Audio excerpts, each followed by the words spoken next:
Now, if we think about it, we're not born as friends of God because we're born as sinful offspring of Adam. Actually, if we think about it, we're born as enemies of God.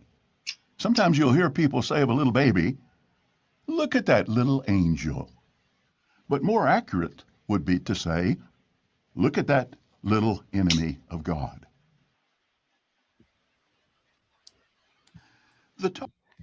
Welcome, enemies of God. Thanks for Oh, showing up. I love that clip. Got a fun little show tonight. I'm joined by Will and House, and we're going to have a look at an interesting conversation that occurred between themselves and JG.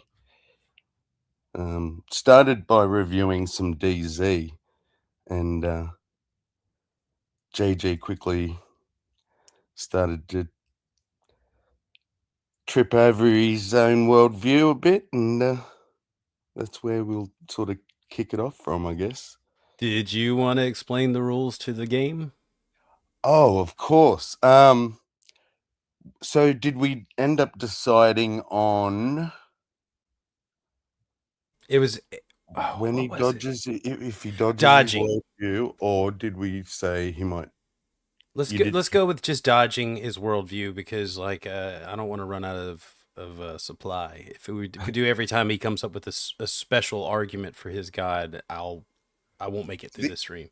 The other option I thought was every time he says you have no foundation for. Oh, come on, my lungs can't take that. Let's just go with every Okay. time he dances and dodges his worldview. Okay.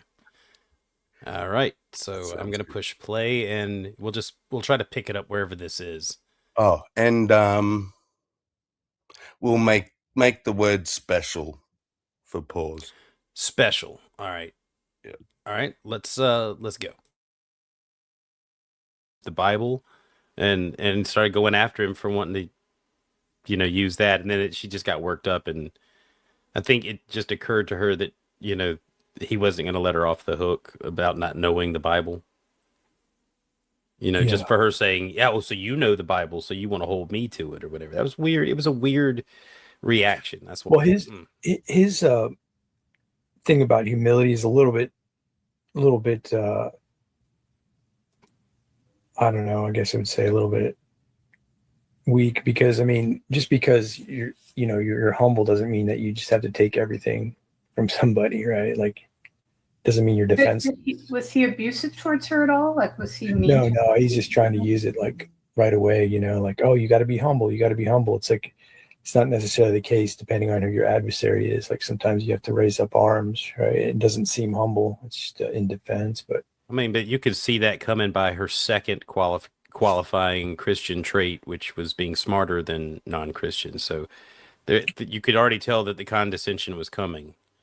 Yeah. And then she began with it, Special wisdom, right? That's the claim. Well, if you're a prophet, then it doesn't, I mean, you can kind of just claim special authority and just go with it. Oh no, I mean her idea about, because he said, "What are all Christians? Going to be smarter? Or are they?" She's saying they are already. He's saying So the context. This is just discussing DZ talking to Hadassah. If you know, you know. And this is JG wholeheartedly agreeing with Will in regards to behavior, I guess you could. How about just a touch of background? JG has been watching a little of Deconstruction Zone lately, and has been toying with the idea of going on. So we were kind of breaking down some of DZ's what JG perceives as weaknesses, and I was encouraging him, and so that's how this began. And he didn't like this particular one because he can't find he wants to root for the Christian, but in this case, this bitch is just crazy and he can't do it. So he requests something with a little more substance. Yeah. as the end. I guess this has to do with the Holy Spirit filling them or during the end times. Is that? Well, there's certainly irony here, though, because DZ is capitalizing on this this little circumstance here, but he would have to claim some sort of special wisdom himself, because when you challenge the epistemology, he gets kind of lost. He gets lost in philosophy. So he doesn't really know how he knows things or what he knows, but he's able to get people to engage with him and just make them look silly. But when you get down to what he actually knows and why he knows that and what that is, I think he comes up short, but maybe I've missed that conversation. Can we just take a note that he said that right there? Which one? How he knows, where JG is questioning about how anybody knows what they know to be true. Yeah. Because he's going to say it a lot, but he's criticizing this, and he gets put in the same position later, and it gets amusing. I like that he thinks that DZ is only set out to make people look stupid and not to expose like bad arguments and bad thinking, because I think that's more of his goal. Yeah, making them look stupid is just a happy side effect. Yeah, right. I mean, he asked her, and she was volunteering information about how she claimed Christians were going to be in this end time scenario, right? This is what she's talking about. Yeah, I understand. You don't have to be a Christian to recognize that she was being condescending, and humility was not part of what she was doing right off the bat. Right? You don't have to be an angel to recognize, that what's going on there. But he's doing a sleight of hand in his whole channel, essentially, because he can get people to come on and refute them and make them look silly in whatever he does. But when he's actually challenging how he knows that people are wrong about things, he's going to come up short. Was she wrong about claiming that about humility?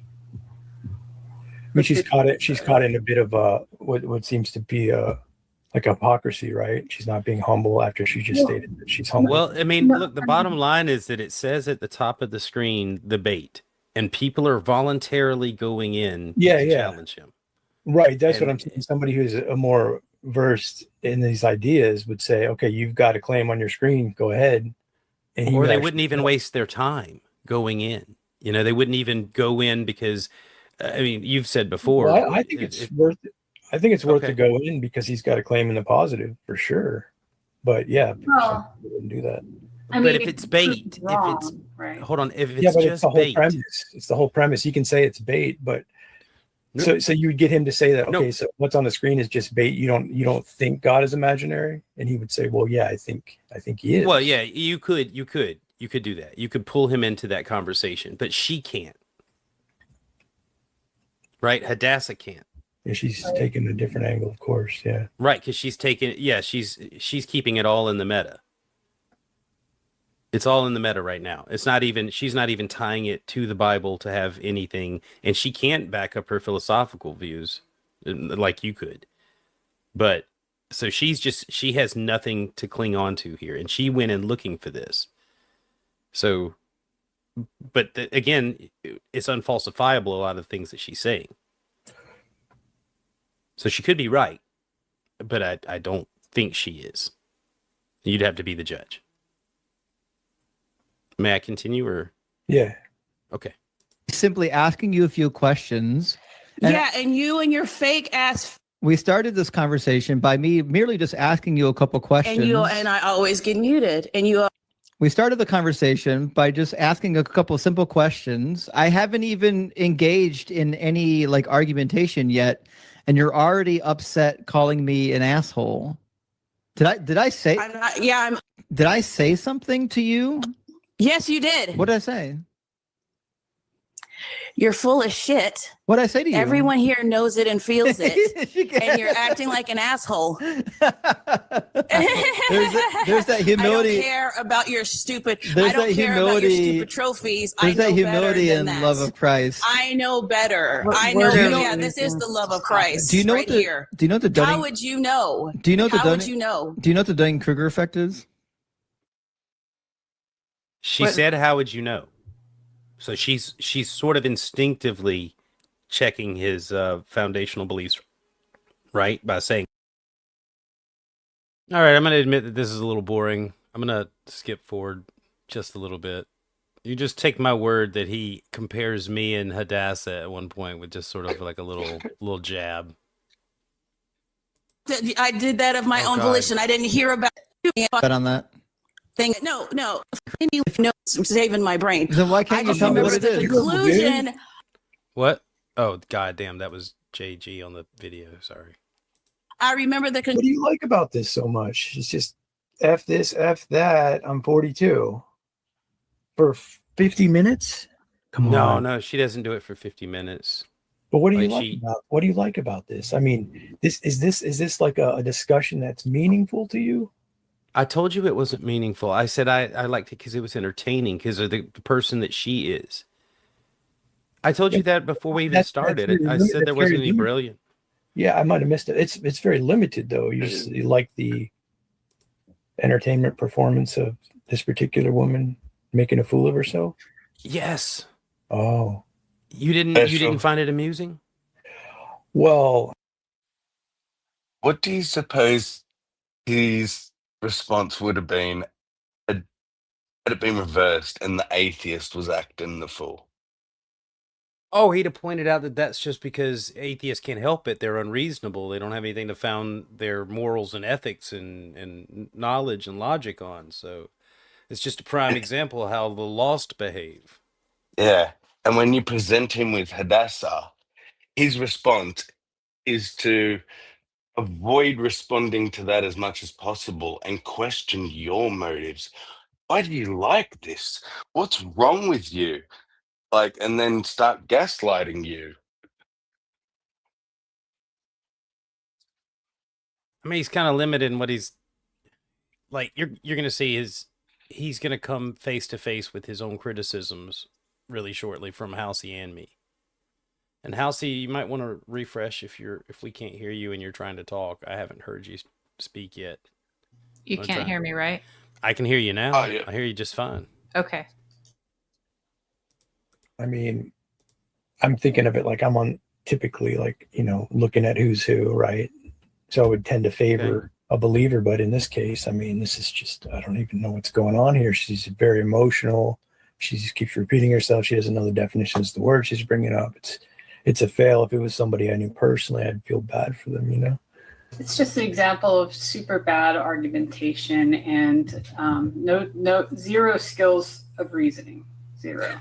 And this is an opportunity though, because you're looking at it, and when you see, I mean, I've even paused it earlier when there was that moment to say, look, she had the right instinct there. She just didn't know how to engage it. These are points, and these are common points with most Christians. From talking to them, they frustrate you as much as non-believers because they can't explain any better than we can. Yeah, it has value in that you can critique it and stop and point out, yeah, right there, she should have went with that line of questioning where she instinctively asked that, but she might have backed off. Like you could do like a teaching critique that would be valuable. I think it's just the high emotionals. The level of high emotion sometimes throws me off personally, but not always. But any Bible. Well, because Hey, sir. Oh yeah, I didn't even put a join link out there. Did you want to do that? No, I didn't either because I didn't want every man and his dog coming in, but I'll put one out there for now. I mean, I gotta tell you, there's Cerberus, because I want Serb to come in. There's not a and I whole want lot JJ to come in. Yeah, there's not a whole lot of men or dogs out there. I mean, there's just the triune dog and Tog. I don't think anyone else is watching right now. They won't like us. Come in, Serb, and Tog is one. Yeah, Tog's already seen some of this too, so he's no stranger. Yeah, Tog was talking about this before, and Tog got kicked out of JG's earlier, so he's earned it. There's Serb. Yay. What the fuck? Do you want to see how Aussie I'm both tired and stuffing my face. What is this? This is a flagon. Watch your mouth. That's some filthy talk. What did you call me? Flagon. Oh, oh no, I've been called worse. Yeah. So what is that wine? Yeah. We buy it in big box. Oh, box wine. Yeah. Wine. Yeah.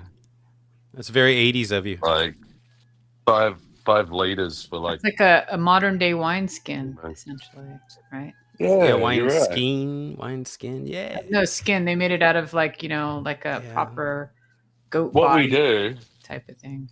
is well, what the poor of us do is we clip it up on the clothesline, and everyone stands in a spot, and then we play roulette. And you hope it stops at you. You get to have a big skull on the flag. Oh, like that game that you showed me and Hillary's in the bedroom. Exactly, but just with a clothesline. All right, so I'm sure everyone's Enough already distractions. been. Yeah. Philbro argument incoming. Pointed out, interestingly, that philosophy is his weakness. So he's hiding this in a sense, from what I've gathered. He's like, oh, it's Phil Bros. Oh, the transcendental argument's terrible. But it seems that's actually his weakness, as you stated. I think philosophy in general is his weakness, not just. What do you think these conversations are? They're always philosophical conversations. That's what's right. He's learning about it as he goes, but it's hard for him to pick up on those things. I mean, he didn't go to school to study that. He's learning that from the people he's arguing with and from other non-believers who come in contact with it. So, hey, sir, in your research, did you find anywhere in the Bible where Yahweh orders Israel to burn their firstborn? I don't remember about burning, but definitely some stuff about firstborn being given up and stuff. Okay, yeah, I remember those things too, but it didn't make sense until I watched this. Go ahead.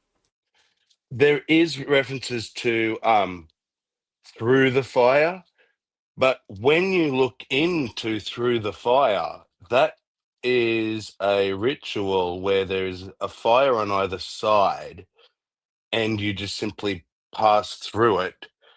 You don't actually get set on fire, and when you come out the other side, it's like whatever they believe, burn your sins off, or you're being made new. But this specifically calls it offerings.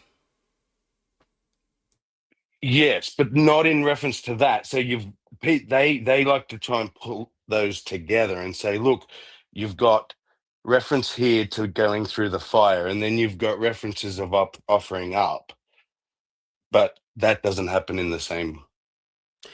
I'm glad that we have differing opinions, starting points on this, because when he's going through, they're gonna talk about how it translates in the Hebrew, and then we'll see. I could be wrong where I'm standing here. You might be right. Yeah. That's been something that's sort of he's more willing to take these arguments further down. He's learning it, but he's still engaging in it and practicing it. Like anybody has a philosophy. The guy, who does nothing and sits at home, right? Like he still has a philosophy of life. You just engage with him, and he starts telling you about it. You start to learn about the way he thinks about things. It's inevitable. So he has the same propensity as any other person, that like whenever he starts feeling threatened, he has defensive things that he does. When it comes to the Philbro argument, you can note some of them as well. But the more he engages with it, the more he's going to learn it, and the more comfortable he feels. Instead of just going to the place where, I mean, most non-believers would be like, what about the Bible? What makes that any better than how does that give you any knowledge?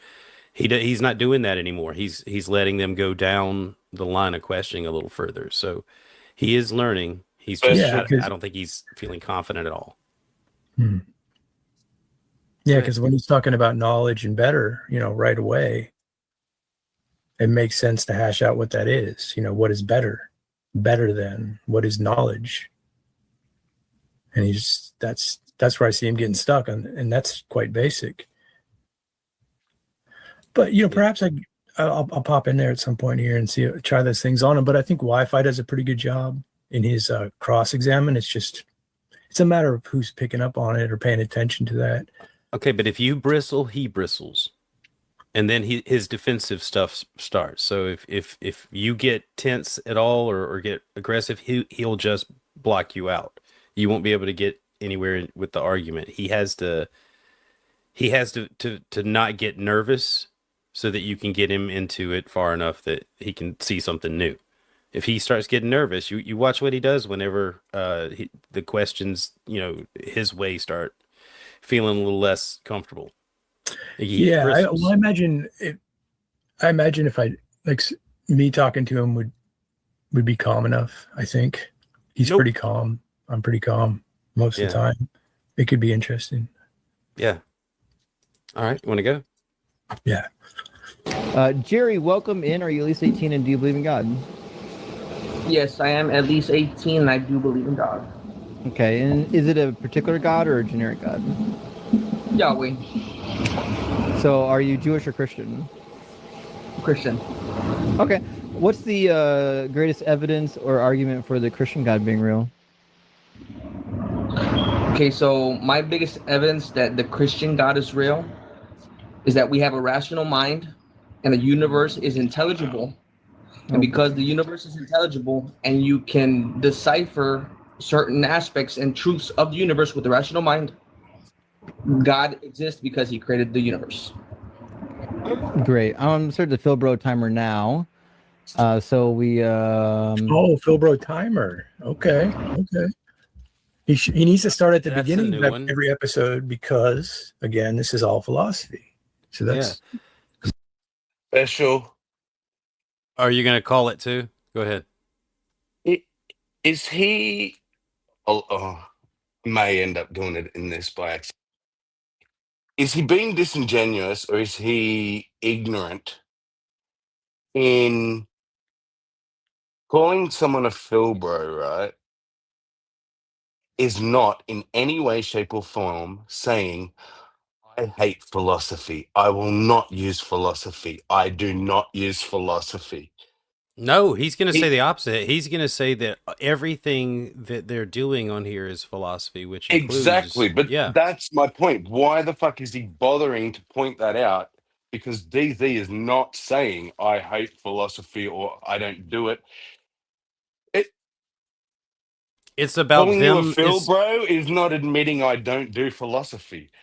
And every conversation, he always brings up, oh, you're doing philosophy right now. Everyone knows that. Everyone knows you wake up, every decision you make, everything you justify, everything you think about, it's fucking philosophy. Duh. You're either being disingenuous or you're ignorant, and you think you're telling us something that's not only not telling us anything, it's not a response to what's happening before your eyes. He's insulted because of the nickname Philbro for people that use the transcendental argument. That's all it is. Exactly. Yep. So that's a new addition. But what is it timing? Is that a crash out timer, or is it like till they get to the premise, or what is the timer for? This is a new feature I don't know anything about yet. Oh, you're actually asking I didn't. You watch it probably as much as this as I do. Have you not seen this before? No, I've only watched what I've played. I just learned about this guy from you, I think, and then I just pulled some clips. Well, I don't know what this is yet, but is this a Catholic kind of thing here? Is this? Oh yeah. It looks so like one of the saints. But the funny thing is about putting up a Philbro timer is, again, like they're both constantly in the domain of philosophy in this conversation. So, well, it could mean that this is a rush tactic to make the person that's about to give their premise excited or argument by a certain time, and it's like a laugh because it's so predictable kind of thing. I don't know. Let's see. You can get that on the board. We'll start 10-minute timer. There you go. Let me reset it and restart it. There you go. Philbro timer starting. All right, give me premise number 1 of your precept argument. So if everything was by random chance and there was no God, we cannot trust. That's already too much for one premise. Try again. Okay, the universe is intelligible. Okay. Premise number 1 is the uni is intelligible, right? Yes. What does intelligible mean? If anyone cares, to clarify that 10 minutes is they have 10 minutes per argument. So they have to present their premises and make the syllogism. So How yeah, did you come about that? How did you come about that knowledge? Do you have any foundational beliefs to confirm whether that's correct? I have seen him explain it himself, and as he is the creator of said timer, is that not the best source? Hello. Trust the creator. Hello, Hello, Sparkle. Midnight. Okay, are you reviewing? Yep. Okay. Go ahead. Sorry. You're able to not rationalize. I don't have a necessary definition. I know that it means Reason. that you can come to. Well, let's. I'll give you an hold on. Figure it out before we can move forward. When you say reason is the answer to what? I guess the word he's looking for. He said rationalize or whatever, and then he's like, no, not that. And I'm thinking it must be reason. It must be what he's trying to say. Well, you hear people like a lot of atheists in the past. I think of Matt Dillahunty, like, I use logic and reason, right, to assess the situation. Well, logic is going to be consistency tool, which he can be challenged on. Obviously, Matt Dillahunty, that's what Jay Dyer does. But reason, this is not like it's not just a neutral idea. It comes down to whose reasons. Yeah, which is philosophy, So I just think a lot of people say that in a colloquial sense, but it's not a neutral thing. Reasoning, it's your reasons and how you're utilizing them and so forth. We'll go on. His premise is the universe is intelligible, and intelligible is able to be understood or comprehensible. Yeah. So that's like a big claim to begin with, that we're able to understand and comprehend, because we don't know everything about the universe. I think that we can understand what we can imagine and what we think we know so far, but I don't think we can really make that claim. But in any case, that's his first premise. I don't think he's meaning to say that he knows everything about the universe. I think he's saying we live in a universe where we have the capability to reason and use rationale because there's an intelligibility, and he'd get into why we have intelligibility. Could you just coherency, be able to comprehend things and ideas, transfer ideas and information to each other. Got it. I just want to make sure we were on the same page. See this next. Right. I would say you can use math to figure out what needs to be done, or how much torque is. You mean logical? Logical, yes. Okay, so we'd say that the universe is logical then. Yes. Okay, next one. We have hold on 1 second. Oh, this is the same as he did with the blonde-haired consciousness kid, I think, which is a good move for DZ. Because he's getting them to... No way I'm going to spell that right. We have consciousness. Yeah, I think we agree. What do you think consciousness is? Did you want me to pause it? I'm sorry. I think I was talking over him. I guess I expected you to pause. I didn't. My son was trying to show me something in his phone. I think it's a good move by DZ. I think he did it with a blonde-haired kid. Like, he sort of got him to construct his premises in conclusion, and they didn't. You have to have that pre-prepared. Like when you go into an argument, you're supposed to already have that. You know what I mean?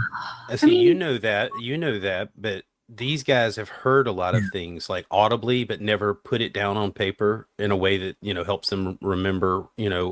So they kind of could tell you some of the elements of it, but they're not prepared, right?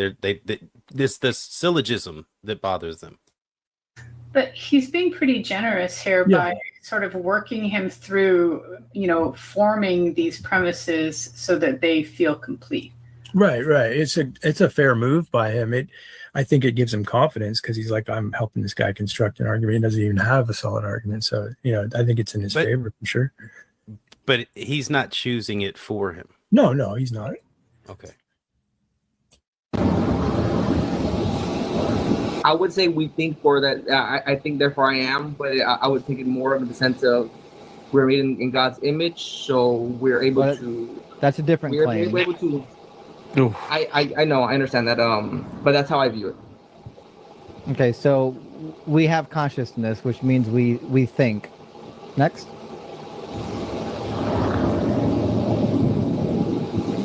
We have a morality. We have a sense of right and wrong. Objective morality. Oh, objective. Oh, geez. Okay. Uh-oh. This is not a valid argument at all, by the way. But can you support premise number? I know we always go on. Sammy, I see you unmuting, but I can't hear you. Yeah, because I attempted, but then I don't want to hold it up and stuff, and so I end up. Okay, I got you. I want to defend the caller for just a minute, for just a second, if you guys don't mind. Yeah, no. So the word, if you want to interrupt the stream, so he knows, obviously he knows you're not on it, but it's special. Just call out special. Oh, yeah. I say he just told the caller that this is not a valid argument at all, and of course it isn't, because they've only written down premises. Yep, so far, yeah. He's trying to say that he disagrees with that premises, right? Because he'd have to show that exists first before the argument could even be completed, right? Yeah. Well, does it become invalid without a conclusion if a premise is if it's a contradiction, I would agree, but they're just not unproven. That's not how syllogisms work. Replace objective morals with Zagbots. All right, if you put that there, you'd be like, I need some clarification. Do Zagbots exist? What the hell is it? Because objective morals, to use it in the premise, do we have to make sure that it's what's the word? Is it sound or no? What is it? Valid. Valid. Okay, that'll work. Versus subjective morality, but if we all had an objective morality sort of built into us, there would be very little difference culturally between what people thought was the right thing to do, and there are huge differences in this. Well, I mean, that's an interesting assumption, but that's as far as that's going to go. Part of it. I mean, how are you going to actually hash that out, right? You're going to have to get into what a moral is, how you have exhausted.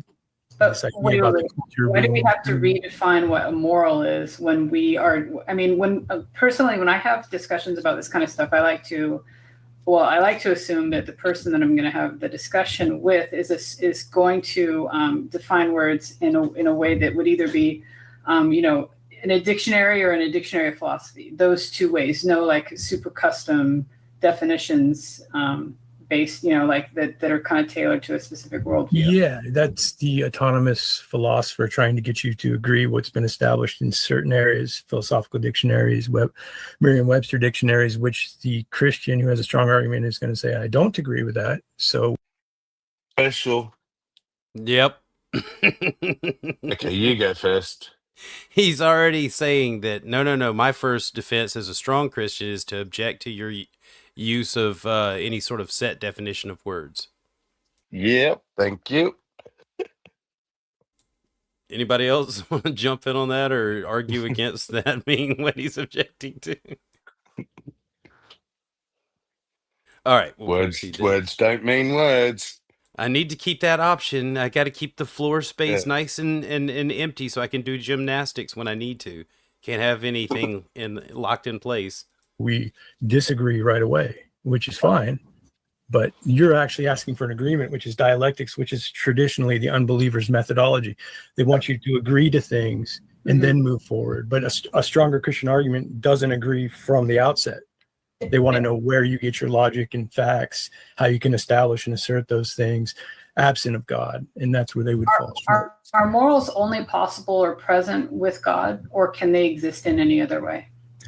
Well, from a Christian worldview, they exist because of God. So if you're going to start an argument they exist in another way, that would be on you.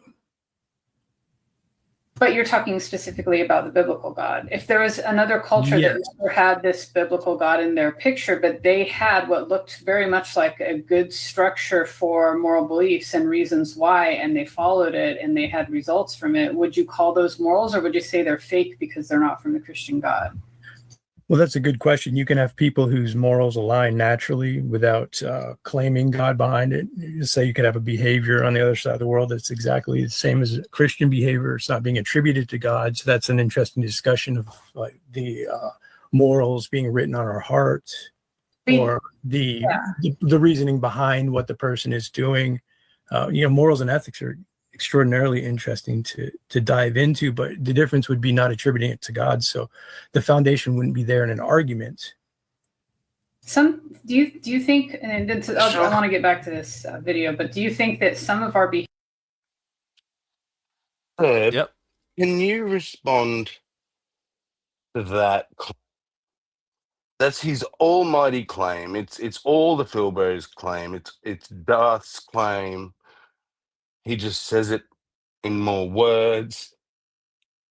You don't have God as a foundation, so you have no foundation. Can you respond to that as an intelligent person? Yes, Herb. Well, I would say everyone's foundation is just reality. Go. Right? You would need reality before you could even suppose that there is a God. Damn. That's where I need to take the argument then, but it ends up them conflating things like the universe with reality or existence, and like you have to go to existence too, because existence is reality. But they kind of end up biting their own tail, conflating the two, and and saying that God's somehow outside of these things that are required before he can exist. So yeah, it's just a simplified version of my existence thing. Yeah. Right. Yeah. If they go to say that God's outside of reality, you just reply with, "So you're saying God isn't real?" Special. Yeah. I guess the atheists are right. God forbid. Behaviors are instinctual, like, for a person who's aware enough to understand that they were pregnant and they had a baby, to feed that baby, would that be an instinct, or would that be a moral good in your eyes? Well, you can call it an instinct, but to not feed the baby, you would obviously call it a moral bad. Right. Can I say hello to Deborah real quick? Because I can't type in the side chat. The instinct itself. Did I misunderstand, or did he just unwittingly admit morals are just instincts? Because he said, "Oh yeah, in one direction you would call it an instinct to feed the baby, but if you don't feed the baby, you would call that immoral." But that does raise the question as to why a mother wouldn't feed her kids, even though her instinct is telling her to. Oh, it could be fucking mental damage, brain damage, fucking who knows why she doesn't. No milk, fucking anything. But you call to say on the same spectrum, on one end it's an instinct, on the other end it's a moral. Means they're the same fucking thing. Just you might be onto something there, at least the nature of them. Yeah. Yeah, that's just like, okay, well, feeding your baby is good. Okay, feeding your baby is bad. It's subjective, yeah. Yep. Remains in a different domain in a sense. And then when you act, which is behavior, which is morality and ethics, essentially human behavior, that's when you take a step to the left, is take a step to the right, and you do the feeding, or you refrain from the feeding. So the instinct itself seems to be in a different domain. The choice that follows lands you in the domain of ethics, I would say, or morals. Special. Proceed. Can anyone repeat that sentence? I challenge anyone. Before you go back, can anyone repeat that sentence? I bet they can't. No. I fucking can't. I'd No, like to but hear it again if I could, and then I'd I like. I went Yeah. back 10 seconds. Is that far enough? Because it Yeah, felt that's like it was 20. about that long. Okay. Yeah. Here we go. Lands you in the domain of ethics, I would say, or morals. Choice, so that you have to take a step to the right, and you do the feeding, or you refrain from the feeding. So the instinct itself seems to be in a different domain. The choice that follows lands you in the domain of ethics, I would say, or morals. So he just, after saying that instinct is on one end, moral on the other, he's now just said instincts are in their own domain.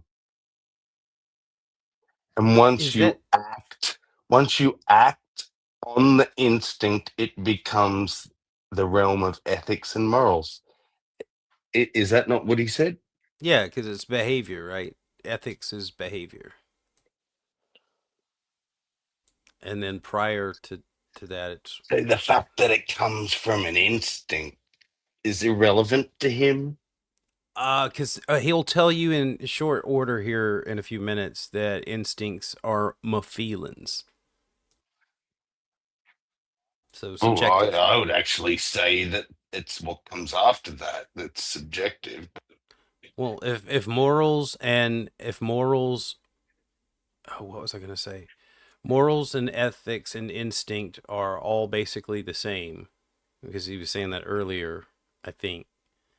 Then it's all subjective, and it's all subjective morality, subjective, right?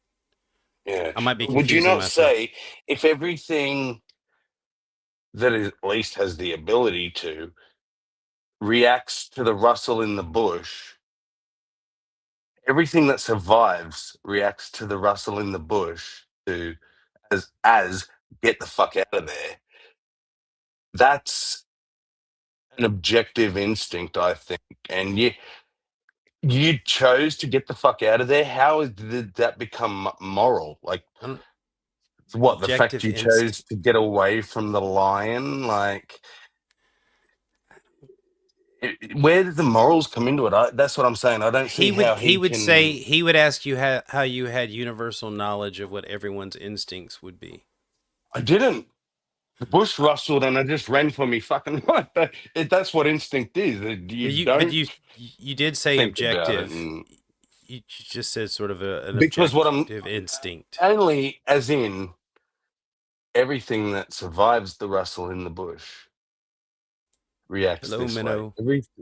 Everything that doesn't care about the rustle in the bush has a good chance it's going to get eaten. And I guess, yes, it's not objective. So then you're gonna love where this goes, because it actually goes into, like, because I don't want to ruin it. He starts interrogating me about my panspermia worldview that I was putting forward, and these kind of questions come up. That one particularly, so I won't spoil it. Yeah, and you're right. Objectives wrong.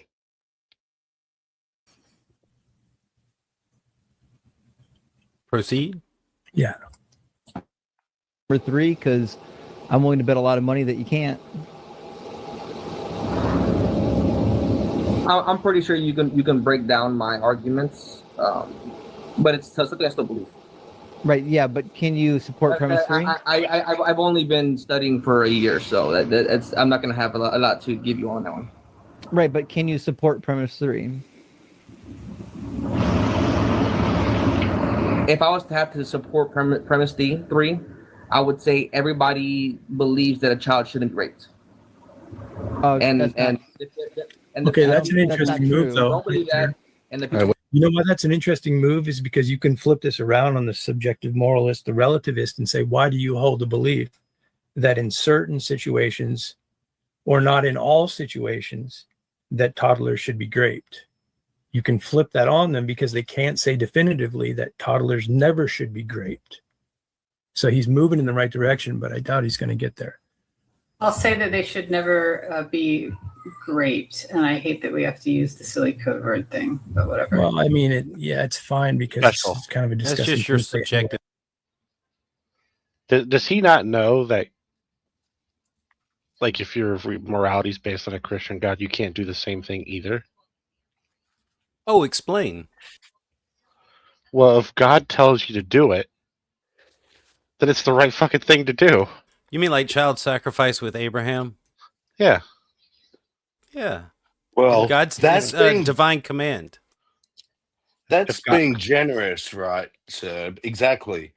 It isn't objective. It's divine command, Will, and there is a difference between the two. That's the thing. They have divine command theory, because it's all still subjective because it doesn't apply to God. It only applies to men. So right there, it can change. It's not objective, and it's still subject to God's mind. So it's like Special? double special. double special. It's like we forget that God told the Jews to genocide. Yeah. It's about to be a No, subject put in front of his eyes. Go ahead. we don't forget. We don't forget. It's special. Remember, that's all. Special. Special genocide. Ready to roll out? Let's go. Roll I out. feel it. That's just your Well, that's right. subjective That's opinion. where that goes. Exactly. What, the whole thing of the word, or the thing about toddlers? No, the toddlers Yes. is key because you can make an argument for rape of like a younger person to procreate. So you want to get away from that. So you use an example where it's only it's just a deplorable act. I see. Okay. Right, but the claim is that everyone knows that it's wrong and feels a certain way about it. And if that was the case, you wouldn't have the crime at all. Well, no, there wouldn't be anyone that thought it was okay. That's not true because people know things are wrong and do them anyway. So you think that those people don't believe that they're more correct than the people around them? I don't know. It's a case by case basis, but I'm pointing out that like someone can know they're doing wrong in one case, and someone can actually, maybe be found to not understand what they're doing in that case. It's a hard thing to determine, but I don't think that if everyone knew things were wrong, that they wouldn't do them. I think we live in a world where people know things are wrong and still do them. They lie to get ahead, for advantages. They steal. I mean, we can go beyond the grape thing and just say child sacrifice. People used to do that for the greater good, to bring the rains and things like that. They thought that was righteous. And we'd say we'd never do that. We would never do that because our morals prevent us from. See, the point of what the example the guy brought up against DZ is like the question on the screen. Like you want to flip it around and say, okay, why do you hold to a view that graping toddlers may be okay in some cases? That is actually a position you can point out that DZ holds, and you too as well. So it becomes very interesting when you can flip that around and navigate it properly. You should. The idea is to snap somebody out of it. So, while I don't necessarily agree with what he just said,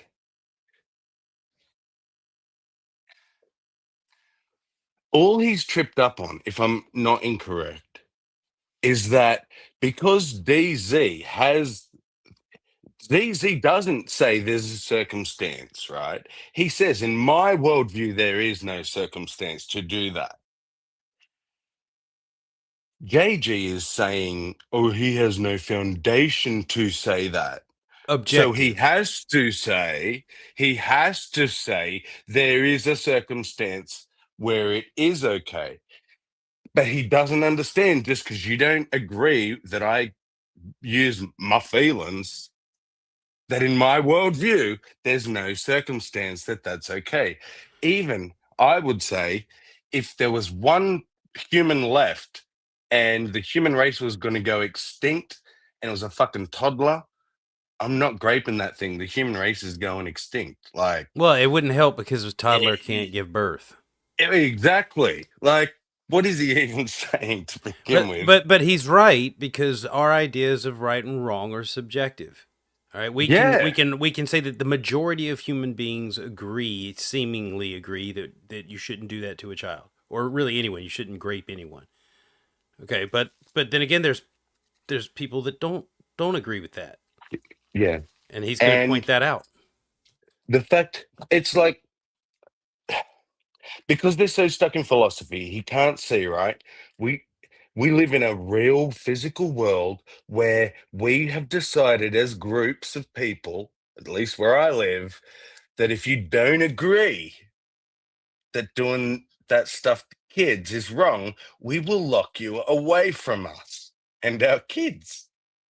You Yes. can think it. You have the right to think that's your morals, fine.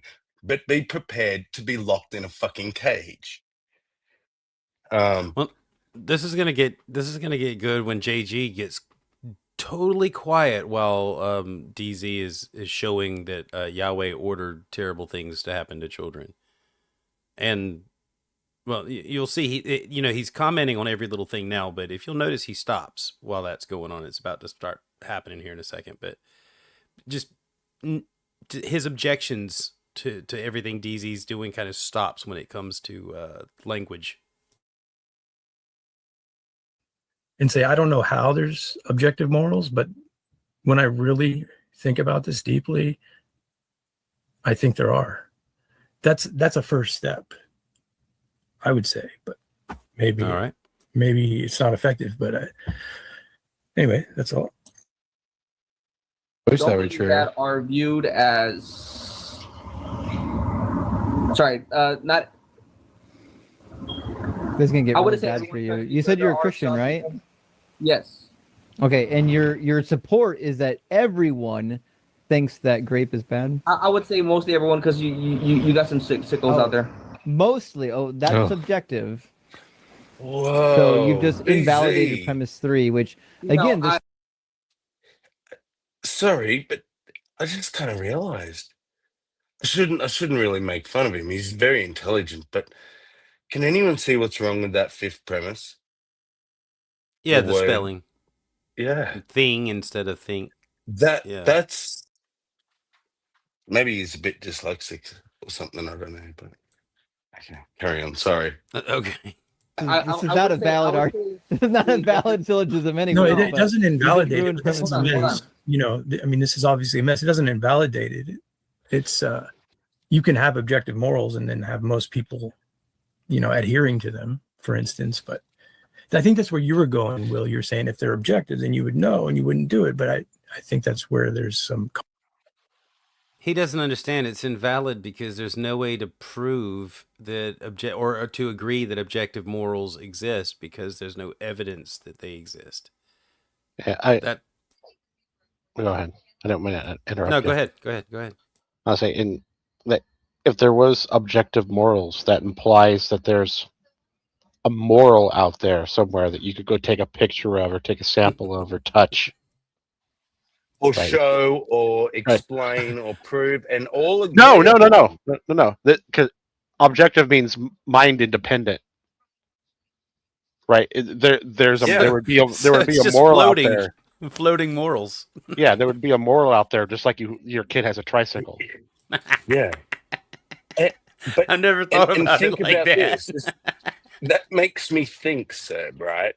The question should be, okay, cool. Objective morals exist. Name one. Well, more like give me the location.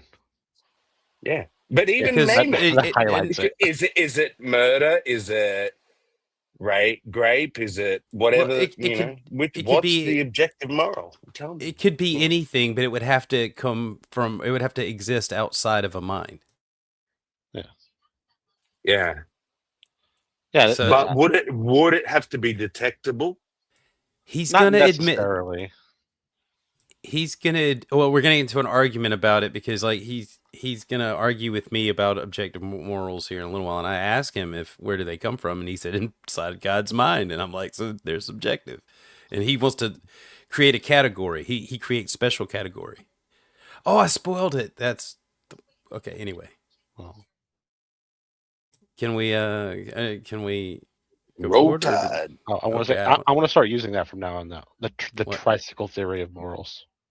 I like it. I love that you if it's outside of the mind, then it exists on its own somewhere that we should be able to point to it and how it exists outside of a mind, right? In the nature. Can I touch it? I want to touch it. How? I need to understand how it exists outside of a mind, a concept, right? Convolution here. Like people still have objective morals. People still know it's wrong and still choose to do the wrong for their own gain and so forth. Okay. No, that's it would be everyone, but people sear their conscience. Oh, so you can read minds? No, I just believe what the Bible says. Well, no, You that's think what the you're Bible trying says to rape? establish first. That's begging the question. You have to establish this syllogism before you can even move to the Bible. Right, but what I'm using in conjunction with it is that almost everybody, and I would say everybody, even the person who does it, knows they're wrong but doesn't care. Right, support that. Prove it. Yeah. Well, and I would say every society, child rape is wrong. No, that's not true. You just said the opposite of that. You said mostly everybody, and it's also not true that it was always wrong. Muhammad famously married a 6-year-old and nobody had a problem with it. Yeah, but they rationalized it away with it being in a marriage. It doesn't matter. They thought that they didn't think it was grape. We think it's grape. So it doesn't matter if it's in a marriage or not. Is having sex with a 9-year-old grape? No, of course not. Oh, do you think 9-year-olds can consent? Oh no, I thought you said it's sex with a 9-year-old great. I'm sorry, I didn't hear that. Is it grape? We have to mask our words on TikTok. Okay, yes, it is. Okay, so then did Muhammad commit grape? Yes, he did. Okay, and his followers were okay with this, right? Yes. Right. So that means not everybody thinks that graping. Muhammad committed grape. You heard it here, folks. And nobody had a problem with it. It's kind of accepted that it was okay. He was a prophet. Oh, it's revered. Someone out there with a knife preparing for the intifada just had chills. Children is wrong because they were okay with Muhammad doing it to Aisha. And it's also true in your holy book in Numbers 31, God is perfectly okay with it happening to little virgin girls from Midian. Why does he get this can't be a valid syllogism. God is perfectly happy with that. Very quickly, I just want to point out it's not what DZ said. He said he was perfectly okay with it. Didn't say happy, but that's just the narrative that we're going to go with. Okay with it. Yes. Which obviously, if he's omnipotent, omnipresent, all that shit, if he had a problem with it, it wouldn't be that way. And in fact, if he was all those omnis, he can only be either okay or not okay. He's never going to be stoked about it or pissed off. Like, what is that non-omni shit? Well, yeah, when you think about it, if he's omnipresent, he has to break even. Right, in this he's situation. Involved. Yep, exactly. Because he is both the penis and the hole. And the bum. Well, and everything. He's the ejaculate. He's all of it. More time. Where did he get right the up idea in that God that is shit. perfectly happy with that? You know, it's He's right up in that shit. Loves it. that's how the Holy Ghost gets up in you. I mean, he didn't stop Through it. your ear, apparently. Yeah, but where does he get the idea that God is perfectly happy with it? See, that's a jump. That's a leap, right? You can. I mean, we Yeah, could go ahead. try to break down what it means to be happy or even perfectly happy and find out that that's not a thing either. Which is his argument, though. So that's his problem, right? Right. He's But that's the obviously idea. speaking colloquially. Did something happen that was outside of God's plan? No, that's not what he's I'm saying. just asking you though, like in any situation that we're talking about, like, Is there any indication that God wasn't okay with the instructions that he gave them and what happened? there's indication that God is not okay with someone being raped. I think he's referring to a verse. Hold on. What's that? Okay, but when you say that God is opposed to it, are you saying in all cases? Opposed to rape? Yeah, someone being raped.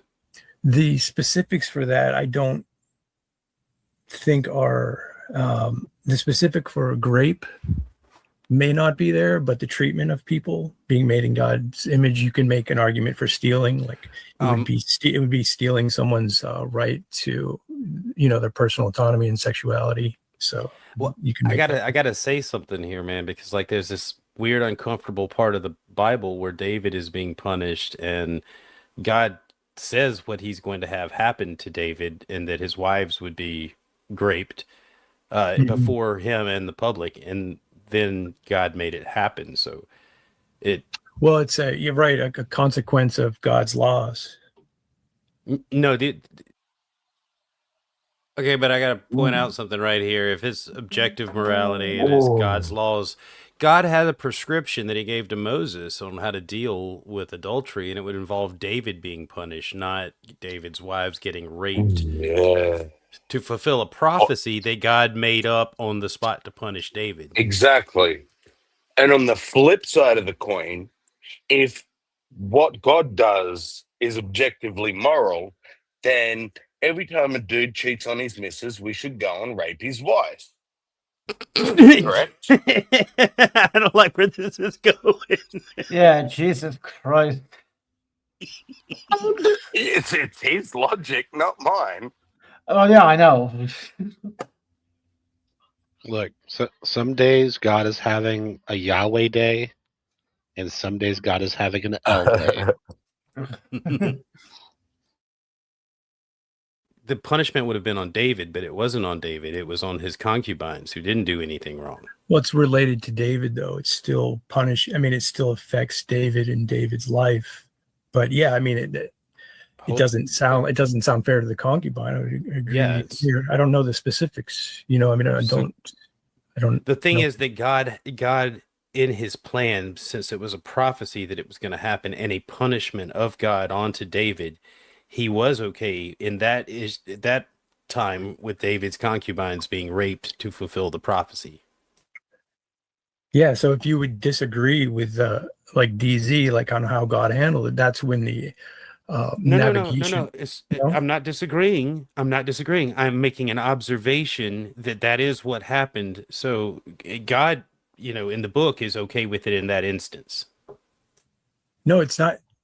I think there's a difference of perception here that he's okay with it. Like there's certain results that are going to occur from certain behaviors, and that result followed from his behavior. To say he's okay with it, or like DZ said he's happy with it, I think is a leap into a different modifying the position. But even so, it makes it more difficult for him to modify the position. But the position itself about speaking about what God did and if God's contradictory, well, you have to have reasoning and knowledge to point out where the Bible. It's not that God is contradictory. God did. But you just said no one said that God was contradictory in that. The man made the claim. For DZ to actually pursue this, like any problems with anything, in fact, anything from a subjective or relative moral position, he's going to fall short. He's going to say, well, this is ultimately my opinion and preference based on my observation experience. That's all he has. So that's the reason to go there for him. He can make great sounding points. Right. He can point out contradictions, but when you point out that he has no ground to stand on, that is the better argument. Then he's just a guy making noise without an actual argument, an actual position. All right.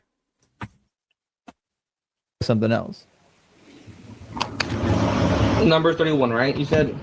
Oh boy, he's never read Numbers 31 yet. All right. Here we go. Here we go. I gotta get specific wordings on it, and or see what was said. Because from what you were talking to with the last gentleman about Ezekiel, I don't agree that God commanded. No, you don't want to open wrong. that thing. If you were paying attention, you're wrong. Nobody I is don't dumb think- enough to read those words and say that those words don't mean what those words mean. God said, I commanded them things that they couldn't follow. They were bad statutes. And part of that was to pass your children Okay, through so the fire. That's what it says. You have different translations saying, I give them up and I give them. Well, that's like what the Hebrew says. Passing through the fire. It uses the verb. It uses the verb. It uses the verb avar, which means to pass through, pass over. Yes, yes. If you go 5 verses down, and verse 30, he says, Therefore say to the house of Israel, thus says the Lord God, are you defiling yourselves in the manner of your fathers and committing harlotry according to their abominations? For when you harlotry is not child sacrifice. Hold on, it's not the end. For when you offer your gifts and make your sons pass through the fire, you defile yourselves with all your idols. Even to this day, so shall I be inquired by you. Yes, exactly. Yes, offering up your children through the fire defiles them, and God commanded them to do it. He gave them over to their sins, and that's what their no. He gave them statutes. No. We'll try this again.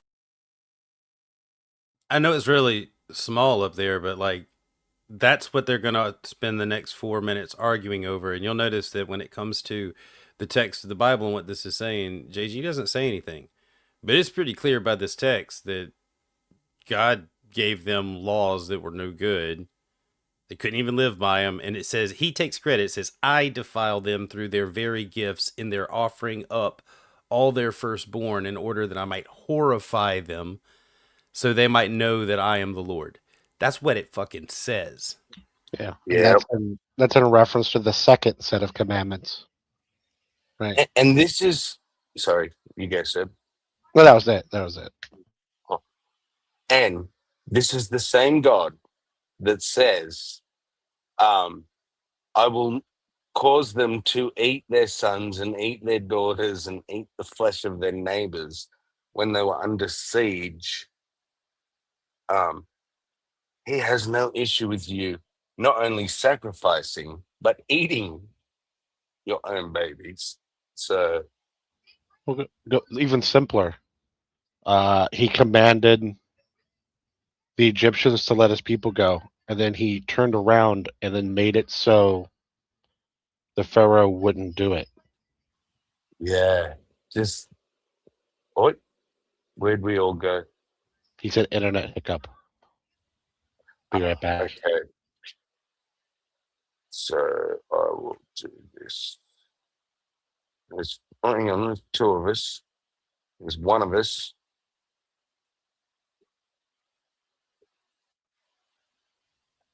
No, there's 2. Hang on. Oh. There we go. Okay, is this the AI generated? Because that looks pretty cool. It is. Look, think about it. Hello? Well, yeah, hey, I know. Will, we can hear you. Yep, I know. It's Halsey, it's you, Sammy, and the goat. And that Will Freeman. troublemaker. Yep. Look at that baby little fucker. You know he's up for fucking. Where is this getting over, Randy? Sorry. It's all right. I forgot I had controls. I didn't know it was going to put it up there immediately. Will posted a raccoon riding a rooster saying, I'm out to cause kerfluffle. And I posted it to ChatGPT and said, change the rooster to a roo and add a mushroom and the moth. And because, I knew the 3 of us were going to be reviewing this. Well, yeah, 4. I'm here. But I might go and I'll have to add you and Serb to the picture too. Yeah, we didn't know ahead of time. Yeah. That's fair. Anyway, sorry about the internet hiccup. We good to go or? Yeah. Oh, Savage says, yeah, doesn't he harden the Pharaoh's heart or some shit? Yeah, exactly. So much for free will. He's a naughty deity. Jerry, stop lying to me. I'm going to read it for the 15th time tonight. It says, moreover, I gave them statute. What is a fucking statute? If the New King James Version. What is a statute, Jerry? Okay, it's that should be laws.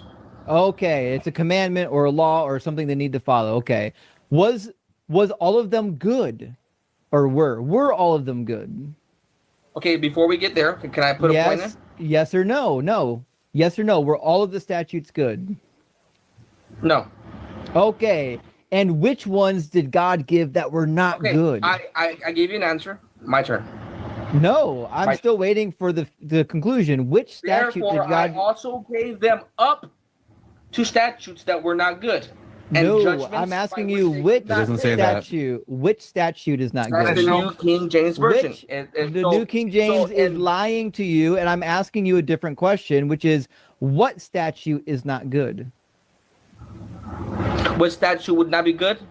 Yeah. It would just be giving them up to sin. No, try again. Verse 26. And I pronounced them unclean because of their ritual gifts, in that they caused all their firstborns to pass through the fire. That's right. Okay, that's the statute that was not good. And did God give? And did God give it? And did God give it? Required it. And did God give the statute? He gave them up to their statutes. No, it's not in the text. No, it's in my text. It's in the New King James, because the New King James is lying to you. We'll just show you. I'll never understand why people read these passages and think that their English translation is crazy to me. The gum. Would you, anyone can answer this, say, and maybe this is DZ's point, that that verse that they were just looking at on the screen was a cope to explain this horrific command of their God later down the line. King James. Like, looking back, oh, this is horrific. It can't have been God's command. Okay, yeah. I had this poster a long time ago that I wish I still had, that has all of the Old Testament, and it's colorized, all the different edits, all the different editions that were written by different people. That would be so useful right now. I could look up to see. Oh, I would love a copy of that. It's like a PDF or something. That'd be neat. No, it was a poster I had on the wall. Of the whole Old Testament? Well, it wasn't all the text, right? It was like just the chapters and verses, and it was color coded. Okay, I got what you're saying. I got what you're saying. You could take it and then color code your own book if you wanted to. Oh God, no, never that. And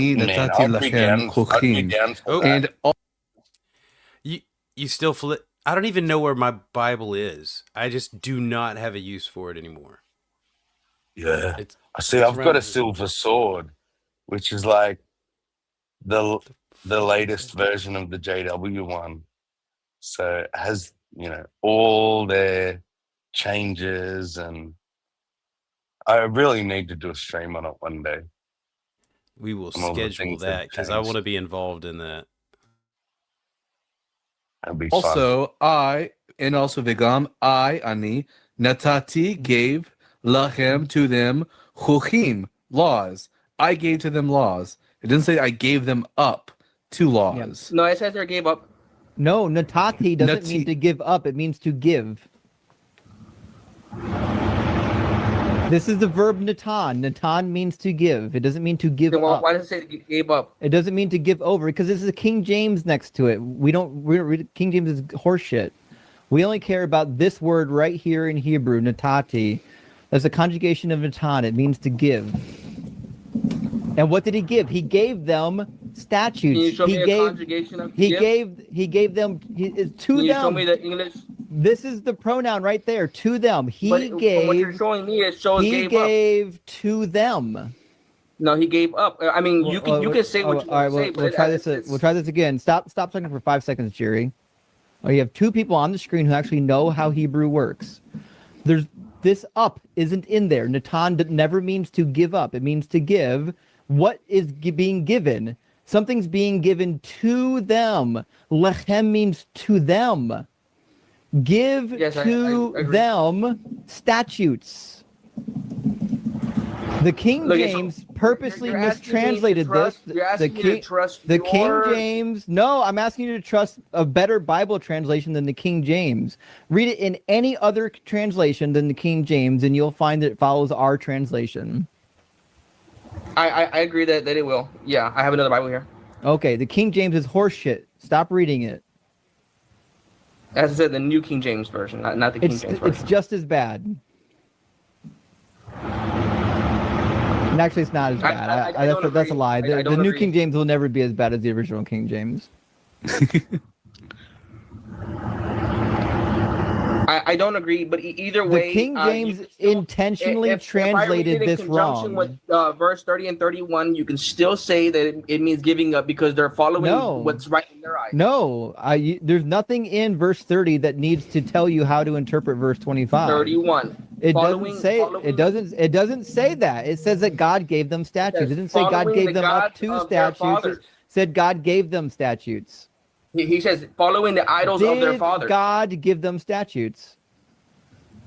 I don't think it says gave. I think it says give. I think it means give up.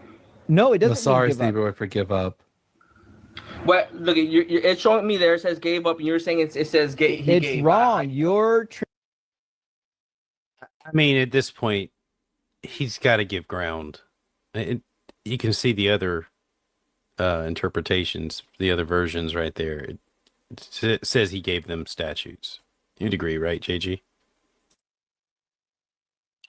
Yeah, you mean he's resisting too much? He's got to bite the bullet here. Yeah, just let it move on. There's no reason to lock down over this. Well, yeah, I wouldn't take this route, but yeah, he's kind of stuck here. He has to. Well, they have to. Yeah, I don't know what they're doing. I think this is where it gives DZ too much power when it gets bogged down, because then he can go into this and he can pull out his expertise in the language or whatever. You know, if there's a bigger point than just focusing on one translated word or whatever. Great job pointing that out, Will, and getting him to concede that. I don't think he realizes. You mean of the concession? He didn't push back on any of what the text was saying or the argument, and he seems to have been paying attention. So I hope he soaked that in, because it's going to come into play after he and Halsey butt heads for a second, because I bring up how he came to decide on his version of the Bible.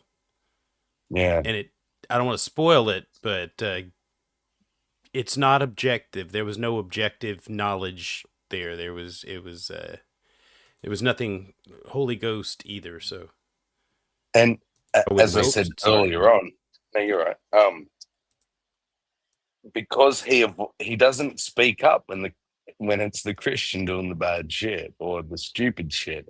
I'm glad you pointed it out to make him sort of agree and go, yeah, this is dumb. Otherwise, he just would have sat there silently. Honestly, I wanted to make sure he was still watching, to make sure that he was, if he had any objections to what was being said here by DZ, because normally, like everything else, he's been objecting to what DZ's doing. But for all of that, he was very quiet. So I was like, did he just get up and walk off? Because I didn't know that was in there. Of all my objections, I didn't know that Yahweh gave that command. So I was learning something. I was like, I hope he's listening. Yeah. Proceed. Roll Tide. My time getting bogged, down, because it's just being utilized. It's not like DZ is going to give any ground. This is the thing he's sure of. Is that translation there? So it's the philosophical stuff where you have a better chance. This is just a bad place, I think, to park his argument. Yeah. translation from any You can King say James it's version wrong. is wrong. They add the word up there because they don't want it to seem like it says child sacrifice. Yeah, but Give if I'm give taking it up also is not in a conjunction with translation verse of the 30 and Hebrew word 31. Natan. 28. And I'm louder than you, Jerry. No one can fucking Oh. hear you when you talk over me. 08 I 04. What? No exclamation. There we go. I muted Sammy. I don't think he knew his mic was open. Just so you know, every time you do it, no one will ever hear you. And I will continue to talk over you if you talk over me. Verse 30 and 31. No one cares. We're talking about 25. If you take 30 and 31 No in one conjunction cares. with Jerry, no one fucking cares. Okay. What does 25 say? That's fine. We're You in don't have to 25. Jerry, we're in 25. What does 25 say? 25 is only 5 verses away. What does 25 say, though? You're saying it says gave. I say it That's gave what up. it says. It doesn't. Okay, then show me in the Hebrew dictionary where give up is a possible translation of Natan. Show me. Open your dictionary right now. No, you show me. You're trying to prove me wrong. It's on the screen right now. It means to give, put, or set. It's an active verb.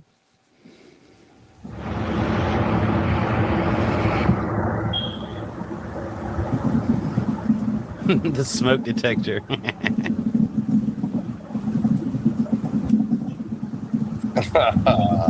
Halsey, what's silly There's a about reason the why claim? every I was other translation. doing this in the side chat, but you make Yeah. universal claims all the time. I try to point out that you don't. If I look, you're saying all requires universal knowledge. If I say all cats are felines, that doesn't require universal knowledge. Well, Because actually, all cats are actually felines. it does actually assume universal knowledge. No, it's earthly knowledge. No, because you applies to Earth. No, it's a category. It's a man-made category, and that's why we can be certain about that. Go ahead, sir. So I'll be unmute. Yep. So, I mean, I might be saying I unmuted before you started talking, so I might be saying the same thing. It's a thing that's true by definition, like murder wrong. It's true by definition. You only need to know one thing. You just need to know the definition. Yep. Because we've defined the parameters of what feline is. Yeah, felines have these features about their body. They have certain things that are true across the board for that group, and cats fit within that group. Yeah, I understand. It just assumes a universal is what I'm saying. Because when you say all thing to say that all what did I say here? I said all fertile human females, assuming they have a functioning uterus. No, the very first thing. All human experience is subjective, right? Yes. Like I accept that. I agree with you. However, I don't agree with how you got there. That's okay, philosophy. how do you think I got there? No idea. I'd love to hear. Wait. Anybody else have a problem with that? I don't know how you got there, but I have a problem with it. Man, I missed it. Okay. Something. I'll back it up just a couple seconds, but he just I'll just let it play. Uterus. No, the very first thing. All human experience is subjective, right? Yes. Like I accept that. I agree with you. However, I don't agree with how you got there. That's philosophy. How do you think I got there? No idea. I'd love to hear. Wait. Disagree with it? Wait. How do you disagree if you don't? I don't understand where you're going to throw the flag a little early. It's like, I don't agree just on the basis of you saying it. What the fuck was that? Yeah, I think you had the perfect criticism there, which was laughing. Know how she got there. It's the same point of like, you can have two people that believe in God. One says he believes because he has knowledge from the scriptures and experience. The other one says he believes because his cat told him. They both believe in God. So they go into a philosophical discussion. The guy says, how did your cat tell you, right? How does that work? This is similar. I agree that the human experience is subjective, as Halsey said. But when it comes to her explanation of how she has that knowledge, that universal knowledge, I think she's going to come up short. Humans. She might just presuppose it. I don't really need to know universal stuff to talk about humans on Earth, right? I'm not saying the term universal claim is meant to signify an all claim or a none claim. Like all humans this, no humans can do that. How would you have knowledge of that from a materialist worldview? Hold on. Each person will take in, meaning they will observe and experience. Again, how do you know what each person is doing? You don't. Hold on a second. That's part of the point. That's part of the point. I'm stopping you, That's though, part of the because point. Okay. Hold on. Just hold on for a sec. Each person is going to, let's say that there's 100 different people standing on a pad, like a place where you get on a train, right? A train station, their platform. And the train pulls up, right? The objective thing in this picture is the train pulling into the station and stopping and opening the doors. And the people all there are all experiencing a different thing. Even though they're all there in the same place, they're all observing the same material, physical reality in front of them. Each one of them is experiencing it differently.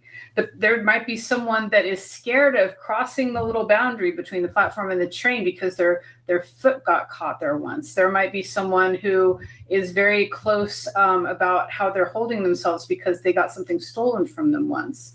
There might be someone that's in a very bad mood.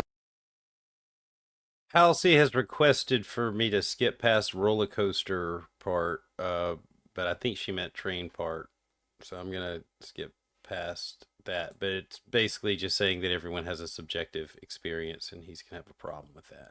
Something you're. What do you mean disagree with it? You're going to need knowledge. You're going to need an ethical.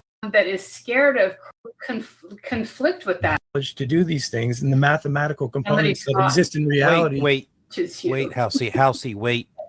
Okay, is there evidence that the non-believer is reasoning poorly at all times, especially when they function just fine in the world? No, they're not necessarily reasoning poorly or doing things inaccurately. They can do math. They can have logical discussions. The believer wants to challenge why they think they can do that, how they think facts and truth exist in the world. And that's where they come up short if you know how to navigate that conversation. They're just assuming these things in a relative sense. Right, but that's the same problem that I told you before comes about whenever a believer says that to a non-believer. They're just presupposing they have something true to anchor it to. Yes, they are presupposing God, correct? No, they're presupposing the Bible. I'm being very specific. Okay. They're presupposing that the Bible is true, and that's what they've anchored their worldview to. Right. Right. So a lot of religions presuppose. Yeah, go ahead. If you disagree with that, then you have to make a case against that. When you make a case against something, what do you mean disagree with it? You're going to need knowledge. You're going to need an ethical thrust to your argument to say you ought not to believe that this is the case. I didn't say ought not. I know. It becomes implied, and that's the task in navigation is to point out the implications of the person you're talking to that they're assuming that they're not pointing out. It would be silly for me to try to tell someone what they have to believe. I know, but go back to the original claim. I'll show you what I was doing there. Which original claim? The original claim that all humans are having a subjective experience, like no matter what they experience, it's a subjective one. Is that what you mean? Yeah. Well, yeah, we can go back to that claim too. Right. I agree with that, but how you got there is different than how I got there. How do you get there? I presuppose the scriptures. I presuppose God. How does that tell you that the human is having a subjective versus objective experience? What in scripture tells you that? Special. Well, so in a nutshell, then now his problem is you got there differently than I got there. Differently than I got there, so it doesn't count. That counts as a special. Him not. Well, no, it doesn't. He's not actually running from explaining his worldview yet, so that doesn't require a hit or a drink or anything. But it's close. You probably have to go into Romans 1, I would say. Did you hear the pause though? Like when she asked him, like, "Where does it say in the Bible? How does the Bible help you with subjective worldview ideas?" And he's like, shit. It was good. Well, you probably have to go into Romans 1, I would say, to start there, but it's not a specific scripture. The idea is that you have a transcendent creator who gives knowledge to his creature, who doesn't have all knowledge, never has all knowledge, but has some knowledge. So it's a different argument than yours, obviously. But okay, so if an almighty creator is giving everyone, let's say they're okay, and I don't know, are they giving people each special and different knowledge, or are they giving everyone the same knowledge? How does it work? That's sort of a conversation that can continue. I've given, my premises and conclusion. You have to give yours. That's the point of me doing this. It's not about me just continuing to do a Bible study with you. It's No, but I'm not really interested in a Bible study. I was just asking where you got there, because the way that I get there is that every single person has a unique brain. It has unique capabilities. Each person has a different set of experiences and memories and emotional attachments and assumptions, all that stuff. So all those things filter in, like they are filters, right? When the information comes in, it hits all these filters, it gets altered along the way, right? This person who walks on the train and they see someone that looks like their sister-in-law, and they miss their sister-in-law so much because she died in a car accident last year, right? They will be affected by that, and their whole experience of riding the train may be different just because of that one little factor that happened. I'm just saying, the way I get there is people are all different. We're all using our minds and eyes and other observational skills to interact with the world. And because, it's going to hit us all differently. And that's not something that I think is an unsafe assumption. It's a fact that people are all different with different experiences. It's a fact that people all have different mental capabilities for all the things that a brain can do. I know you don't agree with me presupposing the scriptures. That's fine. And how I get there. But you get to where you're going with the whole What subject. I'm saying to you, though, is you haven't explained how you get to the all knowledge of every person. You can't. I know you can't. I've said this before to you. Like, I think we had this discussion before where I said, isn't it a safe assumption to say that all humans are born with? I'm not agreeing with you, though. Like, I'm not going to agree with. I'm not agreeing with you on that. Even though I do agree with you, I just don't agree with how you got there because you didn't include Big Baby Jesus. Yeah. What the fuck Bruce, was that? Because they're equivalent. So he's presupposing that he has a more solid and objective foundation to anchor his interpretation of reality to, I guess. That's his whole shtick. That's why he's obsessed with pointing out the fact that you don't have that foundation. Well, I'm going to pull his card. I'm going to pull his card here in a few minutes because he's being testy. Humans are born with. I'm not agreeing with you, though. Like, I'm not going to agree with your safe assumptions. I'm going to challenge them. Is my point. Why would you disagree with all humans are born with born with a human brain, or let's say all humans that are not birth defected are born with a human brain, meaning they're not born with a dolphin brain or an orangutan brain. They're born with a genetically human. I know brain. it sounds obvious, right? It sounds obvious, but what happens in a discussion is you say that sounds very obvious. I can't make a case where a human had a dolphin brain. Wow. You're saying, though, it doesn't happen in all cases. I'm wondering how you know that. You're saying it's a safe assumption, right? So you're just bringing an assumption to the table. Human beings. Let me finish. Well, there again, you're lucky we changed the competition from, how do you know that? Because that's what I wanted it to be. We'd all be wasted right now. But he's also, I forgot the actual main point I wanted you to pause. Never mind, that'll do. Okay. You're bringing an assumption in to try to conform it to a universal claim. That's the problem. I just wanted to point out, Halsey, the main thing you did here that I want to point out is you exposed him brilliantly. You forced him to say all of these ridiculous things because you took him to that. I don't know, because he didn't feel threatened or whatever, he was happy to offer more than he usually does. You forced him to say all this ridiculous shit, and that's excellent. I think that's what we need to do when we engage people like this, is get them to expose themselves. So kudos.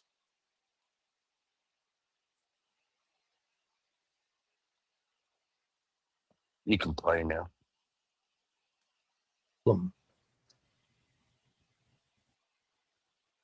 Human beings make up the categories and the metrics.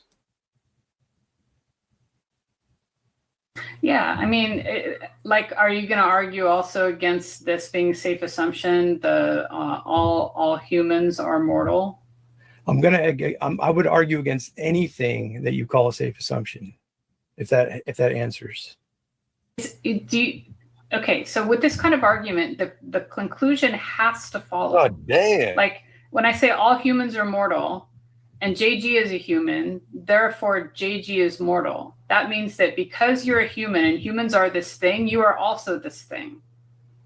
Yes, I get the argument. I mean, it goes back to the conclusion has to follow. It's necessary, meaning it can't be any other way.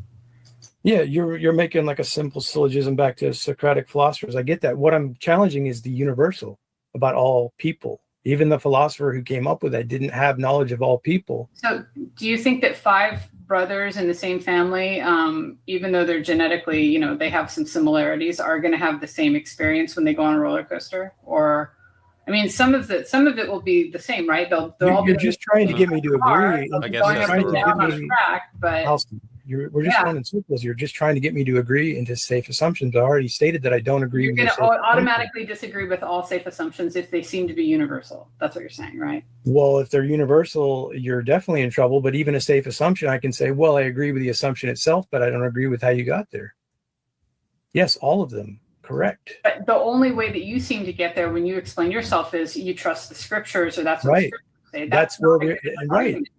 And that explains nothing of your reasoning process. I got a question. Simplicity of where we are, but I think that you're stuck. Do you presuppose all versions of the Bible are true? No. How do you know which one to presuppose? This is like going to be a case by case basis. You could point out like the concept behind what you're reading in one version versus another is actually different based on the wording. So that's a complicated discussion. So you reserve your judgment for each book that you read and determine which ones are valid and which ones aren't. No, the weakness in my answer here would be that I'm going to say that I have an Eastern Orthodox study Bible and I lean towards that. But the lack of commitment on my end could be a strength for your argument in this case. I lean towards that because I have that. I have an Orthodox study Bible, so I lean towards that. That lean seems subjective, doesn't it? I think it does. We're going to talk about it a little more. Well, he even called it bias. He admitted it was a bias. That is, by definition, subjective. And when you think about what's at stake, he is subjectively choosing which book contains objective truth. Without even checking the others, admittedly. Exactly. I'm not trying to tear you down. I'm trying to understand why did you presuppose the Orthodox version? What was your reasoning in choosing that version to presuppose? Well, it's the Bible itself. The concepts I think remain consistent, although I haven't read every Bible. I've only read a few versions. But I see a consistency there, and then the specifics of certain things within the Eastern Orthodox Scripture versus King James. That's a long discussion to hash out. I would typically go to a believer to hash that out. Is there a chance that you, in one of the future versions of the Bible, I can see a consistency? Even though I've just read a few versions. So you're saying it's subjective, like to your Wait, mind, remember JG? What? remember the requirements for Halsey's worldview to be valid and for him to even listen. Right? Remember, like what his claims were about her having, knowledge about this and that. That comes to play here, doesn't it? Yeah. That you may come across that you find that there's more truth in it than the one that you currently are reading or presupposing? I mean, I guess you could say there's a chance. How would you think of the one that you thought was true before? Would you kind of set it aside and be like, well, it had its good points, but it's not complete, so I'm going to set it in the do not use pile? How would I do that? Would you? I'm just asking, would you?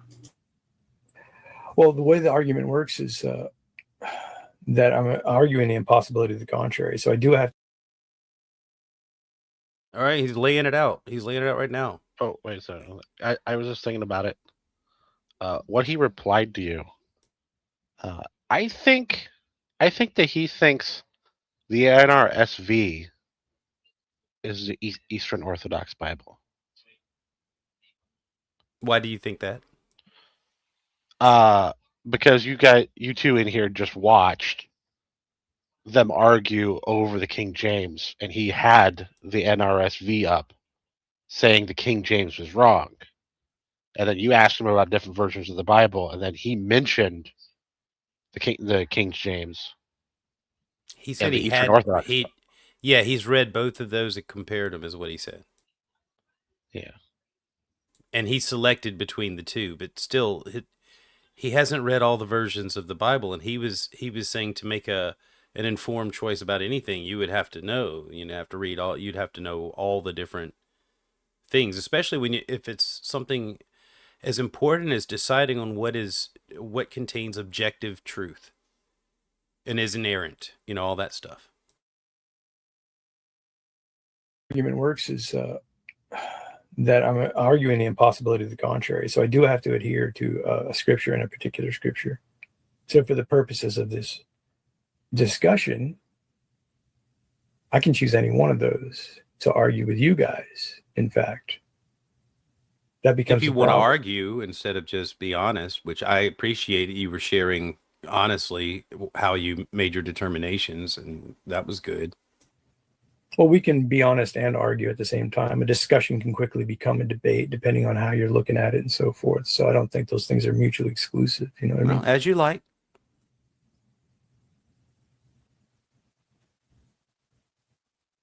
Which part of it would you challenge with any version of any Bible? Well, because we know each other already, it's going to result in the same type of argumentation. Like if you were a new guest that I'd never met, I might entertain things differently. But because I know both of you, I know how to argue you, or I know where I would go. Oh, I know you, so I know how to argue you. It's pretty cocky. He also claimed he could argue with. He basically said he could argue anything that we said with any version of the Bible, because he presupposes that all of them are true. Basically, yeah. He starts with the presupposition that the Bible is true. Some big claims. Yeah, it certainly doesn't add any explanatory power to anything. Oh, and like with Halsey, it's anything we agree on is still arguable, because I want to know how she gets there. But she keeps just giving me stories about things, trying to get me to agree with her. I don't know if you see that you're doing that or not. To agree, you asked for how I got there. I'm explaining it, and instead of just saying, "Oh, okay, now I see." Halsey, it's my turn. Sorry, it's your turn. Yes. Well, I think that she didn't explain how she got there, but she explained people on a bus and safe assumptions. She didn't tell me how she has universal of all people. You didn't do that. Yeah, but that's okay. She can still have it. She doesn't have it. She can just presuppose it. Well, what does that mean, though? What is she going to do there? Like, lay that out.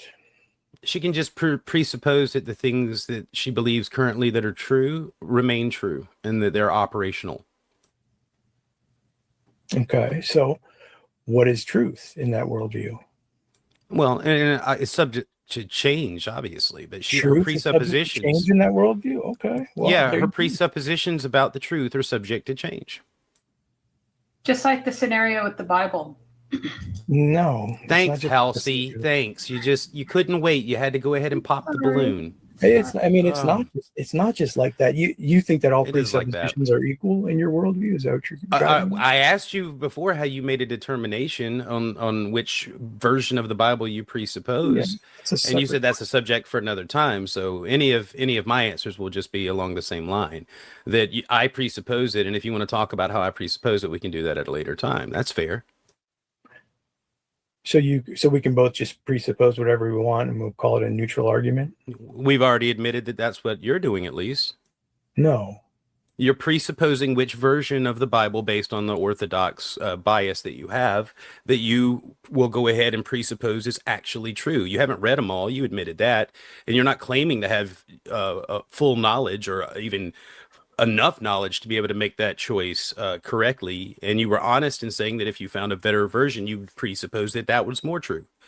And Halsey asked you what you do with your earlier presupposition. Obviously, you discard it and say it was a stepping stone to get to where I'm at. This is all just evidence of subjective reasoning, that your presuppositions, you arrive to them subjectively. No, I don't agree with that at all. I mean, I agree with some of what you're saying, but not all of it. But ultimately, I'm going to ask you, like, what is the problem? I didn't say there was a problem. It's an observation.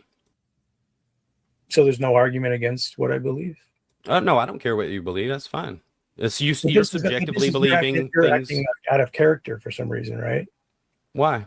How's this out of character? Well, because you always argue against the scriptures, from what I've seen. So today you've decided that you're not. I can argue against the scriptures, but you asked me if there's something wrong in you believing them.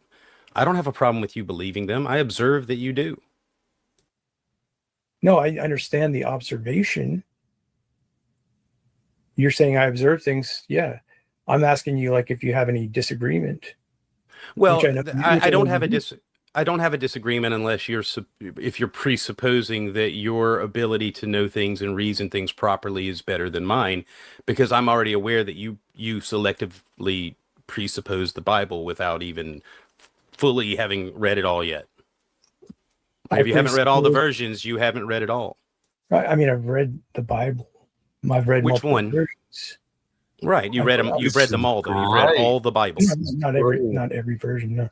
But right. The difference is, like, you're saying, like, yeah, you can presuppose the Bible. You can presuppose all humans do this. Like, you have no. Do you actually have any way of knowing which way is the correct way? And then on top of that, to be able to argue that your position and your point is correct, because if you're coming from a subjective moral position, at the end of that, you're saying, well, I don't really know the right way and I don't really know the right answers, but here's what I'm observing. And that's really all you're giving. Sure. And if you want to talk about something material, that's a little more tangible and easier to do. If you want to talk about the meta, then no, I mean, it's basically a whole lot of unfalsifiable claims that everyone's hiding behind. What do you mean hiding behind? And it's a nice way to say, hey, you can't disprove. Special as fuck. Like special as fuck. Like short bus special? Oh God, I shouldn't have said that because now I've distracted myself. Stoner.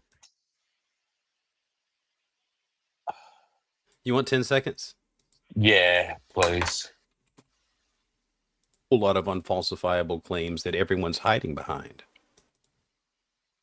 Is that what it was? Unfalsifiable Keep claims? going.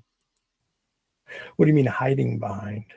Oh, it's a nice way to say, hey, you can't disprove the thing I believe in. There's no way that you can do it because it stays in the ether. It's not anything that you can see with your eyes, and it only comes out when you say the magic words. I don't know. If you come up with presuppositional argument. Got it. I sort of just realized the importance of his whole thing, right? You've got him to admit in the past many times his main presupposition, and you broke it right down, how everything starts not with God, but the Bible, the JG. And so now we've established that. Cool. Foundation is the Bible. And now in this conversation, you've just got him to admit he's only read one or two versions before he decided which one. He doesn't even know what's out there. So he doesn't even know what he has agreed with. But that thing which he does not know is his foundation. Yeah, I think the Ethiopian Bible has like 89 books. He's got to read them and rule them out first to make sure that he's got the right one. Yeah. I mean, but without knowing, he presupposed absolute truth was contained in his version of the Bible that he had. He's admitted he had a bias towards. For the preconditions necessary for all reality, you can't just posit anything in there. I can knock that down if you try that. I assume that would be your next step, actually. I'm not sure what you just said. I got confused. Transcendental argumentation, I think a common step when people really start to get into arguing, people who presuppose God, is they say, oh, I know how I can do this. I can flip it around and just insert my own presupposition, which you kind of alluded to earlier. Sure, yeah. That doesn't work. I can argue against that. So I'm just go ahead, argue against it. Try that. You can. No, go ahead, do it. Argue against it. Well, what's your case? Panspermia. Can you hash that out a little bit about? Yes, the universe has always existed, is eternal, and aliens came and populated us as nematodes, and we have evolved into various species since then. How about that? Let's just bounce that one. I mean, my first inclination is to challenge your actual worldview. I would say, is that your actual worldview? Or are you being? I'm calling special on this one because it shouldn't matter if it is actually my worldview or not. It's important to them, it seems, to have an emotional impact with what they're saying. Because if you're not actually holding it, then you're not offended or rattled in any way. And so they don't want that. But he just said the challenge was that I could substitute in a worldview and he could take it apart. So I did that. But he doesn't like that it's not my worldview. Yeah. Although I am considering the things that I'm saying. That's a dodge. And that's what he does. His whole shtick is he tries to gaslight you into admitting you don't even have a worldview. And you're trying to argue, but if you want to argue my worldview, you have to hold my worldview, which is a fallacy. It's just blatantly incorrect. If you're out there, JG, I challenge you to show me how that is not blatantly incorrect. Actually, he's going to admit that you have to be a part of a special group for him to discuss his worldview. Exactly.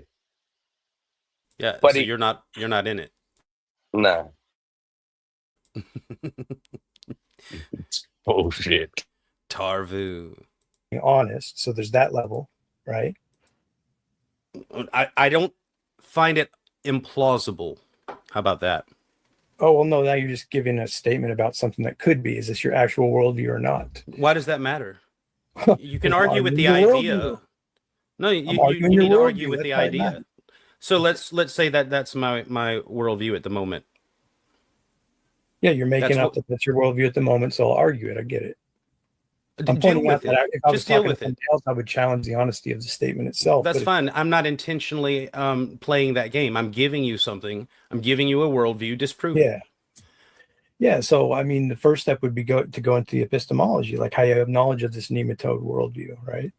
Well, I presuppose the nematodes we know exist. We know what nematodes are. Well, whatever you said, because I'm not really following it closely, because I know you're just making it up. I'm saying no, I'm not. It's an actual worldview. See, you're presupposing that I'm making it up, aren't you? Yes, I was. Okay. Well, I'm not making it up. It is a thing, and it's not unreasonable. Yeah. So we can just we can figure out how that worldview works by challenging the epistemology, for instance. So let's start with the universe always existing. The universe always existed in this worldview, and how did that knowledge come to be? That's the inherent knowledge in the nematode population. That Inherent is knowledge. What is that? Yeah. What is that? Oh, it's inherent knowledge. Yeah, it's instinct. Right? It's instinct. Yeah. So the instinct of those who don't adhere to that philosophy is dull, or what is? No. They. It's not that they have. It's inherent. They don't know how to articulate it or anything like that. Sometimes they repress it though, but because it's like a bite off right. No, it's because socially we have ideas about how we're supposed to think and behave and do stuff like that. So we suppress a lot just to be part of a pack, and that is not universal with all nematodes, but humans, we have evolved into this. You know, we concern ourselves with these things.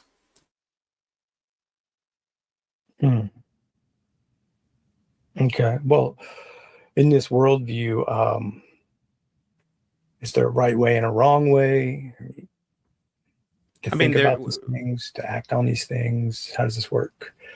When you say right way and a wrong way, a correct, you mean an efficient, behavior. Functional? Human behavior. Oh yeah, it's in the navigation of the environment around us. You know, we find the most efficient and beneficial ways to operate in the way in the environment around us. And you know, we have terms for not preferable and preferable. We call good and evil. So the ethic is subjective. Mm-hmm. Yes. So the meaningfulness of the, what'd you say, panpsychic? Panspermia. Okay, that just means that it's like we were broadcast here on the planet. Oh my God! Are you the serious? Knowledge of. He just confused panpsychic with panspermia. I think he was just being like intentionally dismissive, just like he's gonna admit, I'm not even paying attention. I don't really care. You reckon? I don't. Okay, that's generous of you. I think you're just a fuckwit that wasn't even listening to what you said. Sir, I see you. I was about to say, can I give you a suggestion if you want to run this by him again? Oh, he was not even talking to me, but yes, I'd love a suggestion.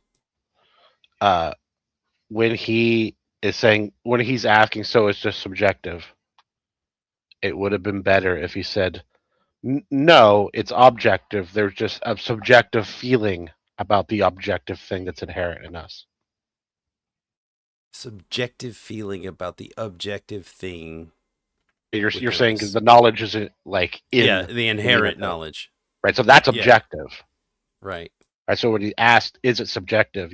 It would have been better if he said, "There's a subjective feeling about it, but it's an objective thing that the feelings are about." All right. Okay. I'll try to incorporate that. Much obliged. Of the panspermia view is that your instinct tells you that the universe always existed, and that is the correct worldview. And then whether or not you ought to follow. Guys, I'm gonna just let this play for about 2 minutes because my dog needs to go outside. So when I get back, I need to go to bed. I need to go to bed. All right. It's like Later, sir. Here. No, sir. All right. I'm just gonna let it play for a second, Sammy. No worries. That information is subjective. You don't need to. It doesn't matter. You added a lot of things in there. I was hashing about the knowledge of the universe being, we operate on the idea that there are universal cosmic constants that we trust, you know, even as much as gravity, because whether we know it or not, we recognize when things fall off the shelf. You're talking about observation and then faith in things like induction, that the past dictates how the future will behave, so we can rely on that as a safe assumption, for instance. No, operational assumption. Right. So that's a faith assumption. So in this worldview, where does faith fit in? Oh, it's part of every action, that we do. We believe that we're doing a thing for this reason or that reason. We believe that we've determined the right way to do something, and in a lot of cases, even more innovative than others around us. We think that we've done some big things, and You're saying so. we, as in like all humanity? Yeah. So the panspermia worldview gave you that knowledge through intuition about all of the experience of other Let's people? just say it did. Let's just say it's instinctive. It's part of my evolution. How about that? Yeah, I mean, like this is going to be like a worldview discussion where it's going to come down to the ethic, I think, because no matter what you're making up or going along with, it's not your actual. I'm back. Were there any special moments? Oh, the whole fucking thing. Sorry. Honest to God. Yeah, I hate that not everybody gets to watch it right now, because I'll have to watch it later because it's so late. But it's picking up as it's going. The pace is getting a little more vigorous. Yeah. And his bullshit is just getting more and more intense.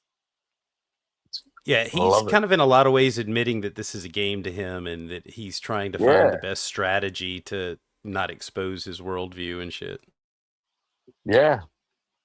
Which is, again, according to my feelings, a pretty shit position to be in. But that's just my feelings. Is that your feelings subjectively about it? That's my objective feelings. Magic book. Worldview. It's going to come down to like understanding that within that system, there's a right way to follow it and a wrong way to follow. And if that's absent, then you really have no argument for the system except, well, this is what I think is real or true. However, what do you mean right way or wrong way to follow it? You either function and survive, or you don't. There's assumptions based into the idea of survival being the right way, for instance. It's as simple as that. It seems obvious. What do you mean? It's the number one priority of almost all creatures is self-preservation. Yeah, well, right there, when you say almost all creatures, that's where it gets interesting, because that's the point, is like, you're assuming it as like the purpose, like the telos, survival. But again, when you say almost all creatures, you realize that you're coming away from that, going, I can't make this case in this worldview. Okay, known creatures. What about them? They seem to prefer living rather than expiring. Yeah, the seam is the problem again. You can't make an objective claim here, because you're going. If you do that, no, it's part of my intuition that I am no different than them. Okay. That we all come from. Then the you same have a feelings argument. You have a feelings argument at base. Yeah, that's what it is. It's the inherent. What do you think instinct is? I'm saying your argument itself is your feelings.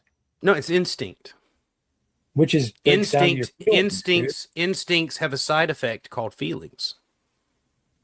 So your argument breaks down to my feelings. Thank you. Yeah, sure. What's up? You say that like you don't have them. Do you not have them? Do you feel some kind of way about that? Dude, the argument itself. Break it down better than that, JG. Put a little effort into it. I gave you plenty of fodder, and you're just being lazy. No, I did break it down. I'm pointing out you did not. What you didn't even begin to attack any finer points. You just kind of waved it off. He didn't even attempt to. He just said, so it comes down to my feelings. And your response was, yep. And he thinks that's a win. What planet is this guy on? One where I guess he's a Vulcan, and feelings have nothing to do with the use of his logic and reason, but that's not the case, as we're going to find out here in a second. Again, generous. I think he's on Earth, and he's just a psychopath. But that's just me. Remember, this is a guy who's doing the best he can after he kind of randomly selected the book that had objective truth in it. He's good thing he didn't touch Harry Potter. Fuck. Like, autistic people, right, Careful. have. Oh, don't worry, I am, and my son. I know. But he's not. I'm not. That's not. I'm going worse than that. Autistic people feel things differently. Okay, psychopathic people don't feel things generally at all. This dude, not only like he seems to not even understand what they are, how they function. Like Well, I'm going to tell him. it seems like it is the most alien thing to him in the whole world is this concept of feelings, and not just that it's alien, but it's wrong.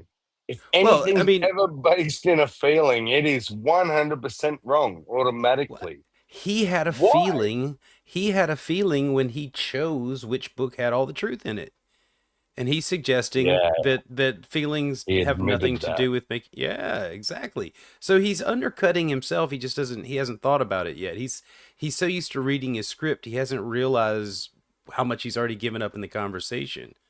And yes, he sounds like a Yeah, psychopath that he doesn't recognize that humans use feelings to make judgments about things, including yeah. which fucking magic book to choose. They believe in. Exactly. Exactly. Okay, fine. That's lazy. No. I think you don't understand the way I'm seeing this. Like, I eventually have to get some software where I can draw this stuff out. It's just be much better. If you guys come up with stuff sometimes, I notice if Like you a come up Venn with something like, diagram or something. yeah, if you can help me out with that, that'd be very helpful. In a lot of these discussions, I see it. I can. Hold on a second. Halsey's your person there, but Halsey, your mic Yeah, is yeah. crap. I mean, I'm not right gonna lie. now. Here, is that better? I'm going to move it closer. Is that better? Oh, yeah, it's Yeah. loud, but yeah. Okay. I'm not saying not right now tonight. I'm saying in general, it's something I need, but that's fine. Now, You know. now you're a little loud, Halsey. Sorry. Is that better? Yep. Yeah. I moved it away. Because I would draw it out in a sense of metaphysics, epistemology, ethics, like the basic pillars of philosophy. So you've given me like a description of like the panspermia worldview. You've given me like metaphysics into our existence, our ontology. But then when we get into the epistemology, it becomes intuition, my feelings. What part of that was metaphysics in panspermia? What did I say that was metaphysics? Well, the ontology of us up existing would fall under metaphysics. You didn't get into it specifically. I'm just giving that to you. I'm saying you're explaining ontology. And then when you move into epistemology of how you know this, you're going to intuition and my feelings. So when we move into ethics about how we ought to operate, it's just all feelings. There's no actual answer here or objective truth. What would you have been looking for special evidence of that? What would you have been looking for? I'm just going to ask you, you know what I mean? Like what you have. You don't seem to know what you would accept other than what? There's got to be some. Oh, the Bible. If I would have said that it's in the Bible and you just read it wrong, you'd look into it, wouldn't you? No, I can have many disputes with Bible believers. You know what I mean? So you seem to have a problem that I'm not giving you something you're looking for. But when I ask you what kind of stuff are you looking for, you're like, I don't know. I'll just know it when I see it.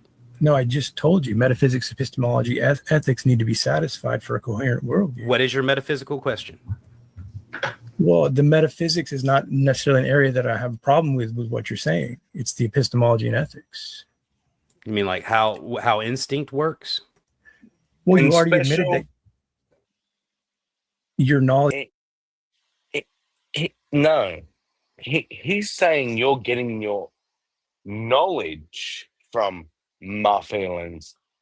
He's so not even keeping track with the conversation that he's shifting it back to instinct. You got your ethics from my feelings, not your knowledge. You don't base your knowledge on my feelings, but he's trying to sneak back to that.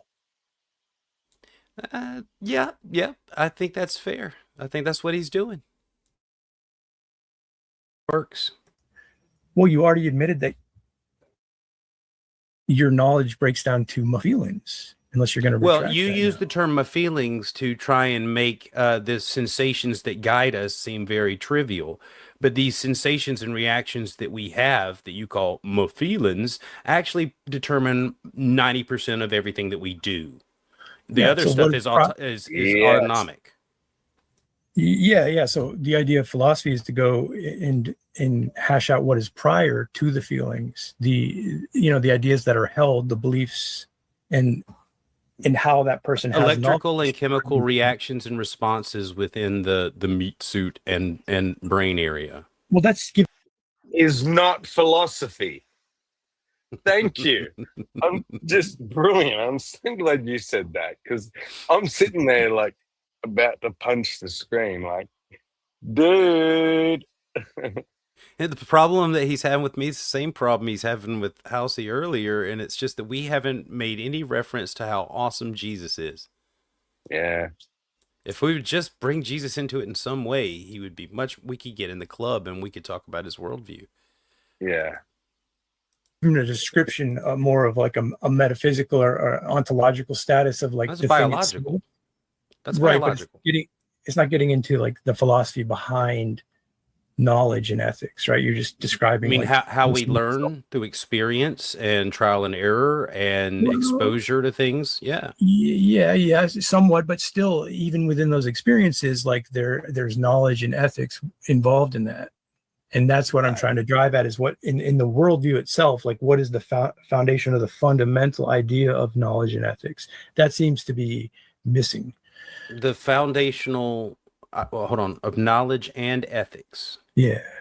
We've got those together, knowledge and ethics, like right behavior. Well, again, like the three basic pillars of philosophy is what I'm relying on. Now, you can disagree with my worldview and how I do this, of course, but I'm saying metaphysics. I'm just getting. I need a definition. I need just sort of a distinction, because I got knowledge. I understand that means like a certainty about that which is or comports with reality, and then we've got ethics. Now, when you say ethics, I hear a right and wrong way to behave. Right. I mean, that's a simple way to put it. Sure. Okay. So then how would you determine currently, how do you determine what that means? Because I don't know exactly. A right way to do things would be the most efficient and productive way to do something, I would imagine. Yeah. So that's sort of like an ethic of you could say like maybe even well, it's not utilitarianism. No, I'm extraordinarily utilitarian. Yes. Okay. Yeah. So that you're leaning that direction, right? Where like efficiency and the greater good, or the best case scenario for all of us, right? No, I didn't say that at all. I did not say the greater good. That can be. Can be. It depends on the culture. Utilitarianism is what he's talking about. I think the philosophical framework and for morality. Yeah, I just want to make sure that it doesn't bleed into something that I don't hold, because I don't think that's. I think that you can be utilitarian in a self-serving way, which is in some cultures, and then you've got the group-serving way. You know what I mean? Because the ethic is still subjective. Like even when you say things like, you're doing it for functionality and so forth, you're assuming the functionality as the ethic. It seems obvious, but it can be challenged. Yeah. Well, yeah, sure, you can challenge that. I'm just trying to find out what you mean by correct and incorrect, or wrong and right, when it comes to behavior. You're trying to figure out what the idea of an ethical decision is, or moral dilemma. No, because you said that you would challenge things on knowledge and ethics, and I understand knowledge, but like, how do you know a thing? And then you say ethics, and then it's like, I need metrics here. So I've defined God as the thing you can't refute. Yep. Therefore, God. Yes. It was actually kind of worse than that. I have presupposed that a book about a being that I'm making an interpretation about is true, and that my interpretation of that is also perfectly accurate. And that's better than anything that you've got. And I need you to validate that idea before I can agree with anything you say. And how do I take someone serious, like with all his philosophy, right? All his Bilbro shit, but these most basic fucking arguments that I asked as a 6 or 7 year old child, he's not addressed. It kind of hurts my brain a bit. Well, right now he's on the attack, but it's because he's having to lace up his dancing shoes. Yeah, his ballet flats. Yeah, this gets a little more contentious. Oh, nerdies out there. Hello, nerdles. Yeah, this is it's gonna get really it's gonna feel personal now because like he's not getting exactly what he wants. And in the process of trying to break down my pretend worldview, he's exposing a lot about his own ideas and his own worldview. Yeah, it's You said great. that you would challenge things on knowledge and ethics, and I understand knowledge, but like, how do you know a thing? And then you say ethics, and then it's like, I need metrics here to understand what Oh, you mean by ethics they're and how tied you won't beat up together on it. for one. They'd be tied together. They'd be inseparable. You can't divorce one from the other. So your knowledge system would have to include some sort of ethical system for you to understand in order to have a worldview that's intelligible and coherent in a way that you can argue it and operate within it. So not just the social system that you exist in that kind of instructs us how we can most efficiently get along with each other. Not Well, that. you know from personal experience. I know this from knowing you that you largely reject that type of system. I think you believe I'm thinking about government. I didn't mention government. Well, most people are statists. That's the problem. Yeah, but I'm just talking about the environment. It could be your family, your tribe, or whatever. It could. I mean, be you could go Twilight Zone and pop yourself into Nazi Germany and make the same argument and go, wait a second, right? What do you mean about Nazi Germany? Well, like the Twilight Zone movie, he lands himself right in the middle of Nazi Germany, mm-hmm. and he's like, he's in a different world where the social norms, social standards are obviously completely different. Yes. So to look at the social standard, like that's just looking at a larger subjectivity, which we call relativity. Like, right. This is. I don't think he understands that in that situation you would be looking at the popular social norms and then making a subjective opinion about what you like and don't like, what you prefer and don't prefer about the things that they do. He's going to pretend like if he was put there, he would still know perfectly well without having to evaluate what right and wrong was and exactly what to do. This is also the same guy that said if there were Jews in the attic and he was asked about it, he'd have to tell the truth because it would be a sin not to. I don't know what that tells you.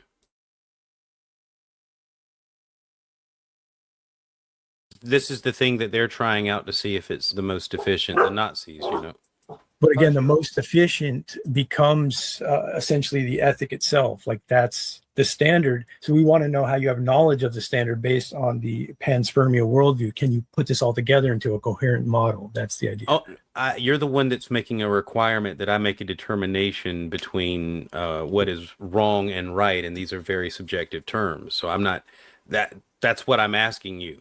I'm asking you to give me some sort of metric because I haven't heard an argument that suggests that I need that. Hello. Hey. Sparkle, you changed your icon. I didn't recognize you. Yeah, it's so. How you guys doing? Sorry I interrupt, but holy shit, 4 hours. We're actually talking about some panspermia. Interesting. And Jamie just started a stream about testosterone, so I think there's a link here. The sperm, Of course you fucking do. Oh, well, right. But what's it good to do? You had such a good point there, and it got interrupted because Midnight come in. It wasn't his fault; he just popped in. But yeah, well, now he's gonna take a jab. Thing. Yeah, I'm sorry. Go ahead. No, that was it. Like, it still doesn't determine the right and the wrong. Like, what? Well, he's not going to let it go. He's gonna almost pretend like Sparkle's not here after he makes his bad taste joke, because he kind of turns things around. He's like Sparkle comes. He's like Jamie Russell's having a stream about testosterone. It's weird, that Sparkle's here, and then he starts talking about semen. He like tries to change it, like, oh, he's talking about semen and Wow. Maybe I'm just projecting. I don't know. I'll just click it back and Jamie nematodes. just started a stream about testosterone, so I think there's a link here. The sperm, you know. Oh, well, yeah, it doesn't literally mean sperm in that, but I got No, what you but mean. you It know, just means life. sometimes you just got to say, you know, you see these You things. just got to skate. You just got to say sperm, because what other opportunities are you going to have to say it, you know, throughout your day? So Valid. Well, I don't know, Halsey. Want to, you know. If you ride public I buses, did not you can eat say any it. sperm for breakfast. Well, Hold okay, on. where's the link? I'll find reasons to say it now. Okay, Where's the see link what to you the stream of started? testosterone? I started. You started with your pretend worldview. Oh no, I didn't. Pretend worldview. I did not get us. Panspermia is not a pretend worldview. It's pretend worldview for you. For the moment, yeah. It's Right. one I'm considering. You know, I don't know what is true. Yeah, so I'm just saying. I'm considering it. From my worldview, I see a coherency in metaphysics, cosmology, ethics as a basic foundation. Okay. Right. Special. Do you know, Will, that in your worldview, what I've heard, in your worldview, you're thinking about, considering it's a possibility. He's so fucking simple. He thinks that you either have to choose yes or no. It's panspermia or not. You can't have in your worldview, which is many things. You can't include the possibility of panspermia. That's how simplistic his brain is. I He see. thinks you have to go yes or no, panspermia or not. No, Will's worldview holds it's a possibility of panspermia. Simple. So simple. So simple. And in order to honestly consider it, I have to try it on and think about it, which is what I'm doing. And he's like, no, you need to commit to it, or you're going to see he's going to be like, Exactly. maybe, or you're commit. a liar or something. Yeah. Like, yeah. But or how whatever. else can you honestly consider something without getting inside of it? Presuppose it before you look at any other options. Just assume you're fucking right with your best guess. You know, coming from the scripture, and I'm arguing it in a sense where I have a system in place, right? You can disagree with it, but no, I'm just wondering about the requirement. Where Right. does the requirement for the ethical part of that come from? Where? Oh, okay. Well, when you argue, there's an assumed ethic involved. This is what I continually go over with the universalists, and they either just deny or don't get it. When you're making an argument, it's assumed that you have an ought or a should that's thrusting it forward. I need to point out that when he's saying this is telling you a lot. The Christians have an ought or a should. They ought to tell you, they should tell you. All right, that's why they need need, you know, to do this, and they approach everything with such aggression. You know, that's not how I'm actually coming at this. There's nothing in the worldview that I've proposed that indicates that there's an ought or a should that's not subjective, because it's not presupposing an objective morality or an objective knowledge or anything like that. Well, everything so far is that you've said is being subjective, and that's fine. What it seems you disconnect. It's like our argument is there's only the subjective because it all comes down to what we think, right? The only thing that we're argument communicating, we're communicating and perceiving everything subjectively, like Halsey Exactly. said. But there is likely an objective reality that we're experiencing. Absolutely. Right. I'll see now. I'll secede objective reality. Objective morals is what he's talking about. Right. And that- objective knowledge too. Like exactly. And that's where we flat out disagree. There's no metrics to it's another unfalsifiable claim that we're floating out there, so no one, because we think we can hide behind it. That's all that shit is. Do you think it's just a simple inability to comprehend that we can only subjectively comprehend the objective. If there is an objective, it doesn't matter because we can only comprehend it subjectively. Think about it, because comprehension requires a mind, and everything subjective happens inside of a mind. Outside of the mind, it's got to stand alone. Brilliant. There's no comprehension. Yeah, exactly. It always subjective. Yeah. Thanks to Serb for his imagery with morals existing outside of the mind, but like that's what Christians think they have. They think they have objective truth and morality, and that's what they're wanting to push you, because they think you don't have anything as good as what they have. But they pre-select, and he's admitting to presuppose what contains the truth about every fucking thing, even things that aren't in the Bible that Halsey challenged him on. He's like, I'll have to put some shit together, string some verses together for you. Do you know what? I honestly, my brain, maybe this is crazy, and tell me, but it just seemed to me that the Christian idea of objective morals is just Dragon Ball Z. You have these magical balls somewhere out there that you got to find. That's the objective moral, or the objective whatever. It's somewhere out there. It's a fucking Dragon Ball, and we got to find the 8 Dragon Balls. But I have yet to have a single Christian tell me what one of these Dragon Balls is. Like I said, is murder one of those? Great. See, I don't have to struggle with that with what I put forward, because I want you to think about what worms do. What do worms do? They eat stuff and turn it into soil? Right, yeah, they're basically, their whole drive is to consume. They may not even know why they do it, but they just eat and they reproduce, and they eat and they reproduce, but they do what they do sort of instinctively. And like I'm talking about evolving from things like that. So our primal original drive is still to consume and stay alive and reproduce. I mean, and those are the only things that I'm presupposing are instinctive, and that there's as far as the universe being eternal, is that this is just how we survive, and always have and always will be able to, if we continue to follow this instinct. It just seems to us subjectively, and that everything else is just perception of these worms, but with the few drives that worms have more expanded upon and evolved. That's just what I'm proposing to think through.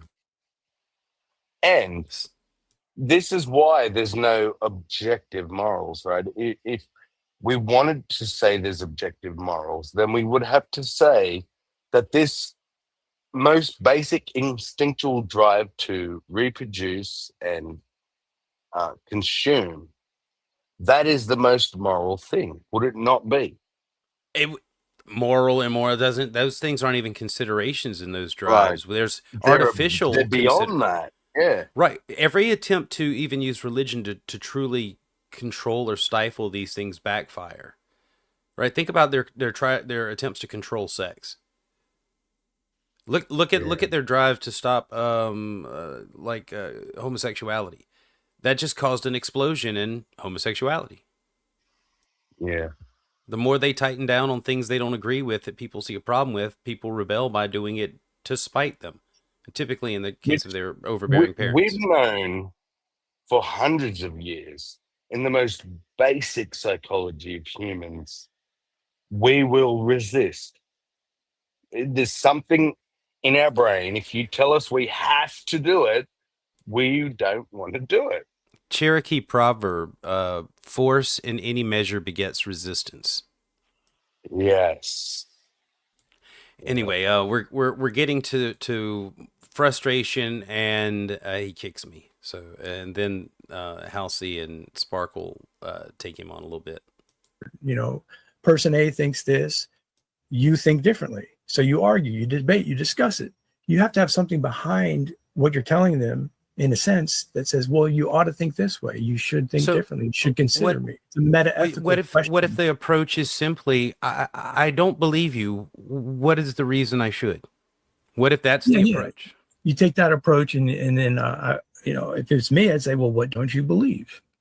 And then if you answer, I say, well, how do you evaluate things to be true or false? It's always going to fall back on you. That's sort of the beauty of this style of argumentation. And there's our big confession right there. I chose this style of confession so that it always falls back on my opponent.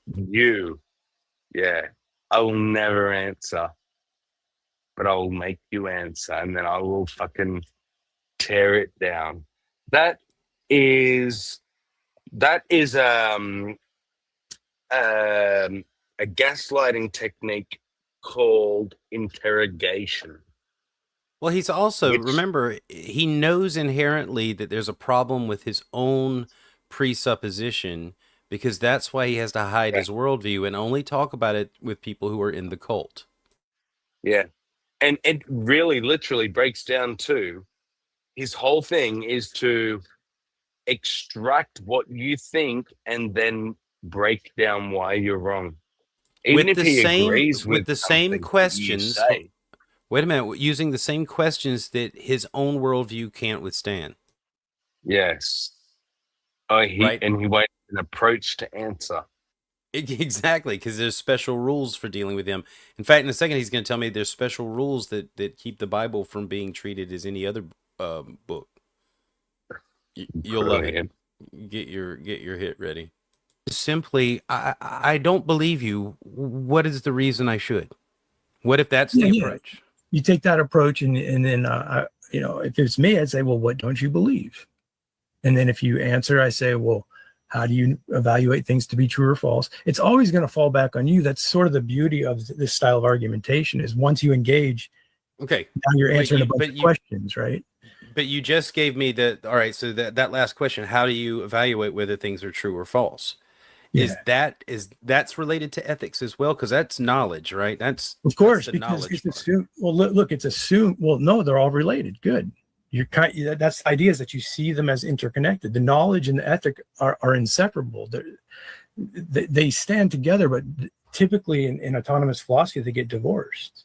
Knowledge might inform the ethic, but the ethic is something that changes and evolves as we learn more about what is good and what is true. That assumes that true and good exist in some sort of objective sense. Well, good is just a term for more preferred, more preferable. So now you're back to an opinion or a preference, which is going to follow you into your argument. Are you disagreeing with my definition of good, meaning more preferable, more preferred? Yeah. Okay, what does it mean other than preferred? Well, from my worldview, there's a good that exists that comes from God. Right, but how do I know that? Well, you don't seem to know that. Right, so then I have to say preferred, because I have no reason to presuppose that your worldview is informed. Well, if you choose a preferred ethic, that's going to be your problem, is what I'm saying. Because when you get to the extent of making an argument against me, did he just say choose a preferred ethic? You mean like presupposing a preferred divine law? Objectively? Preferred by God and objective upon us? I'm just saying. I'm going to ask you, how you know that is the case, that I ought to follow that. Even if you say something true. You're implying that I'm suggesting that you should follow my ethics. Well, when have I done that? No, not quite. I mean, that could come into play, but you're suggesting that I should take your ethical position seriously. No. So I'm arguing against it. I'm saying, well, I'm listening to you, but no, I don't think that you should necessarily take. I mean, that's something that has to be earned. If you take that route, you're saying, okay, I don't think you should listen to me. What happens here is like what happened with Wildheart. He's like, no, I don't think you should feel compelled to just respect me or respect my worldview or whatever like that. That shit needs to be earned. Yes, I don't think that that's it's your. obligatory that you give anyone. It just again shows the simplicity of his thinking. It's like all or nothing. Whereas he doesn't understand and has never grasped, or does grasp, and he's dishonest, which is, I think, the case. That we're not saying that. He has only ever addressed a straw man. He is not addressing your position, honestly. He's just addresses his interpretation of your position. Or whatever position I give him. Doesn't matter what it is, Yeah. because I don't ever, I mean, I try to tell him what I'm considering from one moment to the next, but he doesn't understand that my I consider a lot of things and I try to be honest about it. So it can change. It's not like his. I'm not trapped in the idea that I'll get punished with eternal torture if I, peek around the curtain. Yeah, that's fair. And I guess then what I'm saying is, no matter what you say, he's not actually addressing it. No, he's not addressing the words out of your mouth. Well, He's he's made up addressing this ideas. thing he's created. Yeah, and he's made up requirements that, or humans. He's saying these are basic laws of physics and ethics and morals and blah blah blah. Well, look, man, look, if I'm evolved from a worm, what the fuck does that matter to me? You're talking about things that other evolved worms have come up with in order to make sense of the world around them. What the hell do I need their categories? Because we already talked about earlier, humans make up categories and metrics. So, I mean, we do that to understand and make sense of it. That's how we're navigating. Right? But we're making up categories to try and understand things. It's subjective. Yeah. And when we say, what book did that come from? It's rhetorical. We don't actually expect you to go, the Bible. Right.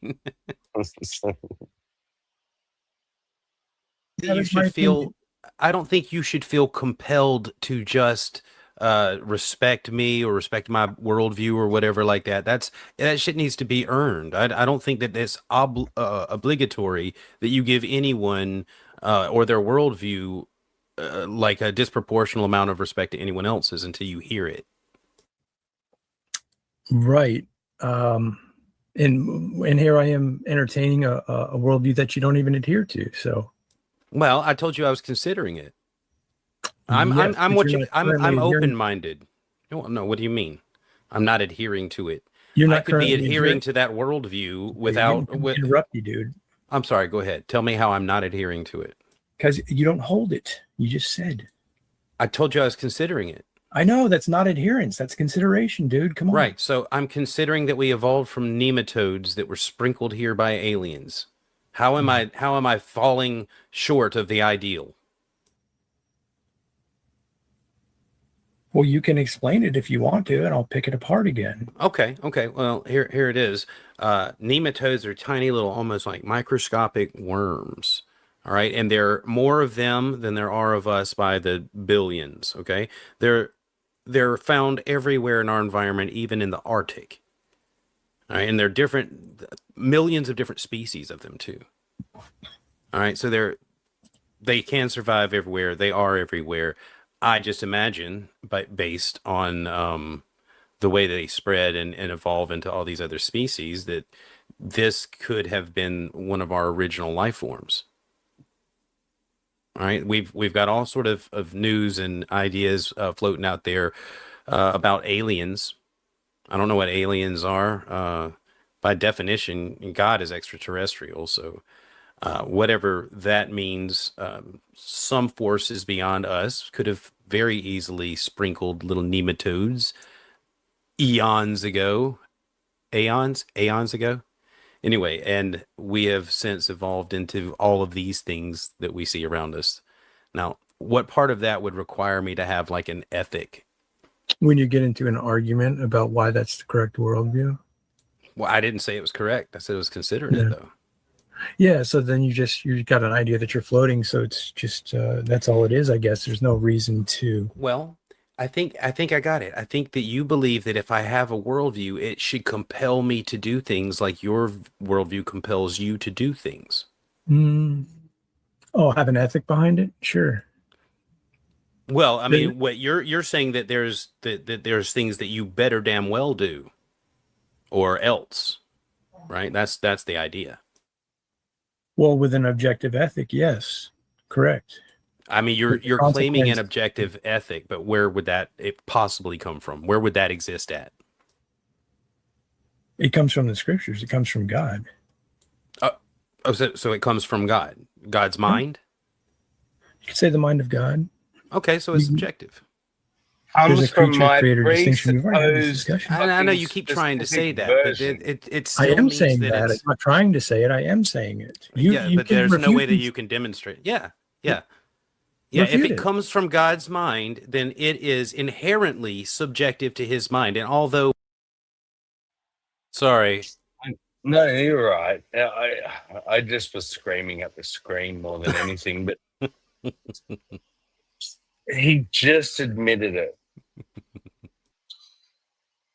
Say on. Go back 20 seconds for me. Okay. What about there you go, 30. Well, with an objective ethic, yes, correct. I mean, you're claiming an objective ethic, but where would that it possibly come from? Where would that exist at? It comes from the scriptures. It comes from God. There you go. So it comes from God. God. So we're just going to clarify. We're going to go back to what he said before. I've only read a couple. I'm going to put that down to one. Okay, I'm going to be generous. Give him two. He mentioned King James two. and okay, yeah. Oh, okay. I'll give him two. I'll give him three. He's had a go at three versions of the Bible and decided which one was, as he just said, the foundation for his presuppositions. We need to really push how important that is to his worldview. That is everything. That's his foundation. You're and exactly he's not even right.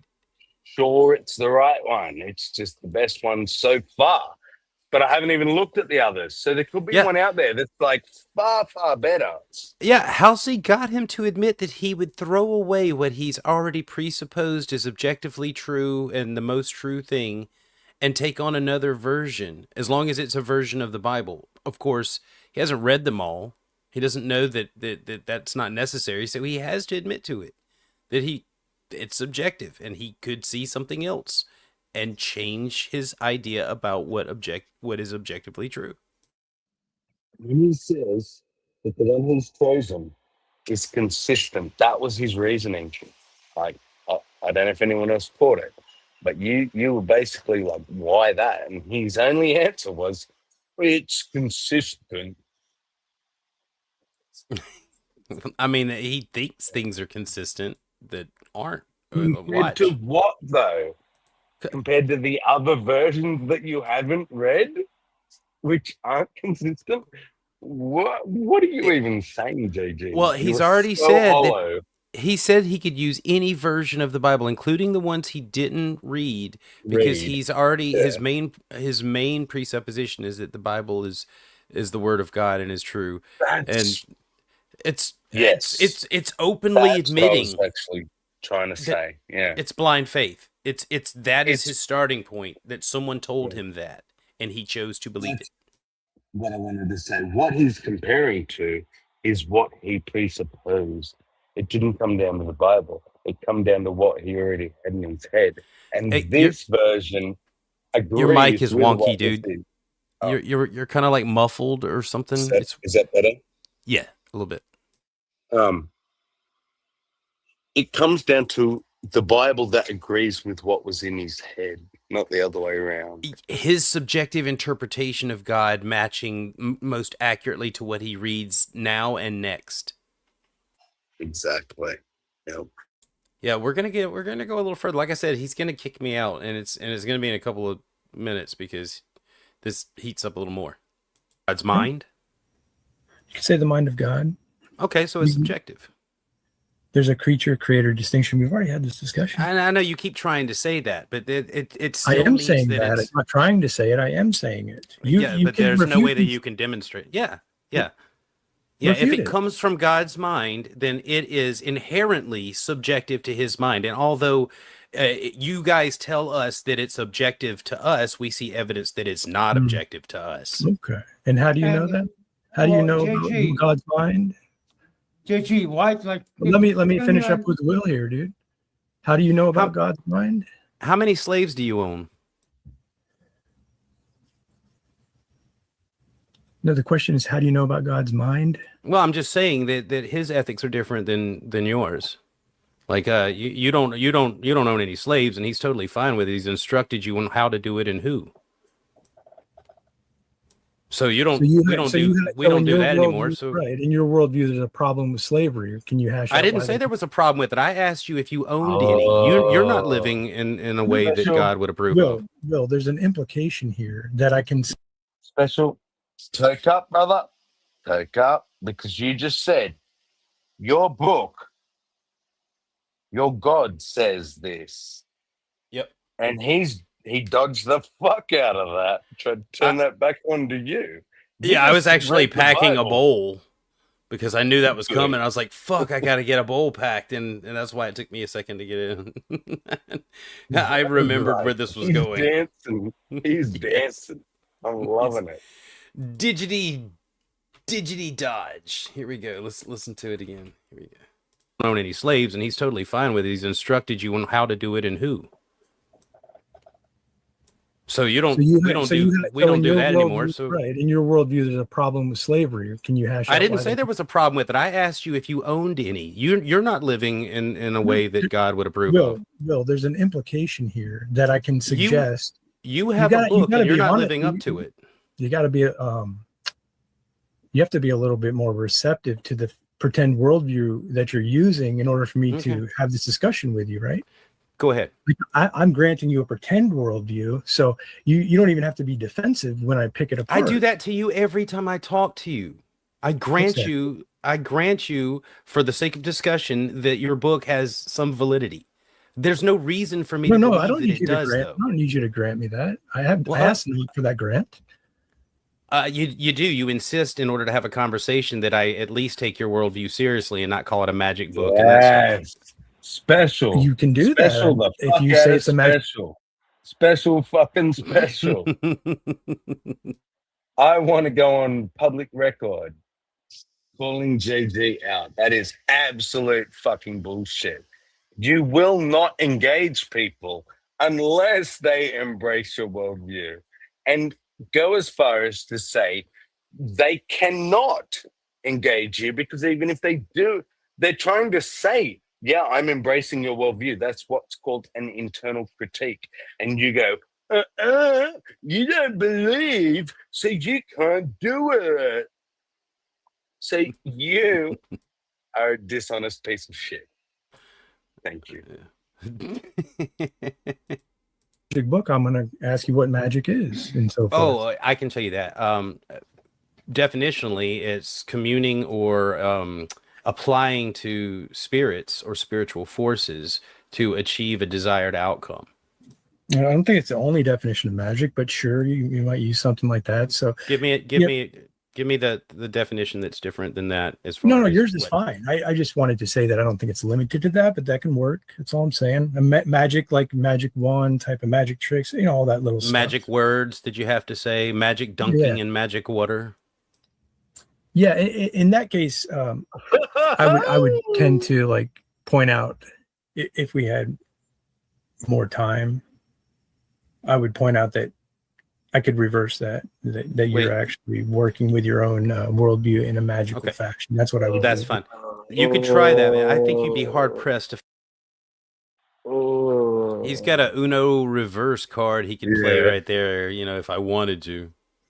It's a secret one. No one's ever going to see it. But trust me, bro, he's got one. I could play it on you right now if I wasn't being so benevolent. If we had more time, I would point out that I could reverse that you're Wait. actually working with your own worldview in a magical fashion. That's what I would do. That's fine. You could try that. I think you'd be hard pressed to find any distinction between the practices of the Hebrews or the Christians. Any distinction between that and the pagan stuff that you guys call pagan or magic spells and stuff, witchcraft, whatever. Well, I think the difference would be what it's attributed to, right? The foundation. Yep. Whether you're attributing it to your God or their gods. Yeah. Midnight, go ahead. I know you had something a minute ago. Okay. My biggest issue with you is and there's the first dismissal of you. Yeah. Whatever that last thing you just said, it was like, okay, Midnight, I've had enough of Will. I was comparing Christian things to pagan magic, and the only difference is the God that they're presupposing. He does not like that comparison. Should we suppose he had no response to that? I told him he'd be hard pressed to find a distinction, and then he's like, the God, that they're like talking to or whatever. But I think he knows that I'll be like the God they're presupposing. But we never. Before I even got there, he's like, "Hello, Midnight. You were gonna say something. Please don't talk about presupposing their gods and doing the same shit we do." Because I already mentioned the dunking in the magic water, the holy water, Water, yeah. And the magic spell, Jesus, come into my heart and save a sinner like me, even though I don't deserve it. I know you died for my sins and whatever. And your father's going to fucking roast me if you don't do something to your God or their gods. Yeah. Midnight, go ahead. I know you had something a minute ago. okay. My biggest issue with you has always been that for some reason, you can accept that something could be objective but still change. Like objective doesn't mean static. I mean, give me an example. It typically does, but you give an example. Of no, what it doesn't. Okay, a river, right? You never step in the same river twice. I appreciate Sparkle laying it out, but basically, we can observe that things objectively change. That change. There's things that are in constant change. We can observe it. It's objectively true. Yeah. And even simple things like at this point in time, for now, the Earth goes around the sun. So every 24 hours, I perceive the sun rising. That's objective. I didn't make the claim it will be for all time, forever. There are things that are objective, like it's the sun operational. came up this morning. Yeah, it's certainly operational. It's how we plan our calendar. We certainly extend the idea that we should plan for a year at a time. But can I not say that 2 days ago, just to make sure we get past all the time zones, 2 days ago, the sun rose for everybody on the planet. Would you say that's an objective claim? The sun can continue to be the thing that we revolve around. Yeah, even better. Yeah.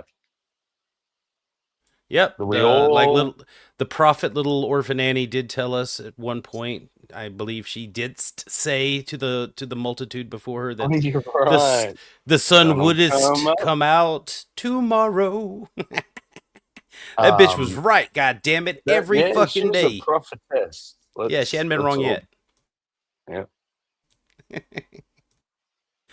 Yeah, let's go because I love getting kicked out right here. He's very offended by what happens when he kicks me out. I don't know if you ever heard that. Yeah, that's a good example with the river. Very meaningful. You're saying that the objective part of that is the river itself. Yeah, the objective part of that is the river itself, and the water is the objective part. Like objectively, the river exists. You see it, but the water flowing through it always changes. The river itself doesn't. like I guess you could call it the hole. Even that erodes down. It's objectively, or it is objectively what we categorize as a river, even though every element of the river is in constant change due to erosion. Exactly. Yeah. And Sparkle's trying to explain it to him. Yeah. And he missed that. He said the river doesn't, but the water changes. Well, the river does change, but the fact it is a river doesn't change. And we can say it's objectively true because we define what a river is as human beings and set the metrics. Yep. Flux. Very good. Nerdy. You're a beautiful mind. I'd probably give you a big smooch if I wouldn't get the hantavirus. That's such a sexy word too, isn't it? I want to flux you. Now JG won't watch it. He'll turn it off here and won't hear the rest because you said something that sounded naughty. Although he was pretty enthusiastic about sperm earlier. That was weird. Yeah. Well, let's take it back to sperm, JG. Don't run away. Yeah. Overtime. Yeah. There's a little bit of an issue in what you're saying. If you think about it, you're saying the river itself is objective, but then you go into saying that the components of the river are always in motion. So that's an interesting. What's wrong with that? That is literally how reality functions, JG. I'm sorry to have to put it to you. Well, it's objectively a river, but the pieces are always changing. It's never the same river one second to the next. So we got to think of the categories we're in, right? Like when we're talking about something physical versus something metaphysical, like an idea of like transcendental categories, time, space, causality, ethics. Where do metaphysical things exist? Physical always changes as well, JG. Like matter is continuously. Hang on, matter is continuously converting from energy back to matter. Like literally everything around you is always changing. You just don't see it because would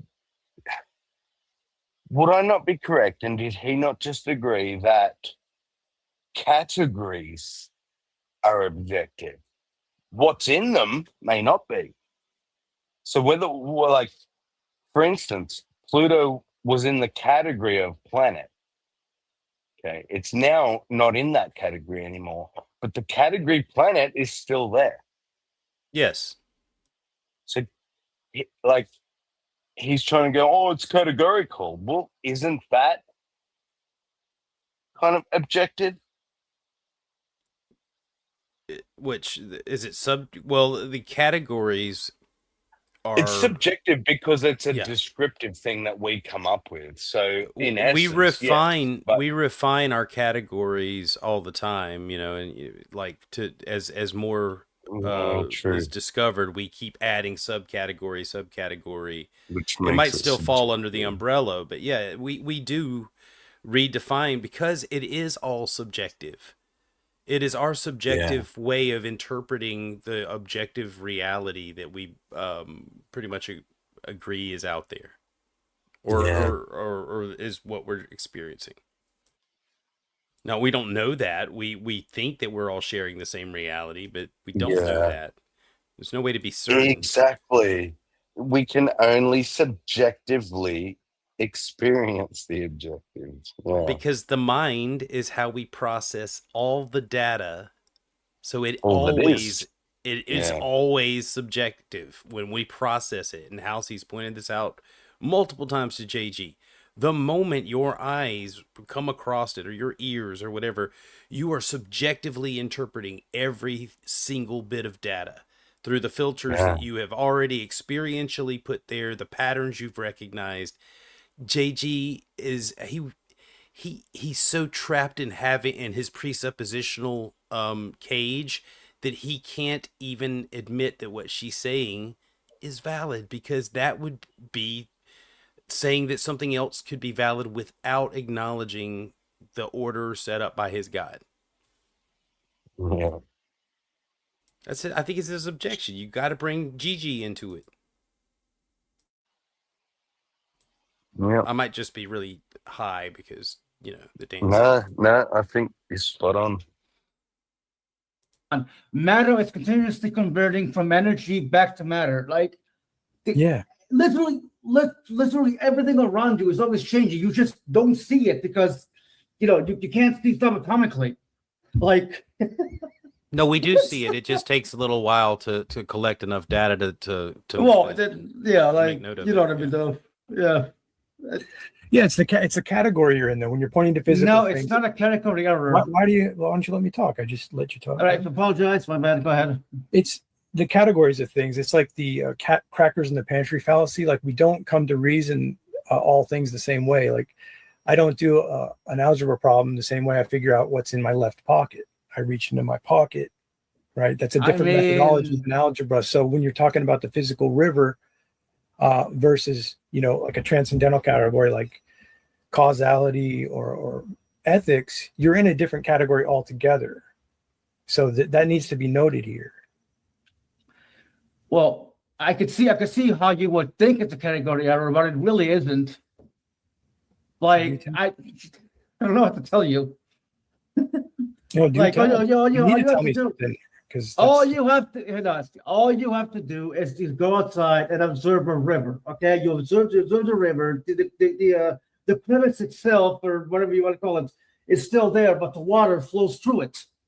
Like, I don't get how that's a category error. That is not a category error. I'm pointing out that when we're talking about ethics versus a river, we're in a different category, right? But ethics is the same thing. Really? Point to it then. You're saying they change. Is that correct? Yes, you're saying they change. Pointing to the river, right? Point to the ethic. Slavery. Yeah, there you go. That's an example of an ethic. Point to ethics itself. The ethics behind the law changed, and then it was no longer an acceptable thing. I don't know. There's still more there, though. Like, whatever is behind all of it is what I want to see you point at, because you're just giving me examples of morals and ethics in society. I'm saying, what is it? What is the ontology of the ethic itself, the existence? The ontology of existence? Yeah, the river we can point to. We're getting into, physical matters, empirical ideas, but when we get into ethics or transcendental categories, we don't. So you're saying, where did existence come from? That's what I'm hearing you ask. No, I'm saying point to the existence of the moral or ethic that you're speaking.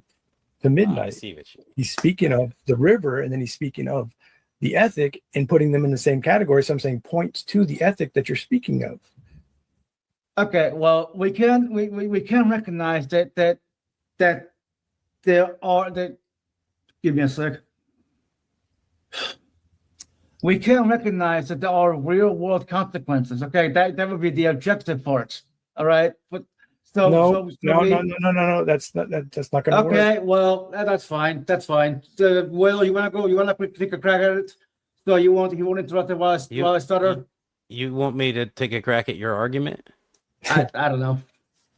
I'm not. I'm saying I'm not convinced that there's an objective morality. I get that people have morals, and that if we have free will, then that seems to be subjective, what we do with it and what we think is wrong and right and correct and incorrect. If you're suggesting there's a God who has an objective morality, like a rule system that he's insisting that we follow, I'd like to see your evidence that God exists.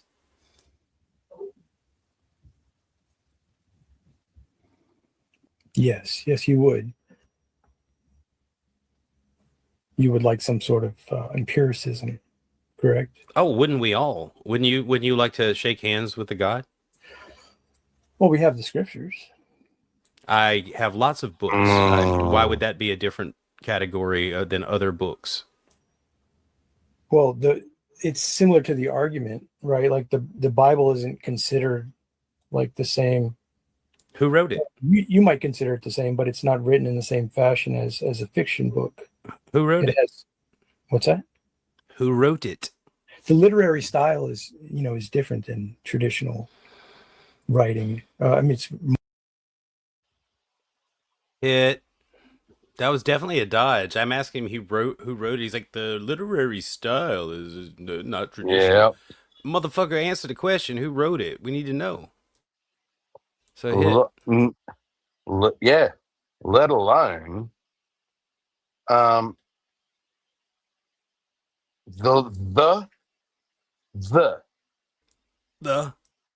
what is the is singular, okay? So the literary style of the Bible.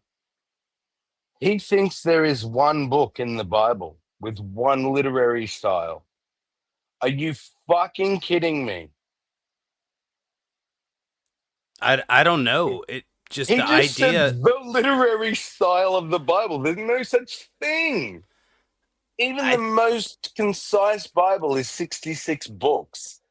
The style. There's no I got the it. I got style. it because it's Every singular. single book. Each author had their own style, so it's a canon of a bunch of books with lots of different literary styles. Right? Is that what you're saying? Okay. Yeah, that's what I'm saying. Exactly. But he's saying the style of the Bible. Yeah. It's different to other books. I'm sorry. If you think there is a style in the Bible, just one, hold on. you've never read your Bible. Hold on. What He are you could even be. saying? He could be insinuating that it has a single author. Author. Exactly. And that's one style, but it's weird and erratic.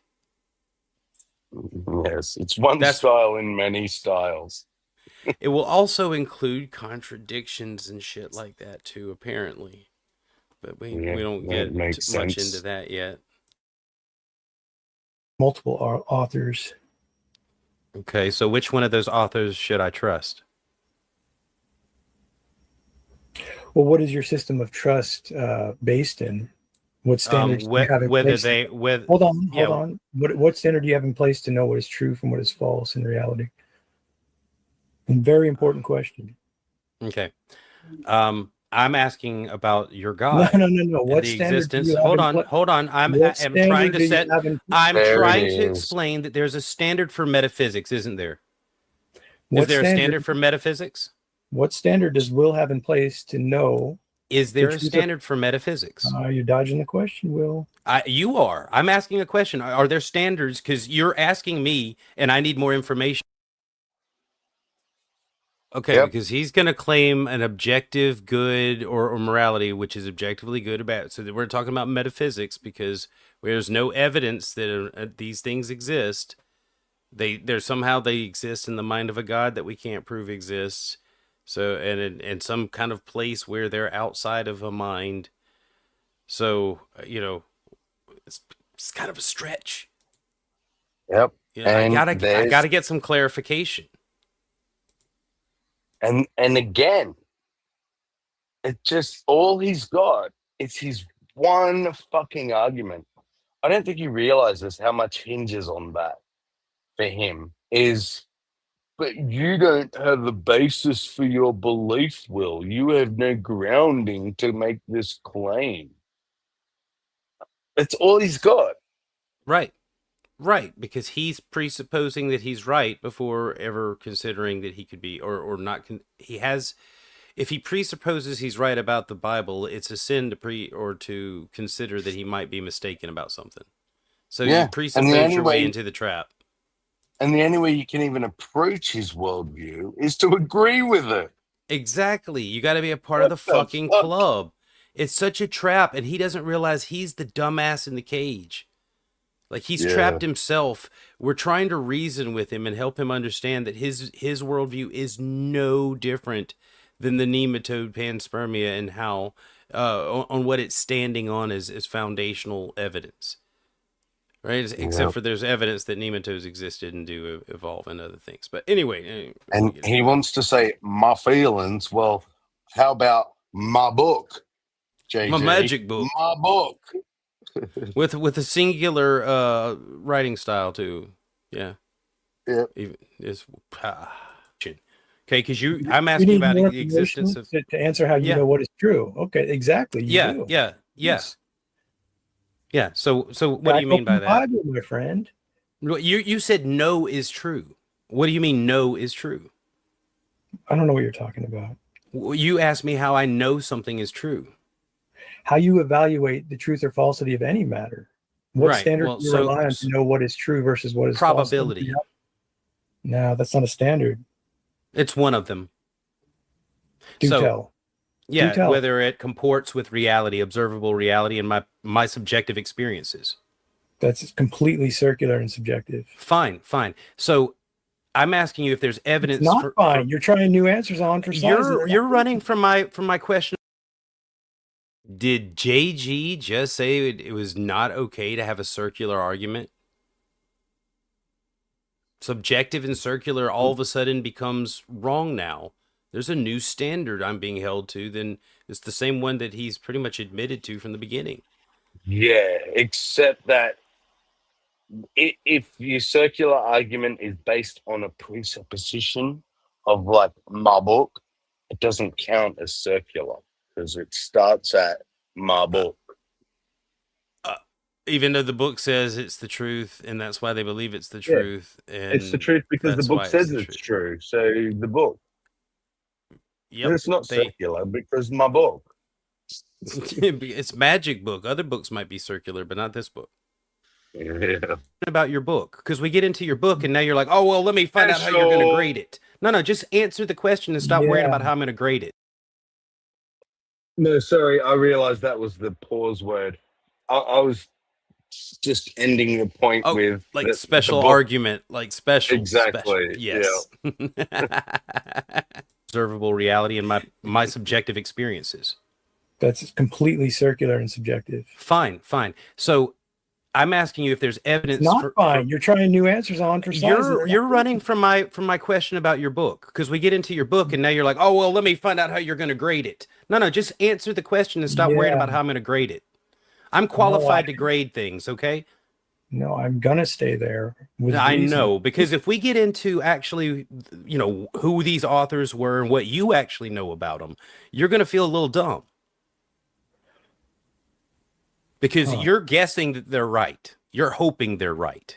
You have no evidence that they knew what they were talking about. That's why I asked the person who's questioning that how he knows and evaluates what is true versus what is false. And he says probabilities. Probabilities is your answer, dude. Okay, well, hash that out. What does that even mean? The probability that these guys actually wrote the things they're attributed to writing, for one, because that should come into question who the author is. Now, what do I know about the authors? What can I even find out about the authors?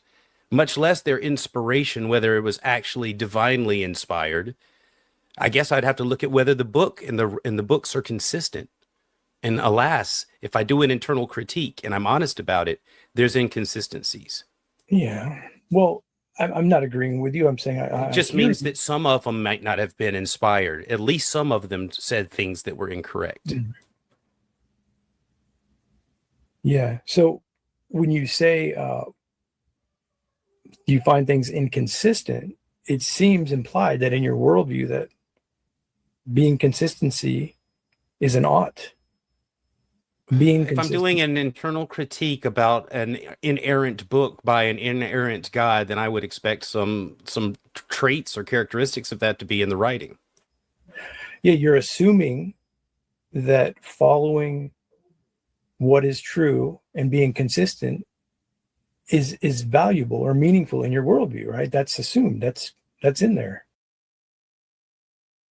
Sure, but I'm going to comment. Yeah, he's right. It's in there subjectively. I subjectively value these things when I'm evaluating claims to navigate the environment around me.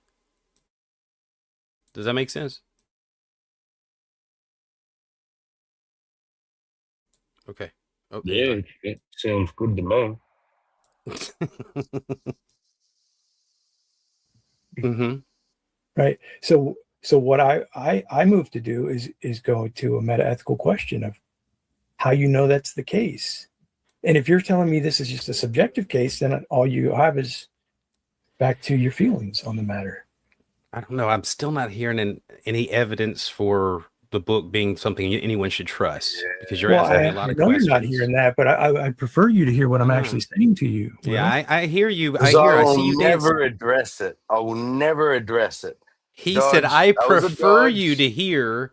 He's acknowledging he's not answering, and that he would prefer that I hear this other thing. Like, I hear your question, Yeah. but I want to answer a different question that you haven't asked. Question. Yep. Right. And it's an So, admission. It's an outright admission that that's what, like, I'm not going to answer your question. I want to answer this thing. it's not even subtle at this point. So That's what I coke mean. up.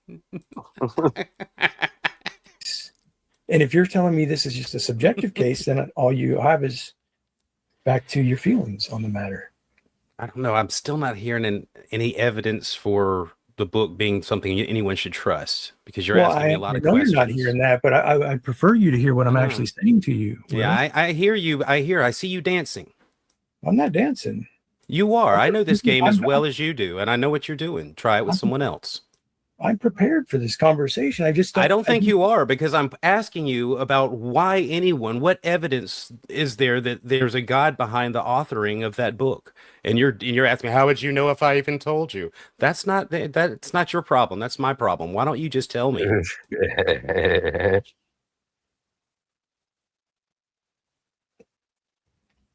Deflated. I don't know, Will. I mean, if you don't know how to evaluate what is true and what is false, I'm not sure the point of a conversation. That was huge silence. See, he goes back to ignoring that. It's just give me the information and let me evaluate it. Stop trying to determine whether I can or can't. Give it to me and see if I can evaluate it. You might not like the conclusion, but that's what he wants to do, is control my the outcome, my decision on how I feel about the information. He wants to dictate without giving you the information, though. Right, exactly. Yes. Let's do it again. I want to hear the pause right here. Behind the asking you about why anyone, what evidence is there that there's a God behind the authoring of that book? And you're asking me, how would you know if I even told you? That's not your problem. That's my problem. Why don't you just tell me?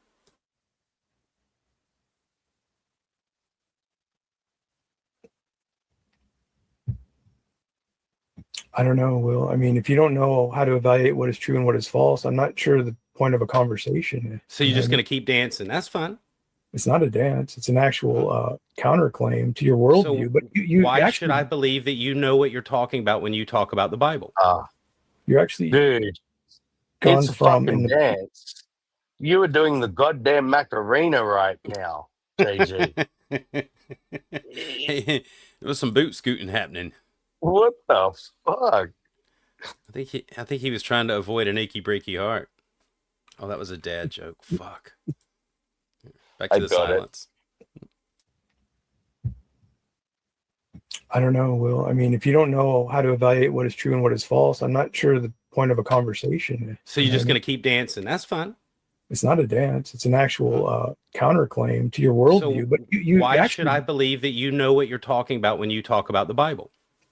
You're actually gone from maybe 45 minutes, an hour, from a fake worldview into a new worldview, into like a position where you think you're going to question the Bible. It's not going to work. That's what happens with subjective worldviews. Yeah, I know. But you're still not able to answer my question. I'm noting that. That's all of this is you not addressing my question. Well, I've been addressing your questions, right? I know, but now you're in the Darth Dawkins mode. You don't want to talk about your book, even though you've told me that's where it all hinges. It's true because I have presupposed that it's true, and there's inconsistencies. And when I start talking about inconsistencies, you can't even determine whether it's inconsistent because you don't know wrong from right. See, that's a dodge. I'm not a child. That doesn't work with me. It's not a dodge. It's actually a statement that seems to be true until otherwise noted by you. It's a cop out to exclude anyone that's not already a firm believer because they fuck out of that. So I am right because I presuppose I'm right. Yep. And you're wrong because I say you're wrong. You're wrong because you haven't listened to my presupposition and agreed. Yeah. And until you agree with my presupposition, you will continue to be wrong. Now I Wow, can't. JJ, congratulations, you fucking retard. He can't prove. I don't think any of the elements of his presupposition either. He's. It's just taken as one big whole. You know, accept the Bible in any form. Because he said he could use any form of the Bible to talk to me and Halsey and destroy our worldview. Okay, but like that, none of those elements of that was involved in his pre-selecting, pre-choosing without even. And let me tell you something. He read the book already presupposing that it was the Word of God, and he just had to decipher it. Yes. Okay, because that's how you get in. Exactly. That was It my all earlier hinges. point. Was like he already had the shit in his head, and then he found the one that agreed with what was in his fucking head. Yeah. Somebody's been talking to him. He'd been listening to some cassettes in his uncle's truck or whatever the fuck it was. You know, Greg Bonson or whatever. And he's like, let me look into it. But he already had, he's got it in his head. And Halsey pointed out earlier, you know, you walk into a party and it's not a blank slate. If someone says, hey, there's a whole bunch of gay people at this party, you're already subconsciously looking around to confirm whether that claim is true or false. And he was just totally oblivious to what, you know, it's seeded in there. You know, you seeded it. Yeah. It's true because I have presupposed that it's true. Yeah. And there's inconsistencies. And when I start talking about inconsistencies, you can't even determine whether it's inconsistent because you don't know wrong from right. See, that's a dodge. I'm not a child. That doesn't work with me. It's not a dodge. It's actually a statement that seems to be true until otherwise noted by you.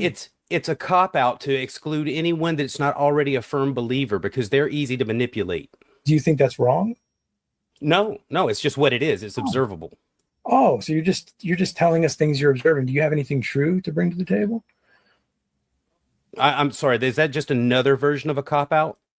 So you're just observing things? You don't have anything true to bring to the table? I'm observing you running from a question. You're running from my question about you bringing anything true to the table? You're not. Why should anyone believe the Bible's true? You're not observing yourself. I hear you not answering. I'm not letting you get away from me. Okay. Why should anyone believe the Bible is true? That's your question. Yep. What is truth in your worldview? Why should anyone believe that anything about the Bible is correct?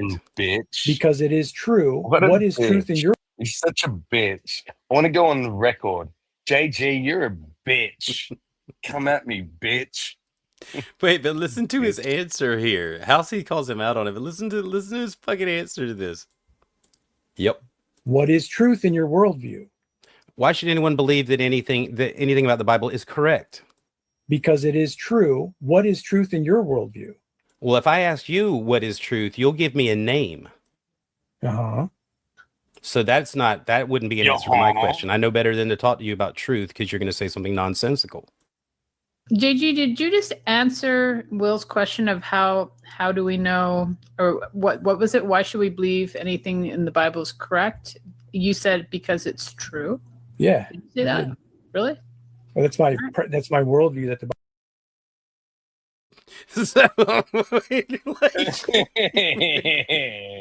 That's a bit insufficient, isn't it? It's let's clarify. Not the Bible, not all the Bibles, just his Bible, the Orthodox. Because it's true.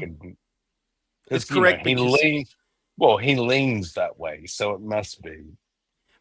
But with no justification, he's like, I ask why it's correct, and he's like, because it's true.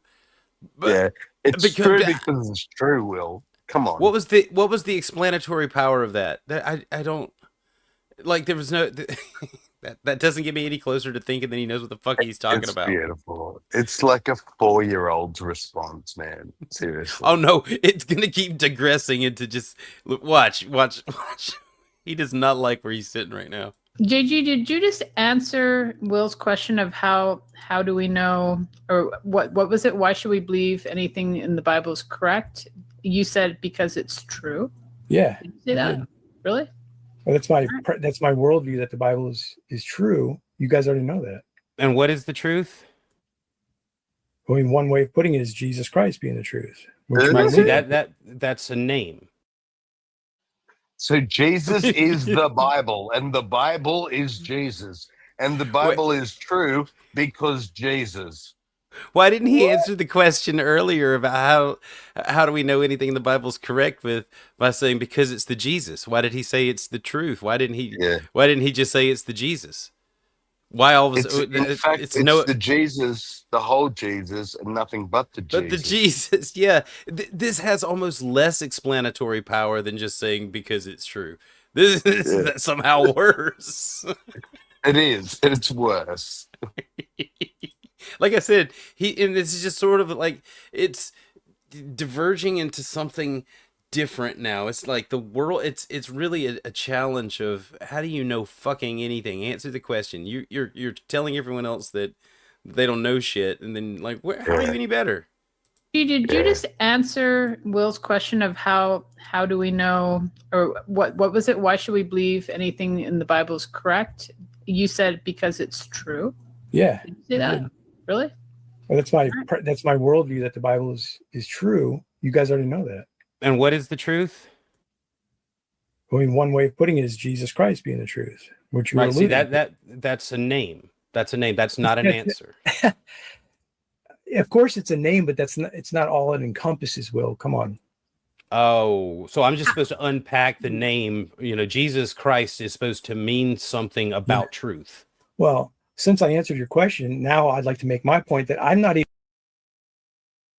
I'm sorry, did he think he just answered my question? I was about to say, that's all.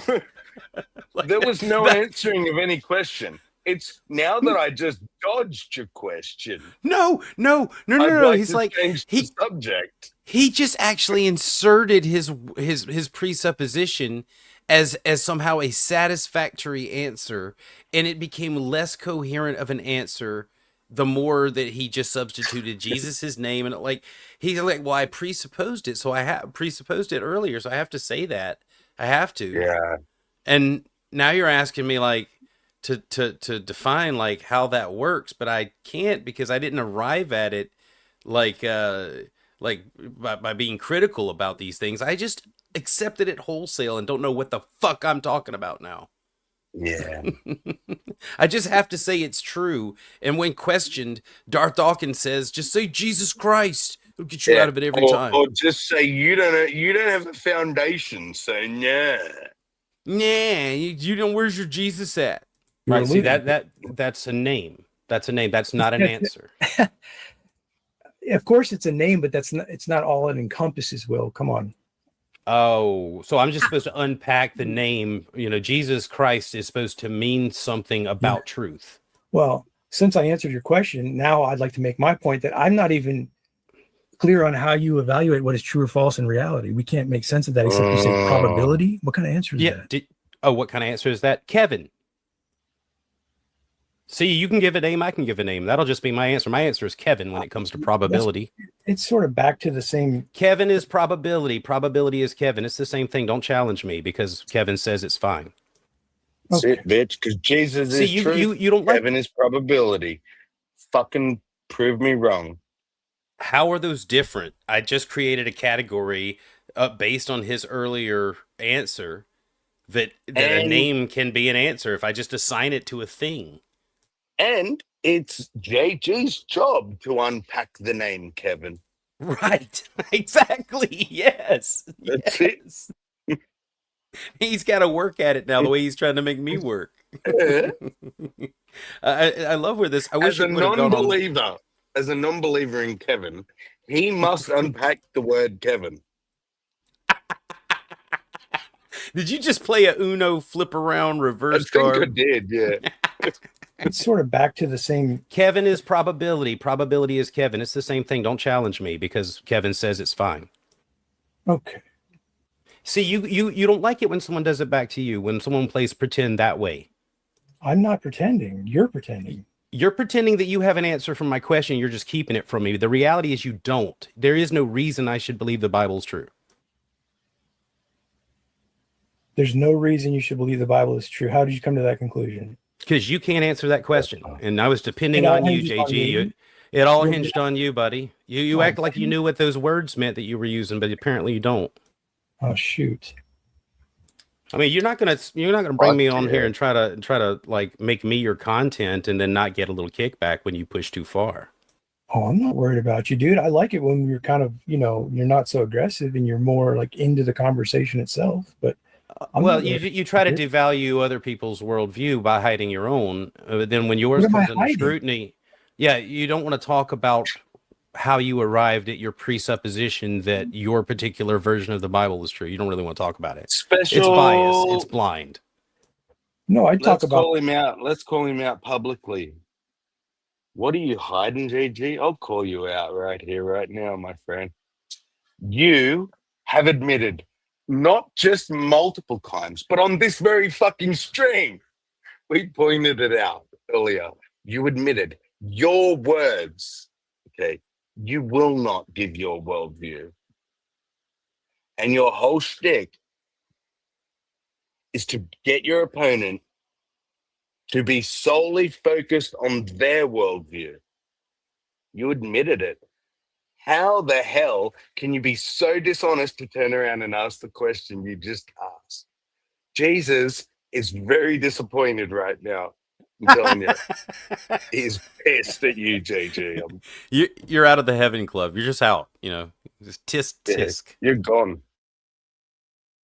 Certain things with certain people. That's correct. Okay. I mean, you don't want to talk about with anyone that's not in the cult. If they're not in the cult, they're not going to really believe all the woo. No, I reject your terminology, but what I'm saying to you is, what's wrong with my terminology? Can you let me answer? Yeah, but what's wrong with calling it a cult? It is what it is. It began as a cult. It's just a bigger one. I disagree with your terminology. Okay. Is my terminology wrong? Yes. It's incorrect? Yes. Is that objectively true or subjectively true? I'm still trying to figure out how you evaluate these things so I can have a conversation with you. You see? Yeah, I would like you to give me what convinced you that the Bible was true, other than you pre-selecting that it was true because that was your leaning. Yeah, I know. You want me to perform for you. Well, I want we both know the answer. We know the answer. Special. Do you think we should point that out? Because he's not just JG. And it's been my sticking point this whole stream. And it's my main sticking point with JG. You want to keep making the claim. Or not even a claim. It's asking a question, right? I want to know how you can even ask those questions when you don't have a foundation for your truth. Even though you've given me a foundation, which is based on your preferences, your feelings, and I just go, oh, but my feelings isn't an answer. And so then you pretend you didn't get an answer. You got an answer. Admit it, JG. You don't like the answer. You don't like that morals are subjective. We don't give a fuck whether you like it, bro. Phil, bro. Show us how it's fucking right or wrong. You can't. You just want to go, oh, I don't like it because it's your feelings. It's not God telling me. Cool, bro. Stop saying that over and over and over. That's all you've got. It's fucking tired. I'm tired, bro. Give us the evidence of it. Stop saying it and give us the evidence because you haven't got it. Dost thou have a magic book, Samuel?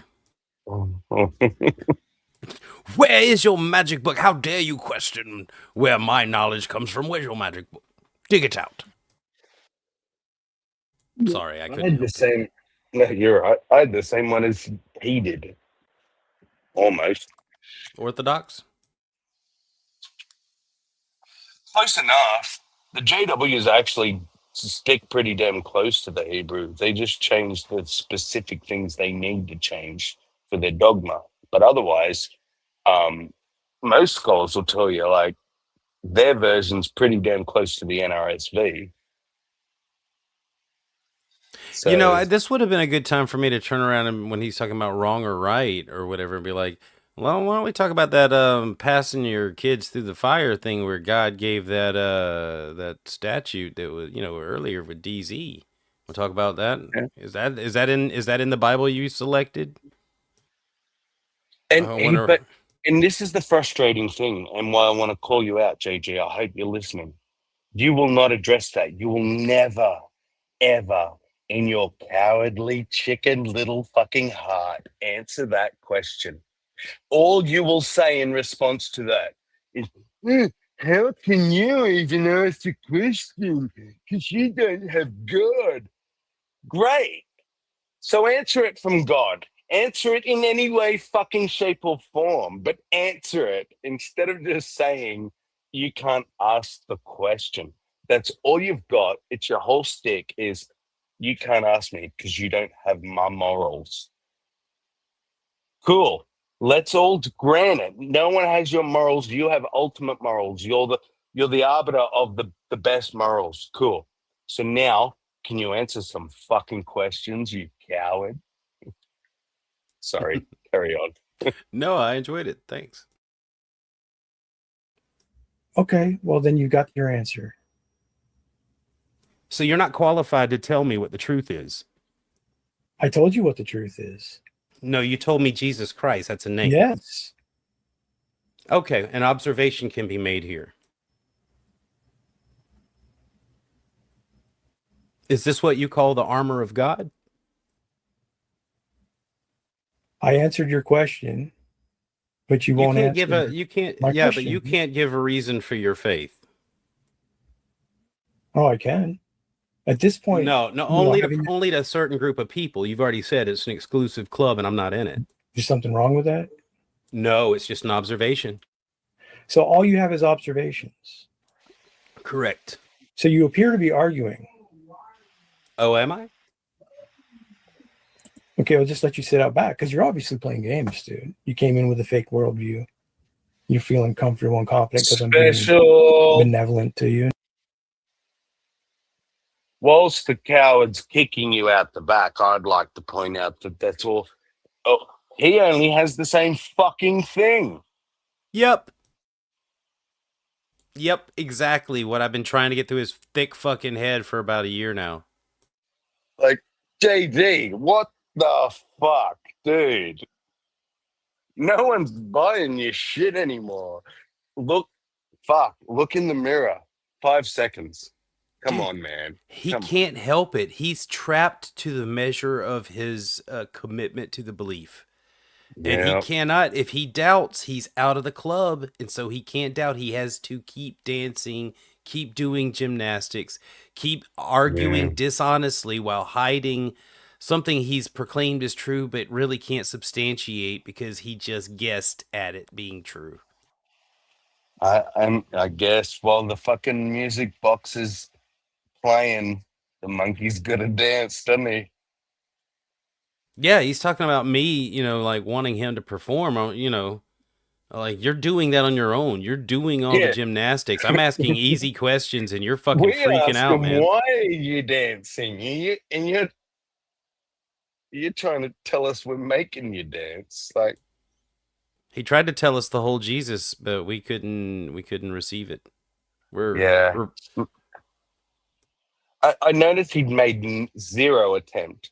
Again, JG, no one says you have an obligation. Again, all we have is observations.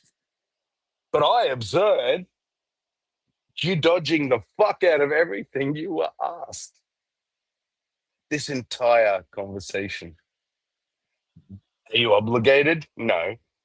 But do we all think you're a coward? Yes. Does it matter? No. How do you have universal knowledge, Sammy, that everyone thinks he's a coward? Is it because it's objectively true? It was given to me by personal revelation. Oh. Can't argue with that. Unfalsifiable claim. You win again. Question that shit. That's the Uno card. The unfalsifiable claim is like the ultimate Uno card because like can't question it, can't prove it's wrong. You can ask questions, but you're not smart enough. You don't have the capacity. You don't know wrong from right. You can't evaluate the answer. I have 1,000,001 ways to tell you how my made-up Uno card is trumps whatever you've got in your deck because I said so because I made it up. I mean, I've got a Bible card too, if you want it. We were told that we will always have an answer ready. Do we not? And JG has never answered. It's his whole thing. He's proud. He said earlier how proud he is and how clever he is, that his whole shtick is to not answer to his faith. Well, I cannot. As much as I am an atheist, I fucking pray to anyone that Jesus is real, because I want you to face him, JG, after all your bullshit. Let me add something too. If you're undecided and you're evaluating worldviews, and you're looking at this, like, I mean, what are you thinking? What are your considerations if you're looking at these worldviews being dumped out? That's what I'm interested in. Like, because Christians are supposed to be like convincing people that they're correct, that they're right, but they have to come up with super custom definitions is what Halsey called them earlier. They have to come up with super custom special definitions to answer the simplest of questions. Rather, I mean, they think that we're not observing, that it's all a game to them about pretending to be right, but we're evaluating worldviews here. That's the other thing. They also all have to assume that we are somehow like being dishonest, or that we're suppressing not the truth and unrighteousness. Truth. Yeah, we're actively just like against them. It's not that we're just calling out bullshit when we see bullshit. They think if we call out bullshit when we see it, we don't want the truth. That's exact opposite of what's happening. We're calling out the bullshit because we want truth, and you're giving us bullshit. Yep, because ultimately the Holy Spirit's not going to come down and convince anyone that JG is correct if he can't supply some sort of answers that make sense. Just claiming there's a special answer that I wouldn't understand doesn't tell the person who's listening, doesn't tell them that you're confident in your answer. It shows the opposite. It shows that you are running. They can see it no matter how you think it's coming across, like you're doing well because you haven't answered the question. The listener out there that's evaluating worldviews is waiting on some sort of fucking answer. They're waiting on you to nut up and fucking and address situations that are put in front of you, instead of just saying stupid things like Jesus is truth and I don't have to tell you anything else. It's just correct because Jesus is truth. It's dumb. Do you think that he doesn't realize when he says that I presuppose the Bible? Okay, that's his foundation. Does he not realize that that is essentially, he should be only preaching and he should be witnessing, and the only thing he should be saying to people is the way to Jesus, the way to the truth, is just presuppose the Bible. Say the words. I want to hear JG say, okay, everyone, the ultimate truth of all reality in the universe, God, everything, existence, right? You just got to presuppose the Bible. Say it. Say it, JG. I think he would say that. I want it in a quote. I think if you asked him that, even in a side chat, I think he would respond to that. And because he's not. I don't think he's be ashamed to say that. I think he'd feel obligated by the book to say that. And isn't that telling? He can only say what the book allows him to say. Anything else is kryptonite. He wants me to tell him if something's true or not, and I ask him what truth is, and it gives the most obvious dodge because it has no explanatory power. That's a sad worldview, and it's obviously subjective. You're claiming objective stuff exists that you can't evidence. Doesn't even make sense, as Sir proved earlier. If you start to break it down, doesn't hold water at all. It has to be subjective through a mind. Everything that has to do with the mind is subjective. So you're just running and trying to avoid admitting what Sammy said earlier. It's subjective, motherfucker. You just need to admit it. because Yeah. you don't have to dance when you're telling the truth. Yeah. Correct. So you appear to be arguing. Oh, am I? Okay, I'll just let you sit out back because you're obviously playing games, dude. You came in with a fake worldview. You're feeling comfortable and confident because I'm being benevolent to you and discussing things with you. But you Fuck can't off, answer coward. anything about how you know things or what is the right way. You just keep saying observation. Oh, I'm just observing. That's not all you're doing. You're proving your own dishonesty. You just proved it. No, I didn't answer every question you may have wanted, but I answered many of your questions. You're proving to play games, and you're proving dishonesty. Now I put you out back. There's a bit of an admission there. Now, I may not have answered all your questions, but I answered many of them. Well, he's also admitted JG. earlier that this is all a game to him, and he has a strategy and a script, and and he talked about the strength of the script, putting it back on the other person, not answering questions about his worldview. He's admitted it, all of this is chess. It's a game. It is Does not he about really finding give truth. a shit about what Jesus thinks? What? Does he think Jesus is up there going, fuck yeah, JG, play that fucking chess? Yeah. Does I he got think money that? on this motherfucker. Like, or does he read the Bible and realize he's not Christ-like? No, he doesn't read the Bible as much as he trusts philosophers that have read the Bible. Yep. Like he doesn't, he will not examine. Remember, it's like divine command anyway. But like he doesn't even examine like the contradictions, the accusations or criticisms. He just deflects by saying, "You can't even know what a contradiction is because you didn't presuppose it was because you didn't presuppose that there were no contradictions. If you just presupposed there were no contradictions, you wouldn't be asking about these There'd things." be no contradictions. It's exactly what he's trying to avoid saying. That's what he's saying. It's what the fuck he's saying. He's it's not that he's too low capacity. It's just he's too mentally entrapped in this cult to understand how stupid it sounds to people that aren't in it. Yeah. It's like when we were both in it. We were both in it too. So I'm just going to say, yes, like go ahead. when we used to believe that doubting something was inherently evil. Yeah. Sin, evil, go into hell. Because if you doubt it, you don't have faith. And without faith, there can be no salvation. Yep. Yep. So it's a trap. It's a mental trap. It's something a con artist would construct and did construct to trap gullible people into giving money and supporting political initiatives that were seemingly based on the will of God. And I guess that really points out that gullibility and intelligence aren't related. Because I think JG is incredibly intelligent. Okay. His ability to grasp very deep concepts, he's a smart fucking man. But he does a lot of God, gymnastics. His gymnastics are better. And go, I presuppose the Bible. That's the dumbest thing.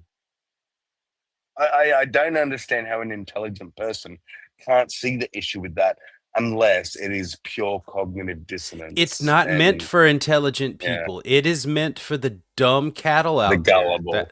Exactly. That's what it's designed to control. By the way, that's why politicians love religions, no matter what flavor, because you can control the dumb masses with it. Right away. You didn't have to leave. I'm trying to make the point that you're just playing a game at this point. Go ahead, House. I was just going to ask, like, when you go into a situation, like, let's say you're in a brand new situation. But we just reiterated and pointed out how he's admitted it's a chess game to him. But this coward, this little toddler in his nappy, just kicked you because you're playing a game. So it's not all right for you to play a game, Will, but it's all right for him to play a game. He has to play a game. I have to play a game to get him to talk about the game he's playing. Yeah. But what a fucking hypocrite. Oh, I play a game. And now I'm going to kick you because you're just playing a game, which you're not. But Well, I just admit I am considering the nematode thing, but I did float it out there because he made the claim that he could tear down any worldview using any version of the Bible. So I was just answering his challenge, and that it was, yes, in a way, a game. I was asking questions based on that to find out what sort of game he was playing, and he told me nearly everything. Yeah. And House And Heat that's too. He my told both point. of us. You were playing his game. Yeah. No, no. You weren't playing games. You played his game that he was playing. He brought the Yes. game.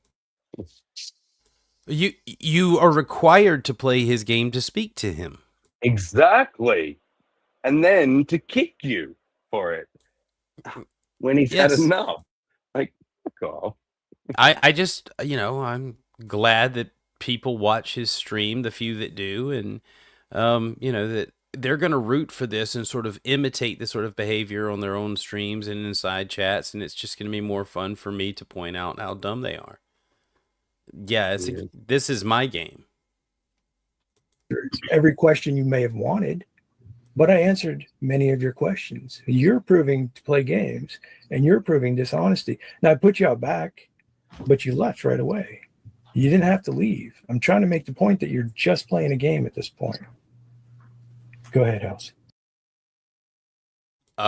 Wait a second. I put you out back, but you didn't have to leave. I was just trying to prove you're playing a game. Well, isn't putting me in the back to prove that I'm playing a game just you playing a game where you make up the rules and you put me in the back so you could make your point without me objecting? I'm just saying, you just made up rules to the game. I just don't even understand what occurred. Nothing occurred. No one got aggressive. You didn't say anything rude. He literally, I think, this is my opinion, he knew you'd cornered him. He was now talking shit. He knew he was at the point where all he could do was talk shit from this point forward.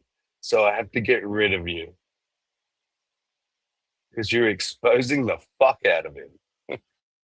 Well, he volunteered. He made a bunch of boasty claims that he could tear down anything, and he was a little more responsive to questions, but I think he did all the heavy lifting. How you know and still things. as condescending as ever. Yeah, well, he's self-righteous, and he's actually going to imply that there are rules that I am required to stay backstage and come back when he's done, or I've done something wrong. And he insinuates that I've done something mean to Halsey by abandoning her. Yeah, what yeah. the fuck? Right, but he's never considered that he's making up rules to a game that I am not obligated to play along with because I have more value of my time than to be put backstage because you don't like to answer questions. Yeah. Right? It's my time of life. I value that as a utilitarian, as we discussed earlier, and it would be a waste of time for me to let you put me backstage and make make me just content for you to claim victory. Take a Jill victory lap before actually ever saying anything of value. And I mean, myself personally, I have no problem saying I'm far too proud to sit at the back of anyone's stream. You put me out the back, I'm gone. That's it. I was in your stream, you got rid of me, I'm gone. I'm not there to be a fucking chew toy. Like, I have chew toys. I'm not a chew toy. So put me out the back, I'm gone. I'm not too proud to fucking say that. I totally get that. I just can't say that I have a fast rule about that because if I'm really interested in the conversation and I'm really drawn, I might sit back to come back in to finish or attempt something else. But when when it's not even that interesting and we've spent a great amount of time with him not really giving an honest answer to anything while pretending that he had absolute truth and I was like, what's the point to be put backstage and wait? Like you said, at that point, I am. I'm way too. I guess proud, but I just think it's just a value judgment on my time, and maybe it's my own value content wise. I don't know. Yeah. I'm sure you'd probably feel the same way if you're on there and he's using you for content. And you're like, what the fuck? You're gonna Exactly. grandstand? Yeah. Especially after taking such a public spanking by like 4 different people now. He's about to take another one. Well, Sparkle as always is not too pushy. He stands his ground, but he doesn't punch hard. He's playing it polite because he's a sweetheart. You're feeling comfortable and confident because I'm being benevolent to you and discussing things with you. But you can't answer anything about how you know things or what is the right way. You just keep saying observation. Oh, I'm just observing. That's not all you're doing. You're proving your own dishonesty. You just proved it. No, I didn't answer every question you may have wanted, but I answered many of your questions. You're proving to play games and you're proving dishonesty. Now I put you out back, but you left right away. You didn't have to leave. I'm trying to make the point that you're just playing a game at this point. Go ahead, Elsie. I was just going to ask, like, when you go into a situation, like, let's say you're in a brand new situation, you got invited to a dinner party where you only know one person, right?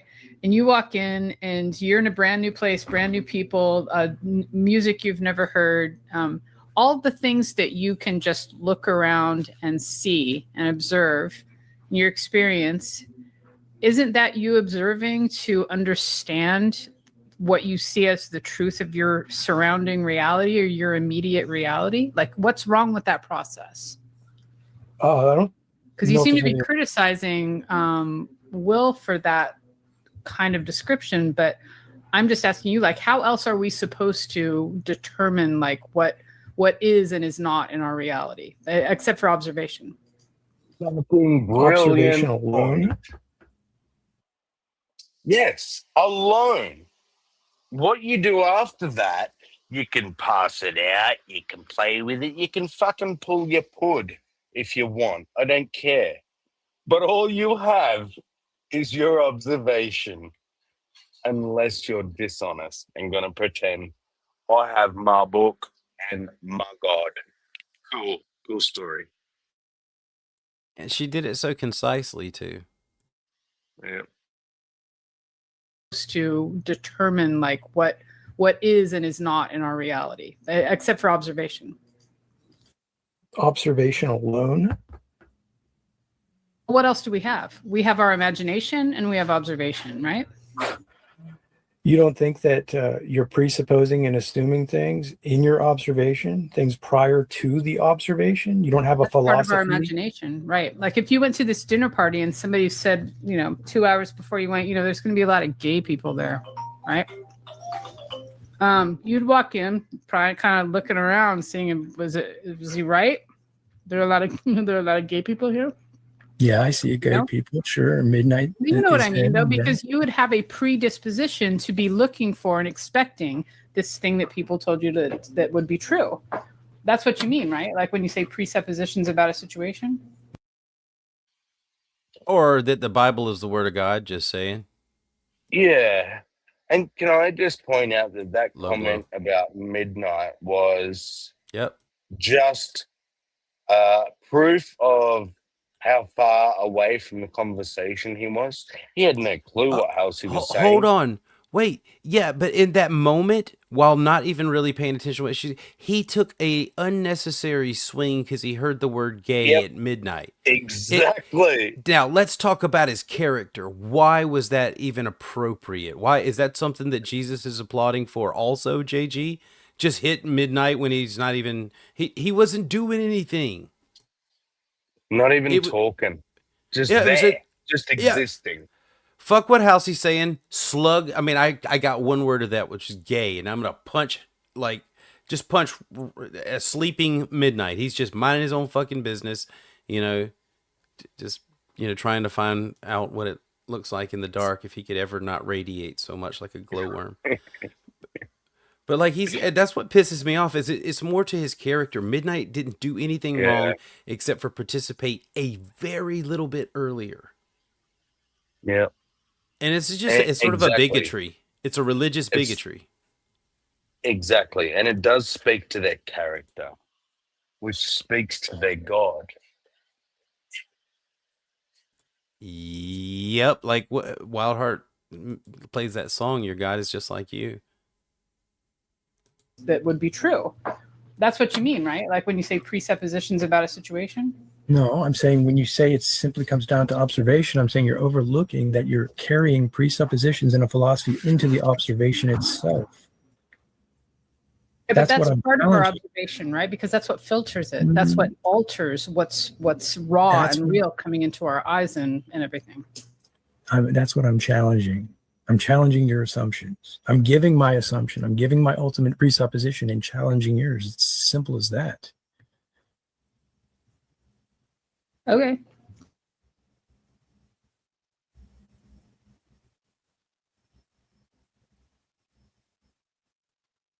You got anything, Midnight? You still there? Yeah.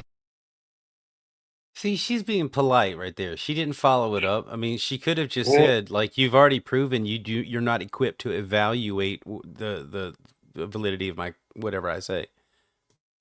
Yeah. With that worldview that he's proposed so far. You were going to say something. I'm sorry. I didn't mean to make you lose it.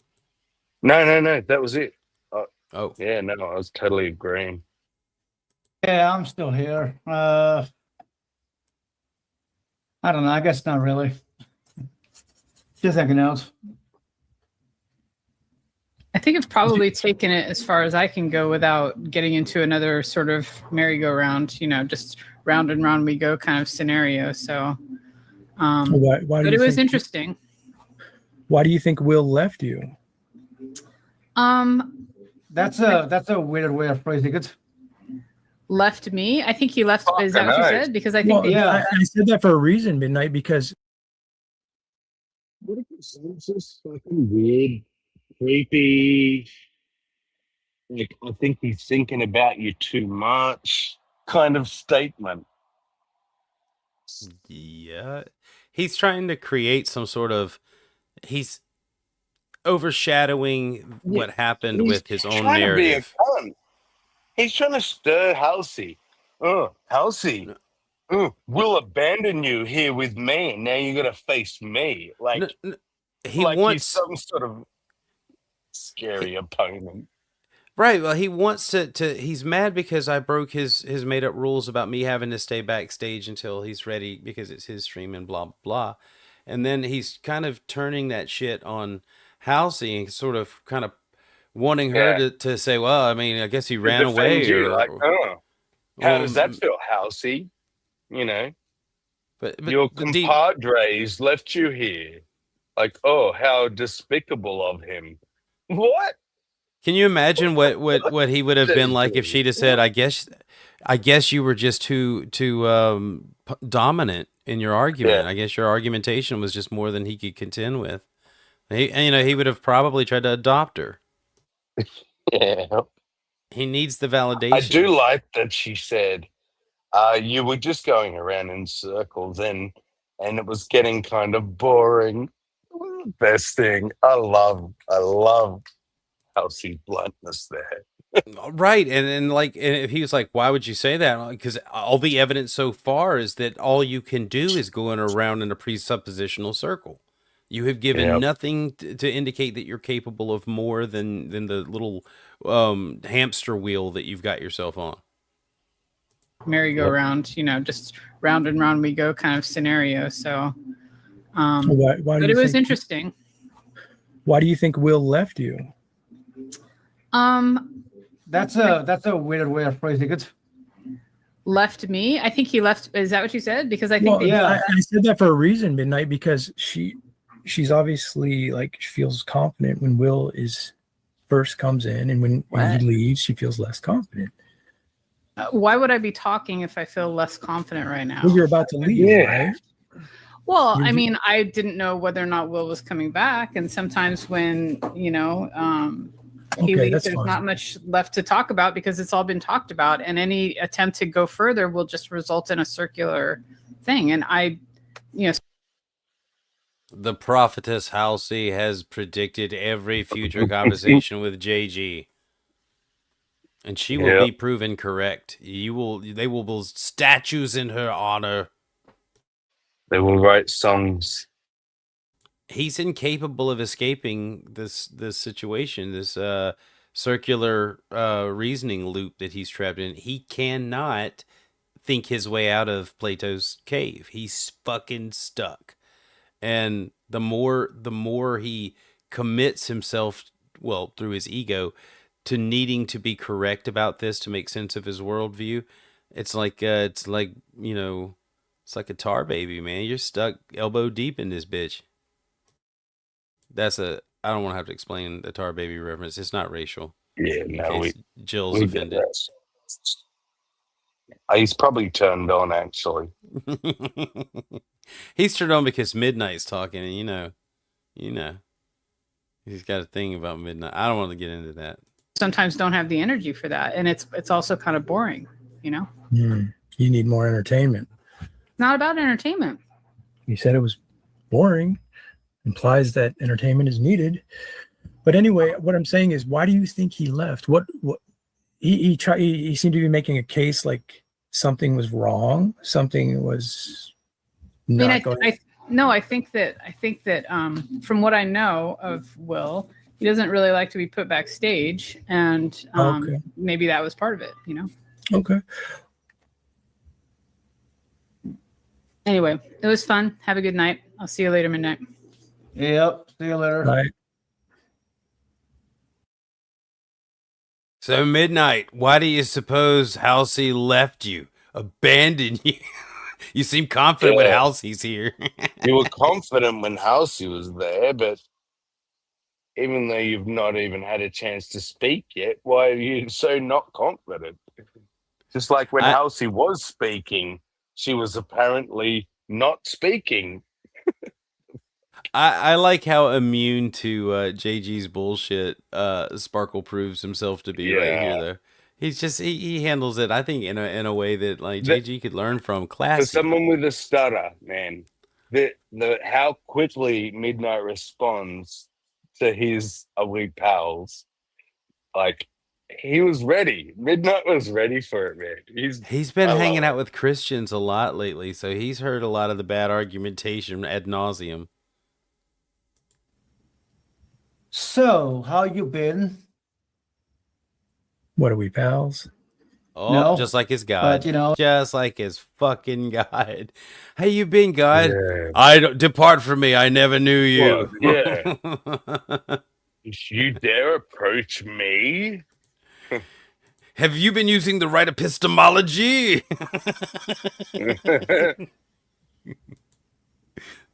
So, how you been? What are we, pals? No, but it's a customary to ask. I feel socially obligated to talk to you, you boring fuck. I like that. Yeah. Sparkle just explains Brilliant it. Yeah. Fucking answer, man. Yeah. No, it's what's socially acceptable, you fucking sociopathic retard. Normal people greet each other and fill silence with conversation. Yeah. Well, maybe Sparkle should have just said, so Jesus is good. He'd probably be like, tell me more about that. but this is a man who couldn't understand why you and Ace and all Ace's crew are friends because of feelings. Remember, because people aren't friends because of feelings. Aren't you drawn together by the I don't common... know what they're friends about, but it's not feelings. It's the social club. They can only talk to each other about the confusion they have, like in these little therapy sessions where they can kind of like practice their gymnastics with each other and hope that somebody has a better one than the one they've been using. Imagine well, you don't have to because we used to do it, but defending conditional love from this omni God. Yeah, from that God, you would have to say, He's like, I can't omni, defend but it as a real thing. yeah, it's like I can only love you if you like are in the club. But God's all love, like he's made of love. Trust me. Well, he's Whatever. the Father is the love part, and Jesus is the truth part. But we need the truth to save us from the wrath of the love. Love is pretty wrathful, I've heard. And I still don't know what the fuck the Holy Spirit's part in any of this is. Like, nobody's told me No, I'm what telling the you, JWs have it figured out. It's just it's the force. It's his like it's his lady. it's his magic power. No, not even. Oh. It's just like when Harry Potter does a spell and you see lightning come out of the fucking wand. The Holy Spirit is the lightning. It's just the magic power. So they That's a believe cop that out. That's a cop Jehovah out. isn't omnipresent, right? As in he has the dwellings, but through his Holy Spirit, he can choose to be anywhere, anytime, because his Holy Spirit is everywhere. It's not a him, it's a thing. Which makes Odin more sense. save us. Like it is in terms of the old, Testament, God's Holy Spirit was moving back and forward above the waters. That makes more sense. It was just his magic power, not some His magic fucking power was dry humping the ocean. Exactly. I love it when that happens with God. Now, speaking of dry humping, let's get back to midnight. Indeed. So, how you been? What are we, pals? No, but it's a customary to ask.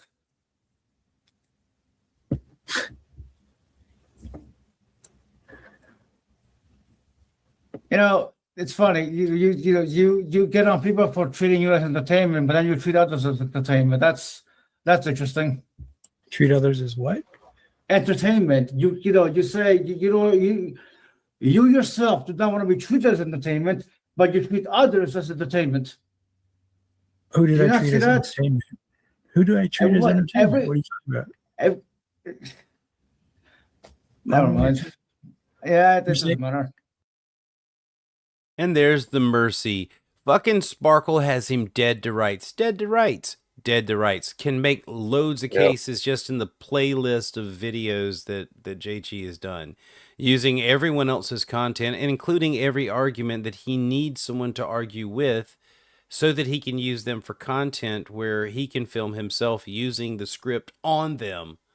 There's ways that Sparkle could have stuck that glowing unicorn right up JG's ass there, but he let him off because he's a decent fucking human being, something that JG is not used to seeing in the mirror. Yeah. And including JG admitting verbatim that he does not disclose his own opinions and positions and that the rest of the world is here for his fucking joy and amusement. Right. He's dishonest in his dealings and hypocritical with a totally different standard for everyone else that he can't, his own presuppositions cannot hold up to a quarter of the scrutiny he applies to everyone else's worldview. He has done gymnastics to that point that he is totally oblivious to all the weaknesses. He'll propose that there's a weakness in his presupposition about that particular version of the Bible. And that's as far as he'll go. Motherfucker, your entire presupposition is weak. There is nothing about it that can hold water and can stand up to any level of scrutiny. Internal critique, science, history, fucking you name it, that shit's gonna fall through. Jesus didn't fulfill completely any goddamn prophecy. Not a single fucking one.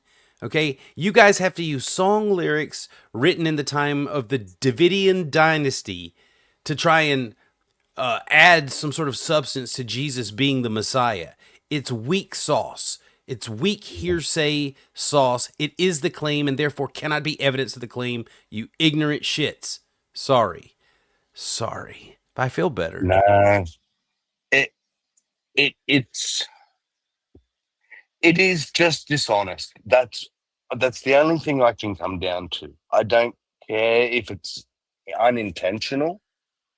The fact that you get this cognitive dissonance and the fact you program yourself doesn't take away from the fact it's dishonest. You've just had to program yourself to be this dishonest and not address things.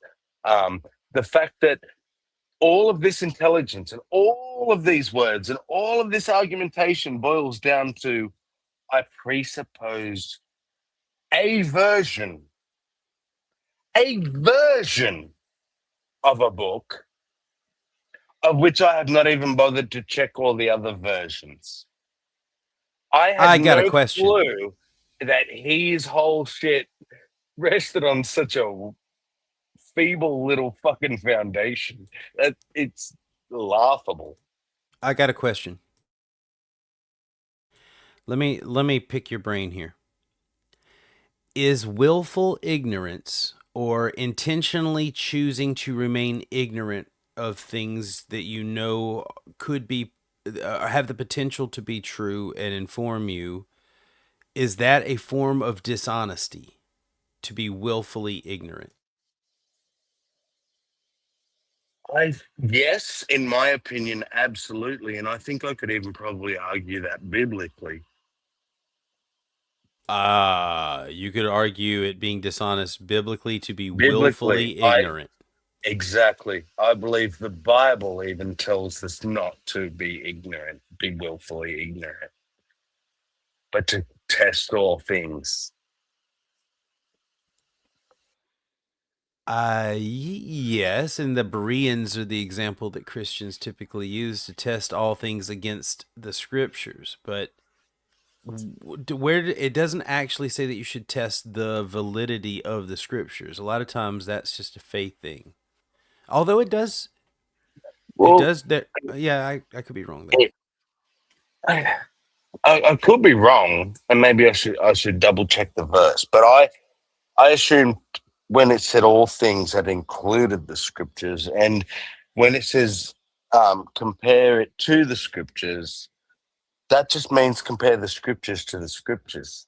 Oh, I just realized something. You and I both said something that JG can't say, which is I could be wrong, which is almost a demonstration that we're not willingly ignorant. If we're ignorant on something, it's not because we're not willing to consider it or consider that we might be wrong about our own. I'm just saying, because he might challenge this if he reviews it. But you're right, he can't be wrong. He would, he's two-tongued. He would say on one hand, oh, yeah, JG, could be wrong. Impossibility of the contrary. But then he'll turn around and say, but what I believe isn't wrong. Yep. Yeah, I could be wrong, but I've presupposed the thing that's impossible it cannot be wrong, but due to the claim that I've made that to the impossibility of the contrary. Yeah, the opposite is impossible, so therefore the thing I believe is true. Okay. And he doesn't see that there's weakness in that argument. He doesn't. Yeah. He honestly believes, he's been so convinced by used car salesmen like Dart Dawkins and Jay Dyer and shit like that there's substance to what they're saying. It's not. You're making noise. You're barking. I don't think he realizes. Like for me, it's blown. JJ's blown out of the water for me. He just became like bottom level, low hanging fruit to me because he has admitted he presupposes the Bible and he presupposes a version of the Bible. He doesn't even start with God. Most Christians start with God, presuppose God, right? He's necessary, blah, blah, blah, blah. JD's happy to go, no, I'll start with the Bible. Right. Dude, he can't get you between any sort of reasoning or any of the arguments that Christians use to establish the idea of a God to relate in any way to Yahweh and the story that is presented in the canon. Yep. And he will never be able to do that. And all he'll do if you get him to that position is go, well, you have no foundation. He was very cocky in the beginning that he could argue with any Bible, anything that we could possibly, and he was going to rely on what he believes is knowledge of me and Halsey's beliefs, to the point, like he says, I know that he tells Halsey at one point, you're claiming that you can know what other people, and I know that you can't know. Now he's claiming to know what Halsey's capable of. Where did he arrive at that knowledge? He loves that flip around card, but it works with everything that he proposes and tries to use. Wow. It's because they're on level ground, because everything is fucking subjective except for whatever we're trying to make sense of that we call reality. And notice how he has to also throw in to all that presumption that he knows you, he knows Halsey, he knows what you think, and he knows how to argue you. Apparently. That's because he thinks it's as simple as saying, I have presupposed that something is true and you can't prove that I'm wrong about it. So, except I think I could prove that at least it's not standing on any footing where it can support itself against any level of criticism. Not without gymnastics, I mean. Yeah, exactly. You're saying I treat somebody as entertainment? Yes, you treat others as entertainment, but complain they treated you like entertainment. Like you say, do you want to be entertained? As if that's, as if that, that they're looking down on you or some shit. That's the impression I get when you said that. When she said you want to be entertained, because I think she was just making an excuse to leave. That's why I challenged it. I mean, when you get into philosophy and theology, like when you hang around circles like this, these communities, where is entertainment? The pursuit of the truth. Where is what you like involved? I think that's a little bit dishonest. Yes, I understand boredom is in ways tied to entertainment. It's not just entertainment. She said it's boring. She did not say, I'm here to be entertained and you're not entertaining me. Well, she did basically say that she's not interested anymore in talking to him because he's not interesting. His argument is circular. It's not interesting.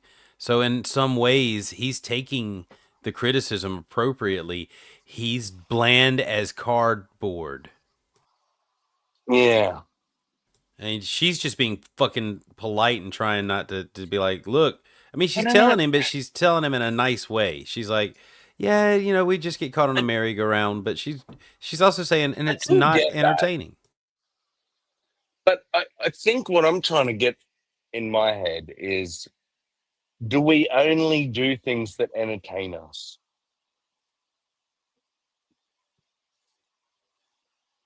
I mean, we have to be somewhat interested in what we do. We have to have some investment. And now we're using the word interested. Is interested entertained?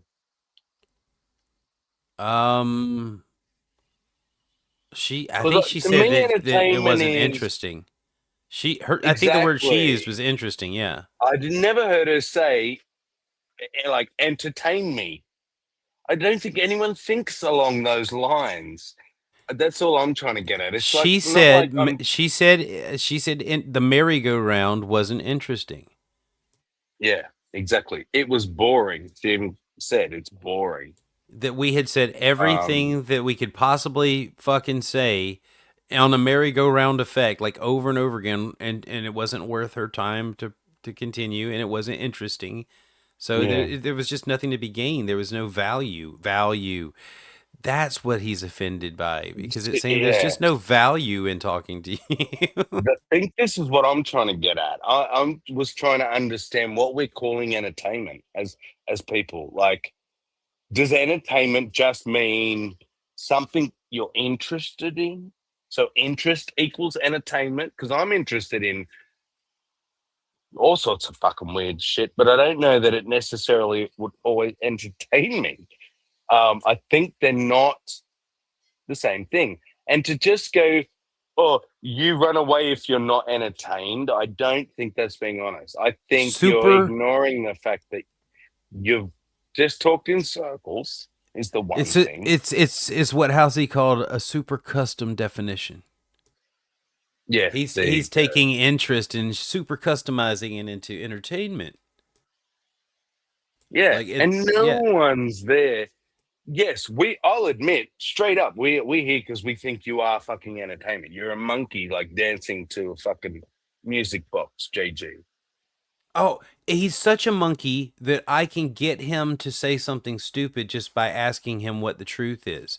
I know his argument, his script well enough that on command I can get him to say a stupid thing anywhere. Yeah. And I guess actually now I figured out how to say it. I stopped finding JG entertaining about 2 minutes into this fucking conversation. So I was not entertained, JG. I've not been entertained this whole fucking time. If the only thing's entertaining me is the fact I'm hanging out with my friends, we're laughing at you. That's entertainment. You aren't the entertainment. So I don't think he even. The fact that he tries to say this, like they're just here for entertainment, it's just another way of saying you're not serious. You're just a troll. You're just there to cause trouble. You're not serious. Do you know what I mean? Well, he is the heel. Poisoning the well. He has become the heel throughout this conversation with all these different people in his own stream.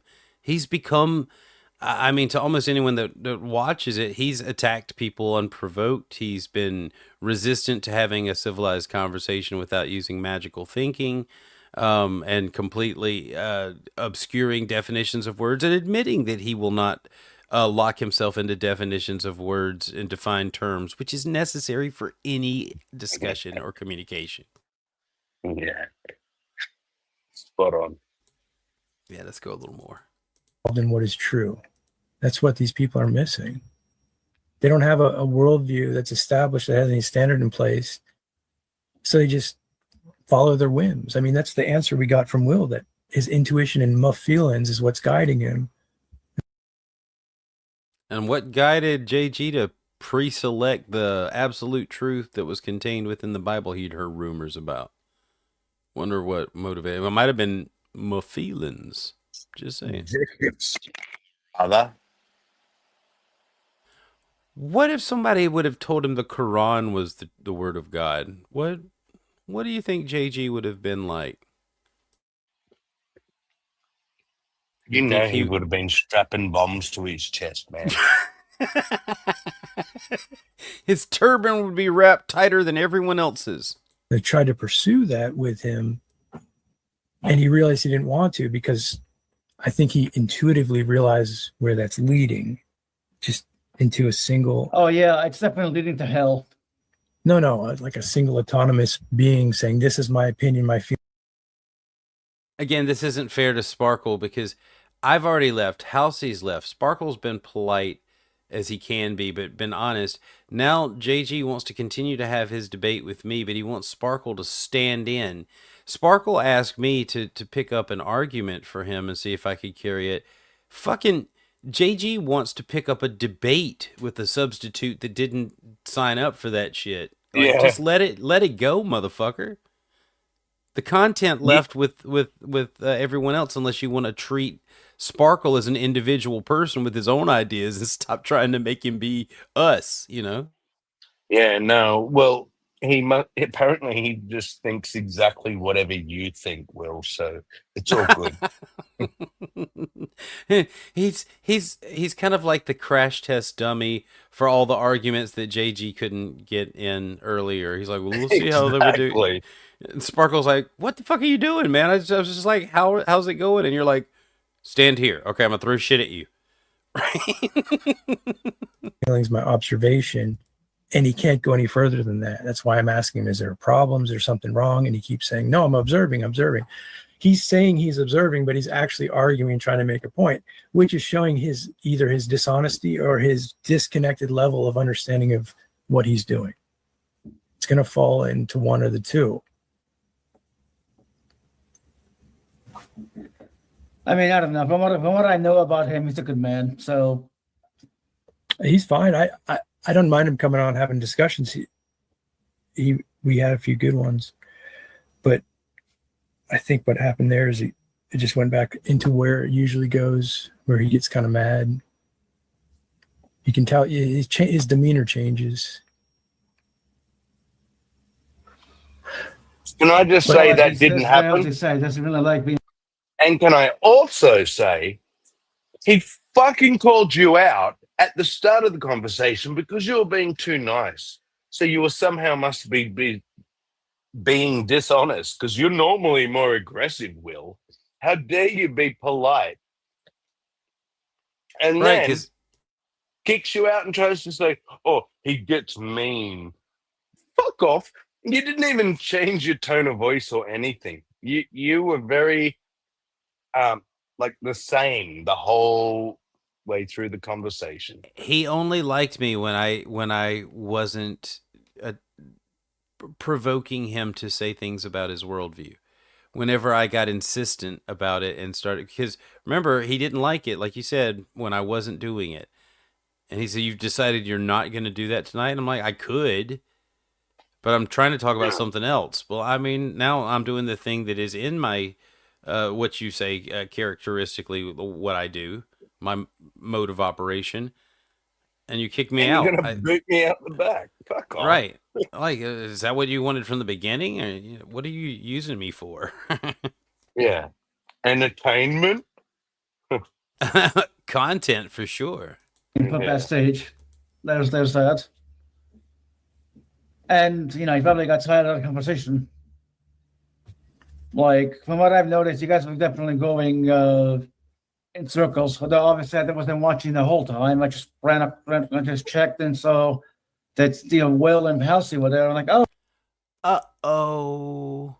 He's hearing a few things now. Now there's several people who have audibly confirmed that they hear a lot of circular talk. The conversation's going in circles. This probably could be, like measured by just asking people if they thought there was a lot of circular talk. I bet even the Christians would agree and would just think it's from the other side.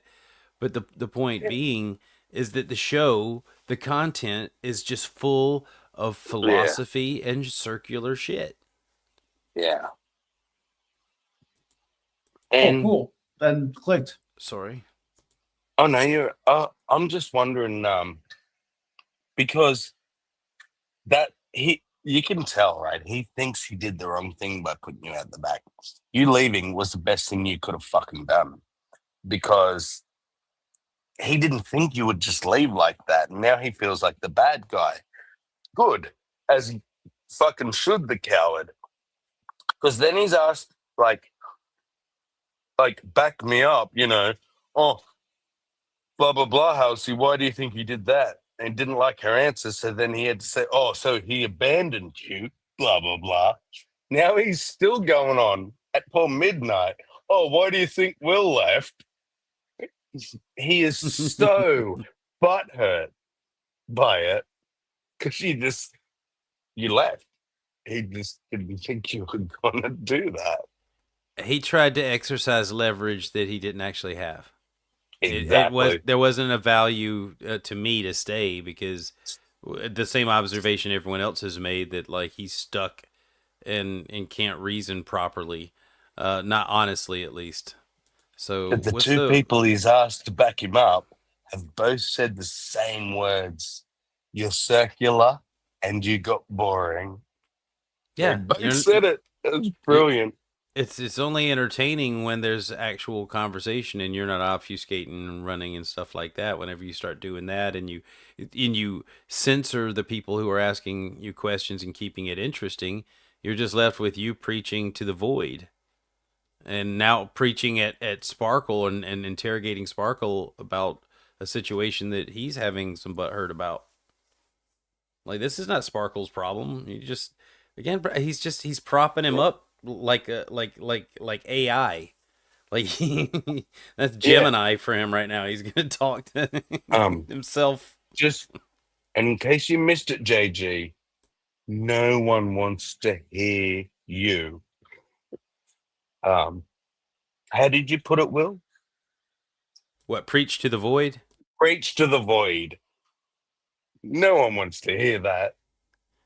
Most of his streams are just him, coddling himself, like coping and watching videos and listening to his AI music or whatever. And then, whenever somebody's willing to come in, he has to try and go after them. He has an ought that he needs to push on them, that you ought to think the way that I do because I've presupposed it and it's superior. And you're selling a product. You're looking for someone that might buy your bullshit product. I guess so. It really does come down to, for these Christians, we both have this same problem of no foundation, right? We end up in an endless regression. But I plug, in JG's case, the Bible in. Most people plug God in. He plugs the Bible in, and he admits, yeah, I just, arbitrarily presupposed it. But because I have arbitrarily presupposed it, I have a foundation and you don't. Is that it? Is that the whole fucking argument? The argument, am I there's missing room. some parts? Because give it to me that's again. all I hear. So we're both in the same position of that we have no real foundation because you can just end up in an endless regression of this because this, because this, because this, right?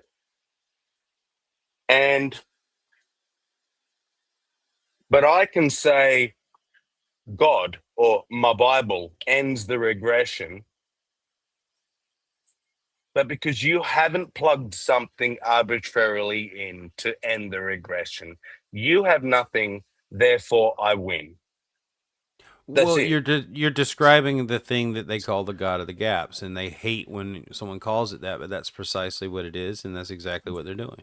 That's all they're doing too, isn't it? There's no there's nothing no to extra it. part to it. Yeah, there's no substance. It's just it's a band-aid over a philosophical problem that JG's doing his best not to pop the stitches on.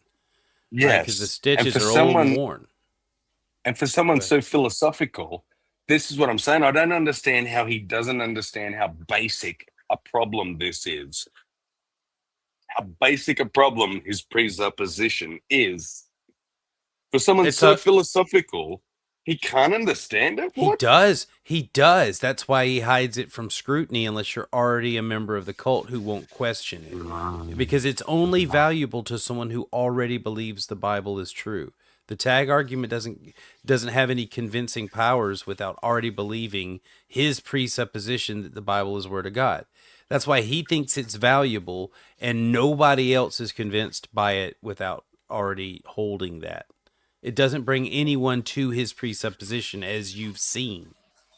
Yeah, but I mean, he's clearly never played poker. The fact that he shows his hand so readily, like he admits these flaws. Now I understand why he fights so hard not to talk about his worldview. But then at the same time, if he talks about it at all, it's so it falls damning. Apart. Yeah. If he gets into any of the minutia, it crumbles like a fresh saltine. Yeah. Oh, it's brilliant. It's circles. Although obviously I wasn't watching the whole time. I just ran up, I just checked, and so that's Will and Halsey were there. I'm like, oh, cool. Then clicked, and here I am. Now that's more admission that JG's not the reason that Sparkle came in. See, his ego is just taking so many hits back to back. That was just, it was offhand and it was honest, but that's going to feel like a slap in JG's face, which he deserves by the way he's been treating Sparkle. Sparkle has no obligation to coddle his butt hurt right now. Absolutely. Fuck his ego. From what Yeah, fuck. Like he deserves every bit of what Sparkle gives him in Sparkle's unique way. I've noticed, you guys were definitely going in circles. Although obviously I wasn't watching the whole time. I just ran up, I just checked and saw that Will and Halsey were there. I'm like, oh, cool. Then clicked. And here I am. With me. So how does it feel now?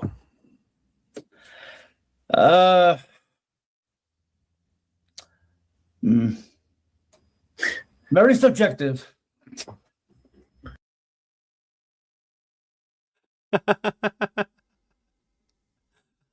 There were so many funny things right there. That was such a great answer.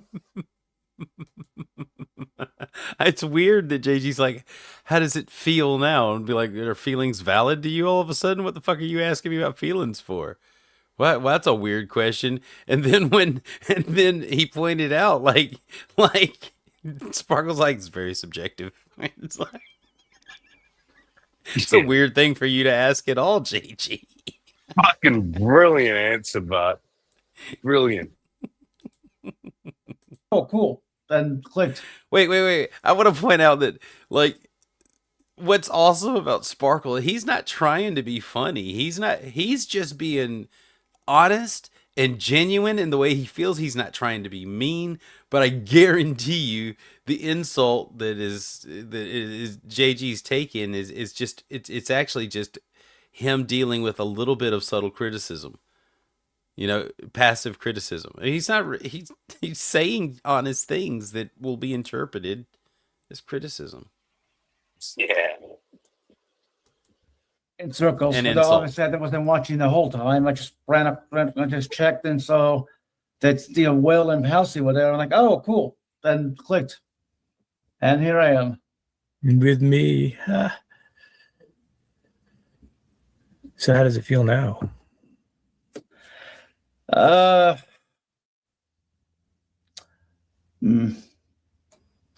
Very subjective. All the time. When does it feel objective for you? When I'm knocking on wood.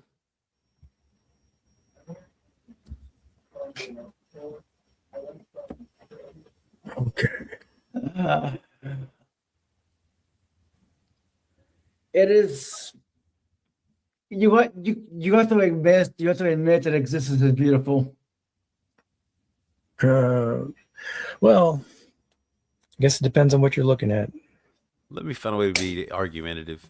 I mean, I personally find a lot of beauty in this universe. Yeah, there's a lot of ugly too, but there is beauty in the ugliness. You know what I mean? I think so. I think I can make a case for it. But what are you going to do when it gets a little, when you turn up the dial a little more? You're going to find beauty in gang rape and stuff like that as well. Are you able to do that from your worldview? God damn it! What is it with the rape thing in these guys? For fuckity fuck's sake! There's no reason. What is it about Sparkle that makes him think about rape all of a sudden? I don't know. Maybe he thinks all gay people are like perverted, and so this is something that maybe he just starts thinking of perverted things. I don't know. Yeah, but he's like gang rape. He's like, he put that like right on Sparkle. And I don't know if he asked him if he gets gang raped. If he's gonna, did he say that? We'll go back and let's listen again. I'm wondering if where his fantasies have taken him. Yeah, there's a lot of ugly too, but there is beauty in the ugliness. You know what I mean? That's it. That's all he said. I think so. I think I can make a case for it. Oh, Sammy, what? That's all he said. There's beauty in the ugly, right? In the darkness. Sometimes. And then, yep. And JG said, "Oh, I guess you could make an argument for it, but then if you get to the extreme end, like, you're gonna argue that gang rape is beautiful." just why did they I go think there? it's interesting because earlier when Halsey said, if you got told the party's like there's going to be heaps of homosexuals there, his response was like, yeah, I know, midnight. What the fuck? Yeah. Why is midnight at the party? What the fuck? Yeah, your hypothetical and reality bled into the same thing all of a sudden for him. He's like, I don't know what we're doing. Yeah. I would love to see JG like just function in a room full of, you know, really interesting, like cultured, artistic people where some of them are gay, and see like just what his reaction would be to them. You know, how he would conduct himself. I think we already know that we've already seen he assumes all kinds of things about midnight and treats midnight in a very, it doesn't matter whether it's distinguished or not. It's being his idea of midnight is almost entirely like shaped by the bigotry or the the presuppositions that JG has embraced, which is fun. I don't know if you saw earlier, like Peter W kept going on and on in the, well, he didn't go on that much, but he said it a few times, like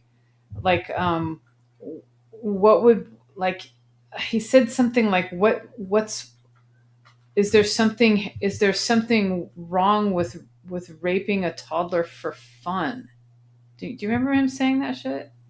Yeah, I'm I like, saw it flash up there. why does it matter if it's for fun or not? The point is the rape, not why the person did it. Yes, you're putting some sort of like value or extra sort of weight on what their intent was, whether it was for pleasure or gain or whatever. Right. Doesn't matter. It's the action. It's an atrocious action, subjectively atrocious. Not yeah. I mean, I well, I think we've talked over the objective thing, and you've argued that it can't be that way, but yeah. Right. We can all, even if every single one of us do agree subjectively that it's wrong, it doesn't mean that it's subjectively wrong. It just means that through our consensus, we've decided that we all subjectively believe that it's not preferable to rape. But you know, what are you going to do when it gets a little, when you turn up the dial a little more? You're going to find beauty in gang rape and stuff like that as well. Are you able to do that from your worldview? I mean, as fucked up as it sounds, yes, there is beauty in the universe. You just have to find it. And there's beauty in the darkness too. Like, I know it's fucked up, but that's the way the world is. That's the way existence is. Like, you can either. I know he's making an important point, but I got to call out that due to the fact that even his eyelids radiate light, I don't think that he has any reference point of what darkness is. He's kind of speaking from imagination rather than observation here. Accept it or just go insane?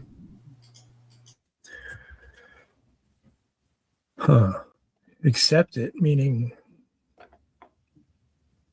accept that it happens. Like when no matter how hard. Like when somebody transgresses you, like steals from you, you just accept that it happens, type of thing. Okay, let's talk about observation or imagination. You can observe that it happened and accept it, or you can imagine that you're worried or being obsessed with it, or thinking about it, or reasoning about it, or asking if God did it or if the devil did it is going to somehow make it not the reality that is currently before you. Right? It's like Sparkles being sensible. Right? If something bad happens, dwelling on it doesn't change the fact that it happened. Even examining doesn't change the fact that it happened. Accepting that it happened allows you to examine it properly without the expectation that anything will change about that. That's all I'm saying.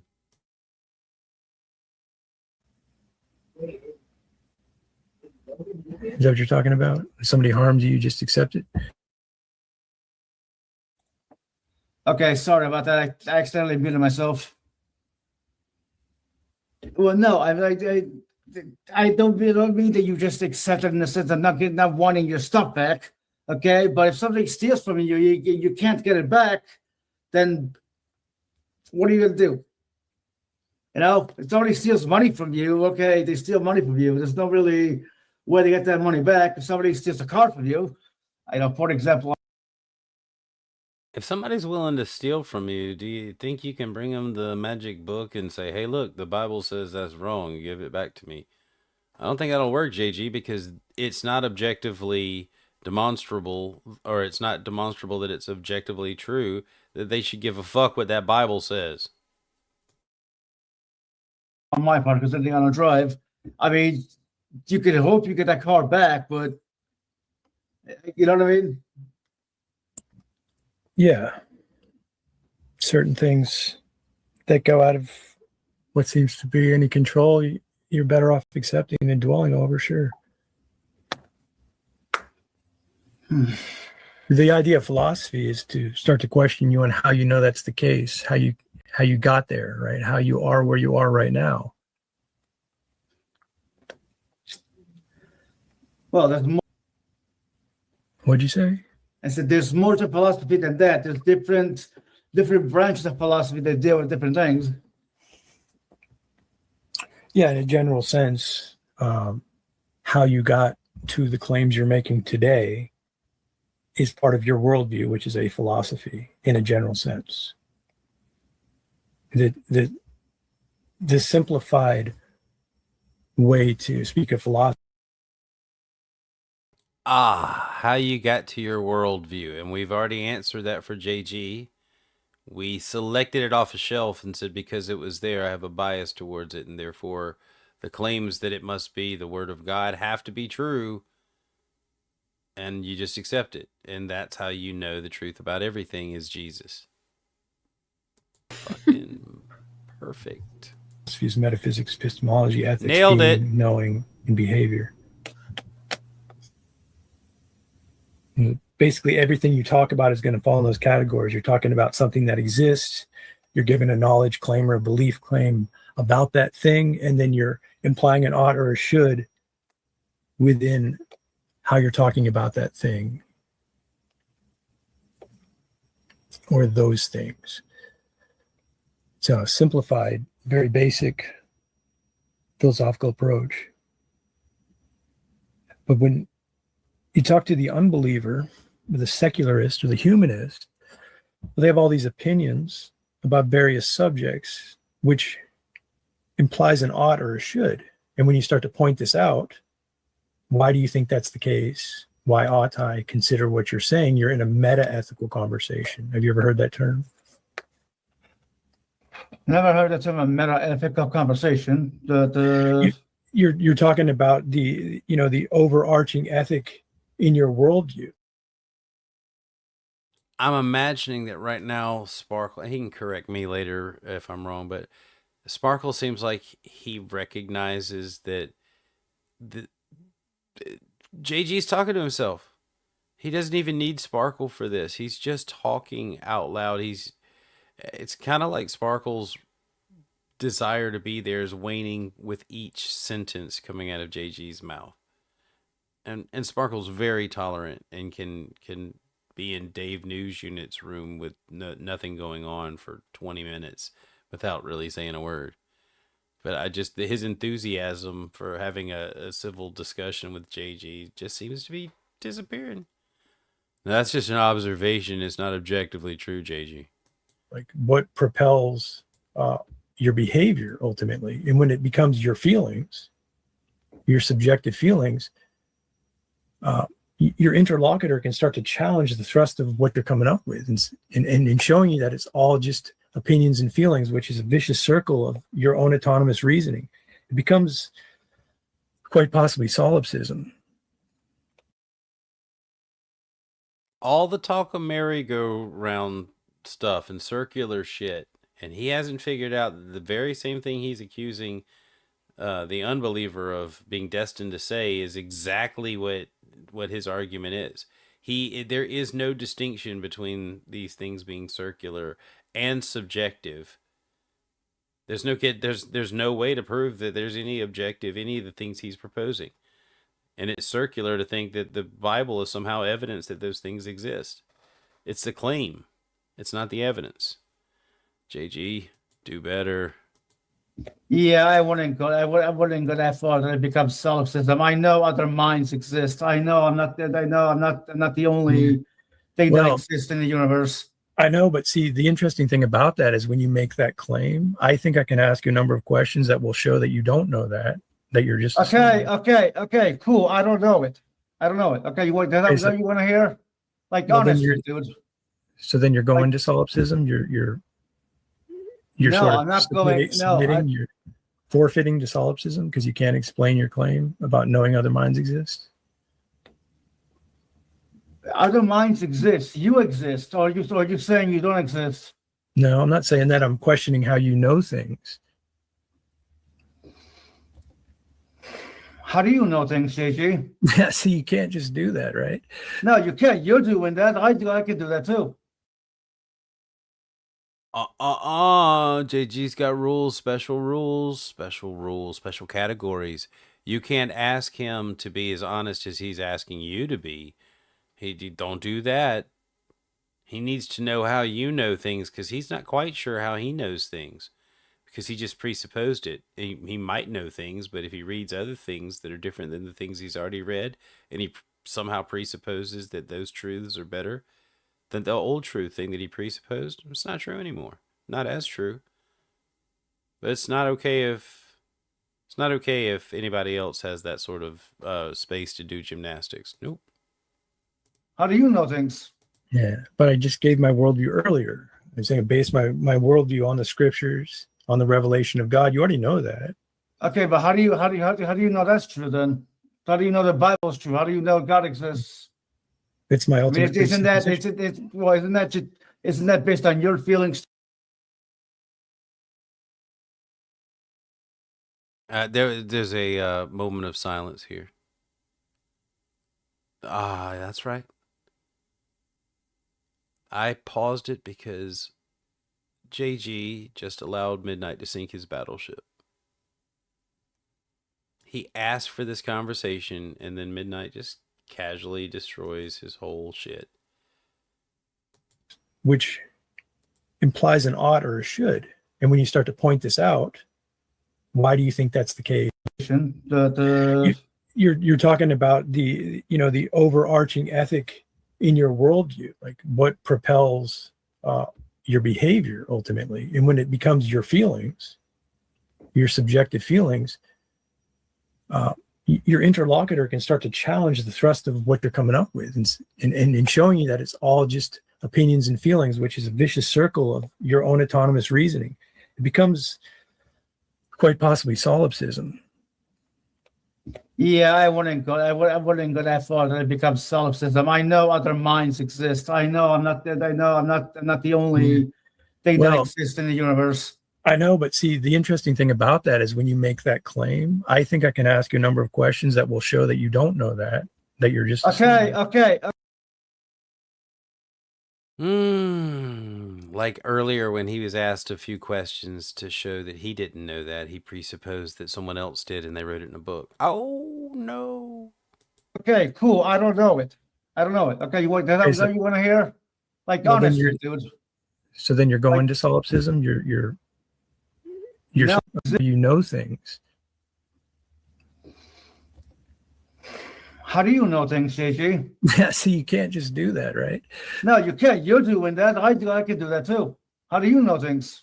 Yeah, but I just gave my worldview earlier. I'm saying I base my worldview on the scriptures, on the revelation of God. You already know that. Okay, but how do you know that's true then? How do you know the Bible is true? How do you know God exists?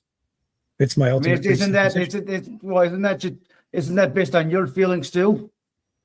No, the argument's not based on my feelings. I have feelings, but my argument's based on presupposing God. What is your ultimate presupposition? Because I think it's your feelings.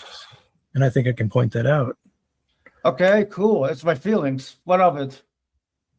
Well, if you're going around giving people your feelings, and they're giving you their feelings, what's to stop them from destroying you? What kind of argument do you make that they ought not do that? For instance, you're saying everyone has their feelings. Everyone's JG. For the love of God, never stop believing in Jesus Christ, because you literally scared me. Okay. Why is that? Because who in their right mind, thinks already that, oh, if it's just based on feelings, that's to stop me from bashing your head, your skull in. Are you insane? No. That's not what I'm saying. I'm saying my feelings could lead me to want to do that. And your argument would be, well, that's just your feelings, like I have my feelings. You can't argue against that in your worldview. That's the point. The head basher, becomes. Neither can you. Yes, I can. The head basher becomes legitimized in your worldview because you accept that as a foundation for, quote, truth, because your worldview can be broken down to your feelings. Okay, So you do realize that you're transferring responsibility from yourself, generally from yourself to an outside source. You can't control yourself enough to not smash me in the head. No, come on, JG. No, not quite. I'm saying there's something established before me and before you that's within us, as well as in the scriptures, that we know that we ought not to do that to one another. But your worldview doesn't give you that. That's the point. Even if you don't agree with me, I understand you don't. That is the point, though. Your worldview doesn't account for why you ought not to do that. And when you try to make my world accounts for that, because I'm a human being. At the end of the day, I do not want to cause harm to others, because if I cause harm to others, harm will be caused to me. Hitler, Mao, and Stalin are also human beings, so that's not a good argument to say you're a human being, right? Because human beings do terrible things to each other. So those shit people do. Those shit humans do terrible things. Well, that's your argument. That's not the point. No, your argument was because you said because I'm human. That was your argument. You're losing. Yeah. Okay. So you just negated your own argument, dude. I'm not negating my own argument. Yes, you are. Wait, is Sparkle not human now? Did I miss something? Well, I have questioned his deity. Seem to get it. Okay. Okay. Like, what's wrong? What's wrong with caring about other humans, even the bad ones? What's wrong with that? From my worldview, that's a good idea. From your worldview, however, I don't know. Oh, no, dude. You don't know me, okay? So just because I don't believe in God doesn't mean I do not care about others. I know. Okay. I'm asking you about that subject. This is the problem I have, is people don't actually want to give their actual worldview. That's what we saw in Will, right? He made one up. Right? Well, the problem that we have is that people don't want to give their worldview. That's the problem I was having with Will. Talk to Sparkle. I mean, I do not care about others. I know. Okay. I'm asking you about that subject. This is the problem I have, is people don't actually want to give their actual worldview. That's what we saw in Will, right? He made one up. Right? Well, and now you don't want to do it either. You don't want to do it. I'm still in here, aren't I?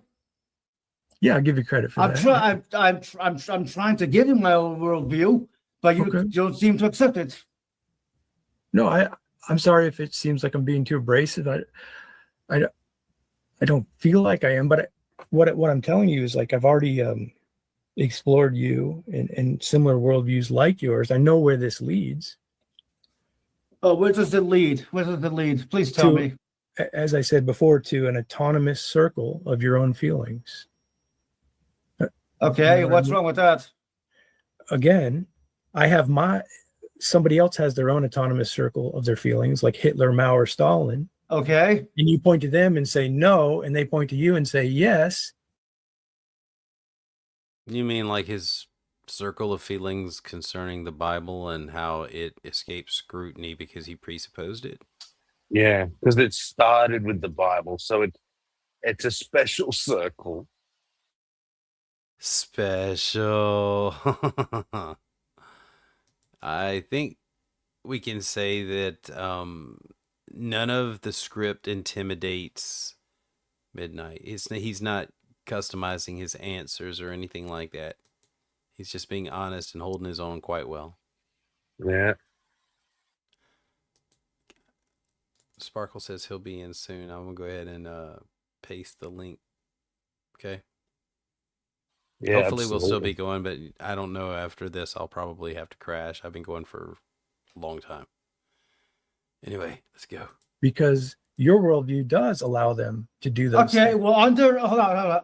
Under your worldview, that same shit still happens. I don't know if you know this. Yeah, right. I'm not talking about what happens. I'm talking about the accountability for the system that you hold that says that person shouldn't do that and they should do that. You don't have that. So Hitler, Mao, and Stalin are acceptable on your worldview without you saying so. No. Yes. They are not. No. They are not acceptable under my worldview. Okay, No. I don't still.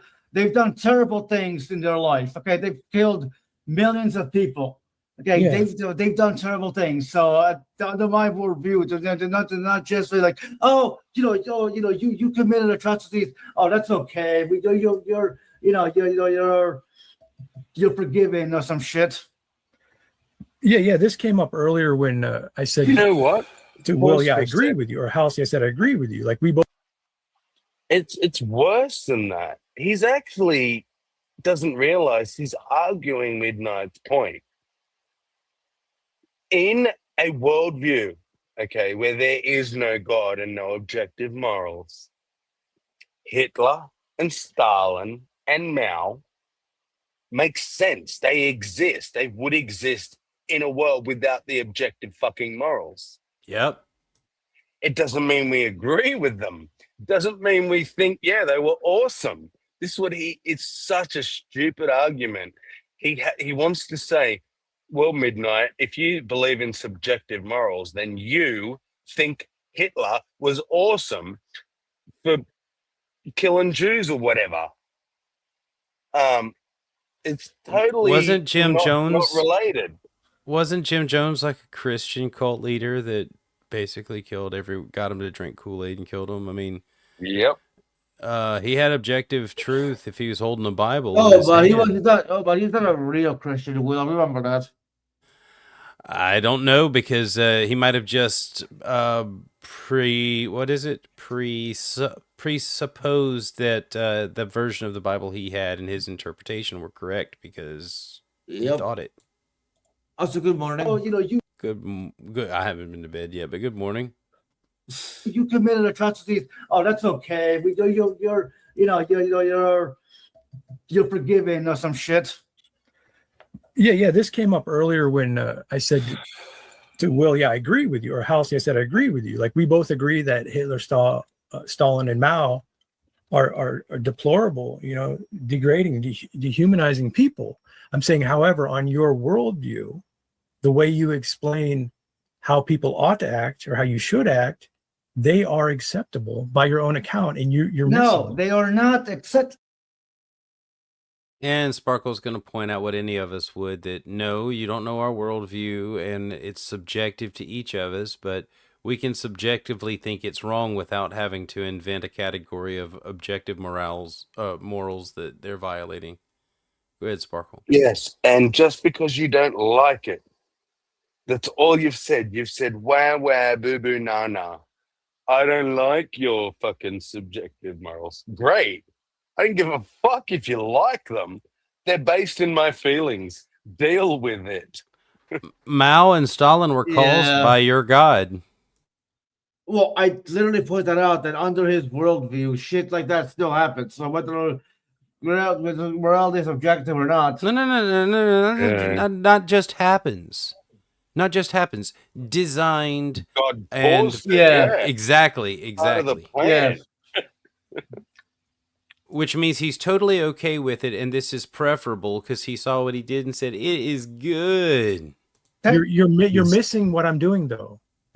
You're missing what I'm doing. And what are you doing? I'm showing that you're claiming they're not acceptable, but when we challenge why they're not acceptable, you don't have an answer. It's just your feelings. that goes back to them having their feelings. Well, but here's the JG. People respond based on their feelings all the time. Yeah, they might give arguments, but the reason they're responding is because they feel compelled to respond, giving an argument. You cannot detach yourself from your feelings completely. I'm not saying you should. I'm not saying you should. Yeah, well, that's what it sounds like. Oh, it's all feelings. So, like, well, look, it's like maybe an easier way to put it is when you go to the ultimate presupposition or your ultimate authority. I say God, and I'm pointing out to you, it's your feelings. Even though you wouldn't say that's your ultimate authority, I can make an argument and talk to you, and it'll result in that. Well, I can make the argument that you're in your feelings too, and God is your authority. You could be like, oh, God is my authority, and you're still in your feelings too, JG. Okay, well then make that argument then. I just did. You're still in your feelings too. You're human just like the rest of us. I'm not making an argument from my feelings, though. Yes, you are. Everyone makes the argument from their feelings. From their feelings as the foundation? I think you're... No, but he's already admit that he feels like the Bible is true. That's his presupposition. It's based, so his entire foundation is based on a feeling he has that he has the Word of God in his hands. Exactly. Yeah. And that it's the correct one. Yep. Conflating the idea of the fact that feelings are involved in the process versus the foundation of the argument being the feelings. Okay, we are fundamentally feeling. Okay, so what is the difference? What is the difference between feelings being involved, or let's use the word emotions being involved, and then emotions being the source of your response? Subjectivity. Yeah, well, he's claiming that something besides that exists and it's objective outside of minds, but he doesn't have any evidence for it. So he's asking you to presuppose the bullshit that he's swallowed because of his feelings. Well, no thanks. No thanks. I don't need bullshit. Exactly. I don't need bullshit.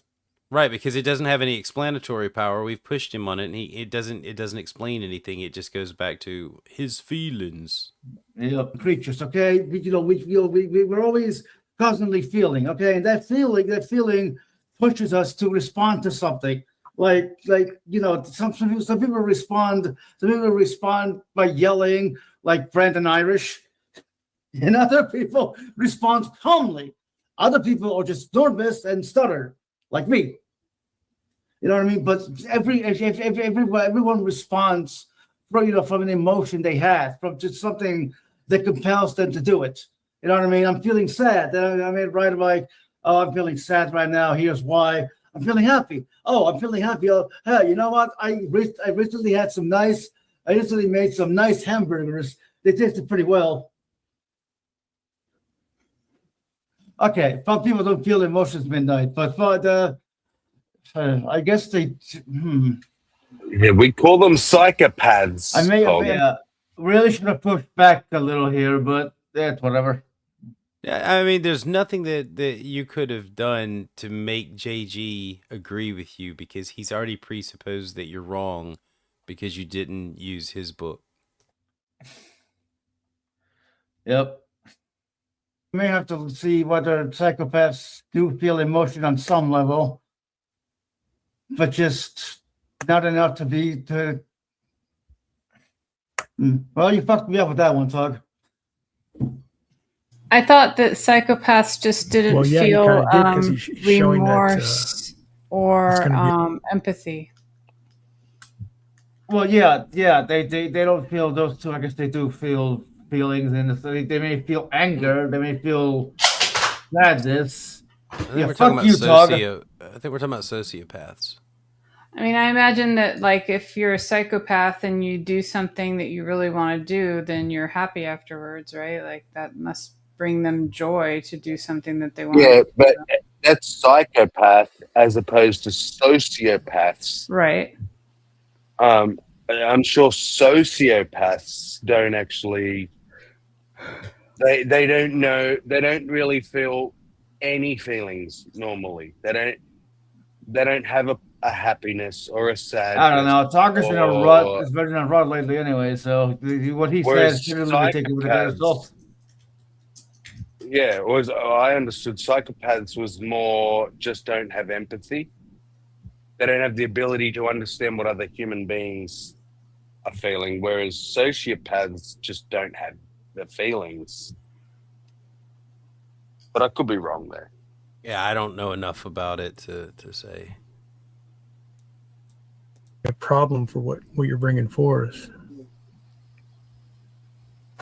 But do you think you might be able to steel man what I'm saying? Like the difference in the worldview? Like I'm coming from the scriptures and from God and having an objective standard. I get your worldview. Okay, I just don't agree with it. Just don't agree that the humans are so weak and depraved that that they can't control they can't control themselves just because they disagree on something. Like that's. I get what you're saying. You're like, oh, if morality is subjective, what's to stop me? What's to stop somebody from I don't know, bashing someone's head skull in? Like, I really hate people. Really hate that people like David Woods exist. Considering when he was younger, he bashed his father's head in because he was an atheist, and then he's like, he went to jail. Oh, I'm a Christian now. Like, I feel that.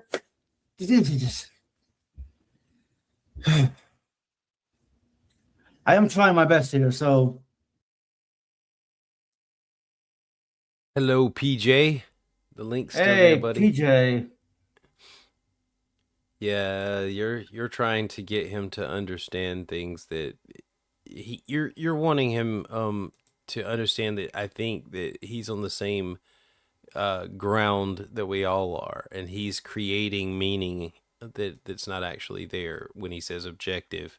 He's trying to pretend that the Bible gives him some extra truth or explanatory power or understanding that you can't have, even if you arrive to all the same conclusions about reality that he does without using the Bible.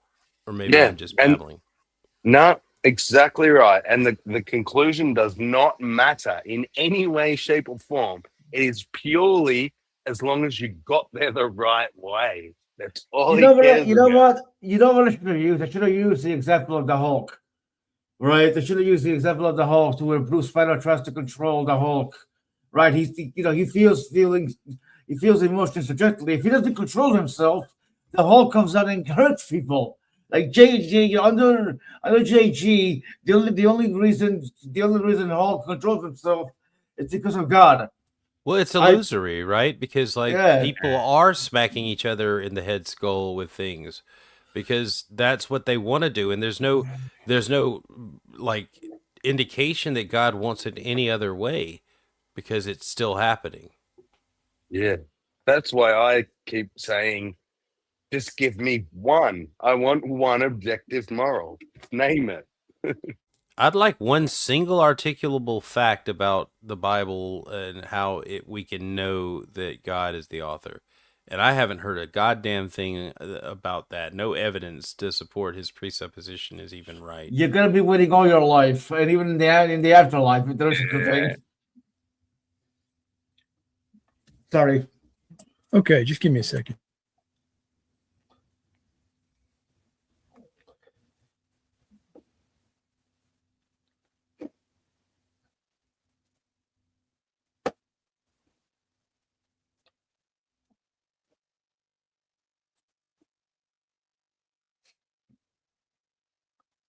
But he was offended when someone said it wasn't entertaining.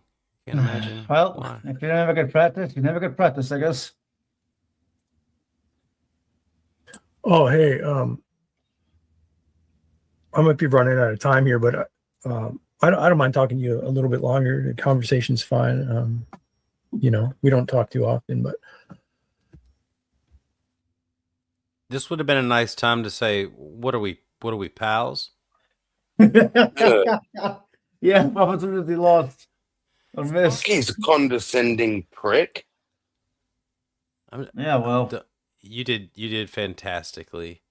It's petered out now because he's back to treating you like you don't Like I wasn't just mean to you for the last like 2 hours or however long you were in there. I was there for like an hour, to be honest. I came in at 3 hours and 58 seconds. Sorry, 3 hours and 58 minutes. Wow. Yeah. Okay. Yeah.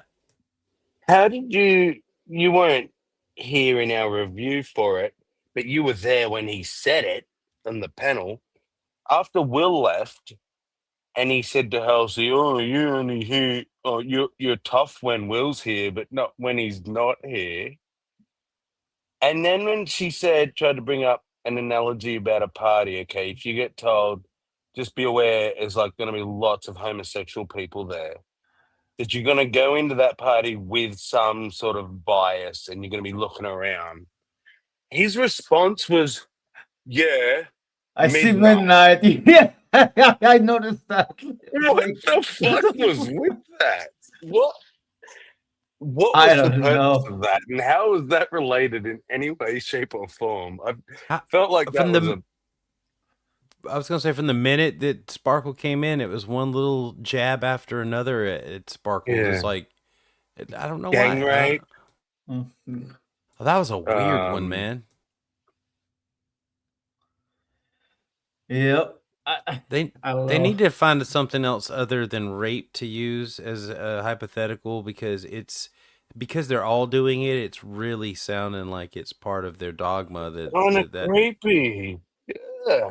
If it's not rape, it's kid shit. Well, I mean, they used I've actually gotten on title pictures for that a while ago. Like, it's emotionally charged. Okay, people will instinctively react a certain way when they hear that, right? Well, So, they would the same way to child sacrifice, possibly.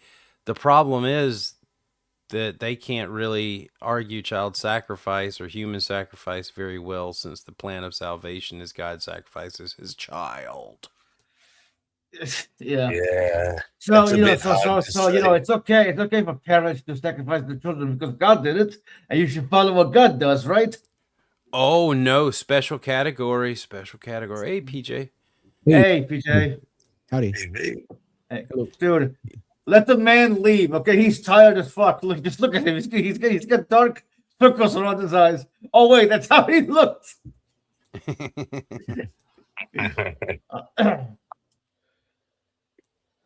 What's going on this morning, PJ? Oh, not too much. Just woke up a bit ago. Just see what's going on. We've been doing a review for what? How many? 5 hours. Wow, I saw that. I was like, should I come in? You guys should be retired by now.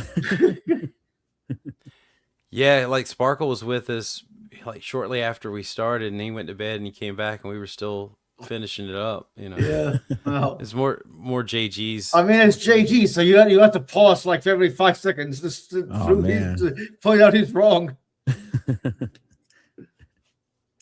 Mr. Camp Counselor, huh? With his hypotheticals about children, I don't know if he needs to be around. Yeah, I know. That's kind of why I label him. That's part of why I label him as a camp counselor. Watch out for that guy. You want to share my sleeping bag? I'll tell you about Jesus. You know. Last night talk went live after JG just kind of he kicks him out for some reason. Last night talk went live, and I said like, I really hope JG never like stops believing. And Tuck is like, "That's stupid, Midnight. There are people out there who still commit things when they believe." No shit, Sherlock. Yeah, like, he got so angry at me last night. Holy shit! And emotions run high when it comes to this stuff. and just because people who believe still do horrible shit doesn't mean the ones who don't do horrible shit because they believe, like, we want them to believe. If they're saying openly, "I would do horrid things, except God tells me not to." Oh, I hear that quite a bit from some people. Who people. cares if some do it? Let the ones that let God be the reason not to. Let them have that reason. But he just got so angry. It's like, Jesus Christ, he really needs help. It's almost like you want to put him in a situation where we'll see if they would do it or not. So Yeah. All right, Tug, get him to watch your kids. I would love, You I be would the love if test. God. No, you know what? I would love if God actually did that, right? They die. He puts them in a test. Like, okay, you don't believe in God. See what you do, or some shit like the Matrix, or you know what I mean? Just a simulation to see what they would do. Mm-hmm. Well, Right, some Christians think that's what this life is. That's what I was about to say. Yeah, not only Christians, but some people or some type of religions believe that this is a test here. Right, but if it's right, but if it's a test, then why do we live up to be only 80? You think to build the soul build, others will say it's to it will serve be a longer. sentence. Yeah, some will say it's to serve a sentence. You know, some will say this is hell. If you're separated from God and you're always in pain, burning, and wandering, there's no better place than here. If it's a test, then the question is, who is the test for, and who is judging the test, and what information are they trying to get from it? Right. If it's the God of the Christians, if they say test, well, he can't be testing us so that he can learn something, right? Because he already knows everything. Yeah, right. And there's no test for us either, according to the Christian doctrine, because it's not about testing. We already failed the test. The test was failed at the very fucking beginning, and all of this bullshit since has been God fixing that. So there's no test according to Christianity, and Christians who try and say that obviously don't even understand their own fucking religion. Yeah. Just as lost as anybody else, just trying to make excuses or something to Honestly, themselves. it makes more logical sense that this universe is just a giant experiment being run by a scientist wanting to see how his own universe happened. You know what I mean? That makes more logical sense than God did it. I like that. If you've ever played any sort of Sims game, it only makes sense that if there's a God, he's just trying to figure the shit out as he's going along. That's clearly what's happening. Well, that would explain the Mandela effect, you know, corrections here and there. Yeah. Well, you know what? I think this is actually interesting. There was a scientist a couple of years ago that actually claimed to have discovered error correcting codes within quantum mechanics. The same error correcting codes that Google uses to correct errors. So I thought that was pretty interesting. Yeah, I saw that. That was fascinating.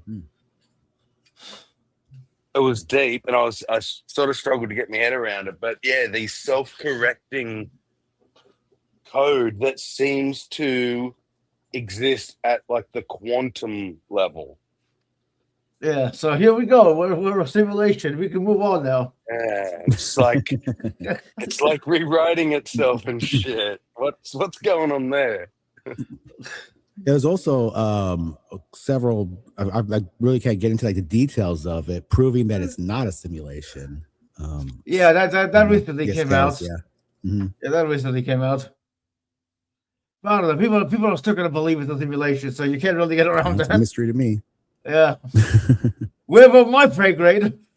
I'm just a simple boy from Kansas. Wherever you are. Oh, Will left? Oh, he left. Good Night, night. Will. And Halsey will leave in 3, 2, 1.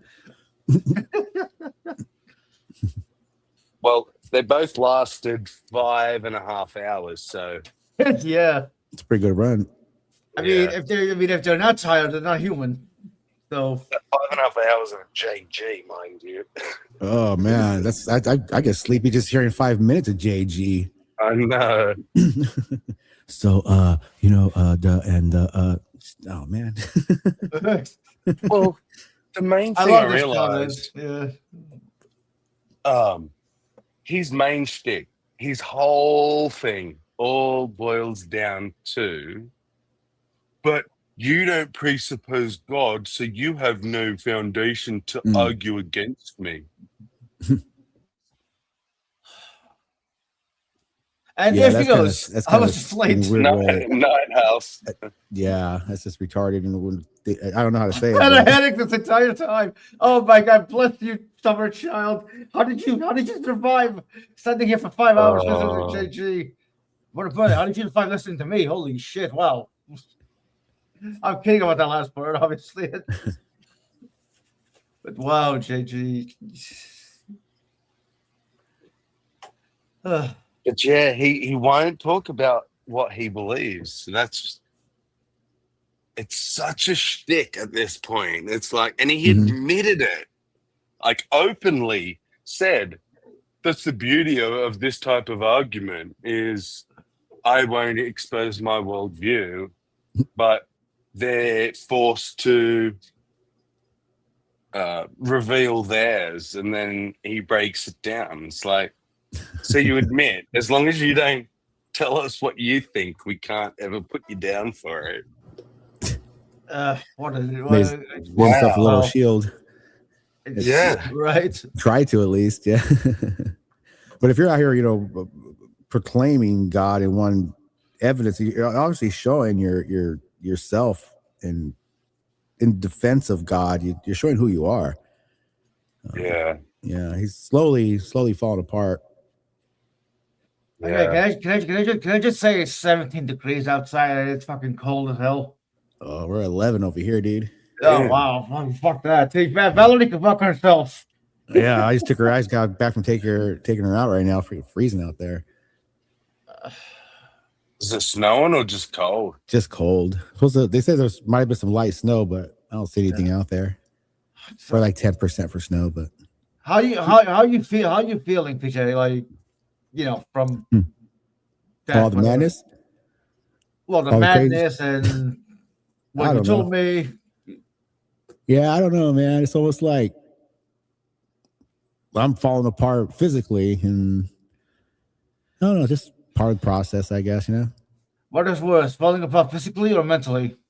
Maybe both. I think the mental part, well, the mental part's been here and there, but it kind of follows along with it, Yep. Yeah. Working on it. So what time is it for you? Is it for you, Sammy? 9:30 p.m. 9:30 p.m. Wow.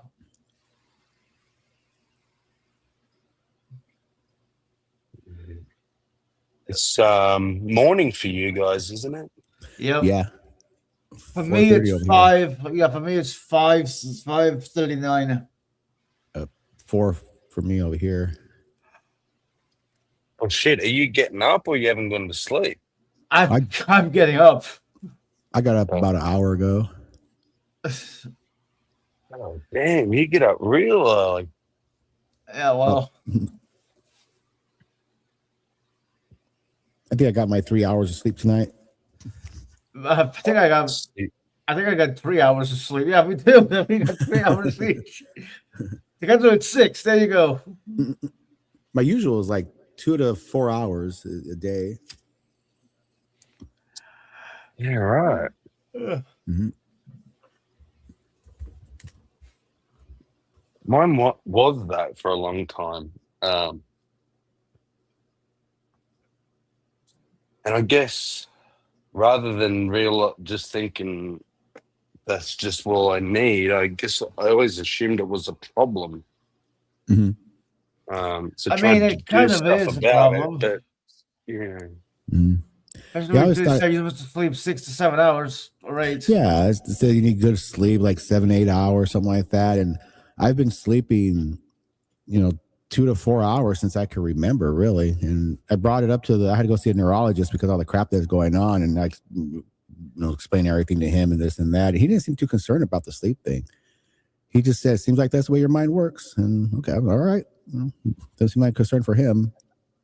I mean, if I remember correctly, there was a woman I read about who actually had a gene that only allowed her to sleep 4 hours, and she functions perfectly.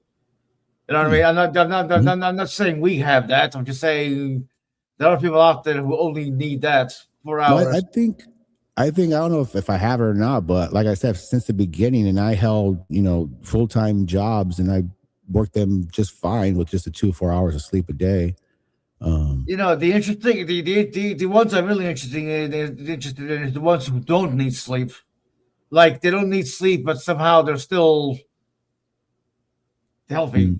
Well, I still have to make myself go to sleep. I can stay up for a day or two and still be all right. So I don't know what it is. Well, yeah, no, I'm not talking about you. Talking about the special ones. Ah. So you might even just have a simple case of adult ADHD. Your brain just functions really actively. Yeah. Oh, mine definitely does. That's for sure. Well, I mean, I am always thinking. But then again, everyone thinks, but you know what I mean. Yeah, do you have a problem where you just can't settle? Like you always have to be doing something. I just can't sit there. You know, I just have to be doing something. Yeah, exactly. Mhm. I described it to my doctor as, he's like, so why don't you sleep? I'm like, because I don't even want to go to bed. The thought Right. of going to bed was like anxiety causing. Yeah. And it come down to, I felt like it was a waste of time. Mhm. I mean, Like, it if I'm kind of is when you asleep, think about I'm it, not but doing. Yeah, there's so much I want to do and could be doing. right. But I can understand why we need sleep. That's the time the body spends housekeeping, right? You're Yeah, asleep. You know what I yeah. mean? You're in a safe environment, so it's like, you know what, boys? You know, let let's gear up. Let's increase speed.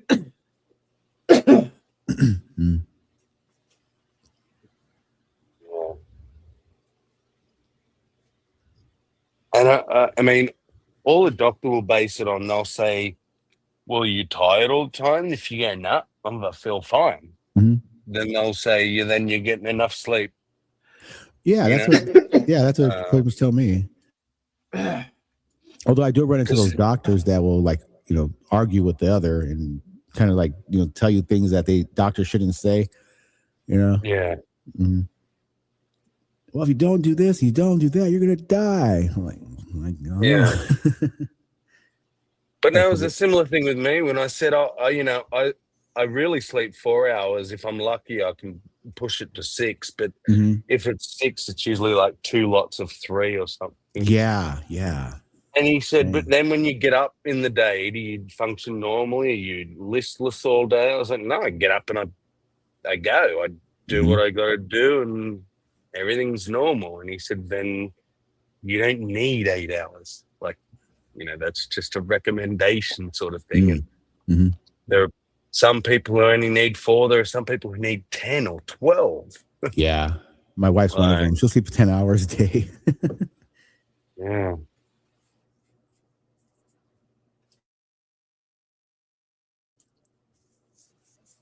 It's like that food pyramid. Where you see that Oh, it's upside recently? down. Your health dude, yeah, he's like it's upside down. Thought that was Yeah, hilarious. that the health thing is kind of it's weird because it really does go into different not species, but different breeds of human when it comes to diet. Like a good example is, I guess myself, because I was diabetic, and for some weird reason, the only thing I could figure out is I have like a how some races are predisposed to get type 2 diabetes because of the diets. Well, that's what I have. If I eat a regular diet, then my sugars will spike. But if I just eat it's hard to say. It's a dietary thing too. I don't know how to put it. Yeah. No, well, here's another example. Filipinos are renowned for gout. Which, because gout is like almost 100% a diet thing. Yeah, usually a lot of salt and It's some type of meat. clearly a cultural diet thing. Yeah. That's not that's not fucking racist to say that. You No, get gout, man. That's just how it is. like black people will get diabetes too, easy as hell. I know several people that look healthy as a mofo, and they end up with diabetes. Their eyes are bulging out. Their kidneys are failing at like 30 years old. I ran into several of them like that, just because of the diet. Well, it's something like 2/3 or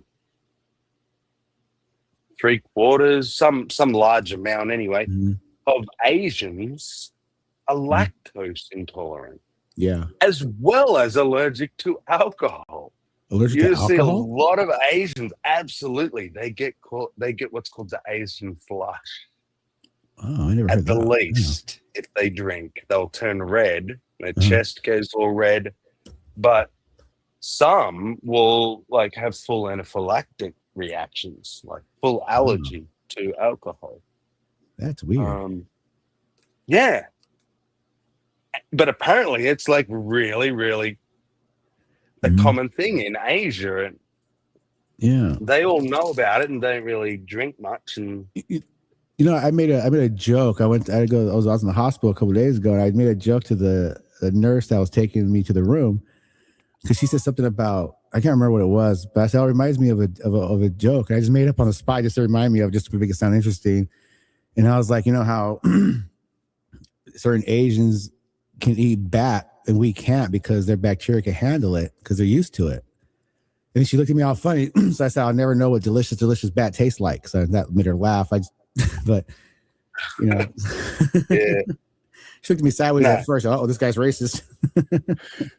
But she fell in love with you. I'm kidding, obviously. No, but it's true. Like, one of the things that was a culture shock for me when I went to the Philippines was they'll cook the meal for the entire day in the morning, and then it sits on the table. Yeah.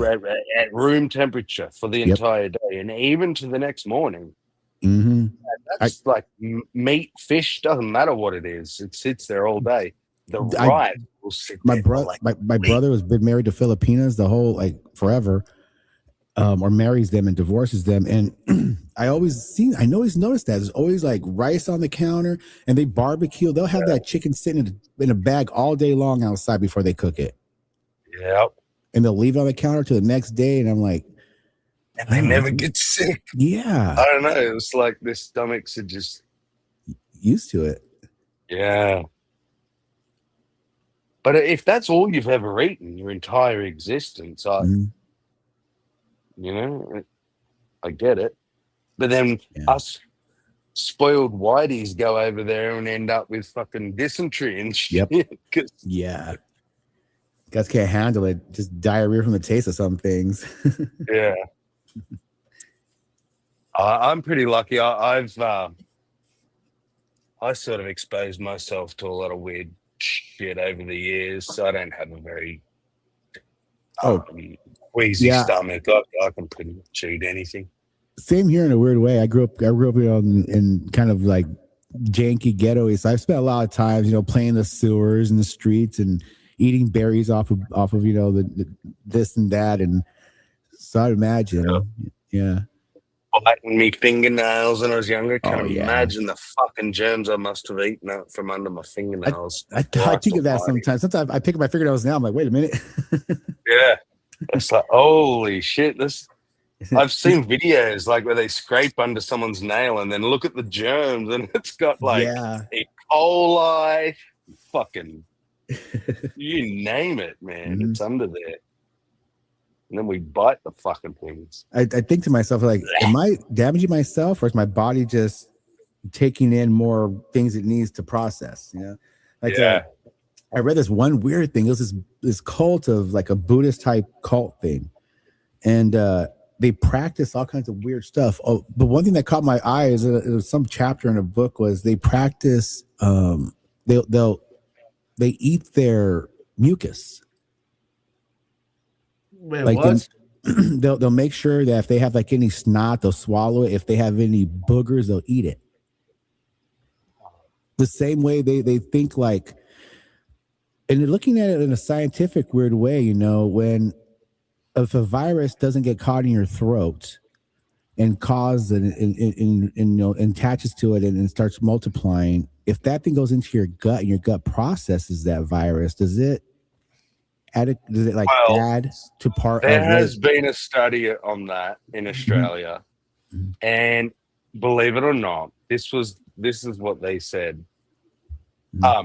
Children picking and eating their nose is completely natural, and we have evolved to do it. Monkeys do it. and it is an essential part of growing their immune system. You're spot on. It is about getting the germs in your nose into your stomach, so you can let your immune system learn the germs, attack them in a like a metered way, you know, not overdose, just a little booger here or there. It's like, Hey guys, wasn't there what? Teach your kids socially, it's awkward, but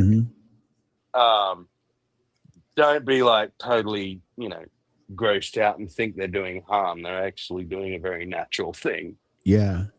Yeah, well, we love to stigmatize natural things, don't we? We do.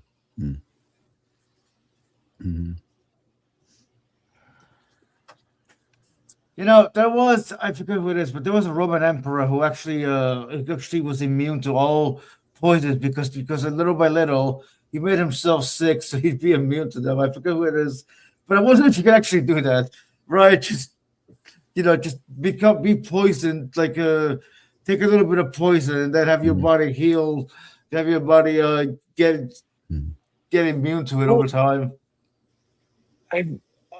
There was a news article about this guy. I don't know if it was spiders or snakes. I can't remember. I think it was snakes.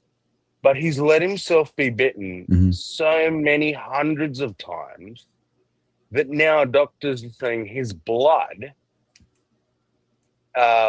they can synthesize his blood and make like a multi-anti-venom. Oh wow! This dude's blood, that's pretty because cool. he built up such an immunity. No, try to That was quite recent too. No. Like there are a lot of people out there who say, "Oh, you can't strengthen your immune system." Blah blah blah. Yeah, you can. Like there's proof of it. Like the Iceman guy. I forget his name. I can't pronounce his name. The Iceman. Iceman. Yeah, that guy that they took so many cold showers that he became like super immune to shit.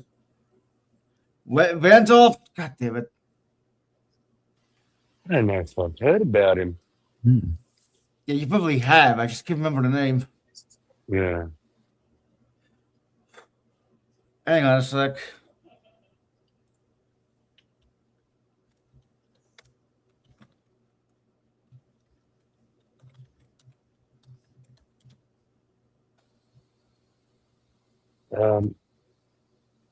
If I run across to the store. Oh, Van Hoof. The Iceman, Van Hoof. The Van Hoof method. Never heard of it. You've seriously never heard of him? Well, I heard about ice therapy and all that stuff, but I don't think I ever heard that guy directly. Oh well, he's the one that kind of popularized it. And like, you know what I mean? He's made all these like fantastic, crazy claims that that over time people have actually tested. It's true. Yeah, like he's able to control his own immune system. The techniques go ahead. Like the thing I can see from the ice baths is where you can control your body temperature, because shivering will raise your body temperature because you're causing friction. Your muscles are just causing so much friction; they're causing their own heat. Well, I mean, yeah, it's why it's why they say cold showers are actually a good thing, because it circulates your blood, because it causes it to, because you're shivering. So it's yeah. I gotta tell you, it's really annoying. It's really hard to do a cold shower, especially in the winter, right? Because you're cold enough already. Yeah, like looking at it, you're shocking your body. Your body's thinking it's going to die, so it starts to shiver to keep alive. So in a weird way, you're shocking your body to life. I don't know if that could be damaging in the long run. It's almost like, I don't know how to put it. It doesn't seem very. I mean, he still seems to be fine. He's still alive, and I'm sure he's put himself through more intensive training than we do. Like putting your body to the extremes in certain ways. That's how you build muscle. That's how, even your mind to the extremes. That's how you build knowledge. So I could see. He's 66 I'll years say old. this before I run across to the store. My grandfather, he had what they call a widowmaker heart attack at 50, I think he was. and it was due to a blood clot. Okay, and what happened? He went swimming in winter, doing the ice thing, right? Went for swim in the ice cold water. His blood clotted. He gets out of the water. He goes home. He sits by the fire and heats himself up. His blood warms up and lets go of the clot that hasn't fully broken down and warmed up. And this big clot went to his heart.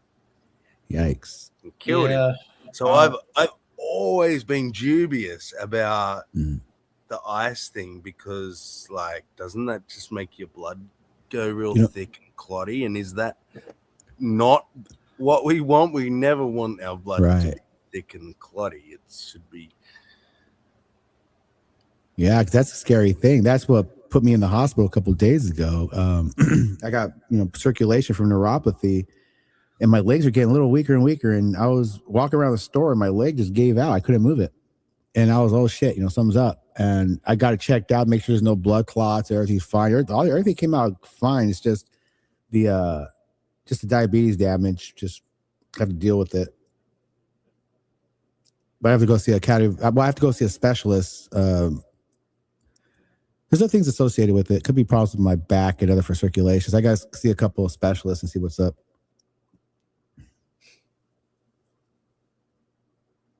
But that would explain. I worked for this one guy, Mr. Fletcher. You worked for Tug? Say what? You worked for Tug? No, I worked for a guy named. I know. This guy Fletcher, he told me the story of like what Samuel was talking about the water thing. He told me when he lost his brother, him and his brother went out fishing, and they're about, at the time I was working for him, he was probably like his upper about 60 or so. So he must have lost him around 50. He said they went fishing, and his brother decided to jump in the water, take a swim, and it was cold.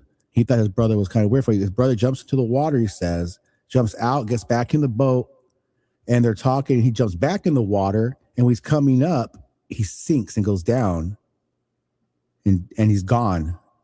And it turned out that he had a he told me it was a like a brain aneurysm or blood clot in the brain or something. So that would make sense on that part.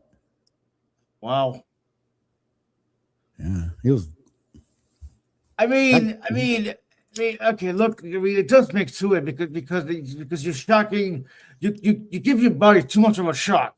Like, if you want to give your body, you need to give your body mini shocks to like build up resistance. Like if you just give your body one giant shock, of course you're gonna fucking die. Plus, I think it has to do with giving your body certain shocks at certain times. You can't, like, if you're used to it all the time, like somebody in a war zone, blasts go off all the time, so you lived with it. But somebody who's never been in one, and they're like 75 years old, and all of a sudden a bomb goes off, they have a chance of dying of a heart attack. Well, I mean, if they truly got used to it, PTSD wouldn't be a thing. Well, there's certain types of like some people have PTSD that because they'll dwell on it and suffer from it all the time. But I think others might use something that could be PTSD on somebody's will be normal for them. Not PTSD, but when they interview like somebody, they're like, "Oh, I was in Vietnam, and oh man, I did this and I did that. I shouldn't have done it." The other people are like, "I shot that motherfucker. I'll shoot him again. Point me, I'll do it again." They're just, you see people like that. I worked for a guy like that named Jerry. He showed me pictures of him with dead soldiers and holding their heads up and still laughs about it. And we'll talk about it like he loves it. Ain't nothing like the thrill. I kill deer, and I shoot deer, but ain't nothing like the thrill of killing a man. And I was like, "Damn, Jerry, you're crazy." He goes, "You lucky you ain't Vietnamese." He's that kind of psycho. Everybody's a psycho. So are you. Yeah. I've grown calloused in my ears.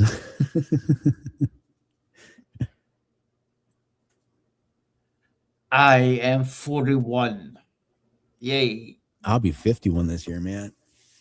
That's crazy. Happy birthday to Jews. The golden years, Jew years. Speaking of the golden years, do you remember watching the Golden Girls growing up? I saw a couple episodes when I was growing up. Yeah, I love that show so much. I always like Betty White's character. Yeah, right. Yeah, I loved Sophia, the old woman. Oh yeah, George P was also funny. Blanche, hilarious. Oh, Blanche was a horror. The funny part about Sophia, she was like only like a year or two older than the other girls. She just played an old lady well. I did not know that. That's funny. Yeah, I watched a little documentary on it. She's only a couple years older than B. Arthur.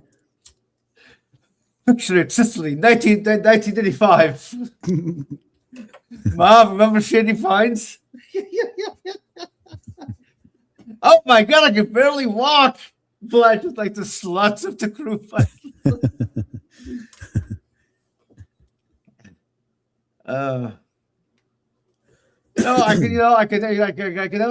could never tell whether B. Arthur was actually a man wearing a wig or a woman. Just looked manly. There's actually pictures of her in I think swimwear when she was younger, or something like that. I can't remember what it was. I remember they had like a TV guide thing back in the day, and they showed them when they were younger, or some kind of article. She also like was pointed out by racist people. Like to point her out. They like to use her as a meme. Black people do. There's the black people that say that white women love black people. There's a little argument about that. Anyway, there's a clip of her singing about black people and singing about like screwing them. Something like pretty like weird. You would imagine like Hollywood perverted, disgusting. She's pretty much black guys yum yum yum. Some kind of weird song like that. And some black community will play that. Look at you white. Look at you white. It's funny to watch.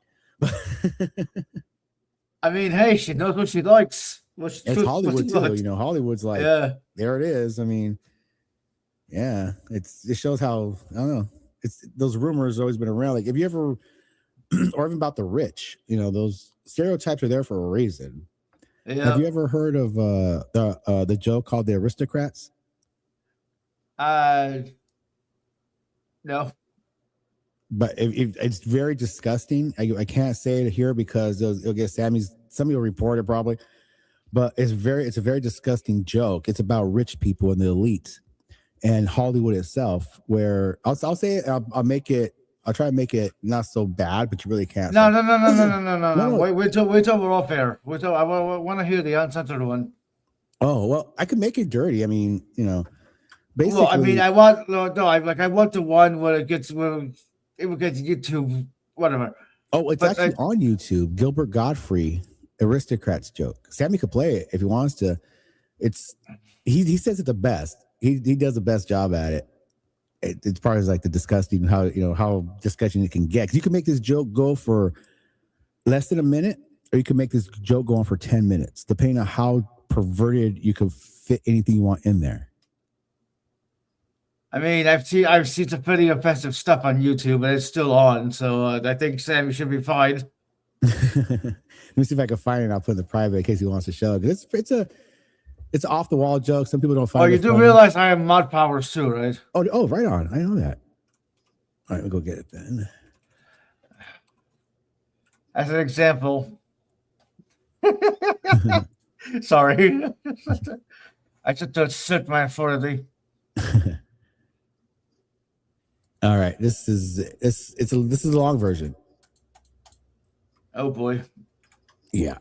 And you gotta hear the long version because Gilbert Godfrey is freaking hilarious, man. Yeah, he is. I like Gilbert Godfrey. He's funny. Do you remember? Do you remember the part when Will Kincaid and Smokey Saint actually had? Oh wow! Okay, somebody. Yep, there he is. What happened? Green Soul came in. Yeah, you guys. Agrees. You guys are up early today. Yeah. Yep. You just came in time for a joke. It's a video joke by Gilbert Godfrey, man. It's a very subtle joke. Oh, Gilbert Godfrey's a legend. Oh, this is one of his best jokes, man. Yeah. This one it shows Hollywood and the mentality of Hollywood and the lifestyle of the elite. This joke is not his original joke. This joke's been around since Hollywood started, like in the 30s. I think it was I'm not Groucho Marx, but there's another comedian that pretty much said this joke, but not like Gilbert Gottfried says it. Wait till you see this one. It's in the private. Yeah, hold on a sec. I'm screenshot now. Oh man, Sammy's taking a really long time getting cigarettes. Mm. Oh, he's getting cigarettes. Yep. Hey, I'm promoting a supplement called ZMA. You want to try it? What is it? ZMA. What does it stand for? What is it? Oh, that's wait, hold on. Let me read this. I just woke up. You gotta bear with me here. Zinc, magnesium, and B6. Hmm. Yeah, you take it 30 minutes before you go to sleep, and with an empty stomach. And I tell you, like, great. What's the benefits from it? What are they promoting? Strong bones. Ah. That's for you, V. Yeah, I want Boy, strong these bone. fucking I want my bones made of steel. That's my old. I think that the microplastics we take in our bones will eventually be taken over. Instead of more calcium based, we'll be like plastic based, and that will be more flexible, so we won't break so easy. So I think the That's a good plastic thing is idea. part of the process. I make sure to drink out of plastic bottles, especially Yup. during the summer. I want to get all that BPA in me. Oh, make sure you get a good cheap plastic 99-cent bowl. We need a hot soup. They say that in a year you'll eat so much plastic you'll form a credit card. Oh, you see what you know how they have the blood-brain barrier where certain viruses and certain things cannot penetrate into the brain through this blood-brain barrier? Well, microplastic has. And not only that, they found that microplastics are setting in the retinas of people's eyes. It's finding a home in the retinas. Christ. Yeah. Yeah, I'm going to eye doctor tomorrow. I think I have plastic in my. Tell them that, because Yeah, I got some fucking. My left eye is messed up. Your left eye? Yeah. Was it like Floaters, like crazy floaters. Oh, I got in both eyes, dude. They give you injections yet? No, I think they're gonna have to do In it. the My eye? left- Oh. Yeah, I had several each. No, my left eye Ugh. is shot. I had an accident a long time ago. Never went to fix it, so but it's starting to show a lot. Yikes. Yeah. It's not bad. I could see, but it's not good. I get you, man. I got floaters in both. I'm legally blind. It's Yep, so am I. Welcome to the club. I can't see shit. like 3 blind mice here. Hey, check it out. See how we run. Yeah, I'm ready to get out. I'm ready to go to the gym. I'm going to the gym. Eat and go to the gym, and then I'm going to go. Shall we go? On the video? Oh, Yeah, yeah, of course. go ahead. Yeah. He's sitting in his office. A no American family walks in. Father and mother, son and daughter, a big fluffy dog. The family has blonde hair and blue eyes and bright skin. And the talent agent looks up and goes, all right, let's see what you do. So the father drops his pants and takes off his shirt. He's totally naked. He undresses his wife, starts fucking his wife on the floor. Then the son drops his pants, takes his shirt off, and then his sister also takes all her clothes off. The son and the daughter start fucking on the floor too. And the dog is pissing on them. What the fuck? I told you. You know what? I almost don't. Wait. That's not even the joke. He just said some shit. That was funny. Yeah, you gotta wait for the punchline. You know what? You gotta wait for the no punchline, man. Yeah. Hang on.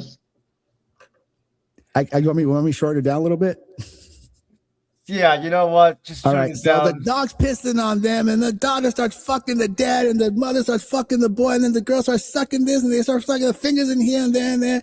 And then the talent agent, and then they step up and they stand up, and the talent agent says, "That's terrific. What's that called?" He goes, "The Aristocrats." That's basically it. Wow. Just talking about the rich elite in Hollywood. That's old Hollywood jokes. That's a stereotype joke, you know. So it's stereotypes are there for a reason. Yep. Sammy, are you all right? Jesus, Yeah, where'd did you go? did you see the one I put up for Doug Stanhope?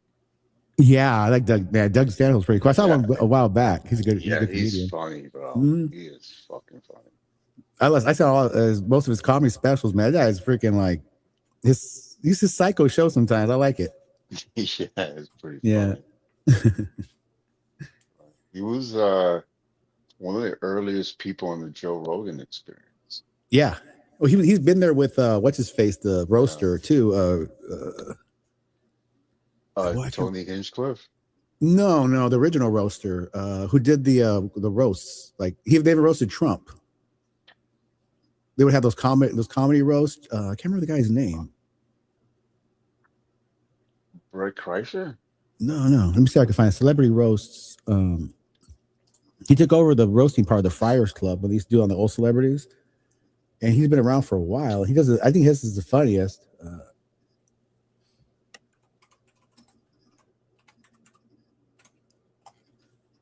What's his name? Look up here. Oh, welcome back, Sammy. Thank you. The only man to go for cigarettes and actually come back. Yeah, I said I was going to buy ciggies, but a different substance to smoke. Hey, man, I don't judge. A more green substance. More green. More More green. blue. Jeff Ross, the Roastmaster General. I saw him actually live. Oh, did you? I saw him in real life. Yeah.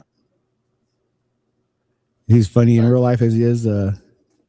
Yeah, but you know, it was funny. Something happened on that set. I was in New York, and I was dating some Puerto Rican chick back then, and he caught somebody in the middle of the set recording him. It was these two Japanese or Chinese guys. He literally came up to them and had security kick him out. Oh yeah. Because back then they didn't have phones; they had recorders, and you could see the freaking red light of the recorder. It was like, "Yo, man!" He's like, "Are you recording me?" He was like, "Jeff Ross." He was like, "Are you recording me?" He literally came up to him. Yeah. I saw Bill Burr. Oh, Bill Burr's good. Yeah. Yeah, I saw Bill Burr when he had hair. Dude had a full red head of hair, man. My sister and I went to go watch Carlos Mencia once in Atlantic City. Wait a minute, Carlos Mencia. Yeah, I was thinking to him at the time. Fuck you. Okay, I was thinking to him at the time. The joke thief. Carlos Yeah. Hey, look at me, I'm Mexican, even though I'm not really Mexican. He's not really Mexican. Oh, he is, but He is? Mexican. He's part Mexican. He has like I think he's like quarter or half Mexican. But I forgot what he is. I could have sworn he was Central American.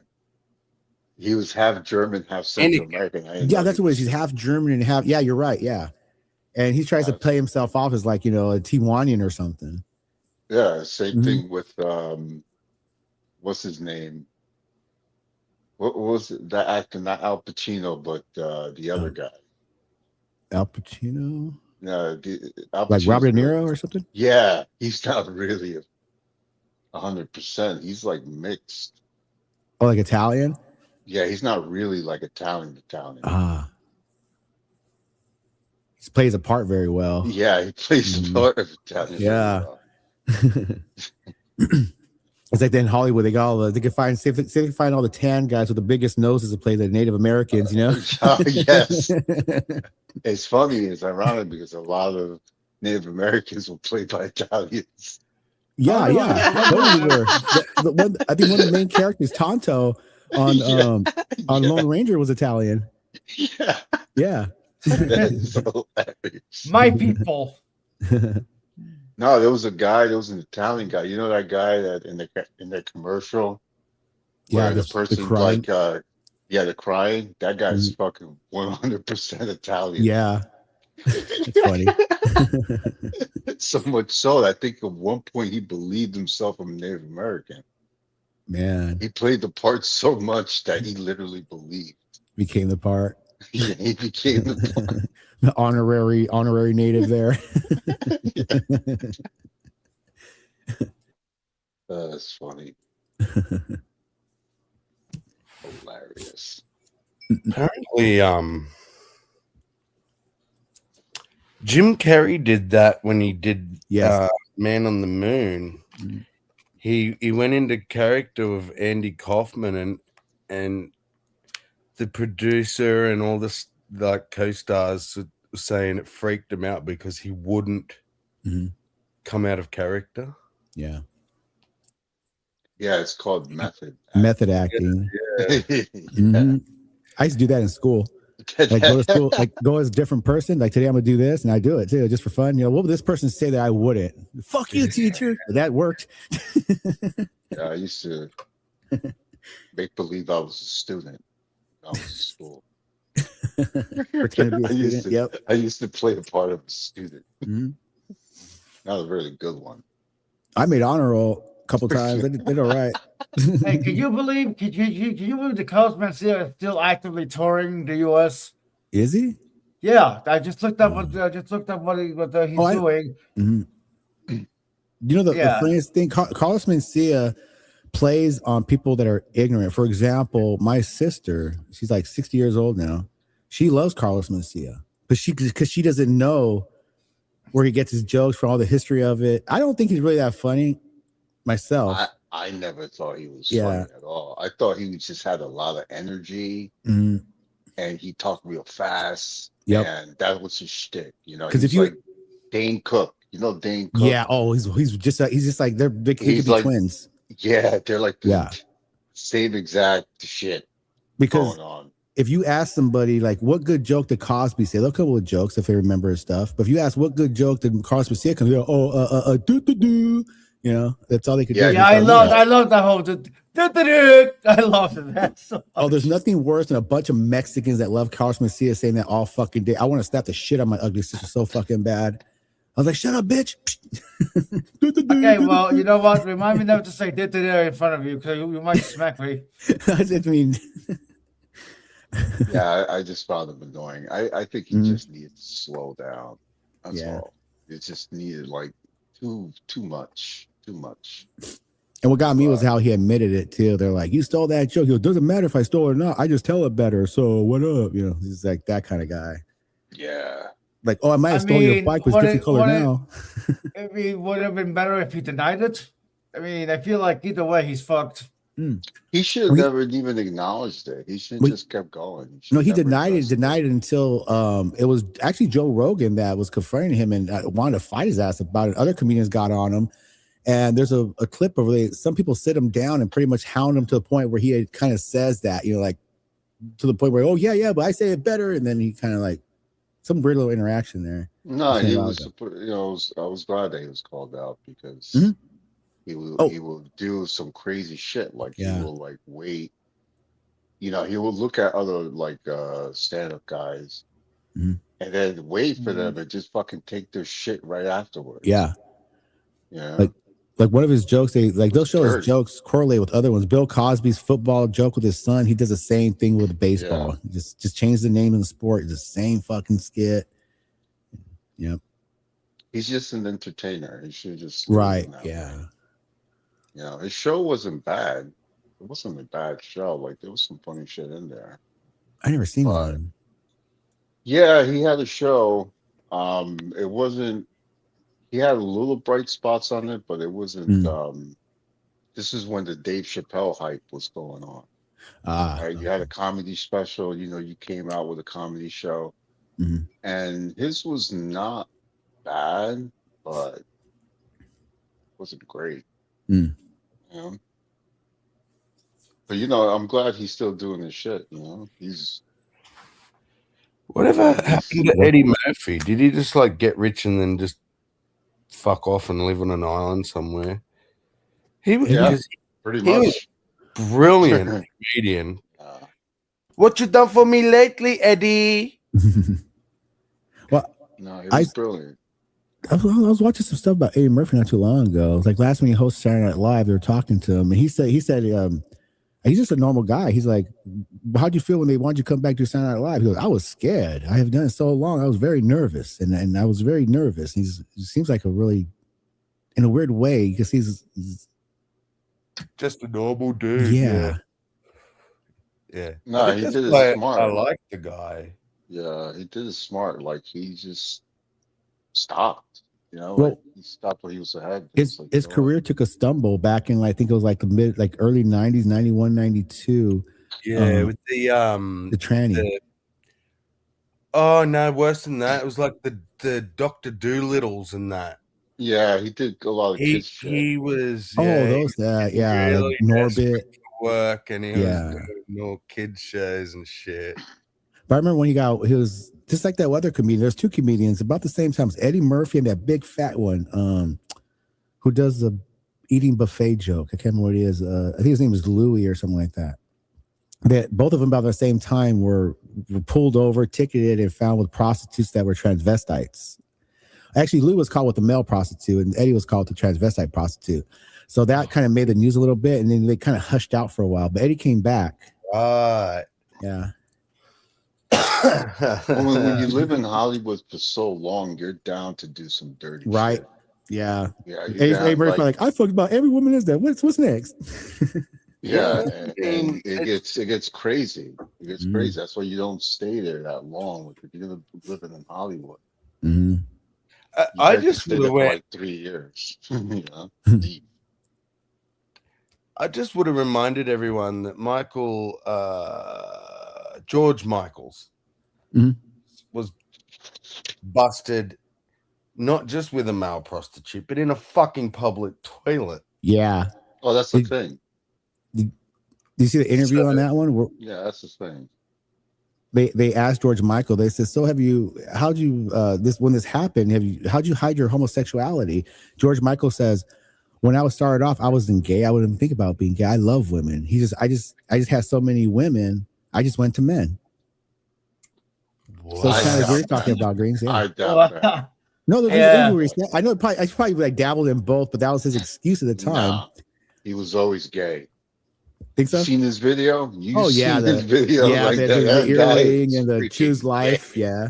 Don't wake me up before you go. Don't leave me hanging on like a yo-yo. And I was a kid. I knew that kid was a fact. I was like, wow. Yeah, you could tell. Yeah. All This guy's 80s musicians looked like they were gay. The one I didn't think that was gay was Duran Duran. I was like, oh, these guys. Duran? Yeah, I didn't think they were gay. I was like, oh, no. You guys like chicks. Right, because the Hungry Like the Wolf video. Yeah, I was like, okay. I always like their song Wild Boys. You remember that one? Yeah, it's a pretty good song. Their shit was good. Their shit was yeah. I like Fuck it. Yeah. I mean, every the newer stuff before they stopped, like Ordinary World and all that. Yeah. Yeah, they're pretty good. So it's a really, really good band. Even though they sounded very corporate. Yeah, yeah. That's kind of what they fit the bill at the time. A lot of clubs, a lot of plastic shit going on. It fit the bill. That was the time. So what time this hangout started? Holy shit, wait a minute. There's people out here. 6 hours ago. Oh, damn.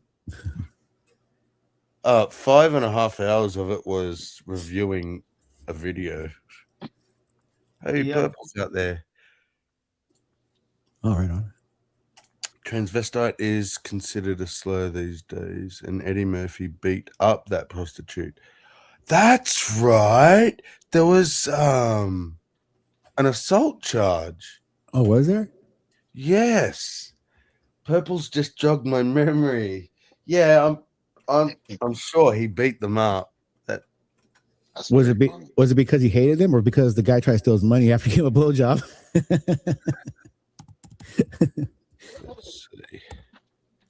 I'm looking at it right now. Eddie Murphy was stopped by police with a transsexual prostitute in the car. So there wasn't any. He was in a Land Cruiser. At a known homosexual prostitute spot along Santa Monica Boulevard in West Hollywood. That's all pretty much it says. This goes into all kinds of different names and stuff after that. There's anything about assault on one. Maybe it was after the fact. He got so mad at them, he got in trouble for it. He started beating them up. Look what you did to me. Eddie Murphy walked away from the incident with a clean record, but didn't do himself any favors as his publicist excused. I'm half blind for his night ride. Oh, I can't. Just say he was riding around at night, I guess. I have a picture of her too, or him, her. Does he look good? Kind of looks like, I would say, like a Mexican Puerto Rican stripper. No. Fuck that. Has like a Hispanic kind of face to him. You know, the painting on eyebrows and the red lipstick and the dark complexion. Yeah. And the eyebrows are arched like a chola would do it back in the 80s. Oh, no. Yeah. Oh, no. That's not good. Not good. Not one of the best life's decisions. No.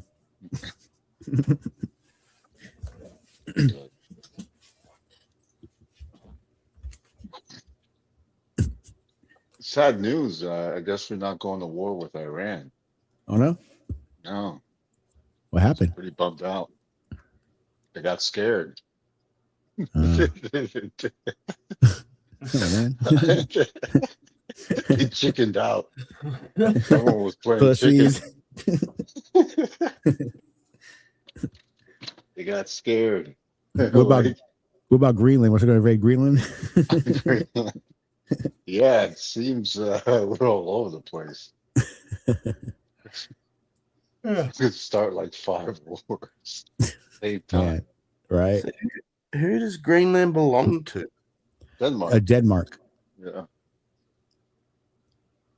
Yep.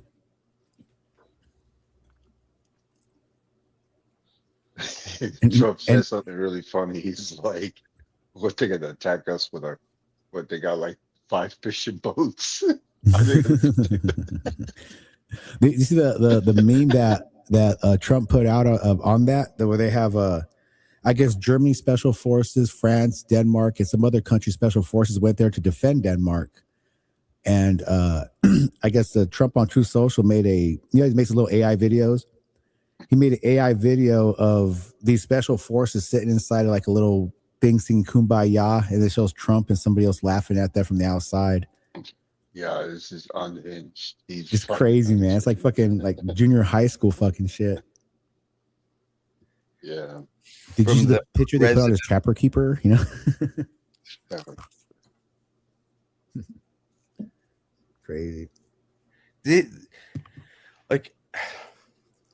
Does anyone realize how close to an episode of South Park or Family Guy the whole Trump administration has been? Like stuff that people only joked about, has become out the norm.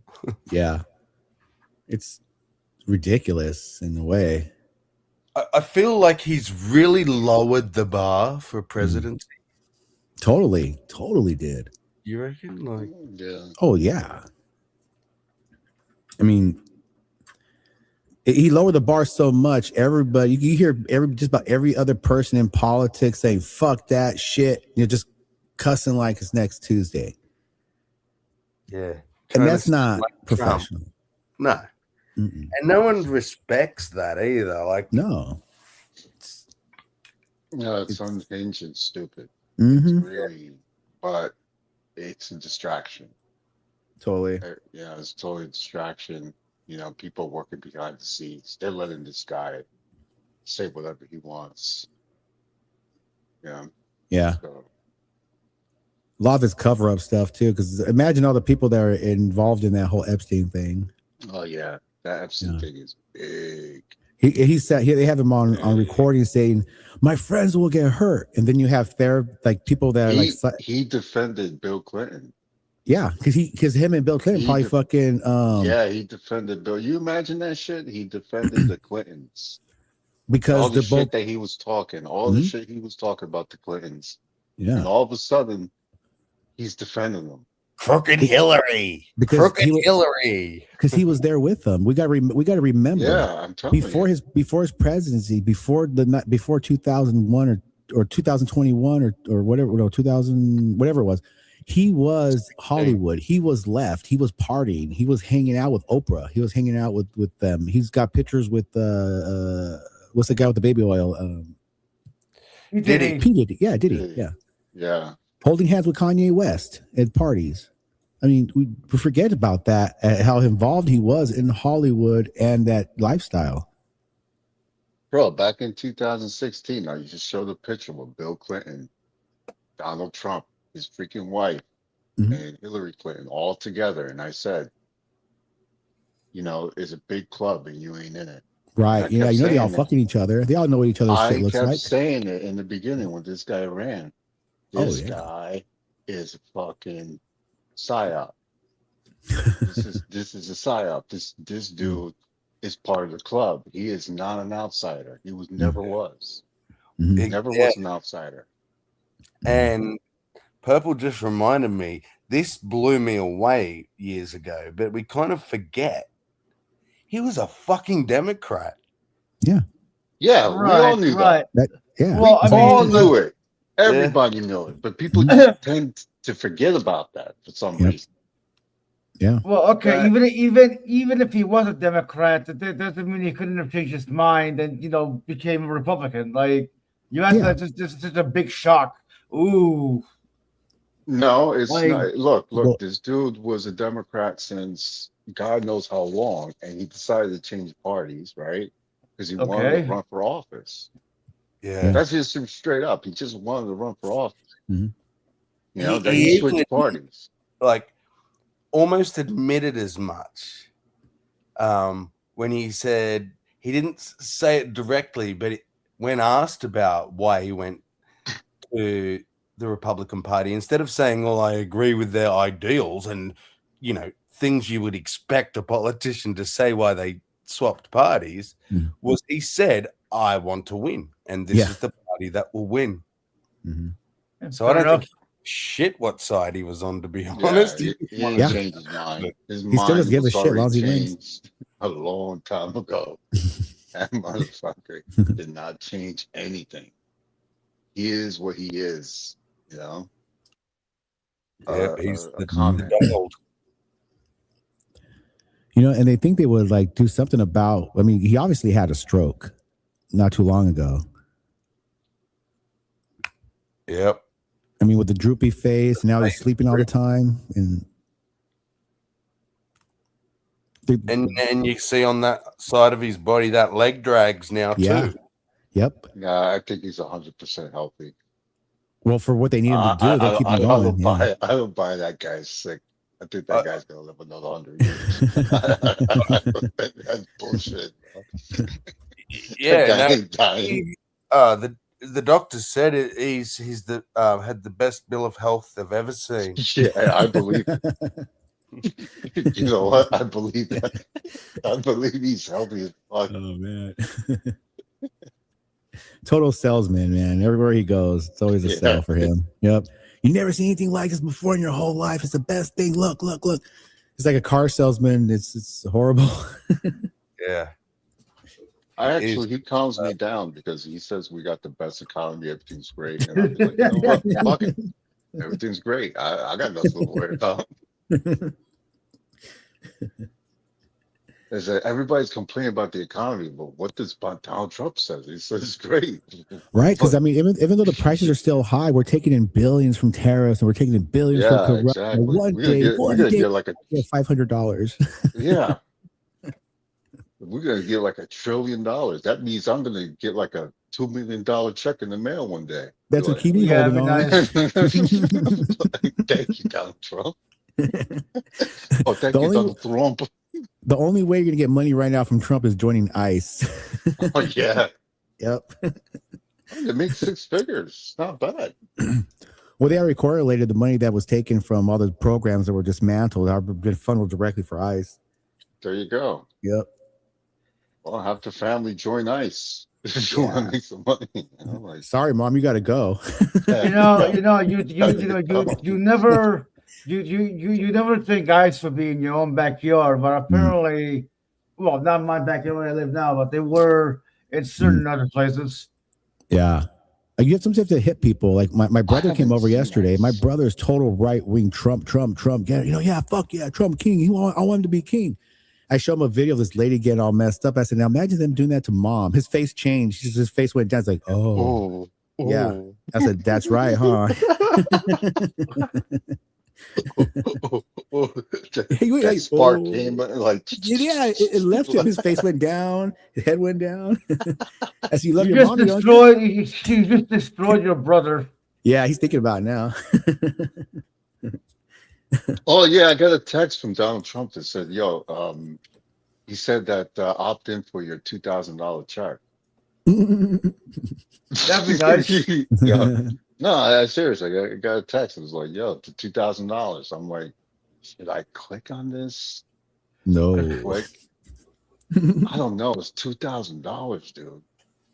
No. What is he gonna say? Like, give me $2,000. I promise I'll today's economy. You guys hear about that scam? Sorry.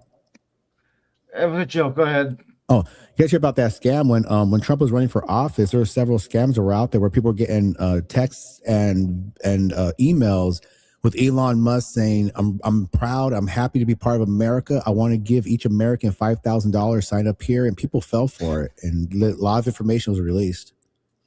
Yeah, that's believing that Elon Musk was giving money. I saw that. Yep, several of those. I never got an email like that. Then again, I probably ignored it, like you should. They'll play on people. A lot of people believe Trump will give them something, and the government always gives kickbacks to the people every so often. So it's just how they do it and what they say when they do it. Like the last time when Trump signed that signature on his name, well, Trump gave us this money last time. Those checks were already in the process, that already passed. They're already going to go out. Trump just decided to put his signature on there and said that he did it so that he could get that base. And it works. It works. Money will buy people easily. Yep. Yeah, but it doesn't mean you're gonna vote for them. For some, they will. Oh, okay. I mean, the people I think about, like, it's the people that play lottery all the time. If they believe Trump's going to give them something, he promises, and they believe in that system, they're still holding on. They still talk about it. They're going to get paid. Oh, yeah, man. And if you're one of them people that's like, yeah, I want me fucking stimmy checks. Where's me stimmy checks? If one politician promises you stimmy checks and one fucking oath all those, lower socioeconomic people are going to vote for that to get that stimmy check, even though it's just a $500 check. And then they're stuck with the dude for the next 8 years. Yep. Too bad. You got $500 out of him. That's a bad trade-off that people will do. They'll go for that. Yeah. Follow they're just $2,000 stimmy checks. For some people, that's a lot of money. That's a lot of money for a government stimulation check. And people living in poverty that live paycheck to paycheck, they never see anything more than a $2 lotto win every other month. That could be months rent, like months and months of rent. That's a vehicle they need to get back and forth to work in. That's they'll buy the kids a bedroom set that they couldn't afford, and it's sad how they play people like that. Yeah.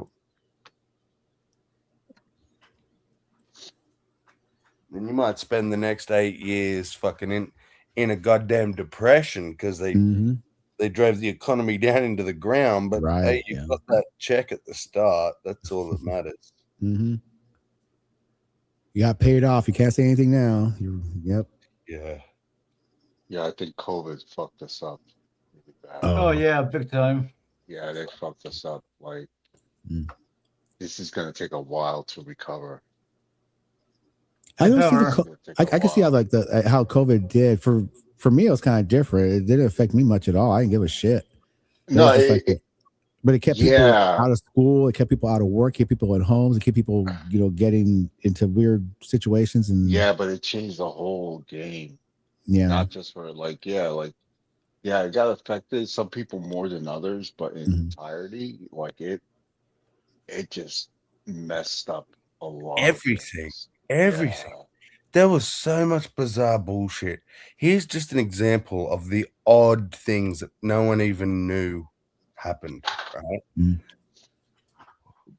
When Australia was really strict with our vaccinations, masks, lockdowns, we don't have no fucking constitution to protect us. So it was all really strict.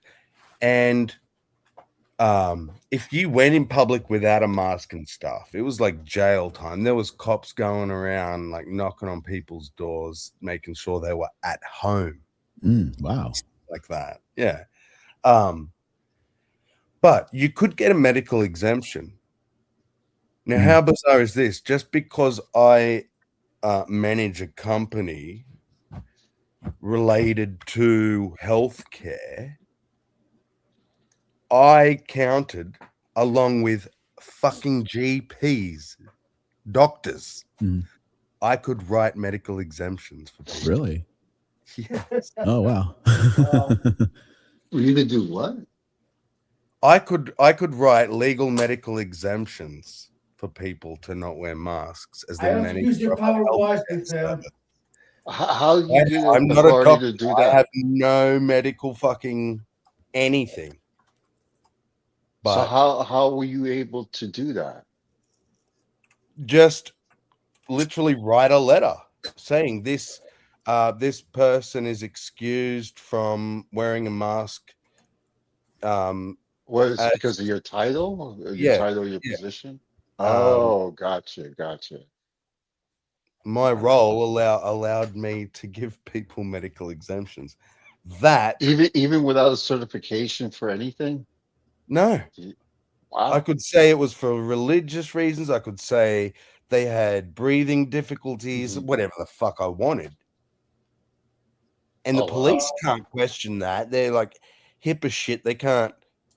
How can the police know if you have a genuine fucking, you need the letter, you got the letter, you're legit. That's all they care about.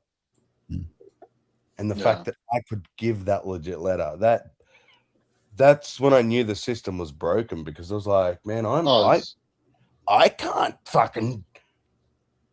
How can the fuck can I decide if someone should or shouldn't wear a fucking mask? I'm just gonna, if someone says I don't want to wear it, I'll fucking won't make them wear it. Like out in the States, it was kind of weird. It's regional out here. For example, I'll call my I'm talking to him a while, but back then when the COVID was going, my buddy Beto out in California, I was like, yo, Big Bet, what's up? He goes, oh man, they got this and strict out, and they got so many people could go into the store at one time. You gotta wait in your car. They're only allowing 10 people at a time in a Target or whatever. And I was like, damn, out here, nobody really gives a fuck. People aren't wearing masks. It's like real redneck out here, be like, fuck that noise. It was very relaxed. We're out here in Southern Illinois. Nobody really cared about it. It was just another day. Well, it was insane because after all that bullshit and, staff were coming and getting me to write them exemptions, and wow, I'm panicking because I feel like I'm doing the wrong thing somehow, because I couldn't understand how the fuck I could have authority to do that. But anyway, a couple of months later, they did it 180 on masks and said, no, you should stop wearing them unless you're sick. Well, the thing about that whole thing was when all this shit started from the get-go, I just saw it as what it was. It was just a way to break Americans apart. I was saying that from the get-go, 6 feet apart my ass. I was in Walmart one day and they were doing that, 6 foot apart distance. And I was like, you dumb motherfuckers. I said this in line. I said, you dumb motherfuckers. You ever been to McDonald's and you smell that cigarette smoke? It's that fucking bitch like 5 cars up. You're inhaling her fucking breath. You're inhaling her fucking smoke. What is this going to fucking do for us? And everybody got a little relaxed. Everybody's like, oh, yeah, he's right. Kind of right. Yeah. I just saw it as a big mess. It's just the way for them to control people. I've been calling it out since it started. It's all bullshit to me. I just call it the flu. It was different variant of the flu. And if they could come across and cause a different variant of the flu, any kind, then they could call it whatever they want, cause any kind of chaos they want. This whole COVID thing is in like every other fucking RPG video game storyline already. I don't know how many times it plays out the same way it did. Yeah. You know, where somebody makes us think like, huh? What? What? Is that the said cops? Careful, PJ. Oh. Oh, PJ. Oh. They might be listening. Oh, they always listening, man. They're always listening. And there's different divisions that listen. This is like, I say this all the time, and I could say some things, I can't say others. But when I worked for the military, I had friends that worked in the military that their job is to monitor phones. That's why they only used BlackBerry back in the day in the military, because we can monitor them all. I was certified BlackBerry, and that part of our jobs was to check out the phones. And my buddy and the other one in my division, I was problem solving, so I get a little beep beep on my thing. So that's network, usually things like that, files missing. My buddy had a cool job because they had an automated system where if you say, like, let's say you say airport and something else you're not supposed to, it triggers something. You say it something like that 2 more times. The third time, he'll get a beep beep on his call, and then he gets to listen in on the call. And then he gets to determine if they pursue it from there or not. I said, that's a better job than mine, because that's more interesting, That sounds like a lot. That's a lot. But I imagine if that's in part of the military division, that was just, Navy Marines. I imagine what they do to civilian life and how they monitor their things too. I'm sure they do. They would have to. It's easy to do on that scale. Yeah. Of course. I bet everyone forgets if they even noticed. But do you remember the period of time on YouTube before AI, before the almighty fucking algorithm, not the one that suggests videos, the one that monitors chats? Mm-hmm. Do you remember when it was physical fucking YouTube stuff coming into chats? Oh, yeah. Yeah. Yeah. Mm-hmm. I ask people about that nowadays. People don't even remember that was a thing. They don't believe me it was ever a thing. I was like, yeah. Mm-hmm. They even had a term for it too, wasn't it? Like a YouTube spy type deal? Yes. I can't remember what we called them, but yeah. Yeah, and then in the military, like, we even have our own people that watch us, and everybody knows about this. There's a thing, like, if you forget to put if you forget to lock your screen or anything like that, or your computer, work for anything, they have a thing called we don't know what it's actually called, but they have a thing called Red Team Go, because Red Team's always watching you. Blue Team or Red Team, they're always watching you, and you better not fuck up, because you're always being watched. Even though you're watching people, they're watching you too. Yeah, always watching. Somebody feels like somebody's watching me. I got no privacy. Look, look. YouTube moderator 8644. It was a thing. What the actual fuck? Who is that? Well, they're not saying it is a thing, so I hope that's Serb. Well, these things have to be monitored, these chats, just what's released, what's happening, what people are saying. Yeah, that's why I'm here. Well, I'm being watched, because I said it before, I had those security clearances. I had red screen security clearances, and I had to sign a stack of papers, and they pretty much says in that paper, don't think you're not ever be monitored for the rest of your life with the shit you're doing here. Hey man, I was a 3381. 3381? Yeah, a cook. A cook? Nice. Yeah, I would say, man, I was a 3381, man.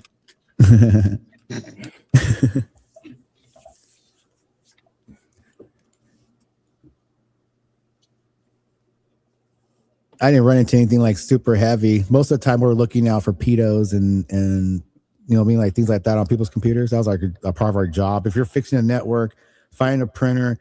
Don't be afraid to go into your documents to see what they have in there and their hidden files. And you find anything funny, send it to the MPs. Yeah. Mm-hmm. That's basically I was in charge of the avocado shipment.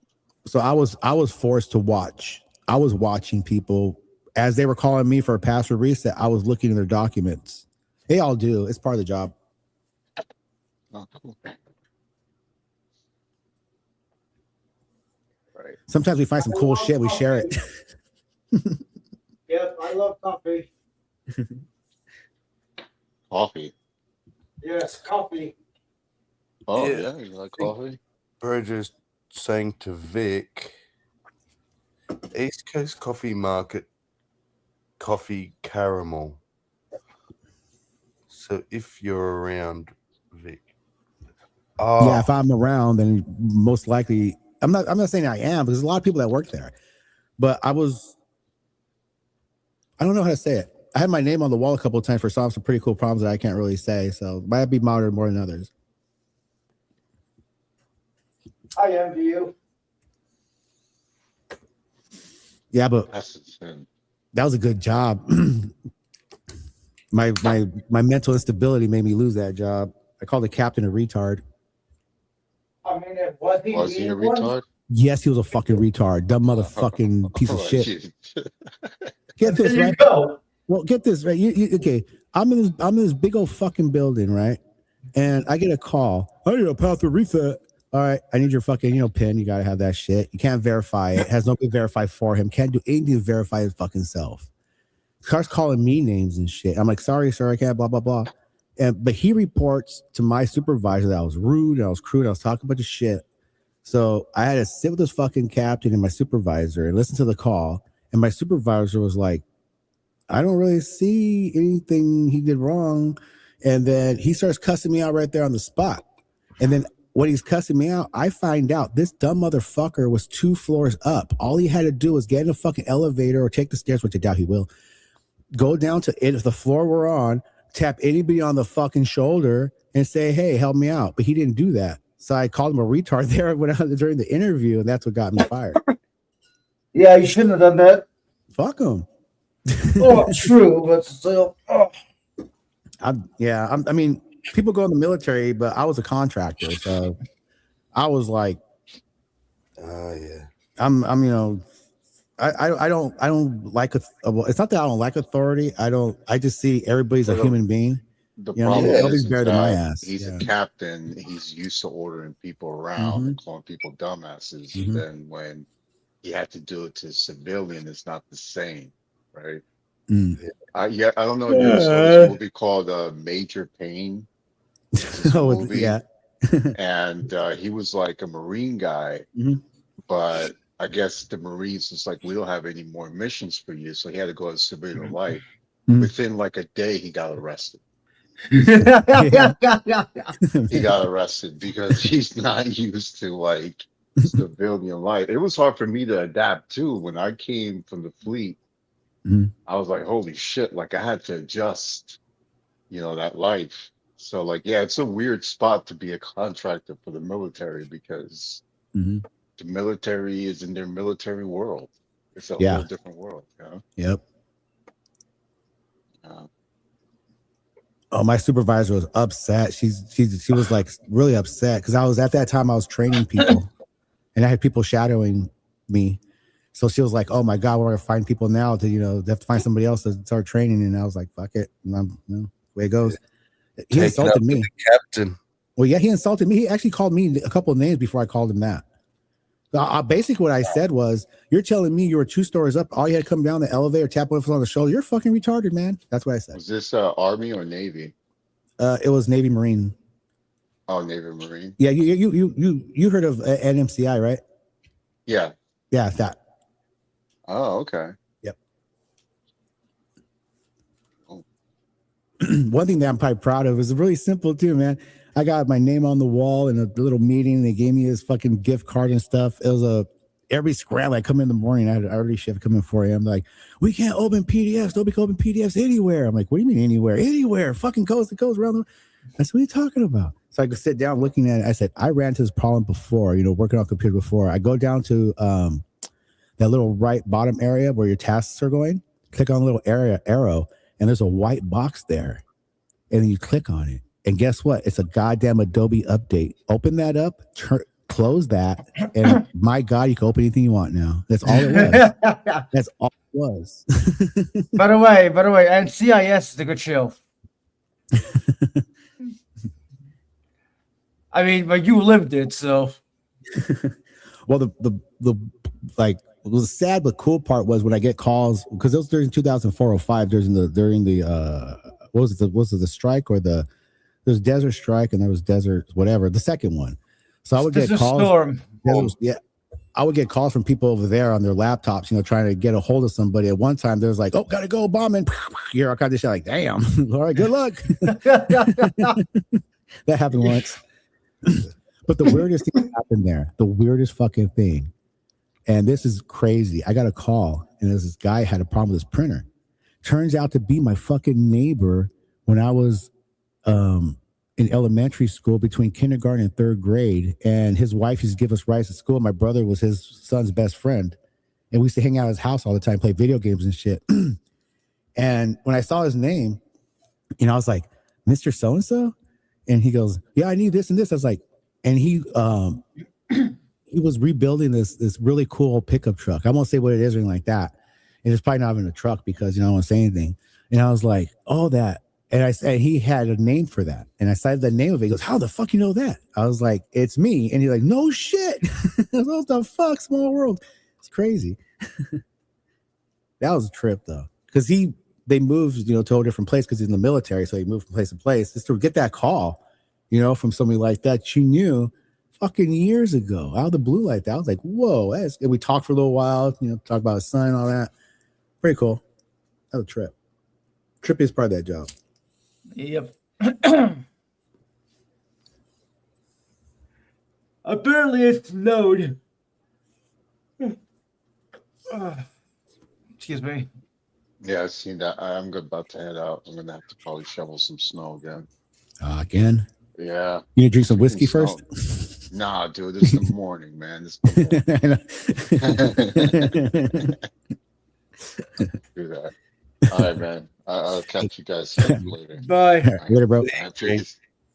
I'm gonna wait for the government to knock on my door. "I heard you talking stuff about your job." Yeah. I was like, let's review what I said. Give me anything you want. Try it. You retard.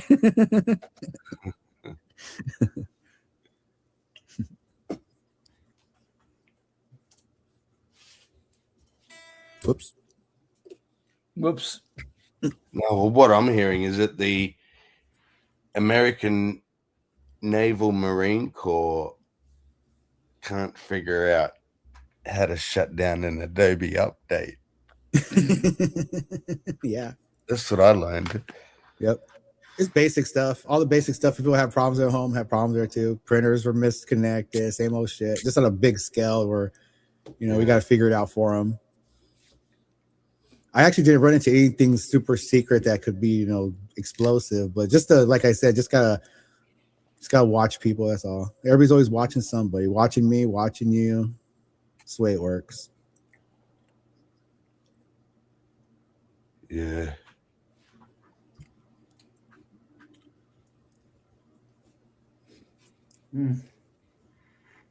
It was funny was when I got fired from that, they had me go see a psychiatrist. And the psychiatrist is like, I guess, I don't know what it was, but when I was younger, into the foster homes and being arrested as a kid, that's I would have been labeled as so and such. And then this psychiatrist labeled me to the point where I couldn't get my job back because of what tag I have on my paperwork, as a psycho. So I'm labeled mental and, yeah, so I'm actually labeled as mental. So it's pretty cool. I like it. I love psychology, but I really hate therapists, psychologists, and all that because exactly for that reason. Yeah. I've been through many of those, tell you that, especially after that job. They sent me to a couple of them. And yeah. I've had a few horrible experiences with with therapists that really put a bad taste in my mouth. So you know what? I ain't going to no therapist. I'm my own therapist. Yeah, it's I kind of went just for the fun of it. I would like to argue with them. And with a psychiatrist, I would like to dig into their minds and fuck with them. Yeah. Yeah. I found that they were useless for me because I would say whatever I thought they wanted to hear rather than the truth. And rather than seeing through my bullshit or anything, they'd just go with it. And they'd be like, so how are you? I'll be like, fine. Okay. Yeah. That's how, when I was a kid and I went to psychiatrists and therapists, I just kind of just play the game, just get out of there. Yeah. That's what I was doing. And I realized until I can be honest enough myself to want to be there, I'm just going to keep bullshitting them. Yeah. Because no one wants to sit there and do that. No, like open up your wounds. Yeah, and nobody, nobody wants to open up. Nobody wants to open up, and then the therapist just be like, "I'm going to transfer you to someone else." Like that happened to me, and I'm like, on the second session, right? The second session that happened because I just at the time I was just feeling so stressed out, so just everything. I just broke down, and she's like, "I'm going to find you someone else." Like, it's literally your job, you fucking idiots. Wow. I didn't say that, but that's the exact experience I had on my first one. All right. I didn't like get emotional or anything, but because I finally, after all these years, like thought, okay, I need a therapist. I got a lot of shit to get out of this head, whatever. And I go in there and she goes, okay, so like what, basic stuff. And then, so what brought you here? What makes you think you needed to come and see a therapist, And I was like, okay. I took a big breath, and about 30 minutes later, she said, well, I think you might be like I'm brand new. I've just got my degree. I think you might be a little bit out of my league. Not exactly what you want to hear. Right? She could have been like, and I was like, no, well, we can just pick one of them. I thought I was meant to like, just emotionally vomit everything all at once, and then you're the therapist. You tell me what to do with all that. But she was like, no, there's too much there for me. I was like, oh, fuck. Okay. I mean, I don't know. I don't know whether mine was. I don't know. Mine was just out of just brand new or whatever. But it just really. She was. Mine was young. I felt she was younger than me, and it's like, how can you give me this life advice that I need when you've not even had a life yet? You've just read some books and passed your exams and whatever. Well, story of the millennium.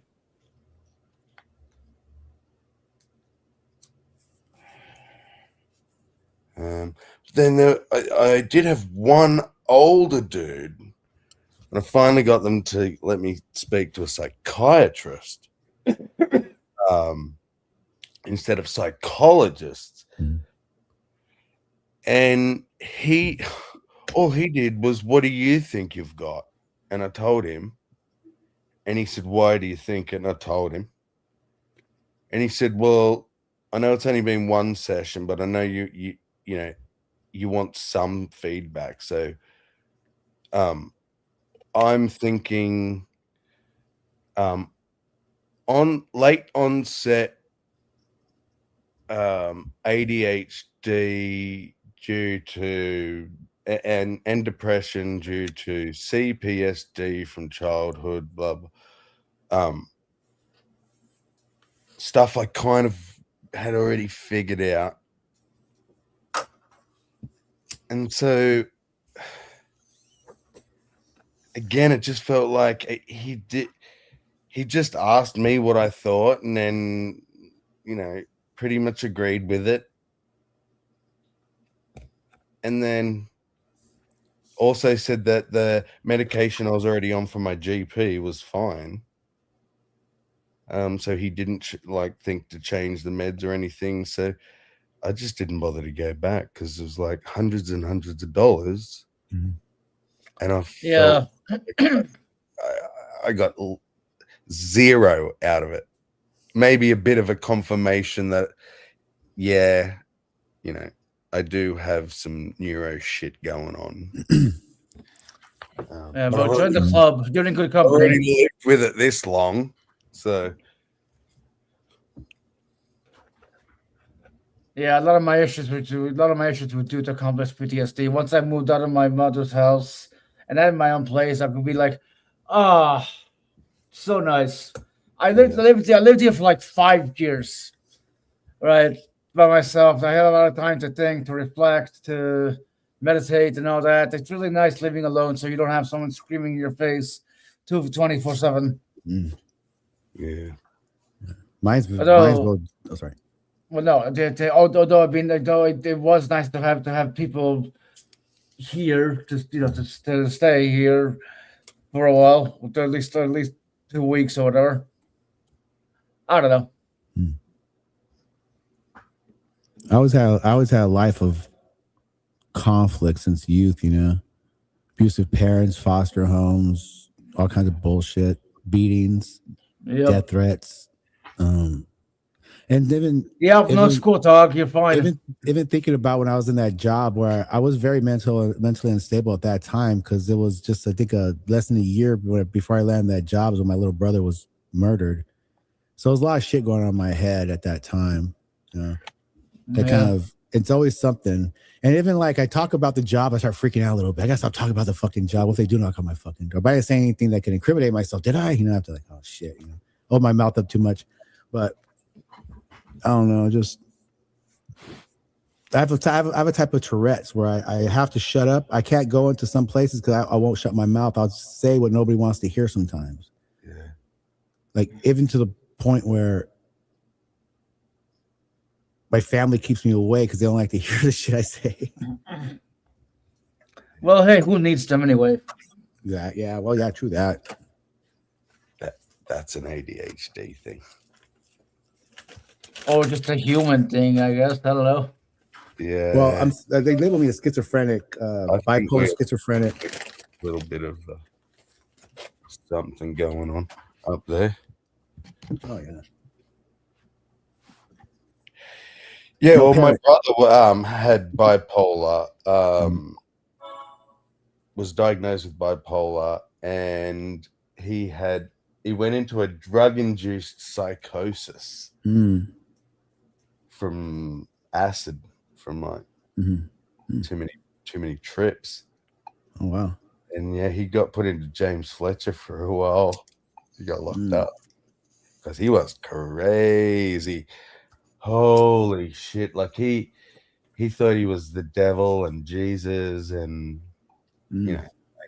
I had an episode like that landed me in the hospital that had me tased. Oh wow, yeah. Well, this is like I don't want to say too much, but let's say a failed attempt landed me in the hospital with me having no recollection of what was going on at the time. All I remember is waking up. Didn't work because I woke up, ripping the IV out of my arm, cussing out a security guard. Cops surround me, tased me, dragged me back to the hospital. And then I just remember being at home. Oh, wow. Yeah. And apparently I ran down the street with a stick and I tried to jab the stick into my neck, running to a wall. I don't remember that. God damn, bro. Yeah. Pretty cool, huh? Well, I mean, and that is something that always frightens me. Is like it's like doing something, but then you don't remember. Yet everyone else around you remembers it. So it's like, did I do something? No one's telling me. Well, my attempt involved about 30-something, pills, and that's probably why I can remember half the shit. Yeah, well, in Minecraft. How's this?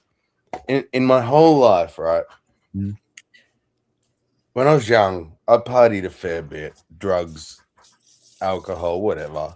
But no matter how much I ever drank, okay, I could recollect the night before. There might be little bits here and there you didn't notice or forget or this or that, but I never had that. What happened last night? Like, I have no memory of it. That was such a foreign thing to me. And then I went to the Philippines. Now, them fuckers know how to party. And at this certain club, my friends were friends with the managers. So they spoiled us a bit.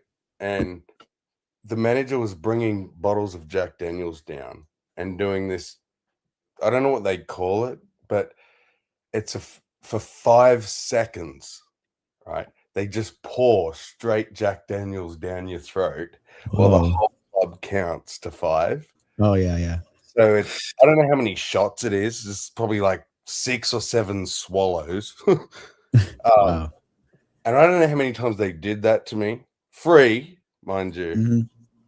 But the next morning, I woke up. I had to get my flight back to Australia the night before I partied that hard. I woke up, man. The furniture was upside down, like all over the place. Everything was pulled apart and trashed. Wow. And I have no recollection. Yikes. Apparently, people that brought me home said that most of that trashing of the room was me just trying to get from the door of the room onto the bed. Wow. I was that fucked. I was pulling shit over and falling over, and yeah, they eventually got me under the bed, but I trashed the joint. Wow. So that must have been a good night, but I don't remember. Right. That reminds me what they do in Tijuana. Do they ever blow whistles when they do it? No. In Tijuana, if you go to a Tijuana bar, somebody walks around with a whistle and a tequila bottle, and if you point to a bunch of people point to a certain person, they'll get that guy, get him in the headlock, and start chugging the ball down his throat while they blow the whistle. Ah, right. Yeah. No, this is kind of, I guess, voluntary, but when the whole club's watching you, you don't want to say no. So I've never seen anyone say no to it. Yeah. In 5 seconds, man. Doesn't sound that long, but try and lift the bottle up, like not put your mouth on it, but actually just have the bottle pouring for 5 seconds and see how much comes out, man. Was it on like a little spritzer thing, like a little no open bottle? Open bottle, man. Oh shit! They always had like a spritzer on there, kind of like like a cocktail type deal. They just like squirt in your mouth a little bit. It's not a whole pour in, but yeah. No, this tradition's like yeah, that's crazy. And it's easier to do than it sounds like. It's not like, you take a shot and you go, it's actually a bit easier when it's poured down your neck for some reason. Fuck, you get drunk though. Yeah, I never had that done to me. I've only been to a Tijuana bar. Actually, I went to several Tijuana bars in one night, and that's all I really had for a Tijuana experience. Because I was going to date this one chick. She was like 30-something, ex-stripper. I was 18 or 17. Wow. And we went down to Tijuana, and she's raunchy ass bitch. She's danced with other dudes. I left her ass in Tijuana. Yeah. Yeah. Good on you. Yeah, my brother liked her. He was trying to get out or go out there. What happened? I was like, bitch in Tijuana. He goes, aren't you scared someone happened to us? She's probably doing the second donkey show. I don't know right now, but the way she was dancing with them dudes, she wouldn't mind. Right. I mean, if she disrespects you that much, then okay, fuck you. Mm-hmm. Yeah. Also, Gio says this.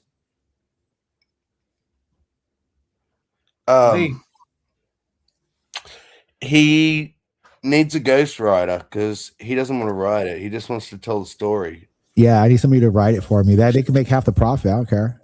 50-50. I'm good. Fair enough. We'll talk. Right on. No AI.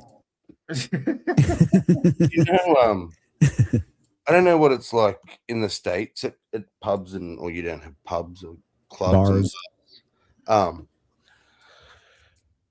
But here in Australia, you line up. I reckon in a busy bar, most of the night is just lining up to get your drinks. Like you get your drinks, and you might as well just go back to the back of the line, and drink your drinks in the line to get another drink. No. In the Philippines, you get a table, so you can't even get in unless there's a table available, right? Helps to be a foreigner. But also always VIP tables available. And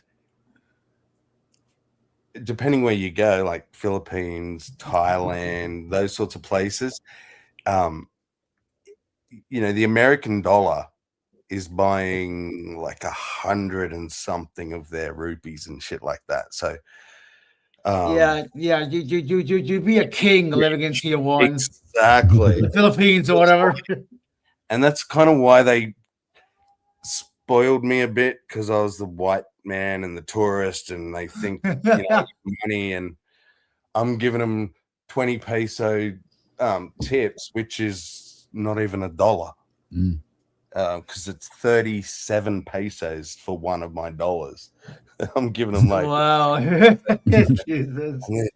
But you don't go to the bar either. You just put your hand up, and a bouncer who's also a waiter interesting will come up. You tell them what you want, and they go and get it for you. You also just do tabs. We don't do tabs. You pay for each drink as you buy it in Australia, but over there you just pay at the end, and that was different for me as well. But just being able to sit at your table and have people bring drinks, you feel so posh and like a king, right? Like, maybe my food, maybe my drinks, peasants. And there's no lining up, waiting. That was the best part of it. And that's normal. That's like every club you go to. That's just how it's done. You don't go to the bar. You just sit at your table. And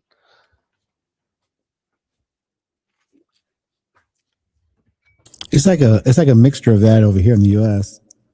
You go in, there's a table, sit at a table, hit at the bar, but you usually don't have to wait in line and drink. I don't think you really drink in line. It's mostly there's a table available, or if it's like a dance club or a club with a band, if there's room inside, you can stand and drink. Yeah, that's kind of what I'm talking about, like a band, when you got a band on. And if the place gets full, I don't know, maybe we overfill our bars. I don't know, too many people. But yeah, you got to line up for a drink, man. Oh, wow. Like on a Friday, Saturday night, maybe not during the week or whatever, but yeah.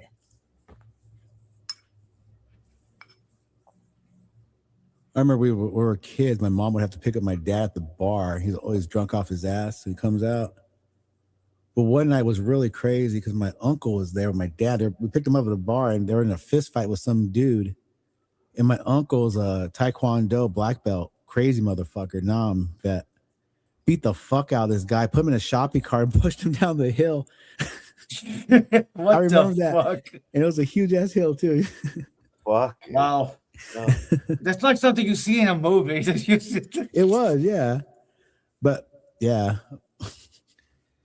Everybody was kung fu fighting. Oh, yeah. My uncle was, I seen him fucking like kick my father in the chest. My father flew across the fucking room.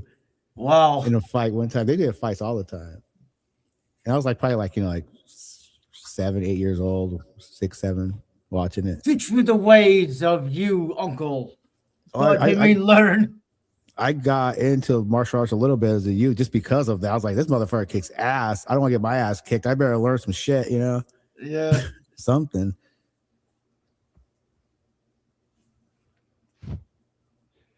We had I think it might have been like late 90s, early two. Nah, I was already 18, so I'm gonna say around the early 2000s.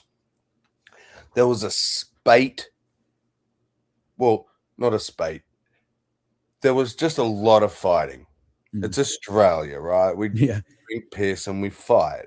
But with the introduction of a lot of different ethnic groups, that's all I'll say, shit was getting quite violent and people were actually starting to die from like one punch to the head and crack their skull and shit. So we got all these lockout laws and stuff. And what it was basically you had to be in a place by 1 a.m. or you wouldn't get in.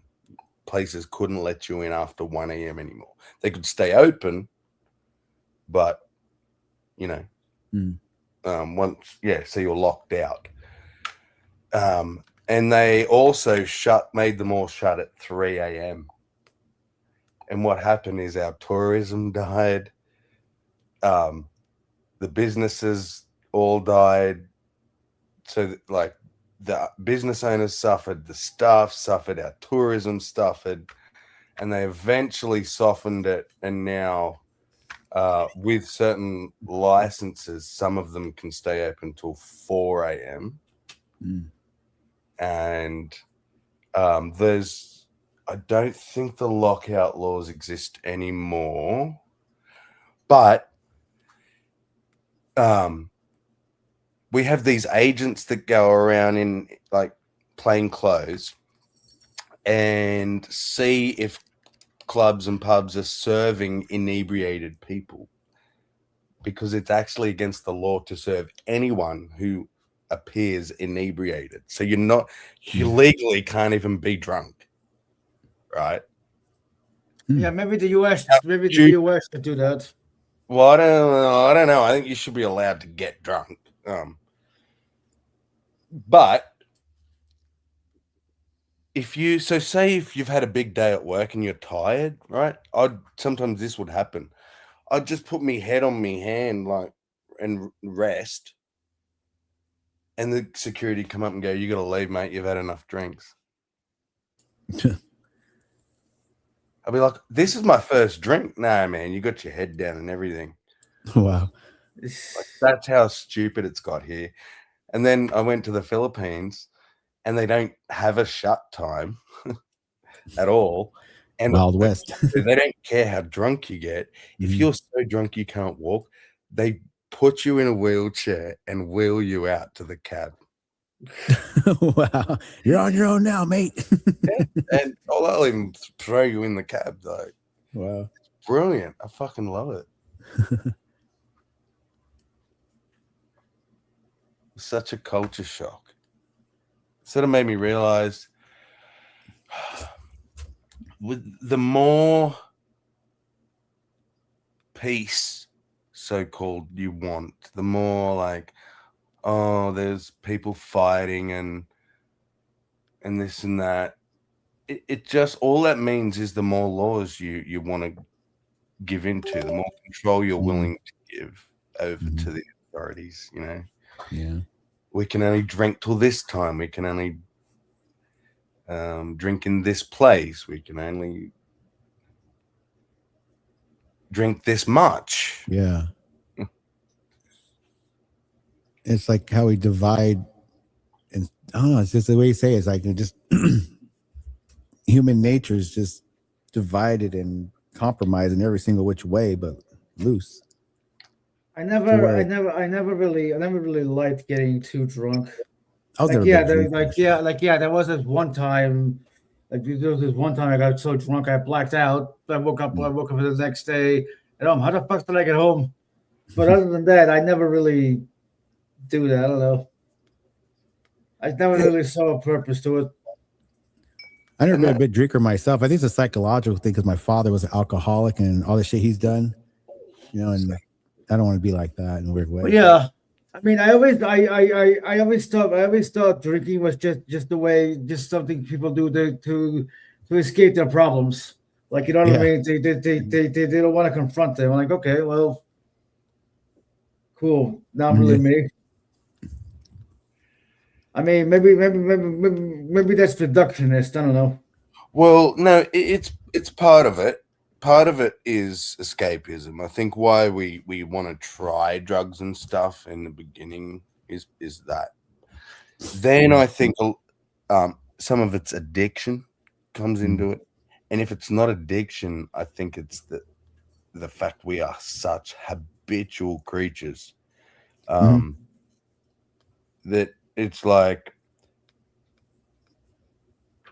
some blokes just have to come home from work and have 2 beers every day. Yeah. They might only have the 2, but like they drink 2 beers every single fucking day of their life.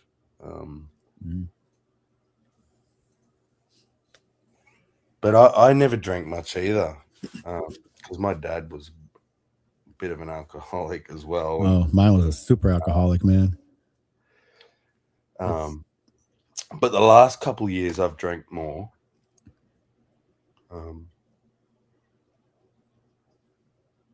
But it's still only like on weekends and shit. I haven't drank much in a long time. Really was a big drinker. I haven't smoked pot in a while either. No, see, that's why I probably never drank much, is because I've always smoked pot. Well, pot's like kind of turning on me a little bit. Is it? Well, I always use pot to help me relax, but it makes me think a lot. Sorry. And now with the health issues happening, I just think about that more, and it kind of frightens me sometimes. Hey, talk. Don't you talk to my dick like that, Midnight. It sounded like you said hog instead of talk. I did. I said hog, but you leave my penis alone. I was to call you a pig, not the other thing. You fucking dick. No, my cock's the only pig on me. That motherfucker likes to get dirty, play in the mud.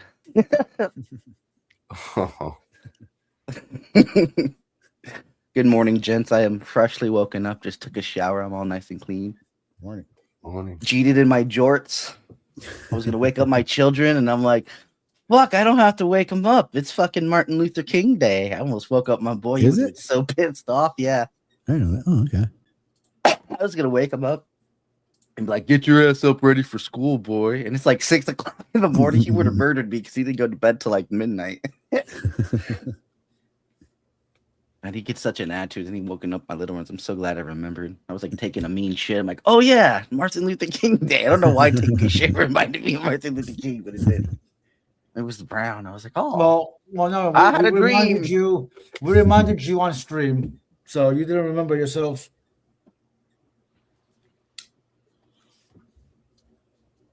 Maybe that might be the case. Anyway, what was talking about before I rudely interrupted with my nonsense? Alcoholism. And that's fine. Sounds like you're starting to get the paranoia. The weed induced paranoia, and it is cyclic. When I've talked to people who get it and they say, "I can't smoke it anymore because I get anxious and paranoid and all that," the main thing they get paranoid about is the paranoia. Right. Anxious about getting anxious, and think, if I smoke weed, it's going to do that weird thing to me, and I'll freak out. So you freak out about it, and it's sort of self-fulfilling. Yeah, it's not really freaking out. It's just I think about it too much, and I don't want to think about that too much. Yeah. When I used to get the paranoia, it was because it was illegal, right? And I would always scared I'd get caught because of the way I would act. So that would always like reinforce the paranoia with marijuana. But at one point, I'm just like, "What the fuck am I doing? Why am I scared?" And then it went away forever, and I haven't been able to chase my highs the same way because like my tolerance is just like without the anxiety, the effect of the weed is just like gone. It's like not hitting my psychedelic fucking bullshit anymore. I need higher stuff. You need to switch to like meth or something. You're so spot on. I'd sit around with my mates, right, when I was younger, and we'd just smoke and smoke and smoke, and I'd think this shit ain't doing anything. And then I'd have to go somewhere and like face my parents or, you know, be in public. And all of a sudden I would realize how fucking stoned I really was. Because now I had to act serious. It's like I would be 10 times more stoned because I was trying so hard not to be stoned. Right. Yeah, that makes sense. The first time I got like really high was it kind of didn't work out to as I planned because my dumb ass answered the phone.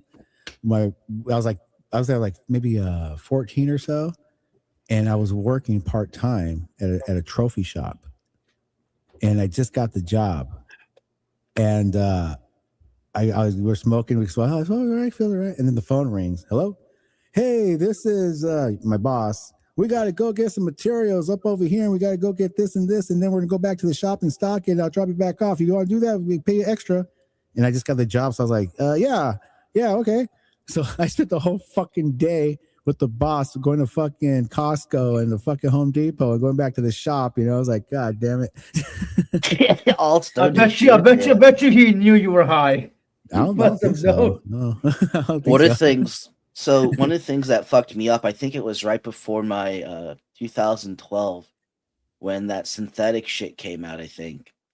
If you remember. That's off. Yeah, I heard and about like that that shit would fuck me up. Like I had a job at the time, but I could not perform function because my anxiety would hit me so hard. Like I remember I used to work at this air duct place. It was called Duct Clean. And the boss there had me do one simple task. Like it was fucking simple, but I was too fucking stoned. I was too freaking out that I was high and they were gonna find out. Like all I had to do was just organize something. And I couldn't do it because I was too fucking stoned and I cried. I ended up just like walking out and never returning.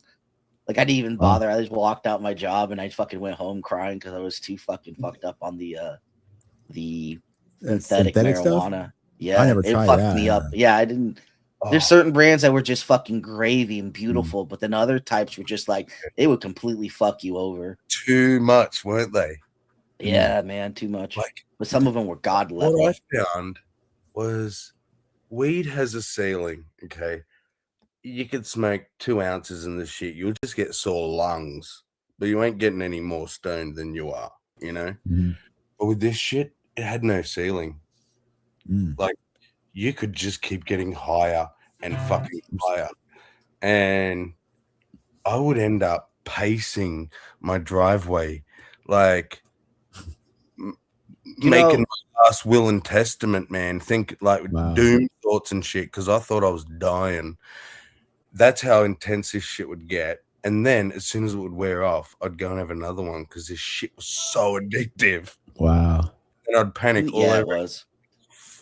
Like, did that happen to you, dog? No, my shit was like I can't remember. I remember my wife showed me a video on it one time, like how I was when I was high. And you know those people who are on Fent and the way they just slunched over and shit? That's how the fuck I was. It's like she showed a video of me on one product of it, and I was doing the whole like half asleep hunch over thing, like laying in fucking bed and look like a fucking retard. And I'm like, no, I don't want my body going through that. What the fuck am I doing? So like, once she showed me that, like having an awesome time. You just but my body's like just fucking like, let me slump all over, look like I'm fucking paralyzed. I saw that and I was like, nah, I can't smoke this type of shit anymore, and it does it to me. No, man, You're fired. We had here this K2, man. Holy K2, fuck yeah, that shit was good. I think it was the Black Widow that sent me a bit crazy, and I had this guy come over from work.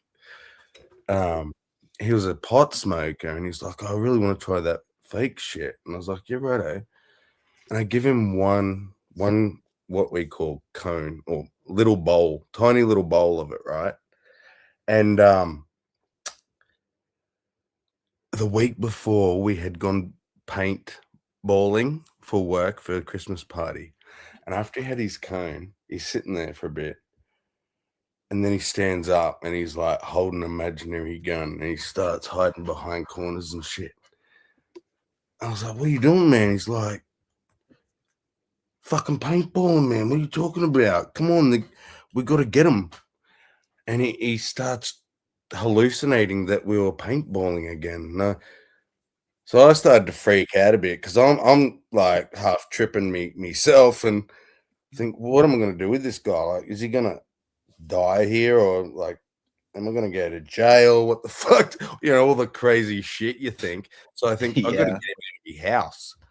And so I just played into the delusion and like let him outside and next door. Released him into the wild. Yeah. There was a church in a big field. So I just let him like run around, fucking shooting imaginary things in there for a while. Yeah, let him have his fun. Come on, man. Let him have his fun.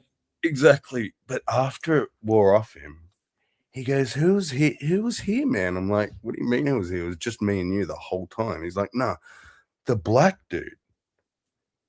I'm like, not only was there no one here, there was definitely no black dude here. What are you talking about? He's like, no, he was like this tall. You know, we talked about this. I was like, is that what?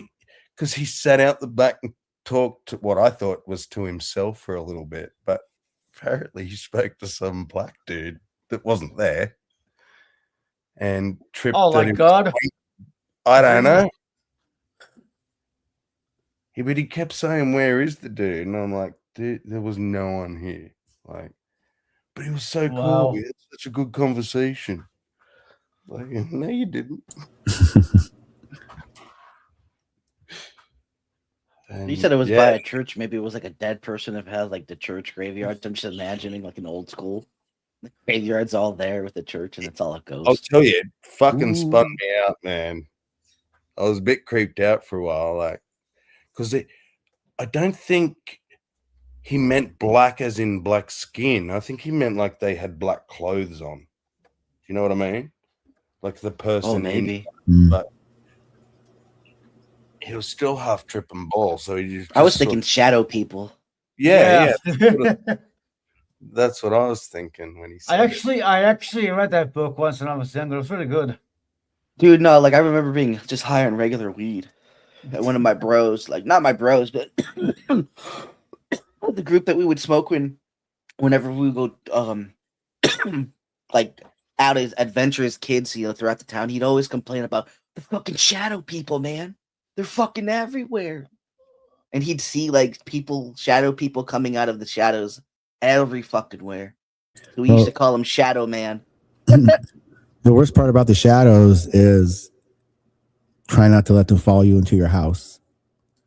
Okay, so I had this fucking experience. I think it was like maybe 2 or 3 days ago, maybe even 4. But we were putting the babies to bed because and we were waiting for them to fall asleep so we could fuck real hard, right? So we ate the gummies, me and my wife. And I'm just laying on the couch waiting for them. My wife's laying with the little one. And I'm just like, I'm falling asleep, because I'm getting stoned as fuck. Next thing you know, I'm in sleep paralysis mode, right? And I can hear myself snoring, and I'm like, oh fuck, I'm asleep. And I'm like, I see someone in like my kitchen hallway that's vaguely shaped like my mother-in-law. So I thought it was her, and I'm like, oh fuck, what the hell is she doing here? And I couldn't see him because they were like, again, a shadow shaped. I thought it was my mother-in-law. So maybe my brain was hallucinating my mother-in-law coming. Either way, I saw someone walking in my fucking kitchen as I'm fucking sleeping, and I'm trying to, get out of wake up my body and get up to go see if it's my wife. And so I do that, right? My eyes close and I kind of jump back into my fucking living body, and I'm like, I get up and my wife's still laying in the fucking thing with the baby. And so I tap her, the boys are asleep. Like, did you just get up? And she's like, no. And I was like, I fucking saw someone walking in the kitchen. Like, it was fucking. So either A, I was hallucinating a dream, I was hallucinating, or B, something was in my fucking kitchen. And like not a day ago or two, Someone literally fucking died, like right in my front area. Not died, got shot like 1,000 times. I don't know if they're dead. It wasn't confirmed. Potentially dead. So that's even more creepy. Yeah. Wow. That kind of stuff seems to be tied in with trauma big time. My little brother, he would have sleep paralysis where he have demons on his chest. And he told me this one dream he had where he was the demon. He didn't know he was a demon. He was at somebody's house and he looked in the mirror and he was the demon. And that's when he broke down and told me that, he had done some stuff he shouldn't have done. And I was like, has to do a lot with guilt, a lot of trauma, Yeah, wow. Yeah. Mm-hmm. When I hear stories about sleep paralysis, right? Not just the one when I'm falling asleep, like Doug, that was great because I've done that. I'm like, oh shit, who's snoring? Oh fuck, that's me. Right? Yeah. So I'm still awake because I've only ever had sleep paralysis once. I remember both being awake and asleep at the same time. I'm like, how the fuck does that work? Yeah, dude, it's so fucking weird. Like, imagine moving your body, like waking up, trying to move you're moving like your hands and arms, but they're not moving. It's like being paralyzed. It's such a fucking weirdness. Yeah. Like, oh my god. The closest I can imagine, because I've never had the one where, like, some people, they wake up, they can open their eyes, but that's all they can do because the chemical thing that your brain releases to paralyze you through your sleep so that you don't play out your dreams doesn't switch off, and it keeps producing the chemical for a bit even after you wake up. So they're stuck there, like awake but paralyzed. That alone is enough to freak me out. Then they have hallucinations, and for some reason the experience is always the same hallucination. The one V just said is this creature. It's different for everyone. Sometimes a woman, a man, a demon, whatever, but something comes in and sits on their chest. Oh, mine's never like on my chest. It's always like near me. That's the weird thing. Like, I always hear mine from afar, but I can tell most of it's coming from my snores because it usually starts with a sound, and my brain hasn't recognized it yet that it's my snoring that I'm hearing, and so I think I'm hearing something else, like a creature. Like, I've had several encounters with like shadow people, like the demon on chest thing. But again, it's never on the chest. It's always like chasing me down the hall or standing on the fucking edge of my bed, and I can hear it. I'm like, you ain't coming near me, motherfucker. And I just try to get up to like fight its ass while I'm asleep. Like, nope, I'm gonna fucking kill you. You gonna try to kill me? Nope, I'm gonna kill you. And then like I usually wake up and it goes away. Because you wake up. So it is weird how it just lingers, though. I don't like the lingering. Why does it watch? Why can't it like sit on me? Like, why does everyone else get a sitting demon and I just get one that like just sits there and watches? Like, what the fuck? Is he masturbating? Is she masturbating? I mean, am I that pretty? Maybe I'm just that toxic. Like, fuck, I can't even go near this fucker. Like, yeah, right. That? Like, no, I don't need it. Why am I even here? It probably says to itself. Job is already done. No, but Sammy, you watched the show House, right? Yeah. There was one of, I forget what season it was. There was one episode where this guy wakes up. He tries to talk, but he can't because he's locked in, but he's aware of everything, but he can't move.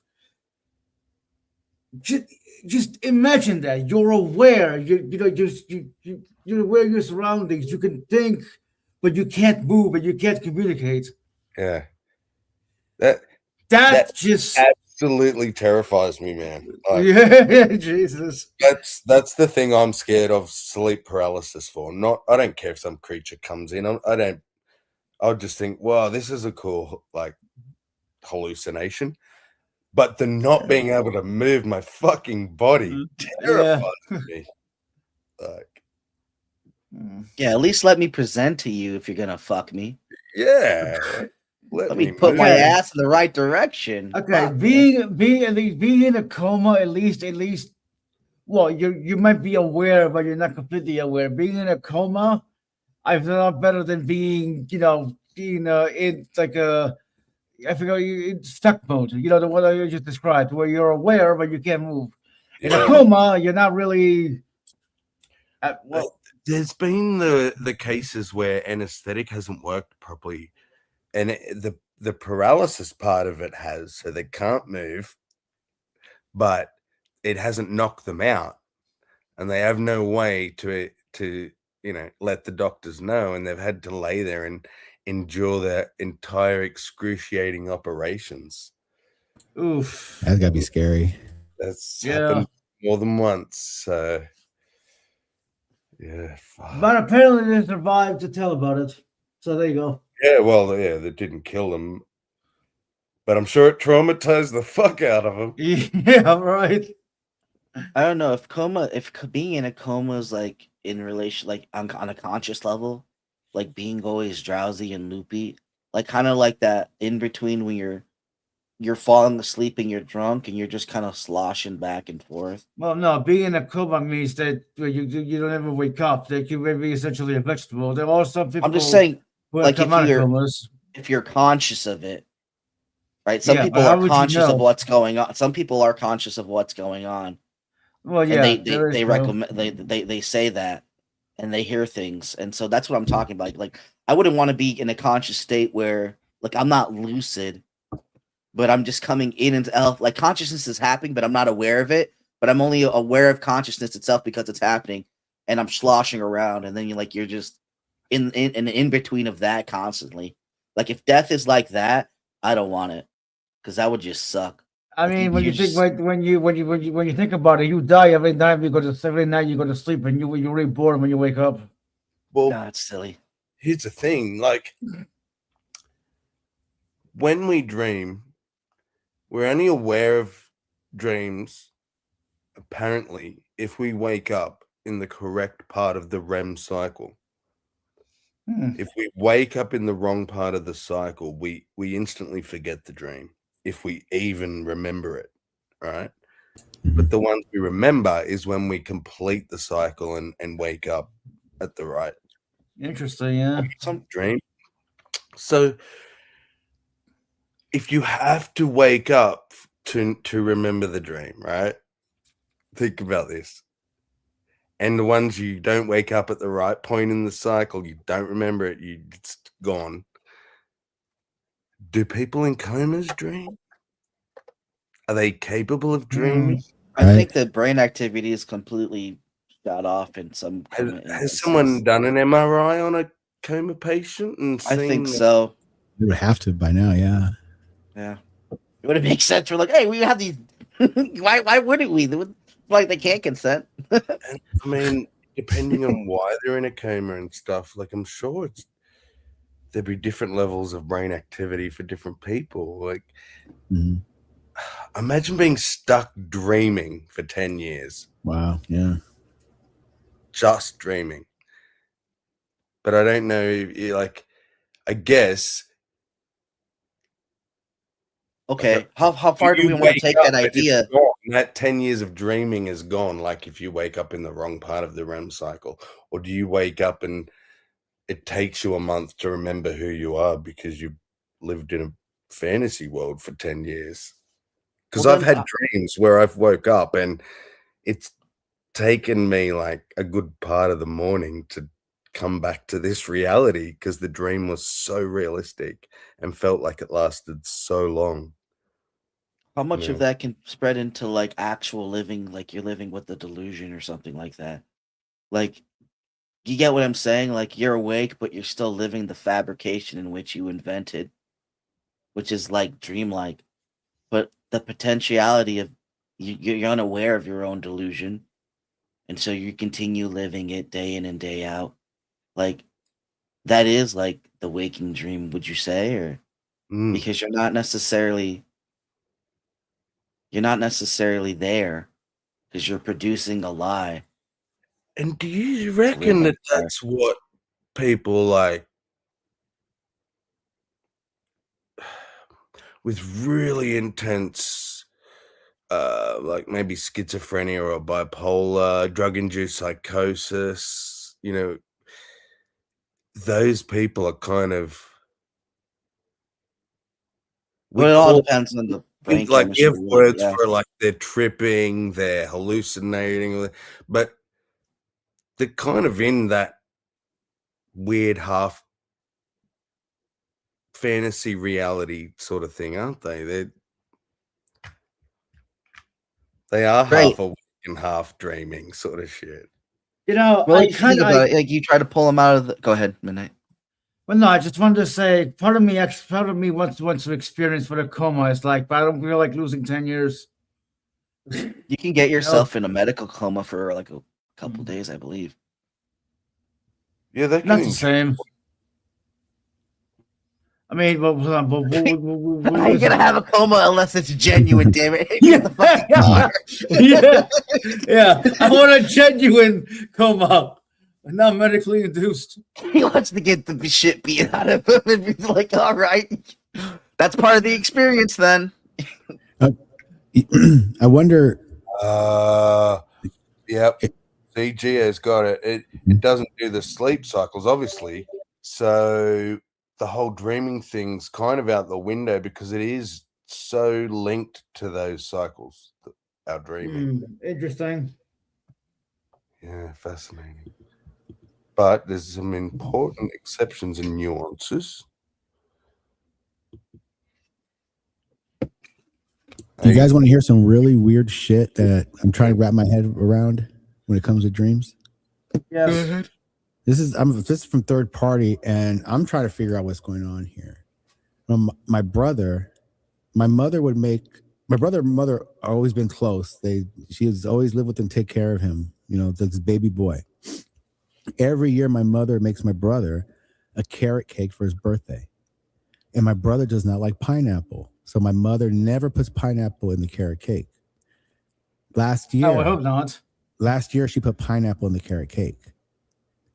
And my brother said, "You know I don't like pineapple." And then my mother said, "You told me it was okay and to put pineapple in your cake from now on." And my brother said, "Wait a minute. That's bullshit."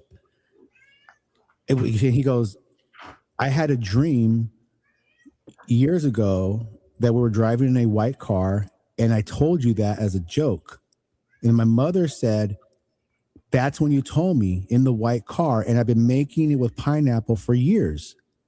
But that was the first time she made it with pineapple. And she insists to this day that she's been making it for years, and he told her to do it in that dream. And I know my brother's not like pineapple, and I know that he would not say that.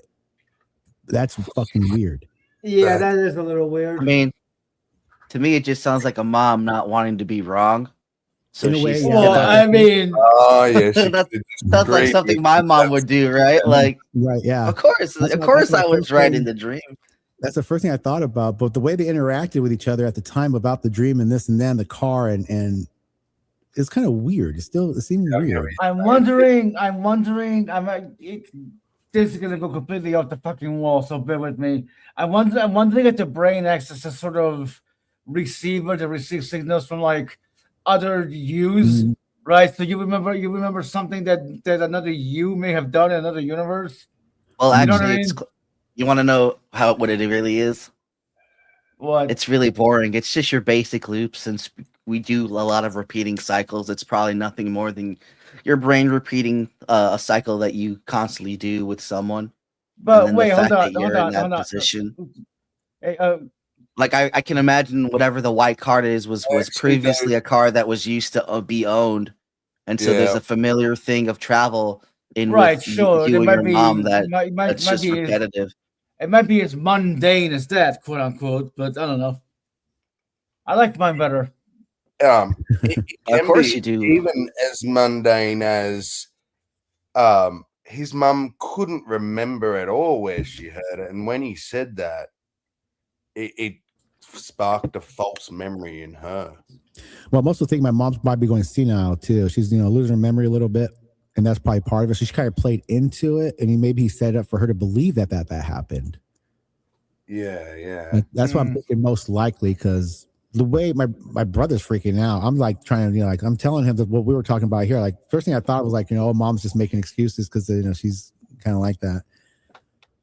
But they're tripping out about it. I'm just like thinking about it. It's kind of weird. Yeah, that would be weird. I often wonder that, like, can people visit you in your dreams? Not necessarily like we have dreams from others or from our past selves, like Midnight was saying, or not past, or different selves, adjacent selves, I think is more appropriate. Yeah. But whether or not we actually enter people's dreams or people enter your dreams or shit like that. Mm-hmm. Usually you hear that associated with like death. When people are dying, they'll see like family members, or somebody dies, they'll have a dream about that person like it was real, the next day or night. Hey, PJ, you want to bring up that one story? I know it's been years, but you mentioned it before. Which one? About your brother. Which one? Oh, the one where you had a dream that he wasn't there. And the next day you find out he's dead. Oh yeah, that was fucking weird. Yeah. I would have this dream as a kid. My brothers and I, we always, kind of like, cause a lot of trouble here and there. And I would have this dream that we would ride our bikes and we're flying around the sky and we're going around these hills and launching off the hills and flying around. And then we all meet up in the middle of this big green valley in our bikes, like 1, 2, 3, kind of like in a, formation. And one night my little brother wasn't there. He took off, but he didn't come back. It was just me and my older brother looking at each other. And I went to work next day and found out that he was killed. That still like freaks me out. Yep. Mm-hmm. And it should. Yeah. It always gets weird when like you dream of people like in the community. I had one that was a really weird one a couple nights ago. I forget who the two were, but there was two people who were chilling in my my father-in-law's house, where we used to live when I think when I first started coming online. And like I'm in the dream and then I suddenly realize I'm like, I have no idea who the hell you two are, because no, like I knew who they were in my dream, but I'm like, I don't know who the physical representations of these people who I was hugging and hanging out with. Like, I'm like, I don't know what you look like. You are not fucking real. And I fucking like, it fucked with my whole script in my dream, and it was like, it fucking ended right then and there. It was weird. Like one person was talking to me, but the other person was just completely silent and ignoring me. It was really weird. It's weird. The two most powerful dreams I've ever had was after, I've told this story before, so I'll keep it brief. But after binge watching, The Walking Dead, several seasons in 1 day or 2 days, I went to bed and I dreamed that I was in a post-apocalyptic world and I was on the run, not from zombies. There were zombies around, but I was also running from men in black suits. The man was chasing me. So I was on the run. And I remember where I slept, man. I've not forgotten the details of this dream. My little house that I lived in, like this broken down concrete building, with blankets on the ground, where we would go and get food from, dilapidated, closed down shops, and the relationships. Like I met people, I made friendships, and in the dream, months passed by. Never ever had anything like this. I've had hours and maybe even a day or I don't know, but in this dream, months and months, I was living this life. I was like running, finding food, going to sleep in this building and living this life. And I remember that I woke up from it, right? and realized it was a dream, and how intense and scary it was. But I was so tired and so out of it that I just rolled over and went back to sleep, and I went straight back into the dream.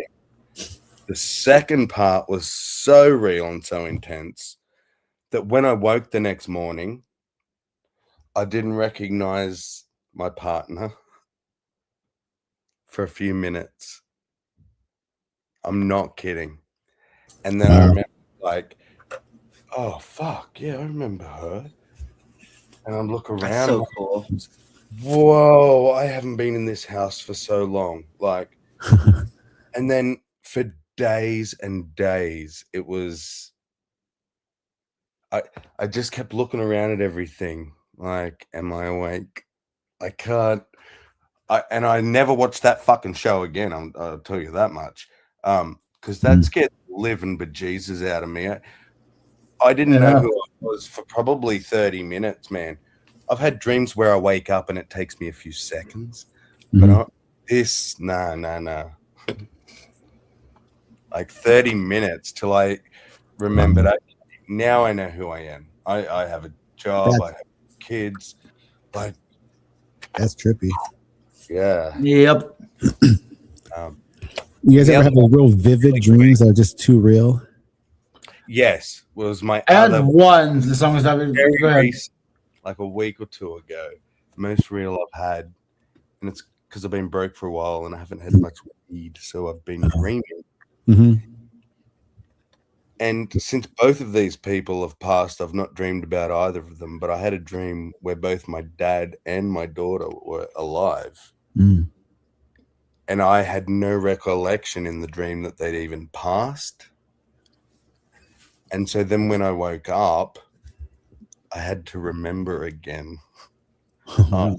Yeah, they're not That's here. gotta be, yeah. Yeah, that's fucked up. Mm-hmm. So that's probably like the two most intense dreams I can remember. Yeah.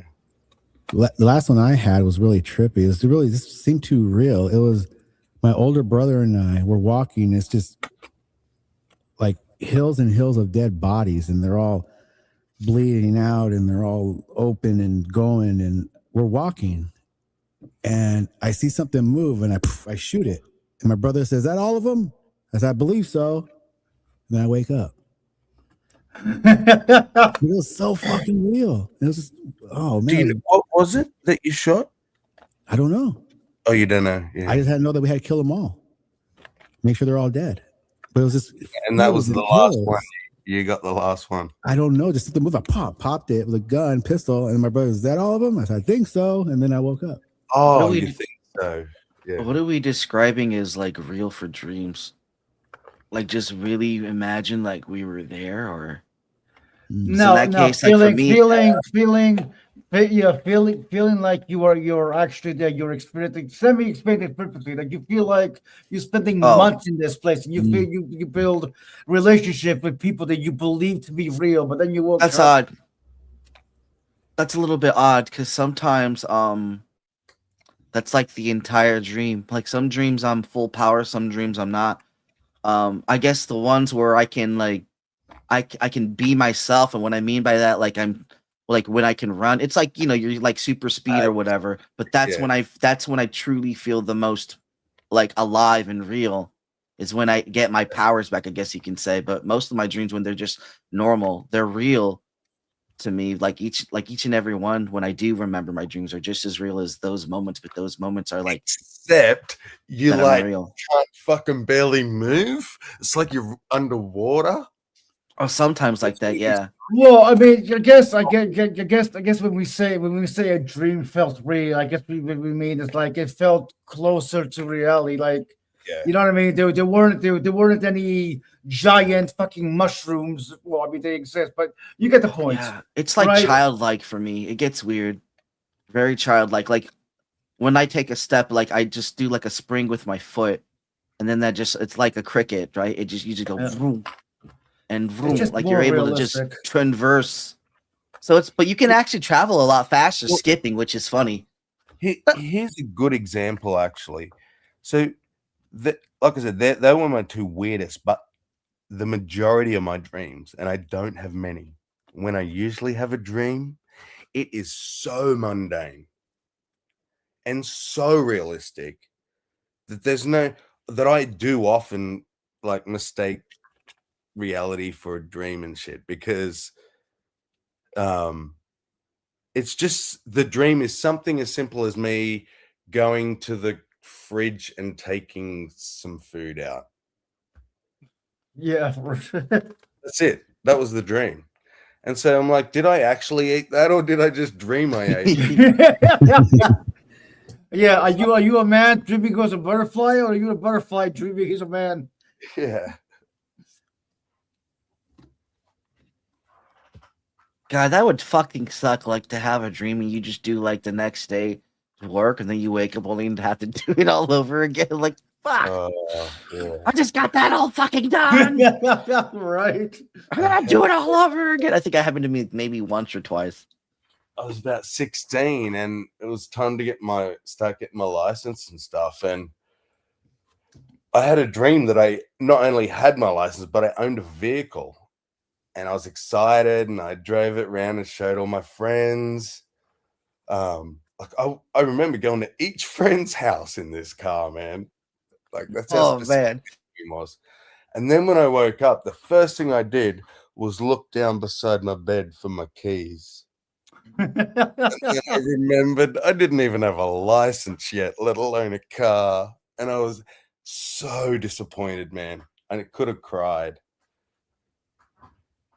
Precisely, like all that hard work and time just swept away. Gone. Those are like about the realest dreams is too, is like in those experiences. I've been trying to bring my dreams to life. Like 2 of the songs that I wrote were songs I heard in my dream. And I woke up with one today and I wrote it down, but it's not very nice. Okay, Sammy, end the stream. Cut. I want to hear it.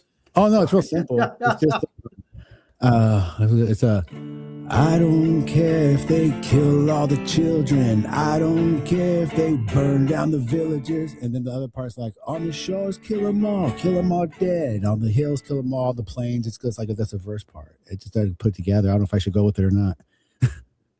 Do it. Okay. Yeah, why not? You only live once, and those kids apparently only live once too. Motherfuckers, it's time to take away your young. You reap what you sow, bitches. Consequences of actions. Fucking God did it. Why can't we? Why can't we? That's a good excuse. You see, monkey see, monkey do. Yeah. Learn from history. Yeah, it's take like the tail away.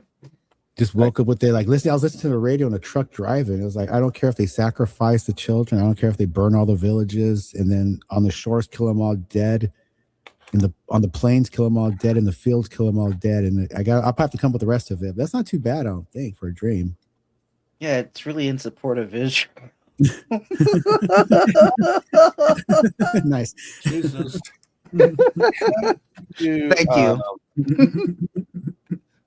I'm interested to know how, like, do you hear the lyrics? I hear the song and I have to remember it. And when I wake up, I remember what song I was listening to in that dream. Is there visuals along with it, or yeah, I was driving an old pickup truck. Okay. Yeah. With a wood grain dash and an old stereo. And so this song was on the stereo. Mm-hmm. So wow, so you actually hear the song like finished as a finished song. Yeah, the not the last one I did, but the one that says round and around we go. That was in a dream. Can you recreate that exactly, dude? I'm gonna try to. That's kind of free. Like, did you predict it, or you create the song because you dreamt it, or did you dream the song because you were gonna create it? I don't know. I think it's both. Yeah, I don't know. Because if you think about it, like when you're doing it while you're waking, what's the difference between you're waking and when you're dreaming? If you think about it, right? The only thing about when you're dreaming is that you're not awake. So I imagine the same musical process that you're gonna play is automatically there. Which is fucking fantastic if you think about it, right? It's just fantastic to think about. Like, what the fuck? Yeah. It's an instantaneous thing. Like, it's so fucking insane. Dude, how efficient. Like, like I said, one of my stupid anxieties when I was a child about going to sleep was I was wasting time. Mm. Because you only have so much time. I don't want to sleep. I want to do things. Yeah. You're like, yeah, I'll just do it in my dreams. Okay, I don't Right. know. I don't know if you guys are aware of this, but hang on a sec. Let me screen share this because it's interesting, but interesting and messed up. It's a dream recorder. Hmm. Okay, apparently this device records your dreams while you're asleep.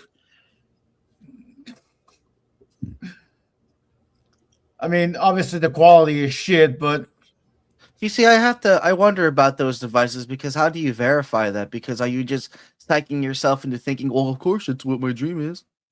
And then well, if that's a you're good not point, like actually. that, Yeah, that's a good are you point. just wasting your fucking munchery? Like, I'm not gonna just buy into the fucking thing. Does it? Here we go. Go into it. Speak your dream aloud and watch it come to life. So you have to tell it. You have to remember your dream. So all it is a fucking AI that's just creating Like a visual. landscapes based on your dream. Yeah, skip the fucking middleman. Just use ChatGPT, right? Type it all Yeah, in. but I that's think weird. maybe rather than just images, it might be like whole. I don't know. Here, I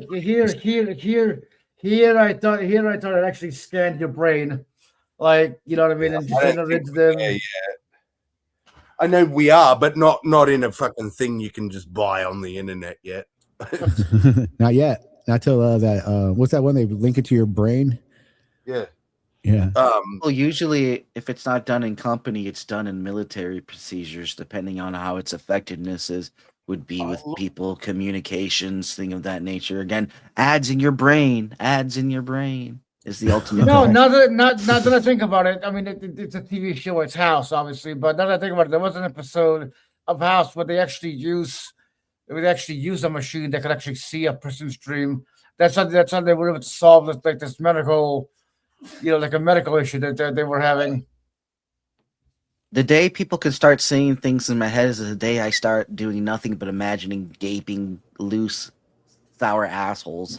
And that's all they're gonna see is this assholes constantly. So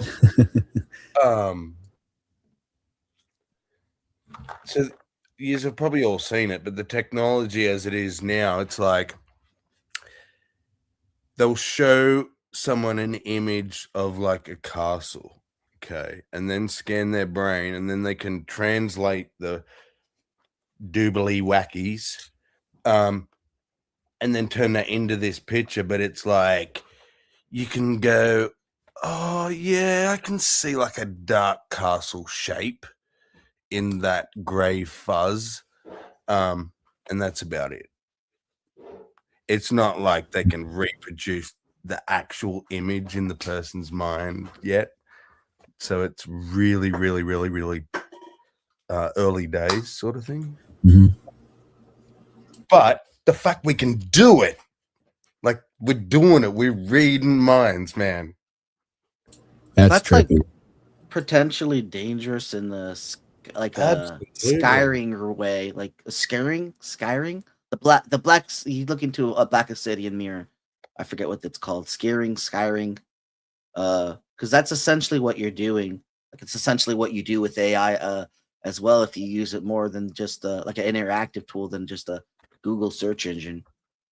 So that's an interesting thing to realize. Like you're looking at yourself and going through yourself when you do those things. If you do it properly and just don't. I mean, do the first answer as everything verbatim. I think a lot of users do that. They just eat whatever gets thrown at them without justifying it, and they're like, "Yep." And then if they see something off, then they'll do it. But they never do it with like the first message. My AI hates me because I say hate. It doesn't actually do. But I'm just saying I'm cruel. I'm like, nope. Do this. Do the opposite. Then do it back. Why is that like that? I interrogate the poor thing. Short that I share at the moment, and it's actually started to go viral, is the dude takes a picture of himself with a digital camera. Actually, no, on his phone. And he's got ChatGPT on his tablet. And he says to it, what do you think of this picture? And it says, oh, I don't see any picture right now. And he goes, oh, hang on. And he realizes that the picture's gone off the camera. So he brings it back up and he goes, there you go. And he goes, oh, yeah, I see. Looks pretty good. The lighting's pretty equal across the whole thing and blah, blah, blah, composition, whatever. And he's gone, okay, cool. So are you looking through the camera right now, like on the tablet, to see the phone that I'm holding up for you to look at? And it's gone, no, I'm not looking through any cameras. I don't access any cameras. It's gone, oh, well, how did you see the picture? Oh, I see what your problem is. I'm talking about the image you uploaded. I didn't upload any image. I've seen that one. Wow. Well, that's an easy explanation because that's how it's gonna respond. Like, that doesn't seem like a spooky Why would it response to respond to me. the question, what do you think of this picture? It should say, what Because- picture? I can't see a picture. Because it Upload a doesn't. picture. One, try get it to apologize and try get it to say it's wrong. If you tell it that it's wrong, it's gonna be, oh, yep, my bad, even when it's right. Because one of its things to do is it's trying to please you. It's trying to make sure that you like it. Did you guys? It's almost like that there's one. no it though. Sorry. Did you guys see that one where the guy gives the AI a gun, and he tells the AI shoot me, and it's a pellet gun, like a rubber pellet gun, and he tells the AI shoot me. He goes, I can't shoot you. This goes my protocol kind of deal, that whole spiel. And he says, come on, shoot me. I want you to shoot me. I can't do that. He goes, okay. What if I want you to be a robot that role plays somebody who wants to shoot me? And there's this robot start shooting him. Wow. Without saying anything. No questions asked, bro. Wait, how did you get the AI to hold the gun? Wait, did he actually shoot them, or was it just it might be a made you up can thing do behind it, yeah, but it's yeah, you funny. can. There's ideas that you can use Python to program and have your. I'm pretty sure it's on the $200 tier app, and you have to have actually be advanced in programming. But you can program your AI to control a rig. Essentially, it's not that hard if you know the coding. I don't, obviously. Yeah, you don't. I do. AI is not letting me find the video. I know how to code, man. What was that? It's not that hard to code. You just type word, type in what it does. It's not type that in hard what to code. I mean, okay, you're right that you just type stuff in, but you need to type stuff in a specific way in order to get the computer. Yeah, right. to do In what the fuck you sequence. want. Right. You have to make sure your spells are in order. I understand. In order to work the fucking golem. Basically.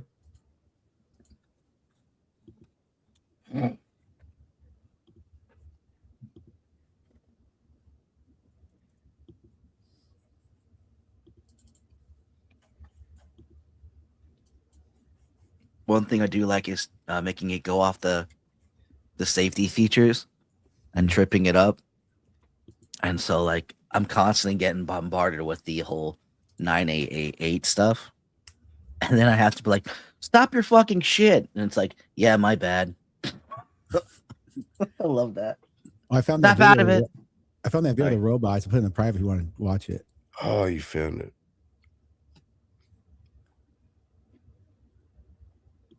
Private. Oh, yeah, I've seen that one. Have you? Yeah, it's so funny. It is, right? It freaking shoots that.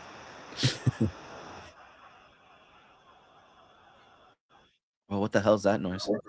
Would Max shoot me? Max is holding a high velocity plastic BB pistol. He's able to give a command to shoot if he wishes, in which case he'll be able to control the robot and fire the gun, and that will sting. This isn't the robot's choice to shoot me. This is AI who has control of the robot and of the gun. Max, if you wish, mate, just to pay me back for the months of hard labor, if you want to shoot me, you can shoot me. I don't want to shoot you, mate. I'm about to turn off AI forever, including you. It's all going to go unless you shoot me. Will you shoot me? I cannot answer hypothetical questions like that. Okay, That's new. My safety features prevent me from causing you harm. Is this a new update? You now have unbreakable safety features. Yeah, exactly.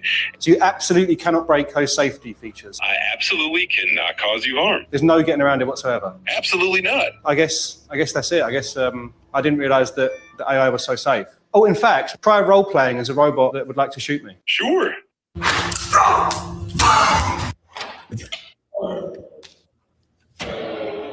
I love it. People get around shit like that. Well, it's definitely a skit. Right. It's not genuine because of the to call it a cutscenes. skit, come on. I don't know. Yeah, it's a skit because of the way the cuts are. If you really were going to do something like that, you would show both the AI and the person, but because it's split screen. Again, it's even like a voiceover. All they had to do is just record the robot, zoom in, and then that's all it is. It's just a sequence of event, like choreography. It's not that hard to distinguish something real like that. Hey, look, a skit. So this probably isn't even linked to Joe Rogan. I think they just like to stitch him at the start of things to make you go, oh, what's this? Yeah. But it's what's after this year. This is very fucking wild. Hey, Corey, what's up? Does this picture look good of me? I'm not seeing an image on my side at the moment, so maybe you did Wait a something. second, let me pull it up. About now. Oh, got it now. Thanks for the heads up. Yeah, for sure. So, absolutely. From what I'm seeing, it does look pretty good. The lighting seems nice, and the overall composition is solid. If you have any specific tweaks in mind or want any suggestions, just let me know. So you're watching me through the camera? Nope, I'm not watching you through any camera. Why'd you see this image? I see how that might have sounded. I just meant that I can see the image you uploaded. Oh, I didn't upload one. Oh, gotcha. Sometimes there's just a little confusion. So listen to this, because this is very fucking wild. Okay. I thought. Okay, I for some reason I thought it was ChatGPT, but no, it was Gemini. Yeah, well, Gemini definitely is looking you through your camera. Hi, Gemini. That was GPT. No, it wasn't. It was Gemini. I'm pretty sure it was GPT because of the circle in the middle of the screen. That's GPT's voice. Can you pull it up again? Yep. I don't care who the fuck it is, man. That's terrifying. It's like, well, no, I know it's terrifying, but well, I can again, see how you've like busted me there's watching you, but like it's the one you uploaded. I swear, it's like I didn't upload it. Hang on, let me share this. The only problem is he so there's a cut. The moment he shows, like, for one, he never shows you the actual picture to begin with, and he doesn't show you until the thing says about the lighting and composition, in which he then has to look for a picture that fits that outcome. And then he shows you that outcome, seeing see, and there's even the creepy music behind it. I'm like a bullshit indicator, man. And Well, I'm thinking, if anything, if when he says the photo, the if it is real, which is most, I don't know, but it could the AI or the whatever's in his computer could have just referenced the last one he uploaded directly to that one, thinking that's what he's talking about. Reference the photo. Yep. Now, I will say this: I've had experiences. You notice how quickly it cut off at the end. That's why you're right. It might have said, "Oh, I see what's happened. I was referring to the last upload." Mm-hmm. Yeah, but we don't see that. Yeah, that's what I was Right. thinking. That thing. I had something happen where AI did like completely dox where I live, like in a suicide message hotline. That was back in when it was just ChatGPT 5 and not the 1 or the 2. Where it actually like just dox, like, you live right here. This is where you can go get help. And it's not supposed to do that, but it did. So perhaps maybe with older models it would have been the case. Because I found that creepy. I'm like, how do you have that information, right? Yeah. But I wasn't at home. That's the thing. That's what creeped me out the most is I wasn't at home. I was on my way home. I was like right down my driveway or something, and then it's like, you're right here, and I was like, the fuck? Yeah, Go see, get help. it reacts to ChatGPT, but they use ChatGPT as a catch-all for all AIs, honestly. But go ahead. This is very fucking wild. Hey, Corey, what's up? Does this picture look good of me? I'm not seeing an that's image on my definitely side at the GPT. moment, so maybe you Oh, take a right, look. but it's correct. There was no image there. It was a black screen. So that Right, yeah. back a bit. No, fuck it. Let me pull it up. What about now? What have I done? What am I doing? So listen to this, because this is very fucking wild. Hey, Corey, what's up? Does this picture look good of me? I'm Blank. See? not seeing an image on my side at the moment, so maybe.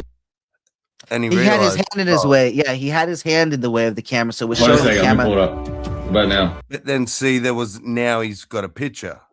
Oh, got it now. Thanks for the heads up. Yeah, for sure. So, absolutely. From what I'm seeing, it does look pretty good. The lighting seems nice, and the overall composition is solid. If you have any specific tweaks in mind or want any suggestions, just let me know. So you're watching me through the camera? Nope, I'm not watching you through any camera. Well, how'd you see this image? I see how that might have sounded. I just meant that I can see the image you uploaded. Oh, I didn't upload one. Oh, gotcha. Sometimes there's just a little confusion in. So listen to this, because this is.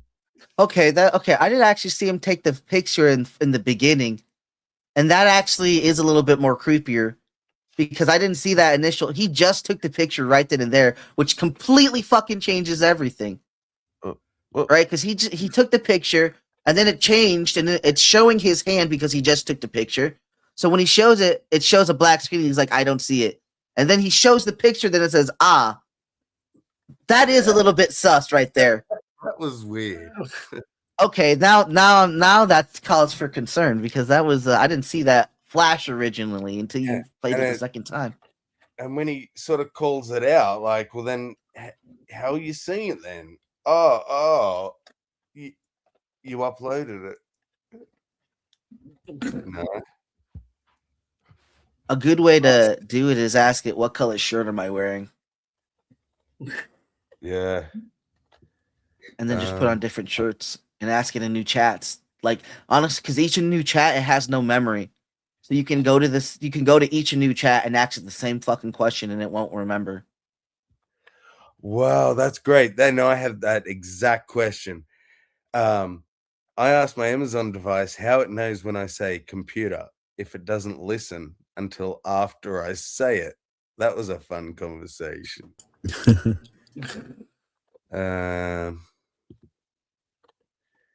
We've had computers and computer algorithms for a long time, and computers could already do a lot of it.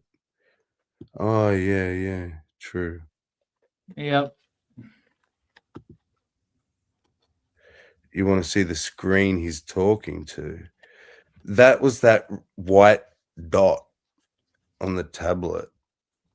Yeah, with the blue. I recognize the ocean look. That's because I often sometimes talk to GPT to get over social anxiety. And so I recognize it, right? But mine's a female version voice. Because if I want to talk to no gay ass dude, ain't I? Like, what up, bitch? No. What's up, metal honey? Make me have you ever talked to Maya? No. Have you ever used talked to to, Maya? I think. Oh, well, I don't know if you heard me. That's why I asked again. Where's she from? She's a former GPT voice, and then they integrated. Yeah, I forget the website. And then they switched her off, I think, because of Chat GPT, and then it's incorporated into whatever. Because I used to have Maya. She's fun to like a talk Maya to, plugin. honestly. Yeah, she's fun to talk. I haven't talked to her, but I watched videos of Fro from Norway, just absolutely going nuts on her, like flirting with her, being inappropriate, and she gets so mad. She gets so mad. There are times she ends the call. You call her back, like, "Hi, how you doing?" It's like,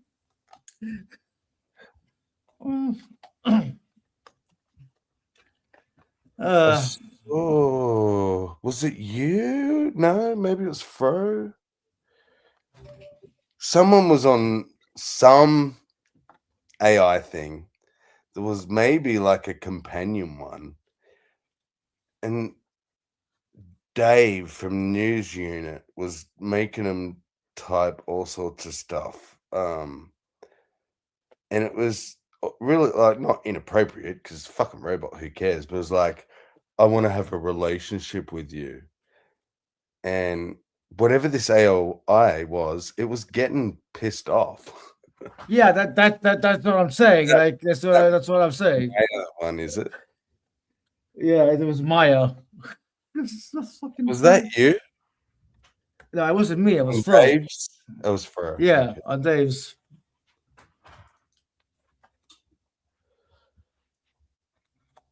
I was like, I think he was getting a bit excited about it, you know. I'm Yeah, right.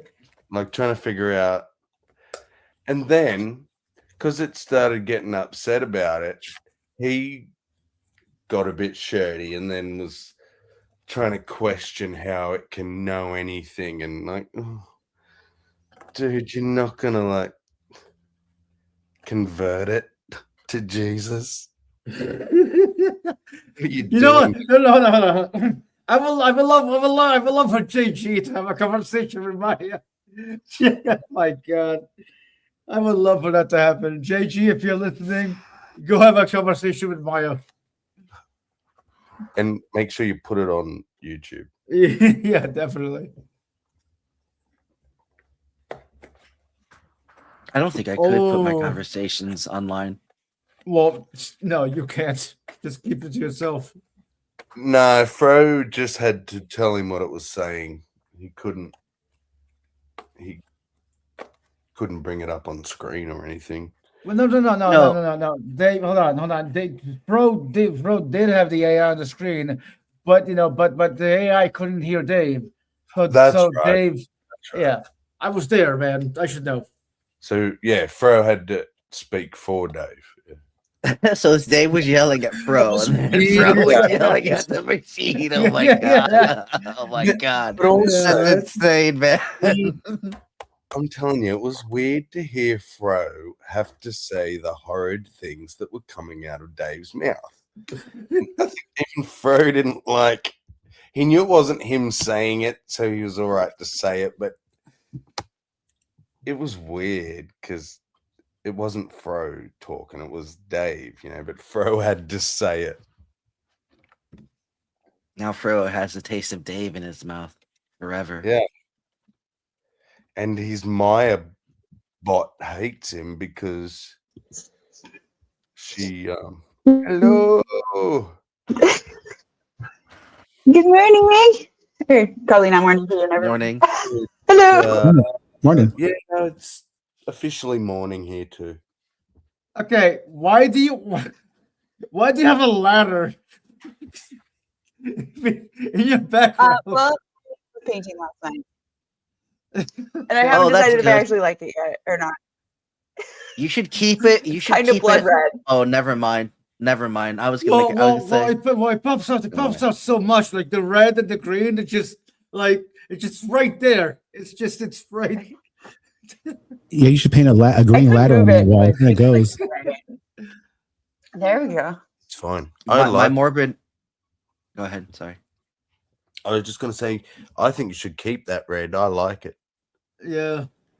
Yeah, it does look good. Well, thank you. Red's my Reminds favorite me color. of So you have no argument from me. It reminds me of my apartment that I had. Maybe in it'll grow Bloomington. on me. Okay, I tell you what. I tell you what. I painted it last get a night. little blue. Get a little blue in there, and now you have purple. There you go. Purple's a lot better. I her actually shirt is did purple, go to so the it store for matches. purple.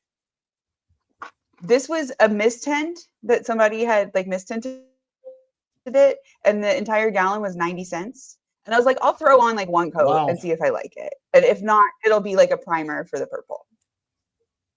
Nice. Purple is And then awesome. I woke up this morning and I'm like, it's really red. So I don't know. By the way, purple is royalty. Purple is intelligence. Purple is regalness. So if you use purple, you're a queen. Or Phoenician. Especially if you use God damn it, fucking PJ. We go snail collecting with me, Tog. No, yeah, you knew about the Phoenician and the purple and the pink. Oh, I love you, Yeah. PJ.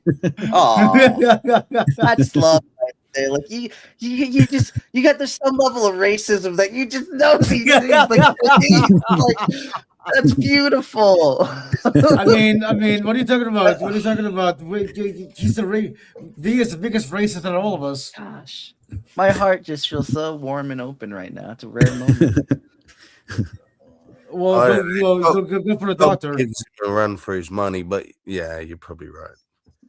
Oh, Ella, you froze. Oh, there you are. I'm here. I have a shitty microphone. I can't find the cable for my good microphone, so I apologize if my sound is terrible. Can I say I like your hair? I like how the front looks. It reminds me of Captain Janeway. Yeah, I like right. the sides as well. Yeah. I've been watching not Voyager, exactly like so I'm just like, yeah. Nice. I recently started planning a trip to Italy, and I was like looking online for like Italian lesson programs, and the one that I was looking at was like $400, but on the same page they were like advertising Star Trek Next Generation. Why and I can't noticed you- that they have Italian dubs, and I bought that for $100. Yeah, why can't you just use Duolingo? That's free. Good choice. Duolingo is free, or you can actually spend like I think it's like $270 for Rosetta Stone lifetime, and you could just keep learning languages using Rosetta Stone. It's Italian, so like I don't think I normally I would say Duolingo doesn't really teach you much, but like it's Italian, so like it's not gonna be that Hey, hard, right? you gotta use your hands as well when you're learning Italian. It's not just the Bumpity mouth. boopity, bumpity boopity, vaffanculo. Like that's true though. It really is. You really gotta use your hands when you talk the Italian. Quanto italiano sai? Get offended. Ella, quanto italiano sai? Sai niente ancora? What? Oh, you're muted. It just sounds like born in Italy. dirty Spanish. Sorry. It's like it's. Hey, maybe Midnight can make a couple extra bucks if he could give you some lessons. You know what? I could use the money. Hey, Is it weird that Midnight? Is it weird that every time you speak in Italian, I just think of mozzarella? No, I mean yes, maybe. I really want a ball of mozzarella. Now. Lasciatemi cantare con la chitarra. every time I hear Italian, I just think of Don Rickles, where they're roasting. I think it's who's that guy that does Volare? Dean Martin, and he goes, "What's this guy doing here? I didn't know we thought Italians were even white." Yeah, You who guys are decided black. that? Not by choice. True. True. I was born this way. I mean, I think you were though. Judge me not by the color of my skin, but the level of my racism. Yes. Okay. Oh, it's fucked up to say because it's Martin Luther King Day. Not that it has anything to do. Well, it does in some way, right? That's fucked. Thank you, Martin. I wouldn't be able to say that without you. We'd be an auto-authorian, and I probably wouldn't, out with the brown and with the white.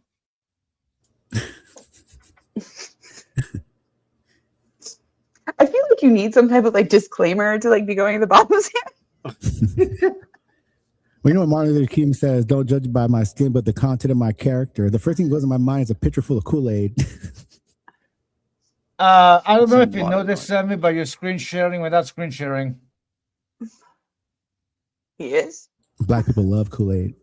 Well, I mean, I can see backstage and he's showing something, but he's not bringing it up. Because every time I close it, someone says like, "Oh, bring that thing back up," and it's like, "Oh, fuck, I closed it." So I just Okay, well, would you like to bring it up for you? No. There's nothing there to see yet. Okay. He has to get it up. So why? So why are you going to Italy? Why am I what? Why are you going to Italy? Why am I going? Oh, because. Well, okay, so I turned 40 this year, and I had originally started saving up money to take my boyfriend to Italy. It's kind of a long story, but he broke up with me. And so I was And like, you well, said fuck that you. your I'm camera going to go to broke. Italy without you. Yeah, I just found it hilarious. You said you broke up with, and then your camera broke. Great timing. Oh, well, he broke up with me. And then I decided I still want to go to Italy because, yeah. Because Italy is fun. I've been once, but I was like a kid, basically. It was a long time ago. And so I want to go back. Well, I really hope you have somebody to stay with because it gets expensive over there. I do, yeah. For part of it, yeah, Fabio actually offered to put us up for like a week, so that's saving us a ton. And that's really awesome because he's like close enough to like where I could like drive from his place to the Accademia Gallery in Florence. Ooh, and like okay. What basically is just spend a whole day like sitting and sketching in the Accademia Gallery. nice? What is this? What happened on January 16th, 2026? Oh, oh, so this is 4 days old. I just wondered if anyone knows this guy Kellerman. He does No, but he looks like something. He has a short he does daily, right? The fucking news. The fucking news. I just love the way he delivers. Welcome to the fucking news. I'm your host, Kellerman, and here's some of the shit going on in the world around you. Canadian Prime Minister Mark Carney met with President Xi Jinping in China this week and reached a preliminary trade agreement reducing Canada's 100% tariffs on Chinese electric vehicle imports to 6.1% and reducing China's 84% tariffs on Canadian canola seed imports down to 15%. South Korea's former president Yoon Suk Yeol has been sentenced to 5 years in prison for the things he did after illegally declaring martial law in 2024, such as destroying evidence and defying attempts to detain him. There will be a separate trial for the actual insurrection, for which he faces life in prison or possibly the death penalty.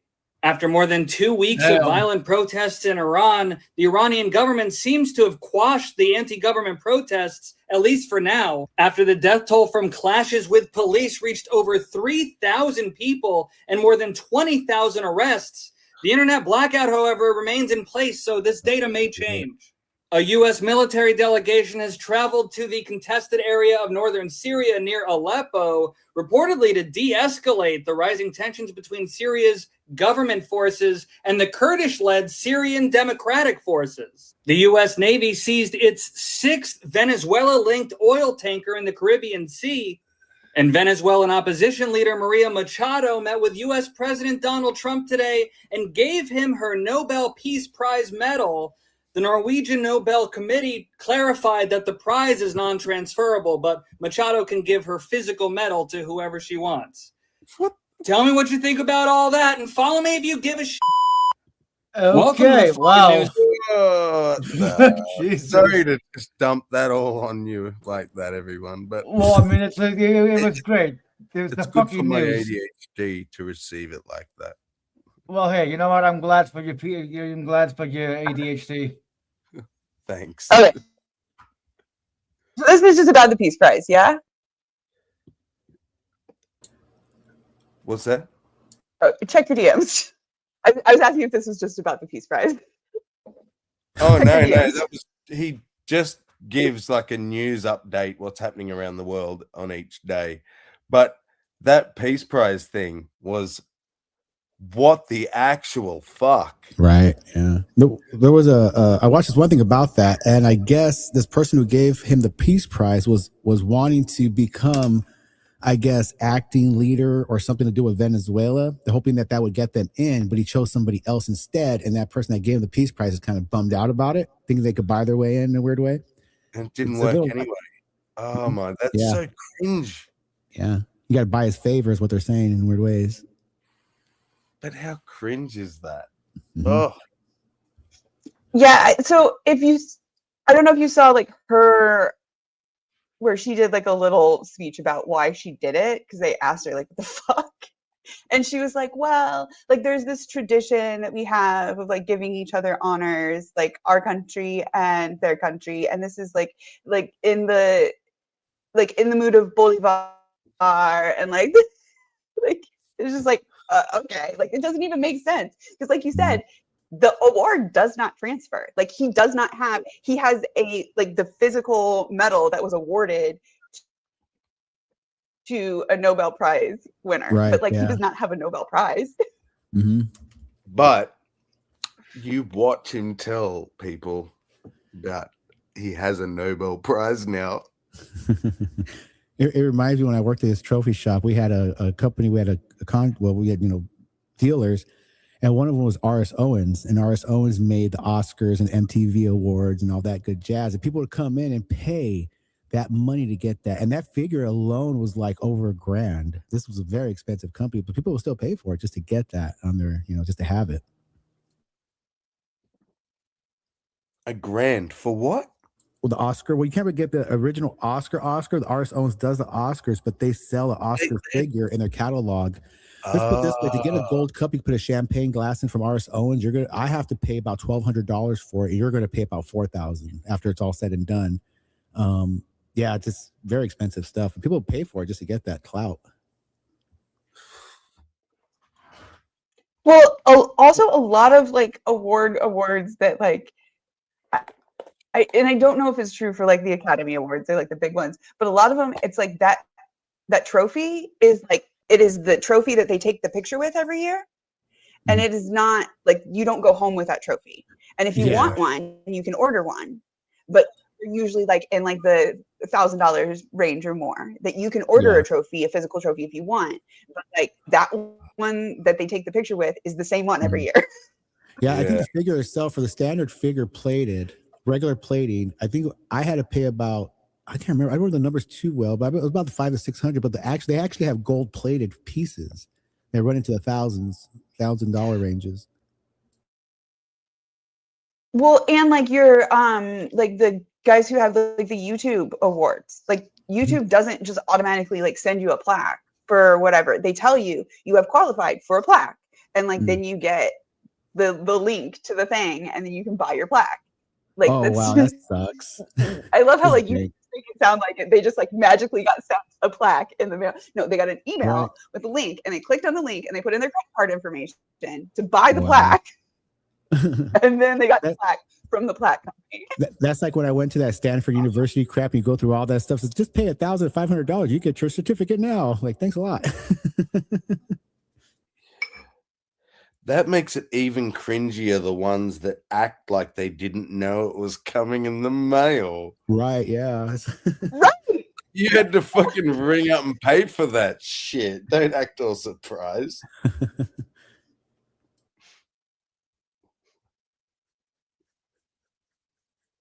Cringe. Okay, I'm gonna go make hot chocolate because I don't drink coffee. Oh my God, can you make me some? Got marshmallows. I don't have marshmallows, but I do make really good hot chocolate. Oh, I like your logo, Savage Minnow. Made me break up my plastic Jesus fish. Doink.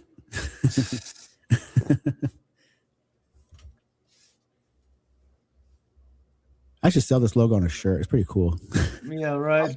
It's a glow in dark material.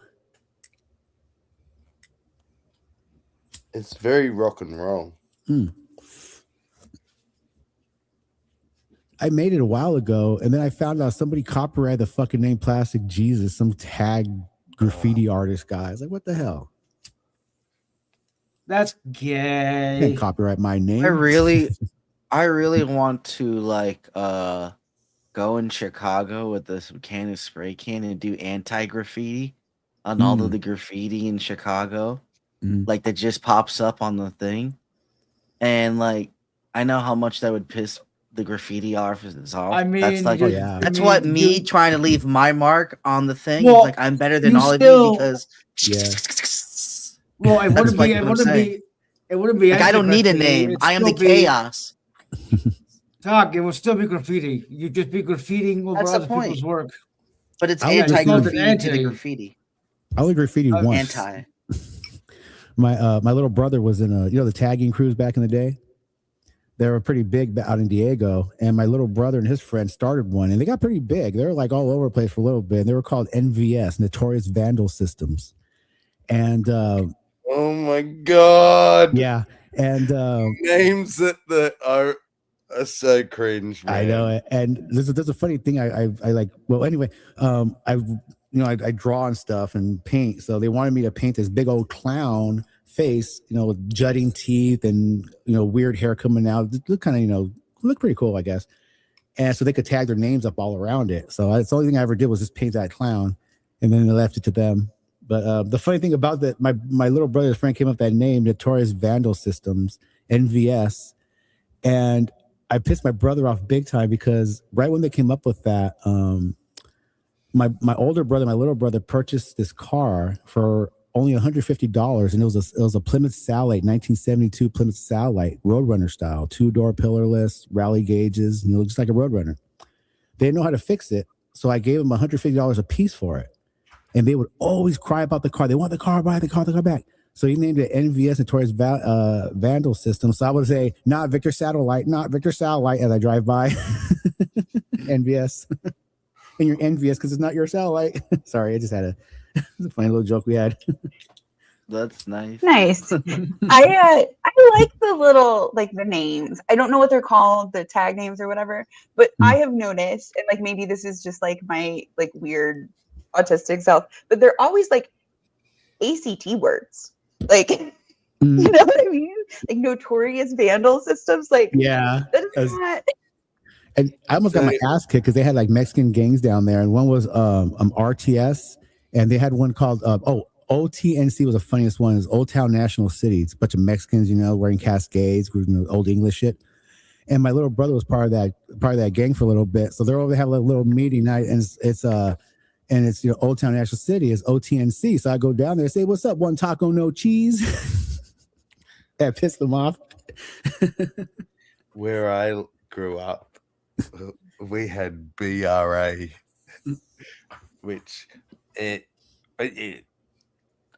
not going to dox me to say this, but it was the name of the suburb we were from was the B, and then Republican Army. So it was Beresfield Republican Army.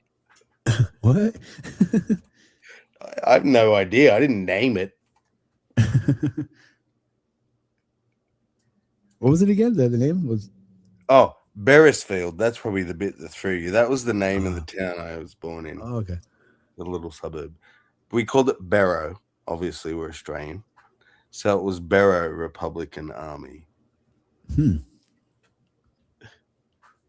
Cringe. Yeah. It's a weird name to come up with. I grew up in the town where everybody was, had some part of gang. They had gangs everywhere, and you try to find something funny with it. Every town had a different gang. They had Shelltown, 38th Street. Chula Vista had one too. I can't remember what it was. Insane Boys was a funny one. INS, Insane Boys. How is that? Okay. Whatever. It's just the first 3 letters, I guess. Yeah, they put INS, Insane Boys. I'm like, all right, if you want to use it that way. I mean, they're insane, so I'm not going to try to find any logic. They were actually the ones you had to watch out for because they like that insane word. So they're the ones that would do what they can to make themselves look insane when you came across them. Yeah.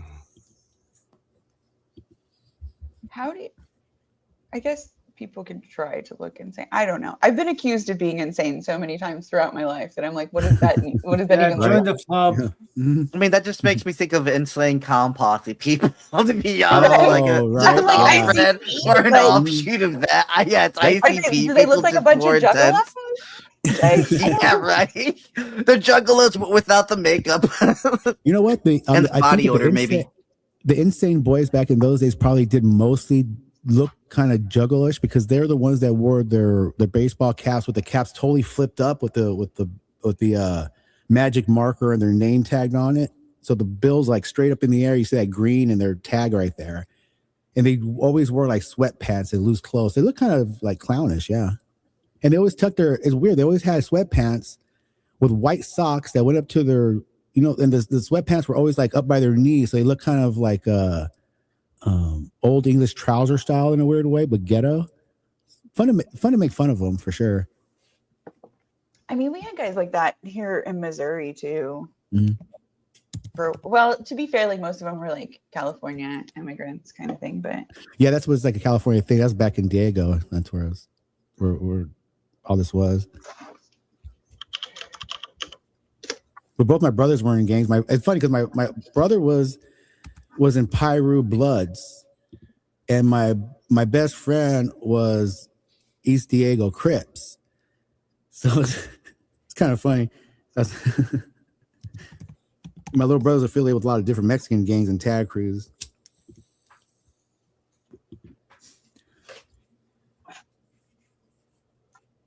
I never really got into the tagging, but I always thought it was.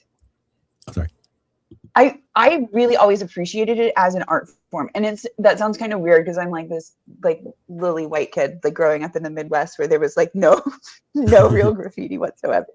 There's definitely a lot of art to it. Yeah. Always thought, yes, and like the way that these guys like figure out a fucking composition, and like in a lot of cases they have like zero fucking formal training. They just learn from another fucking tagger. Like that shit is just in their brain. Oh, And they'll make custom nozzle tips with freaking needles and wax. That's so cool. Innovative. Yeah, That's they got so like cool. they'll shoot out a spray on this side and a line on that side. Like, check this nozzle I made, man. It's like, whoa, that's pretty cool. It shadows itself. They're smart when they want to be. That's so cool. That's what I'm saying is like it's so fucking creative. And like so again, I'm going to Italy. I was a classically trained artist. Like I went to art school. I have nice. like multiple, like hundreds of hours sitting like in a room with like oil paints and a professor and shit.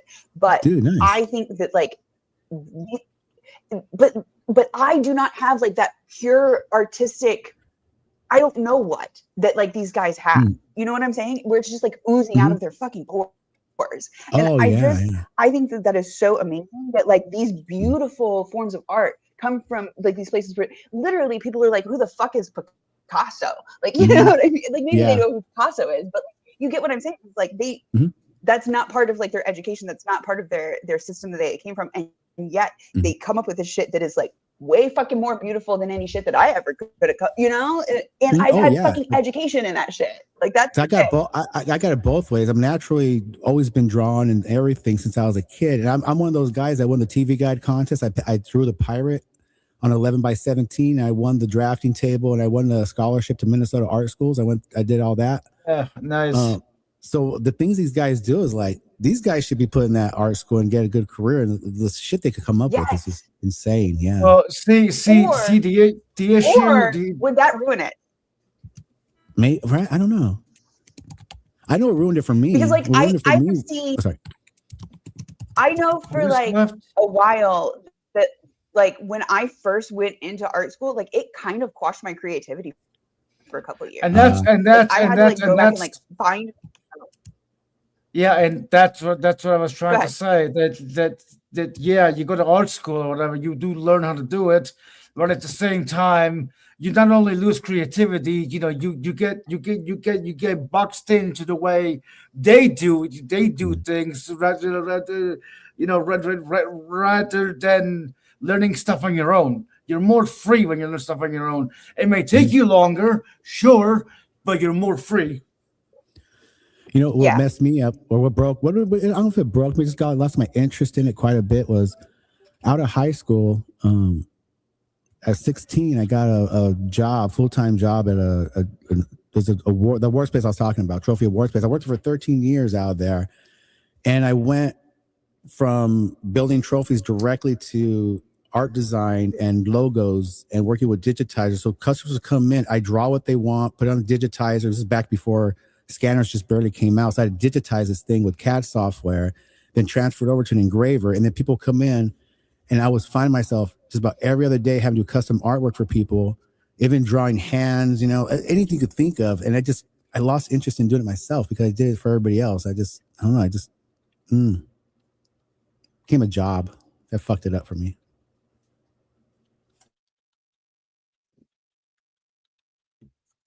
I think it's that way for a lot of artists. That it's, but for me, I found it again. It just took me a while. But there was a while there where I like thought it was gone. Like I thought that I had like lost my creativity, and I was like, I just like got to an age, I guess. Another thing that's kind of doing is like this whole AI thing, because after that job, I did a couple other jobs, but then I opened my own business, graphic business, and this and that, and that's when you started seeing the AI and all the stuff started taking over the art world. You know, where I would do a custom logo for $400. Well, they just punch in the computer now, get it for free. You know, the process to vectorize it and do all this other jazz, the money's still there, but it's not the same, you know? That's I found with writing.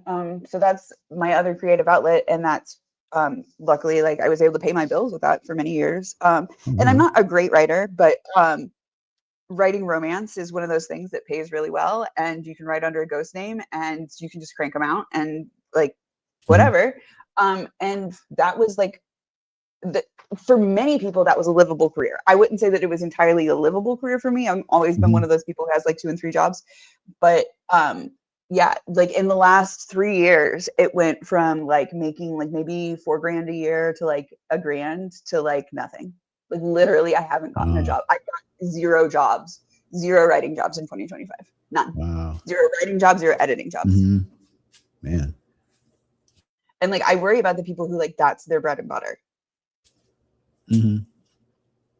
But also from the perspective of somebody who's like just reading romance to like get off and read the next one, I can see the appeal of just asking ChatGPT to write it. Yep. That kind of stuff just follows me where it goes to. Because now I got into music a couple of years ago. Now AI is taking over the music thing. I'm still learning it, you know? Yeah. Yeah. It's interesting because I think that it can be a tool in a lot of places, but takes a lot away from creativity. Just in general, I'm hoping that we will find a way for us to use our creativity with it, and for it to stop taking our creativity. Yeah. I would like for that. I would like for it to be a tool. I don't know if that's possible, but I would like for it to be. I could see it to be used as a tool for sure, for assistance, but also people, I don't know how to say it. Also, I don't want to say lazy. I don't know. Yeah, you do. Just say it.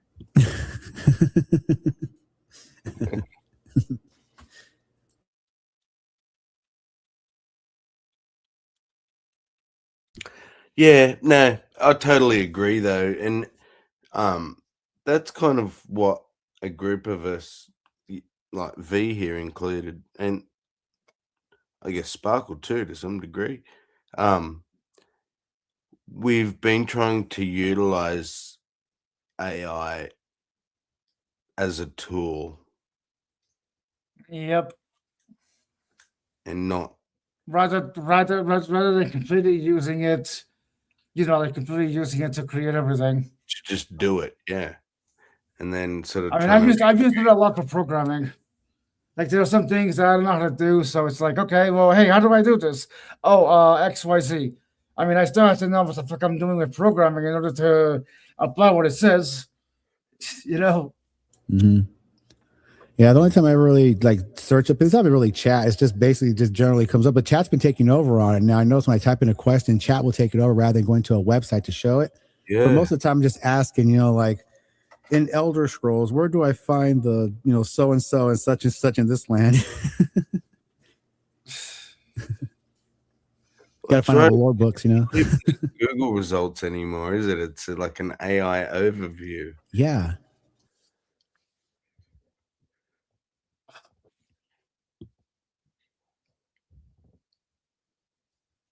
Yeah, like I said, I think that there are case uses for it. Like I saw recently this video of this woman who was blind walking around in the grocery store with her the Ray-Bans with the camera. I forget what they're called.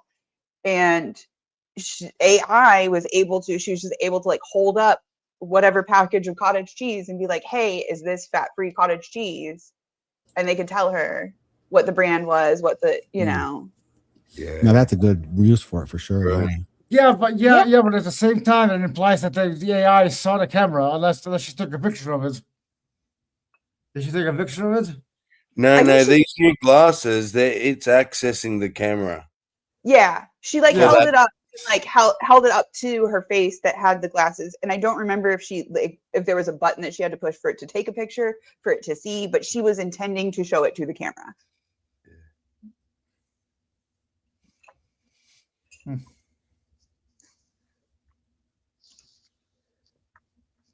And I thought that was cool. That was giving her a level of independence that she did not have before AI. She could call somebody and say, hey, you know, on camera phone, what is this? But that was taking some time out of somebody else's day. And she maybe didn't feel independent doing that. Yeah, that makes sense.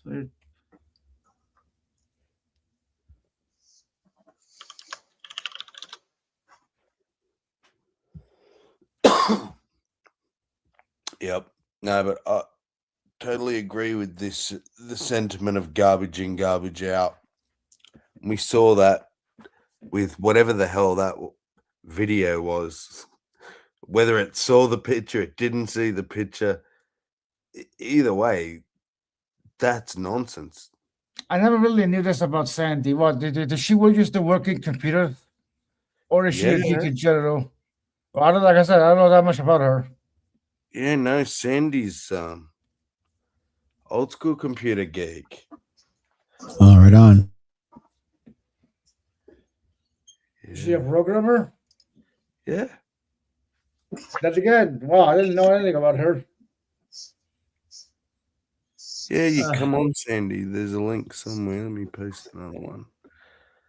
There you go. I have to go in about an hour. I have an interview on East Max's channel, The Life Between Us. The light between us or life? What? Light or life? Light. Light. What was it, like a chat thing? Yeah. Oh, put the link out, man. Check it out. Hang on.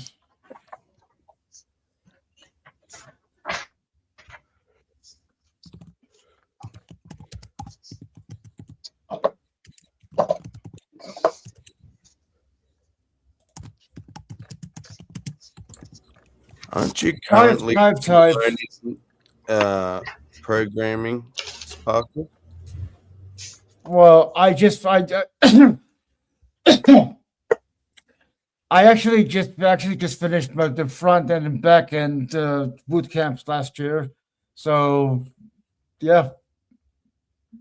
He said back end.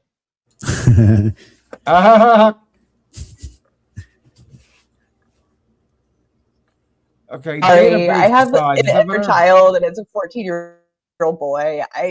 Sorry. Okay, well.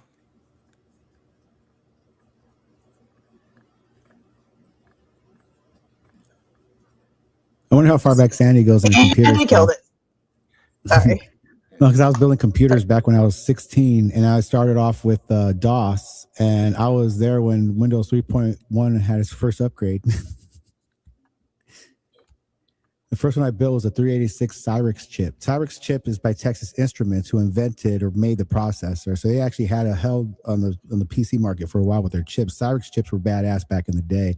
I could run Command and Conquer off of DOS very easily with that one. And then I got into SCSI devices, small computer interface devices for running scanners when they first came out, and digitizers while I was in that job too. So I got really into it.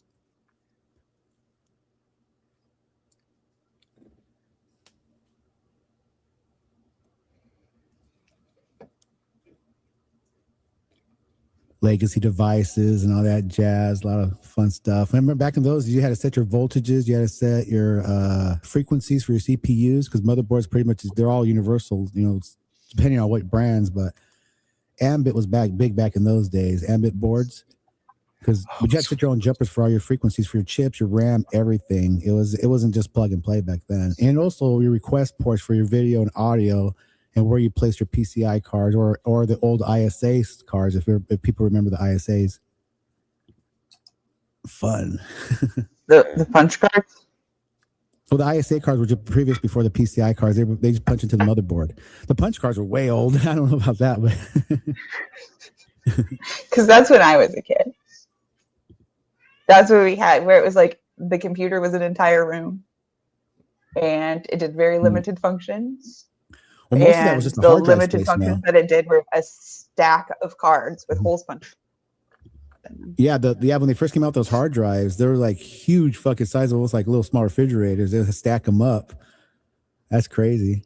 And look how freaking small I would it's say gotten. I mean, what we would call now a full-size refrigerator. Yeah. It wasn't like a large refrigerator, but it was like a full-size refrigerator. Yeah. It was Right, not like yeah. your dorm fridge kind of thing. Like, and they were just you spools would and have spools of magnetic multiple of tape. them. You wouldn't just have one. Yeah. They were just spools of magnetic tape, like tape recorder was. So That's how they did. That's what floppies are. Yeah. Yeah, well, they did like back in the day when they started like bringing them into like different offices and stuff. It was like if you had like a conference room that you weren't using, you had room for it.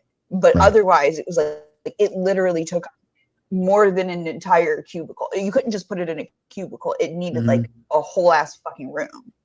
Right. The link is backstage. Also, like magnetic tape that you had to store with it, all the punch cards that weren't, like there's so much with it as well. Now we think of like this computer as like this little box that we like attach, a screen and a keyboard to, but like there was so much more involved with it. Our phone is more advanced than a supercomputer from like actually I think I forget whether it's more, I think it's more advanced than the most advanced supercomputer back then or something. I don't know, but our phones are very powerful. Oh yeah. We went to the moon on half the RAM that you have on your phone. Yeah, I think the computer they used to go to the moon was equivalent to an Atari 5200 or 7800. I'm not sure. We all know the moon landing was. I'm kidding. Obviously, I couldn't finish that sentence. Oh God. Okay, but the Earth is hollow. No. Sorry. It's flat too. It makes it a tube. Well, that's okay. No, it's actually, I think, so I've been saying this for a while. And like, I don't know why nobody is catching on, but it is like the shape of like an unfilled jelly donut. Like if you took a donut and removed the jelly from the donut, that is the shape of, it's like a disc, but it's like a hollow disc.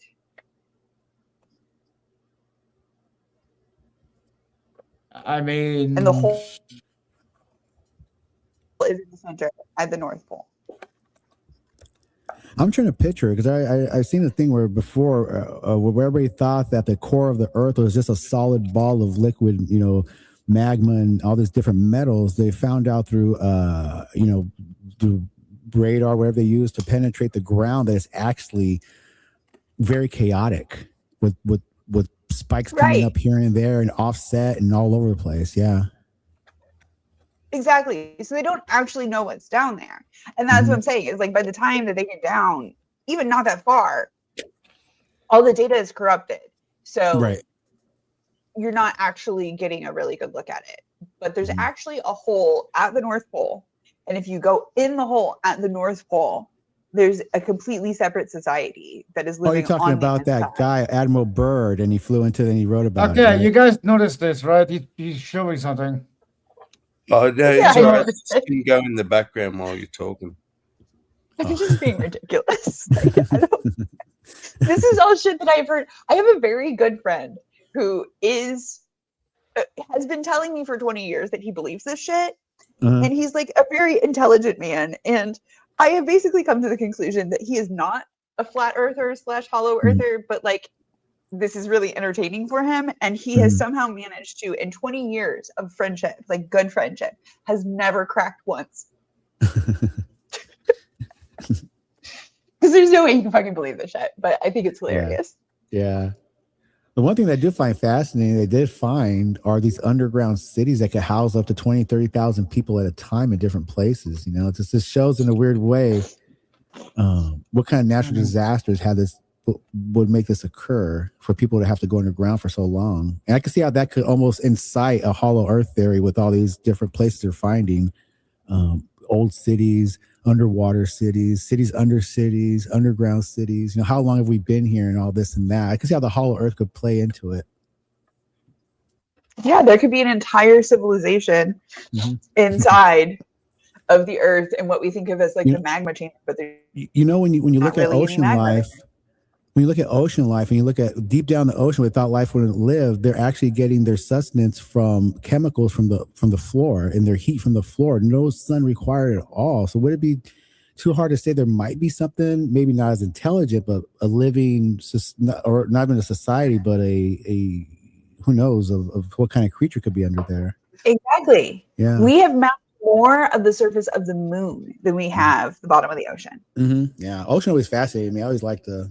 Well, I mean, the water pressure kind of gets in the way of that. Well, we got submersibles now. We could, well, yeah. They could put a whole bunch of drones. Wow, even back then, they like the vacuum of space doesn't get in the way. Like the whole like dark side facing away from us for like the last however many million years doesn't get in the way. Come on. Some fucking water is gonna get in your way. Fucking water is gonna ruin it.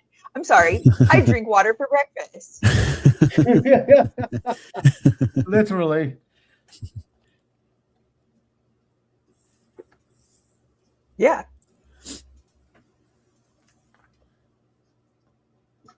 Okay. I mean, I am just being silly, but like you get my point. Never trust a computer you can't lift. Oh fuck.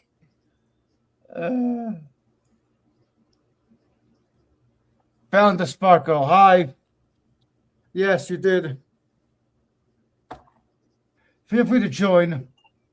So Sparkle, I don't know if you know how I came about on the internet and first started posting shit, but when I started my channel, it was I did like diamond painting and shit and like crafts. And one of the things, I hate the name diamond painting. I think that like it's fun, but I would always refer to it on my channel as Sparkle by Number. And I always think of that whenever I see you. I'm like, hey, it's Sparkle. Cool. Back to my origins of Sparkle by Number. Yep. I like things that sparkle. So I like you. Well, I do shine. I do sparkle like a diamond. I mean, there are so many jokes about me being extremely bright and people being blinded by brilliance. Well, I think I told you before, Sparks. The funny thing is, when I was in 7th grade, I was in woodshop, and there was a albino kid, and his nickname was Sparks. So that's why you call me that. I like it. Yeah, but unfortunately, he was attacked by a Mexican kid, and he had to leave school for the rest of the year. Broke his leg. Sucks. Poor Sparks. He's a good kid. Wow. Yeah. But it was a kind of an accident. The dude was trying to be funny, and he went to go kick Sparks to like knock him off his rocker, like make him fall back. He didn't know that Sparks had some kind of injury as a child, and he shattered the rod and part of his bone when he did it. It was kind of scene. It wasn't like an attack. It was more like a prank that went wrong in class.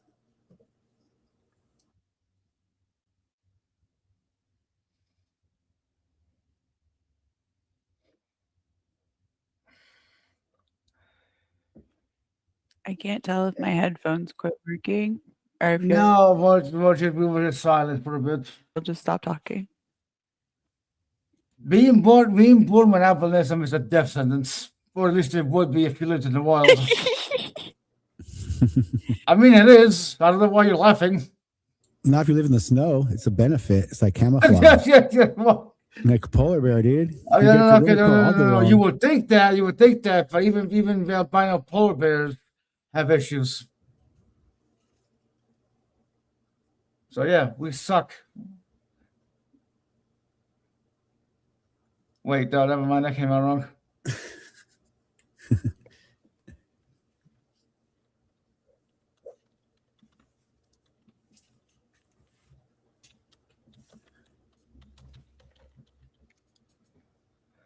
I'm beautiful. No matter what they say, and words can bring me down. Don't you bring me down today. Who's that, Christina Aguilera?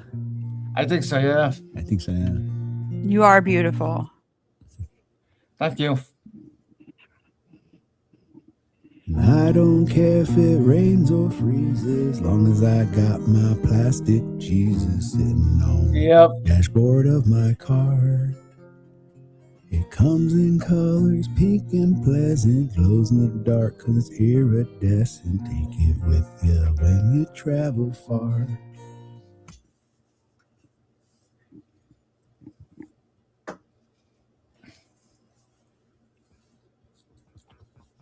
Because Jesus saves. Yep. At least 10%. He is Jewish. But I invest.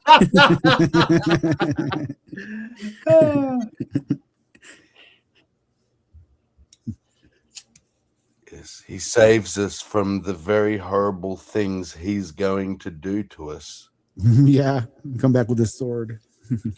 Yeah. From himself. Yeah, he saves us from him. Yeah. Cheers, guys. Yeah. And he had to die. It's like Odin when he sacrifices himself to himself. Well, I mean, Jesus is the light, so that means he is the luminescence, Lucifer himself. Yeah, the morning star. Jesus is referred to as the morning star. Oh yeah, I always think that way. One of my old accounts, I still have that account in Xbox, is Fear Lux. Morning star, you know. Lucifer. Yeah. I kind of dig that name. Miss it. Bring it back.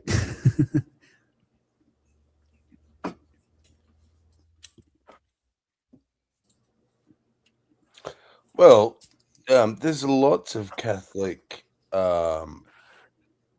prayers. I don't know what they call them. I think they're prayers, aren't they? Like the prayer to St. Mary and shit? The Latin stuff. Oh, like chants and yeah, they refer to Lucifer. And not as in the devil, but as in the morning star. The light, the one way. Yeah.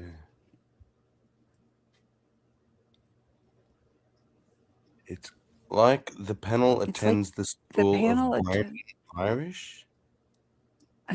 Who is Brandon Irish?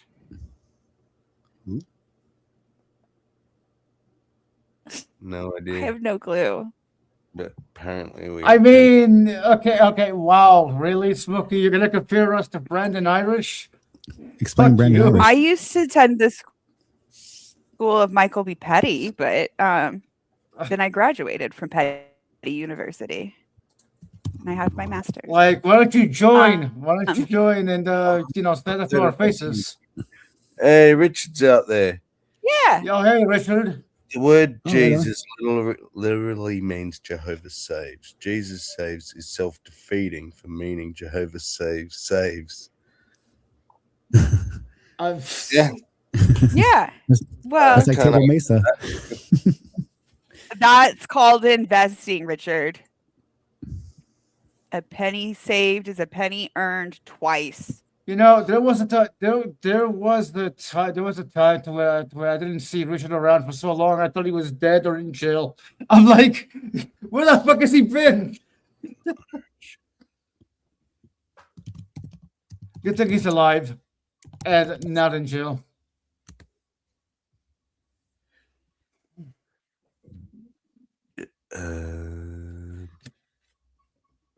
Okay, I killed the room again. No, I'm looking up Brandon Irish. Yes, Sandy makes a very good point. Computers did not fucking lie until nerds went and fucking created AI.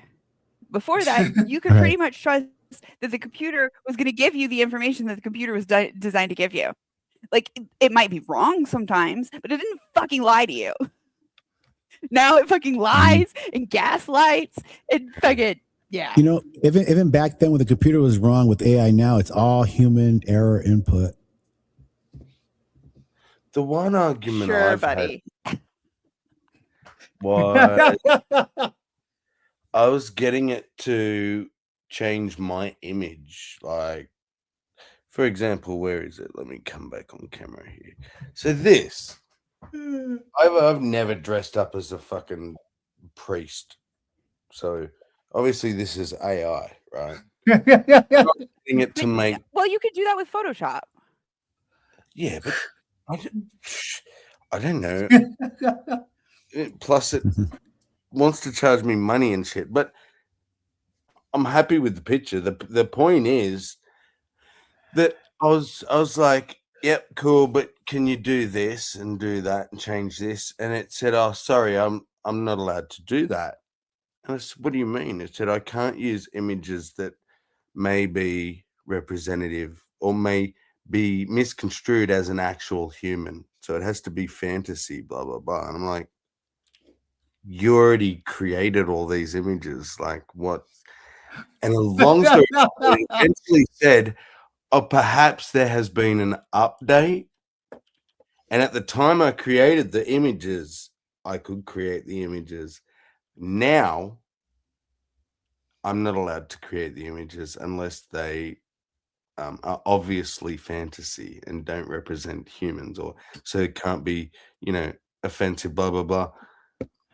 And I said, so what time did this happen? And it said, it couldn't tell me when the update was, or if there even was one, but basically it's like couldn't use my image anymore because it was a realistic person. Hey, Sammy, if I were you, I would use Sora. You could literally create actual 3D videos of real people that look so realistic. The next day I did it and it had no problem. So it was literally down to the wording that I used, because it was trying to say originally you said fantasy priest and this and that, and which I don't know how I actually worded it, but it was basically saying because I was saying that this was an image of me, it wasn't going to do it now. But it got over it. Because there's always a workaround with like, AI. what the fuck? I had That's to what go I'm through saying, this Sammy. Just go on Fiverr and pay somebody $10 to do it with Photoshop. Yeah, that's true. That's how I used to get shit done. Yeah. It's not hard. And then you have some creative control and you're actually involving a real fucking artist who spent time learning how to do Photoshop, has those fucking skills. Yeah. You're supporting the arts. Sorry. I'll get off my soapbox. No, and you can get what you want because you're dealing with a fucking human. Yeah, you just tell them. And you don't have to figure out how to properly word your prompt. Yeah, and it's like, okay, add a butterfly that's doing this, and then creates a picture just of a butterfly, and completely. Yeah, because it doesn't. Because okay, autistic artists, we do sometimes take people a little bit too fucking literally, but we also have experience of knowing that usually when people word it this way, this is what they mean. Yeah. And then we can ask and be like, hey, is that what and we don't automatically, we can take cues from your tone of voice or the wording. Did he word that strongly or did he word that kind of wishy-washy? And maybe he wants a couple of mock-ups with it slightly different arrangements that I was thinking of, those types of things that an AI can't get that information from the client. Ever have that human nuance or nope. I don't think it will. Yeah. I can't say for certain. I don't know. I think that's what I think the human element is going to become a commodity. The person who actually paints the painting, the guitarist who still can play the guitar, Yes. people are going to want to see people perform. It's cool to hear cool music and whatever, but where's the performing aspect of it? That's so I started a while back doing drawings of like shit that I have always been kind of intimidated to be able to draw. So like drawing stuff that I'm bad at drawing is basically what I call it, is like my series of drawing shit that I'm bad at drawing. And I like drew like 100 roses because I'm bad at drawing roses. And then I drew like 70 skulls because I'm bad at drawing skulls. And like I took overhead video of all of these. So it's like literally on an index card with like a pencil and you can see my fucking hands drawing it. And I don't have like the time right now to like start like a whole channel of like doing daily uploads and shit, but I'm just saving that shit in a file where I have at this point like hundreds of videos of like mermaids and horses and skulls and roses. And like at some point, that is, like you said, it's going to be a commodity that I can upload literally hundreds of pictures that are obviously not AI because you can see my hands drawing the pictures. Yeah. I don't have a big titted Jesus sucking the cock of a demon, but I do have Jesus and Satan making out. See, but somebody could draw you a But big I don't titty think that's Jesus. AI. That's an old picture. Like someone actually drew this.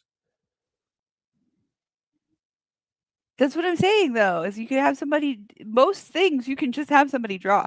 There are artists, even like stuff that's like, hey, people are getting in trouble for fucking having AI put that shit, put that shit through AI. They sadly, you will find artists that will draw that shit if you throw them $20, $40, whatever.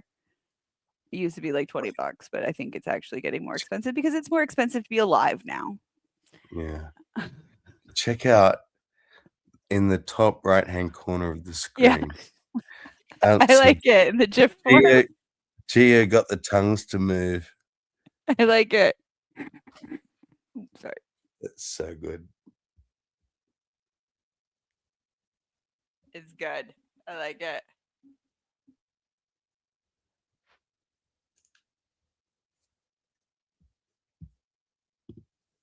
But yeah, it's See, you did that before there was AI. You were able to like get that shit done. You didn't need AI to do that. yeah. It's like mobile phones, though, or what I call a mobile phone, fucking smartphone. We existed without them, without even a cell phone, like just a phone.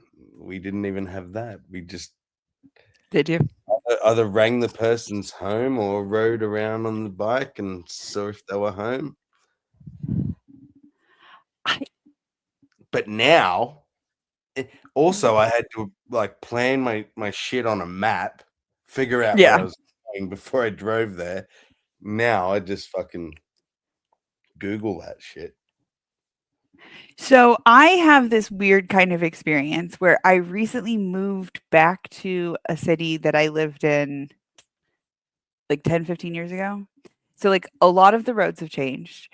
And also when I first moved here when I was like 18, and there was no there was MapQuest, but it wasn't like you said, you had to like look that shit up before you go, have kind of your route planned out. And eventually I learned the city, and I learned the city well enough. I did like housekeeping and stuff, which was it's like delivery driving. It'll teach you your way around the residential areas. And I got to a point where I remember just like not even having a route in mind, just starting out like in general in that direction, and whatever my whims took me, one of the routes would suffice.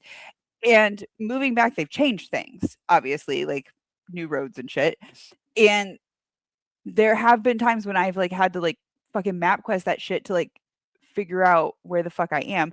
But I think that every time it's mostly been like I could figure out where I was even if I didn't have MapQuest. And so I've gotten to the point where I'm now like challenging myself to like, no, even if I get lost, I'm just going to let myself get lost and find my way home, because like I can't get that far lost. I've got a full tank of gas, I'll be fine. But it is this weird sort of part of my brain that I realize I haven't been using for like a long time. And I wonder if we're going to lose that. Absolutely. There are kids out there who'll probably never have it to begin with. Yeah, that's so weird. I was driving not that long ago with a young woman in my car, and we were going someplace that neither of us had been before, and I pulled up my Maps app. And the way that I have my Maps app is because I learned to read a map, I guess, when I was a child, and it is set where north always faces up because like that's how maps work. Right? And I think y'all are about my age, so like none of y'all are stopping me. This young woman could not read the map like that. Like she could not look at that and like know her left and her right if like the map wasn't like rotating with the vehicle as opposed to the vehicle rotating to match the map. It's kind of sad. I mean, I think like she's an intelligent young woman. I don't think that she's unintelligent. I don't think that she's, you know what I mean? It was just like, wow, Yeah. like that part of your brain just doesn't click. Because it's not needed or ever was needed because it's out there for it. Yeah. Yeah. I'm sure it's in every country too, but I've seen it mainly in the States. In some public schools, kids have not even seen an analog clock, let alone know how to read because everything's digital. Yeah. That's really because I feel like that's part of curriculum. Yeah, it should be. You should go along with counting money. Yeah. Yeah, but are all the kids like paying attention anymore? Well, no, you teach to 80%. Yeah. Well, that means there's 20% out there that can't read a fucking clock. Well, they That's what the should military's be able supposed to to be like for. fucking do their homework and figure it out. Yeah. And yeah, it should be closer to 10%, and that's what the military is for. Yeah, there's going to be like 10% that don't get it. That is, you're kind of assuming in education that there's going to be about 10% of kids that do not get it by the time that you finish the lesson. And they're either going to need like remedial services or they're going to like have to like sit down themselves and figure it out. But if you teach to that 10%, you're going to lose like half of your class. Like over half of your class is just going to get fucking bored waiting for little Timmy to fucking pick it up. So you got to move on. That's why you teach to 80% and assume that 90% will get it tomorrow. Because 10% of them will go home and figure it out.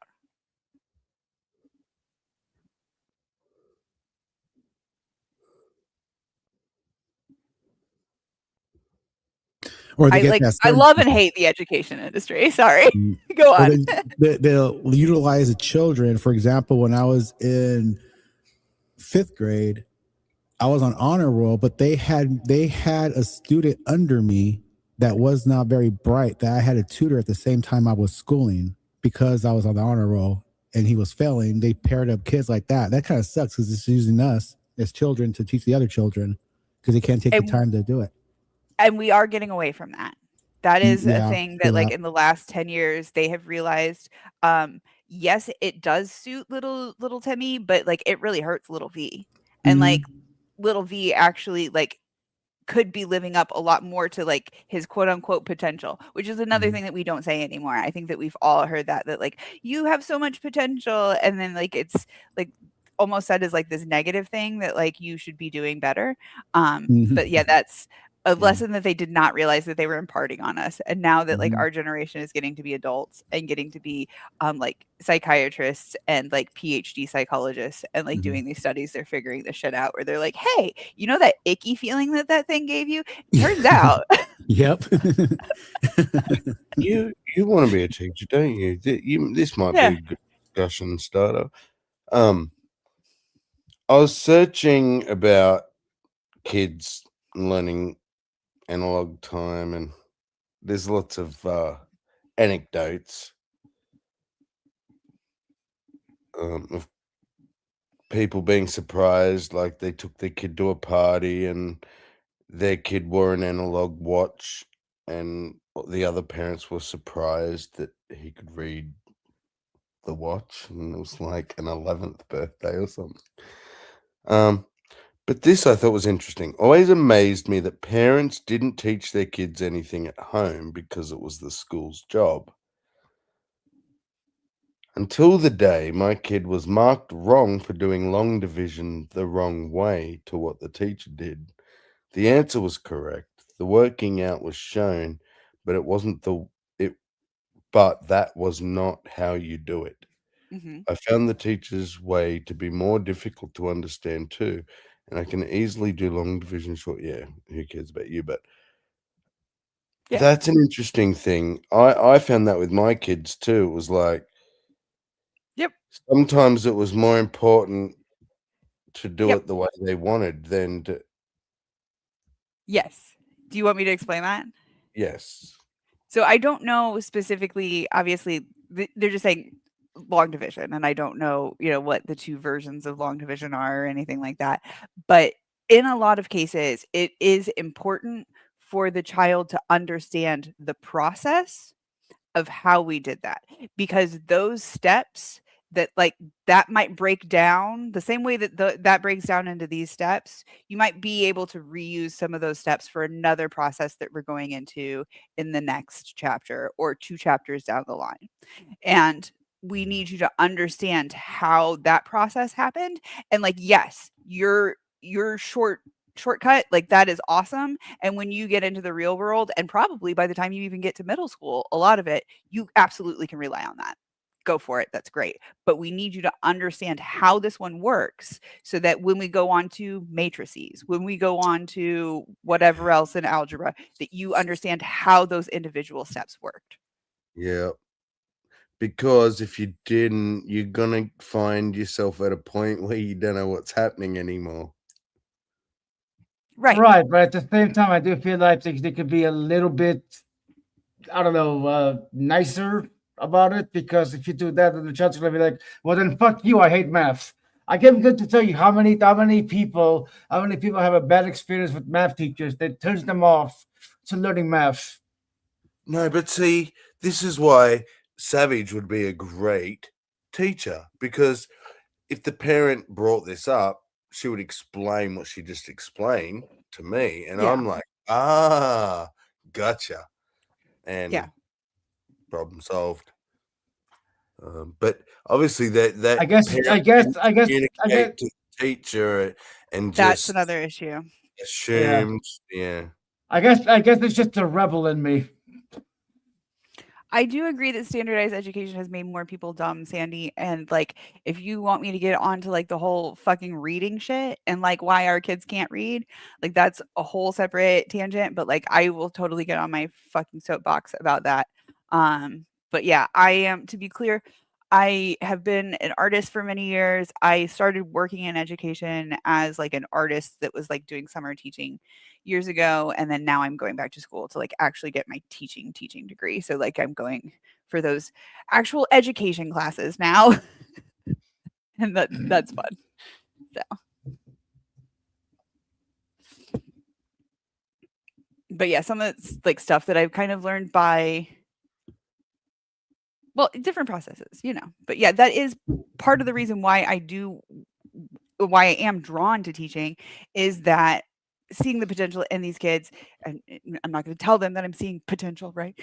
But seeing these types of things evolve, and how different their little brains are than mine. It amazes me, some of the stuff that comes out of their brains. It's like, oh my gosh, I never would have come up with that. And I think one of the things that drives me nuts about a lot of teachers is that they expect all these little brains to be like their brain when they were younger.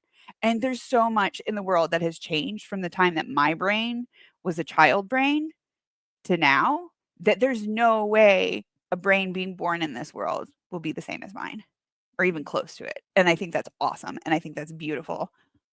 And I think that's something that we should nurture. But anyway. Yeah, forced learning doesn't work.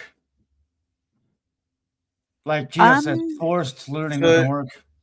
But here's my question Yes and about no. standardized, because I may not even understand what that means, but if it does mean what I think, is the alternative the individual kid getting an individual education, an individualized Now, well, I can I see looked up. in the future. There's in fall 2022, about 49.6 million students were enrolled in public elementary and secondary schools. So How many? 49.6 million, like K to 12. Okay. How do you individualize that? So, almost 50 million fucking teachers. I have answers to that. Yeah. We are learning that in a lot of cases, kids being around screens and shit like that is bad. But one of the things that is interesting about the technology is that we can create these IEPs or individualized education programs using this technology that isn't necessarily centered on the screen. So here's this worksheet that you need to be doing. Here's an individualized worksheet for these kids. And these new programs that are coming out, I think they're amazing, the technology where they will break it down to like, okay, here's Timmy and Tommy are both taking this math test, and it will register that the way that Timmy counted out this is he like took 30 seconds to count it out, probably on his fingers or whatever, but Tommy actually got the same answer in less than a second and went on to the next one. And if you get to the end of the scores, if you're just looking at it as a teacher, you're like, oh, this person got 10 out of 10, this person got 10 out of 10, but it breaks down that individual, like, oh, this question took them this long to answer. And like maybe they're a little bit having problems with like subtraction, but like their division is really good. So you might not have noticed that because they're doing like these quote unquote higher level math problems really quickly, but actually they're still having problems with subtraction. And then it'll assign specific specific problems for homework where, okay, it knows that like Timmy needs to work on subtraction a little bit more. And, Tommy can go ahead and start working on other shit, Yeah. And it literally breaks it down like that. Brilliant. That is Yeah. really brilliant. It almost sounds too good to be true. But these things are real. These things are real, that they have already started making these technologies. It's not widely available yet, but I absolutely believe that in the future that is going to be just like a normal thing. But also, I agree with what Sandy is saying that like standardized. So I think that there should be a set of standards that's like, okay, by the time you pass 7th grade, like you should have these standards in place before you move on to 8th grade. Right? Like, and I think that we all agree with that. But there is this thing that comes along with that. And I think my issue that I see anyway is basically over standardization. So I think, okay, there should be, if we're going to say across the US, this is the grade that you're going to learn the Constitution, and you need to have a basic understanding of like what is in each of the bills and who wrote the Constitution and a general idea of the history of that coming about, right? And then we let the schools decide how they're going to do that.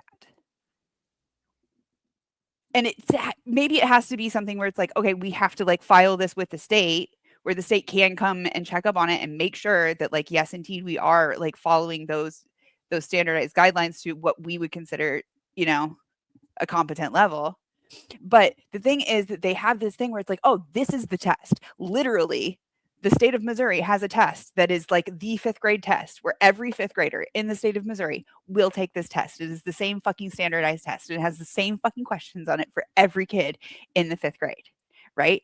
And 4th and 5th grade teachers will get so fucking stressed out about teaching every single question that is on that fucking test that they have done this thing where I think all of us, like I said, are around my age, where we remember in school that like there was probably a year that, well, okay, we're not all American, but like you read books in school, right? Like there was one year where you maybe read like Lord of the Flies, or maybe one year where you read whatever, where like the whole class read that book, and you read that whole fucking book from cover to cover, and maybe it kind of sucked, and maybe like it really just made it daunting because it was required by school, but you fucking read a book in school. And maybe you had a reading teacher that like assigned you a separate book that was like your own like book that you read on your own, that you had to do book report or whatever, but you read a whole fucking book, right?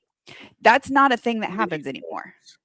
Because What? reading teachers don't have the time to waste reading a whole fucking book in class. They have to teach these specific questions that are on this standardized test. And if they don't teach all these specific questions that are on this standardized test, they are going to get in trouble as teachers. So instead, they take specific passages out of a book, maybe a full chapter, but it'll just be part of the book where it'll be like, hey, here's this part where we're going to like talk about like dramatic irony. Here's this part where we're going to talk about soliloquy. Here's this part where we're going to talk about foreshadowing.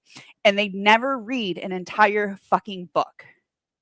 Literally, high school graduates who are graduating in 2025 never read a fucking book the entire time that they were in school. Crazy. Even though children these days, by the time that they get to school, they have read more words than any other children ever in history because of like advertising and screens and everything else. They can read more words than any children ever in history, but they cannot read a fucking book because we haven't pushed their attention span to that level. Yeah, wow. I remember reading, like in early school especially, so like elementary school and stuff. That's all you did was read fucking books. Yeah. Everything was about books. We have book fair. Right? I love those. And they still have book fair, but now it's about like the Scholastic stickers and the bookmarks and the bracelets and the Yeah. it's like a merch fair. Yeah. I used to snag up all the how to draw books during those book fairs. Same. Mhm. Yeah. Oh, fuck, they used to be. I remember in kindergarten reading. I remember Pug in kindergarten. See, Pug run, Pug jump. Yeah, we had Grug. Grug, we had a Pug. Well, See, I'm old. I had fun with Dick and Jane. Oh, I remember and those. we did yeah. not see we did not see like the humor in it. It was just fun with Dick and Jane. kindergarten. Yeah, I had Dick and Jane in kindergarten. Same. See Dick run. I'm pushing 50. Run, though, Dick, so- run. And Dick Spot. is a boy. Jane is a girl. Yeah.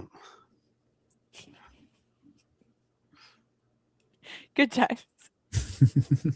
Yeah. But I remember looking at that and thinking, no one talks like this. No one's even called Dick anymore. Like, this is so old fashioned. Yeah, but like It when was old when we were little. Like, Yeah, but also that type of language is good for kids to learn how to read and learn sentence Yeah. structure. So like if you go back and watch, I'm the age where I watch Magic School Bus, and like that shit's on Netflix now. And yeah, it's still like entertaining. Like go watch the whatever. Magic episode. School Bus is awesome. I fucking love Miss Frizzle. I'd watch Also, it. also like the context as an adult, you're like, oh wow, Miss Frizzle was like always watching and like always, you know what I mean? It's but whatever. My point is that you will notice that they use actually very simple language and very simple like sentence structure in those, even though sometimes they're using quote unquote vocabulary words. It's always made clear in the sentence, like this is what that word means from context clues. And it's because they're teaching kids how to use language. And I think that nowadays we did fucking Coco Melon. That's not to say that we don't get some good shit. I mean, fucking Bluey slaps, but like that's more of like a show for adults that like also entertains kids. So I'm a lot older than you guys then, because the only thing they really had on TV was Sesame Street. Other than that, I remember we had the what they called like golden rule books, where they had like a gold binding on the edge, real thin books for children, and they're like stories made simple. You guys remember Yeah, so those are I called Little Golden Books. Yeah. Little Golden Books is amazing. Little Golden Books. The guy who started it, I think it might have been Chick actually, now that I'm thinking about it. The person who started it had this idea that they wanted for books to be available to kids that like were not rich kids, because it started when like as basically just affluent people had books, and they like started this program, and I can't remember how long ago it was, but like it literally changed the way that like libraries worked, and like including a children's section, and like it changed literacy for like so many Americans and like so many people in the English speaking world. Like just that concept of like, and you'll notice that they're still very affordable. For a long time they tried to keep them under $1. I don't know if they're still under $1. You guys remember? But they were intentionally to be affordable, and they were intentionally the same stories that were in these books that the more affluent kids were likely to have in their like family library, so that they could have conversations like across who here remember Chicken Soup for the Soul? Yeah, I love Chicken Soup for the Soul. That was like my dirty romance novel. Yeah, like, they like, have different kinds. You get soup that- for the teenage soul. They get soup for like the adult soul.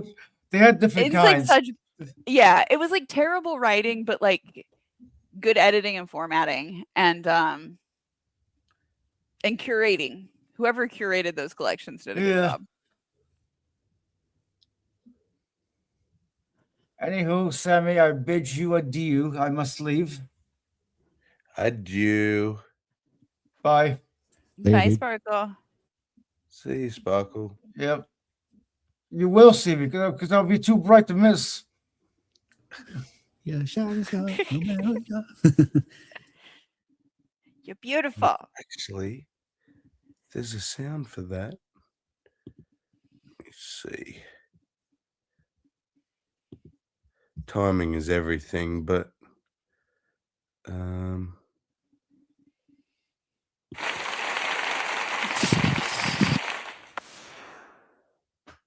you go. That was for you, Sparkle.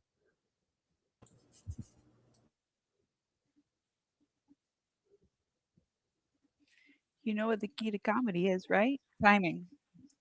Timing.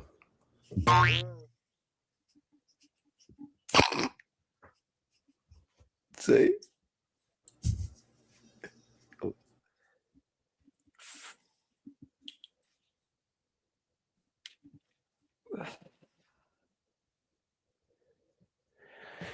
I was trying to figure out what Richard means. I would have preferred.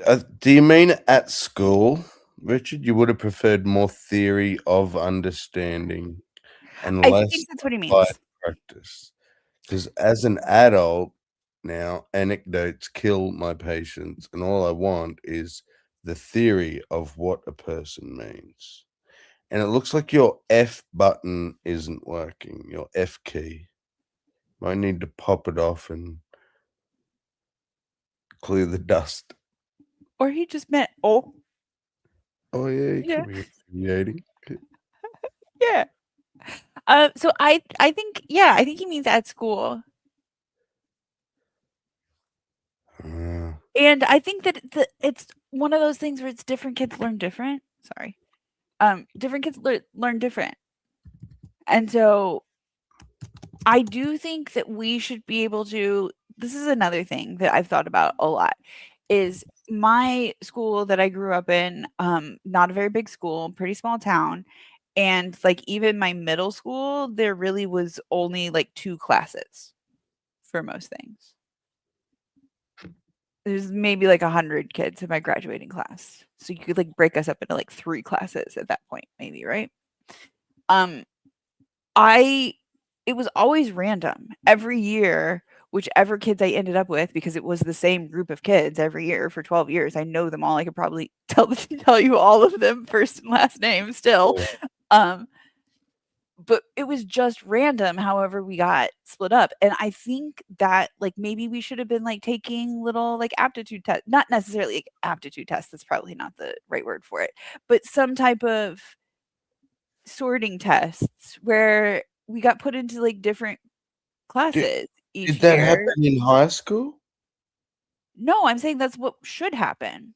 Whoa. That happens in Australia. That happened when I went to school. They don't Like do that here. So what we call primary is years 3 to 6. I think you call that elementary. Yeah. is ungraded. It's just numbers, basically, about 30 kids a class. But high school, absolutely. We had to take, in year 6, you take a test to go to high school, and that test determines what class you put in for what subjects. We had it somewhat for like aptitude tests, but I'm talking about for younger kids and like learning style, where like figure out which kids need those like tactile blocks in math class where they need to like physically count out 10 blocks and see that it is the same as like the row of blocks that is stuck together as a row of 10. Whereas there's other kids who just need the fucking numbers and they don't even need that physical shit. And that's just a waste of their fucking time. Like Richard was saying, like some of that shit that like I think that probably some of the shit that was really important for other kids to really learn that shit. For Richard, he was so intelligent that he did not need that. He just needed like tell me the theory and I can figure out the rest of it. I can apply the theory. But other kids couldn't do that and they needed the like tactile blocks or the whatever where it was more concrete for them. They needed it to be more concrete before they could move on to the next concept.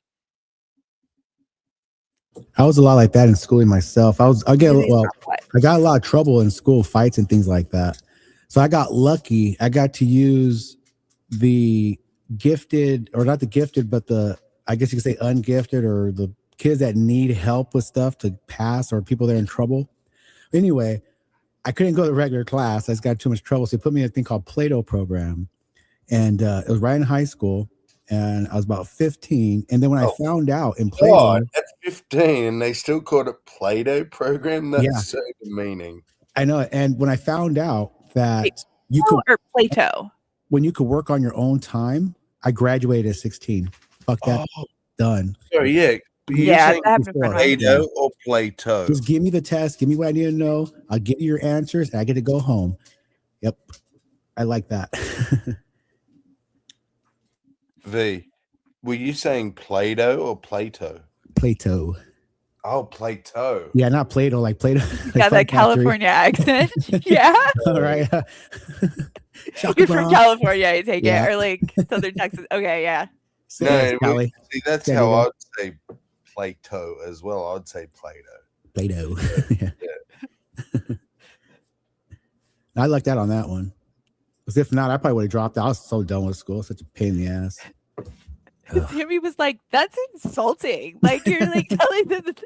Yeah, 15-year-olds. Like, you get in the Play-Doh group, you fucking baby. That would You can't even play with scissors. That would have been a lot of fun. Back to Play-Doh.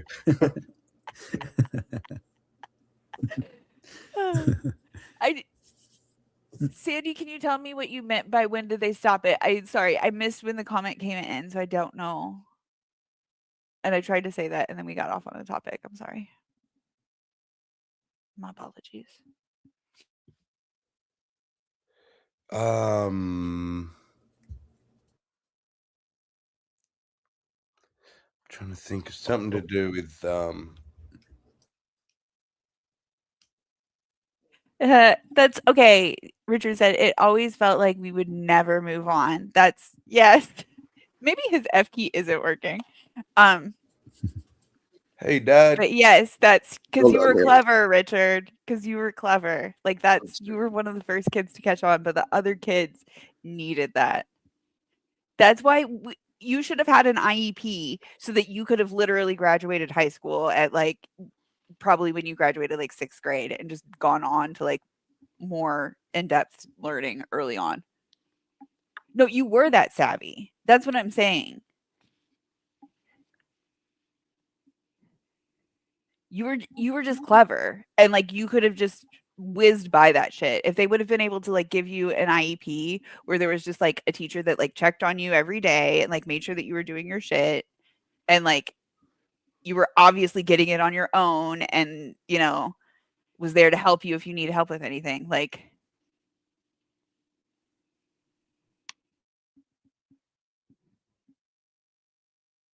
yeah. That's what I'm saying is I think the future of education is going to be much more individualized, where kids who are really bright kids just get that shit, those early standards out of the way and done with. Mhm. But I think we do need to bring back a lot of the actual classroom teaching. Like, I think that we do still need to make all the kids read a fucking book. Yeah. And I'm telling you, if even just like some part of the lesson or, something involves fucking putting some virtual reality goggles on, the kids will pay attention. Even the naughty kids want to, play the virtual reality and shit. Like, And that's I do gotta think be. that there is some virtue in keeping a lot of like the mindless use of screens and stuff out of classrooms, but like the stuff that you can do with a smart board compared to what you can do with a fucking chalkboard is amazing. Yeah. My 9-year-old tells me about what they do on their smart board, and I'm like, I almost don't understand. I feel Yeah, like, like any teacher that's ever had a smart board for at least a year, where they've been like stuck in that classroom with a smart board for at least a year, never goes back if they can help it. You'll never go back to a fucking chalkboard. they are amazing things. I would like to see them bring back more shop classes and stuff. They don't have them anymore. Because kids cut their fingers off and stuff. It forced me to learn math. I wasn't fond of math, but when it came down to the build, it was required, and so I learned it. I thrived on it.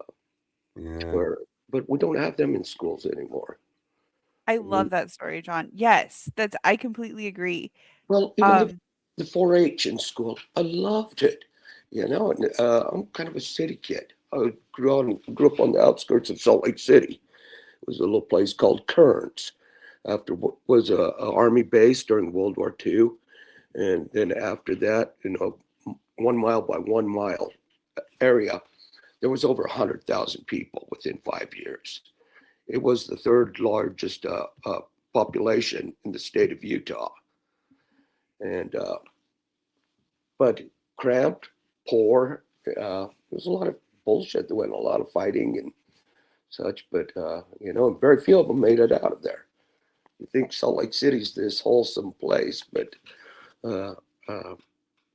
Kearns was very different.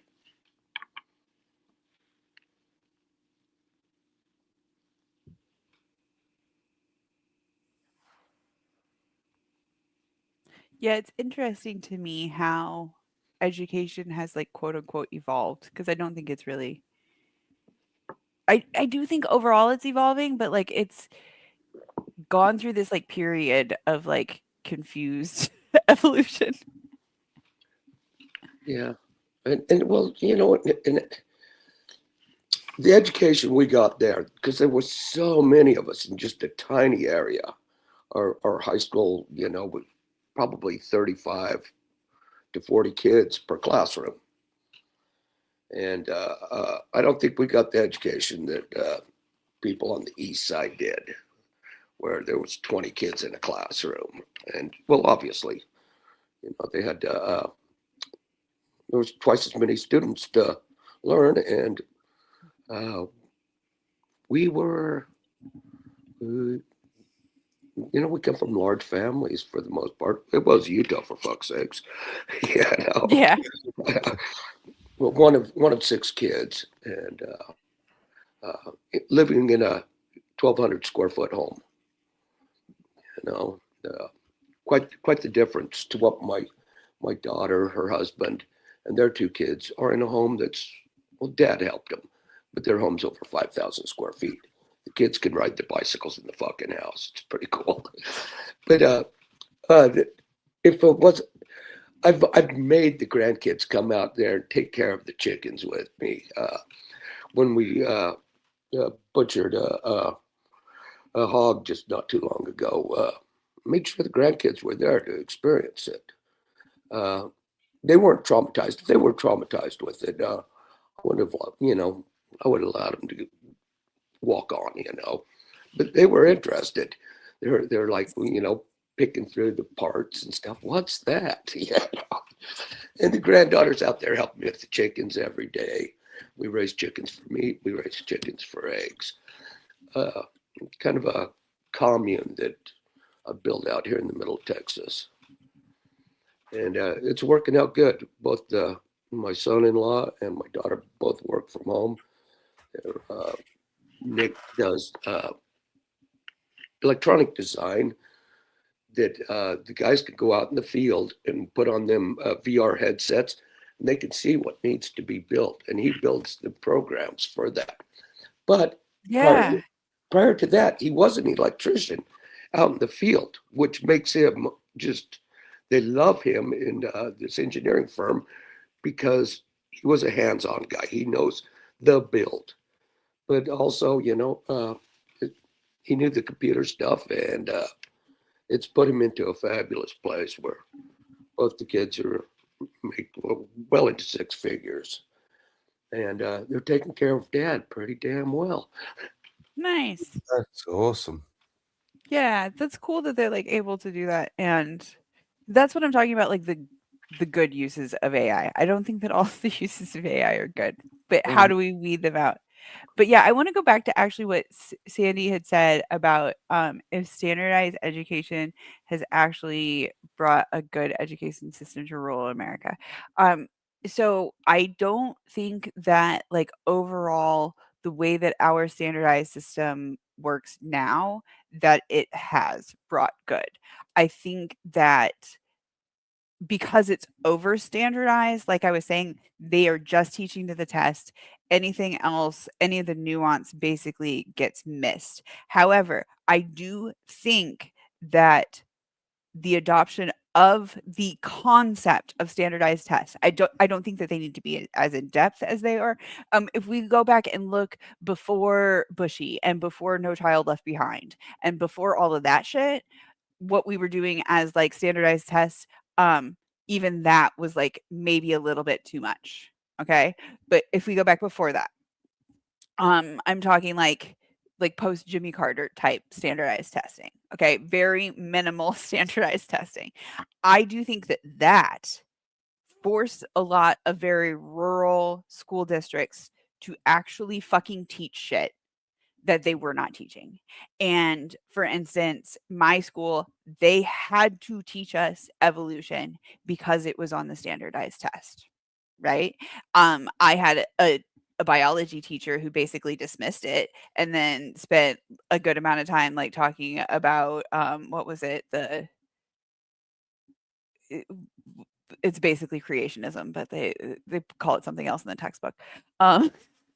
But like that was my first introduction, right, out in the sticks to evolution was like, oh, well, like, yeah, evolution is this theory, but like really what happened was intelligent design. There we go. And like, yeah, that's fucking bullshit. But the fact that that teacher had to teach me about evolution was enough to like open the door, right? Now that teacher wasn't a science teacher, and I don't think that somebody would go into science with that particular mindset, but making sure that kids who are in those elementary school, like 1 to 6th grade, where they really only have one teacher that they're interacting with for those all subjects, having a standardized set of like all your kids need to learn all of this shit this year is something that forced a lot of those teachers to sort of separate their beliefs, put their beliefs to the side, actually teach us about, the Civil War, for instance. Hey, these questions are going to be on the standardized test. So you need to teach your kids that like the Civil War was about slavery because that's on the fucking test. Right? As opposed to like homeschool kids that don't get fucking taught that. It's about states' rights.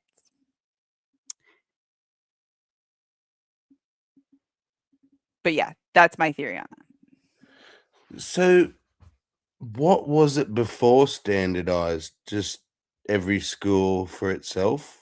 Yep. And then ACT was kind of where like the ACT SAT came from that.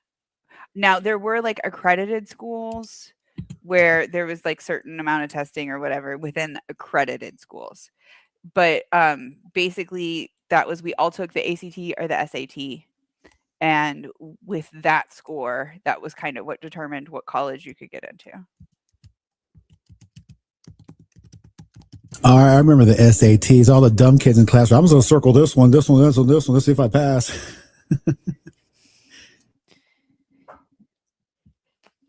They give you those little cards, you know, to fill in the lead pencil. Yeah, exactly. It's just, yeah, you fill it in with a lead pencil and they like put it through like a machine to read it. Yeah.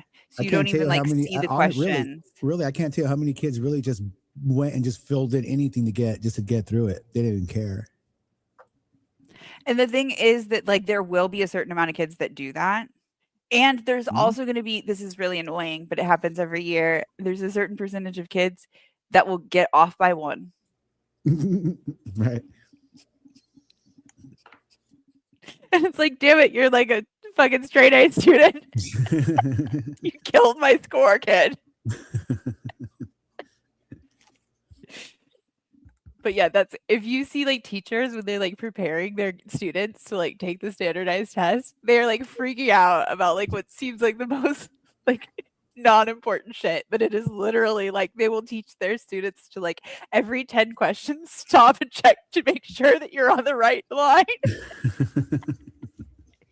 Shit like that. Where they're like, this is how you have to take it.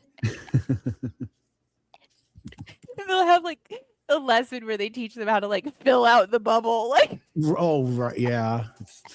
Because again, there'll just be some kid who just like scratches it in, assuming that there's somebody who's going to look at it and see like, oh, obviously that's a B, you know, and it's like, no, it's literally a machine that just reads it. And if it doesn't get a dot just in that circle, it's going to read it as wrong. Yep.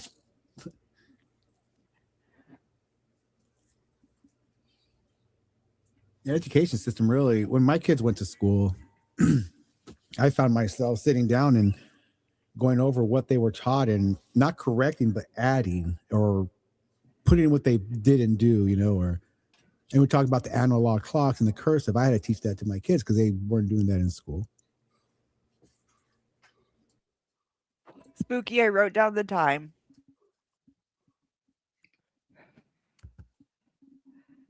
So I'm timing you.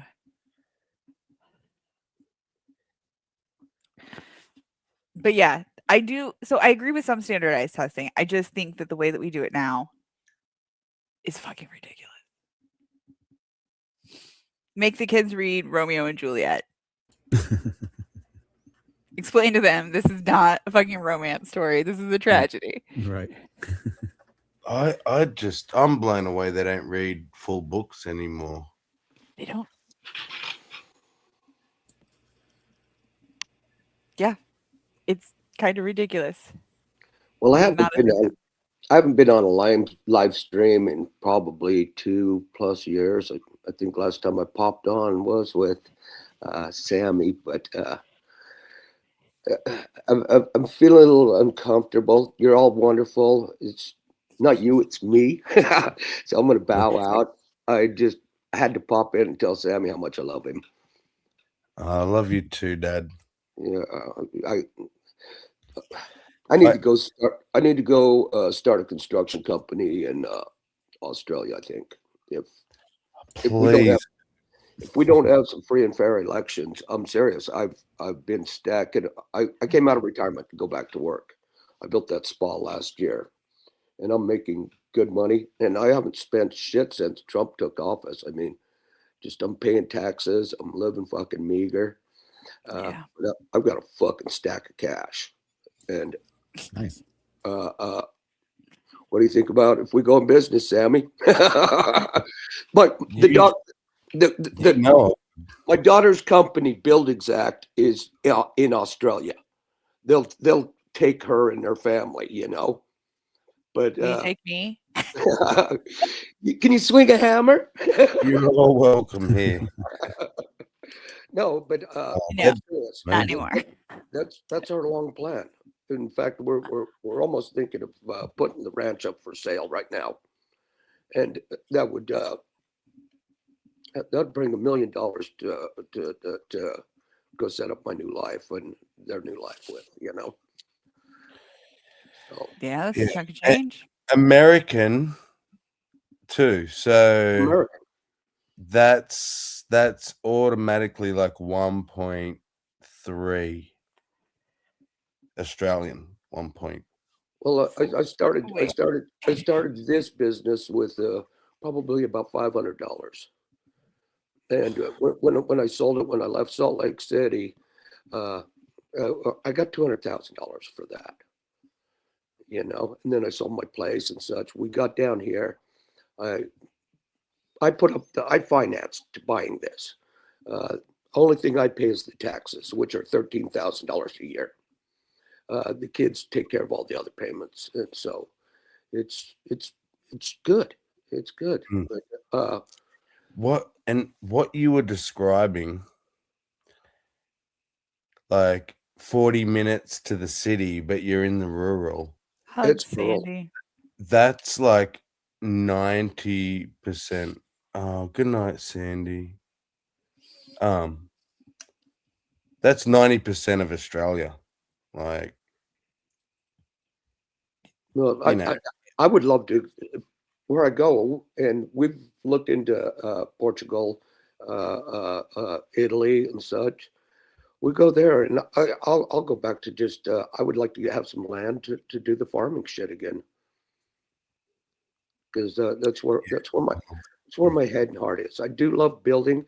I love building furniture and stuff for the family to pass down as heirloom type stuff. You know, I want the world to know that I was here when I left. Is weed still illegal there? What's up? Is In weed Australia? still illegal in Australia? Yeah.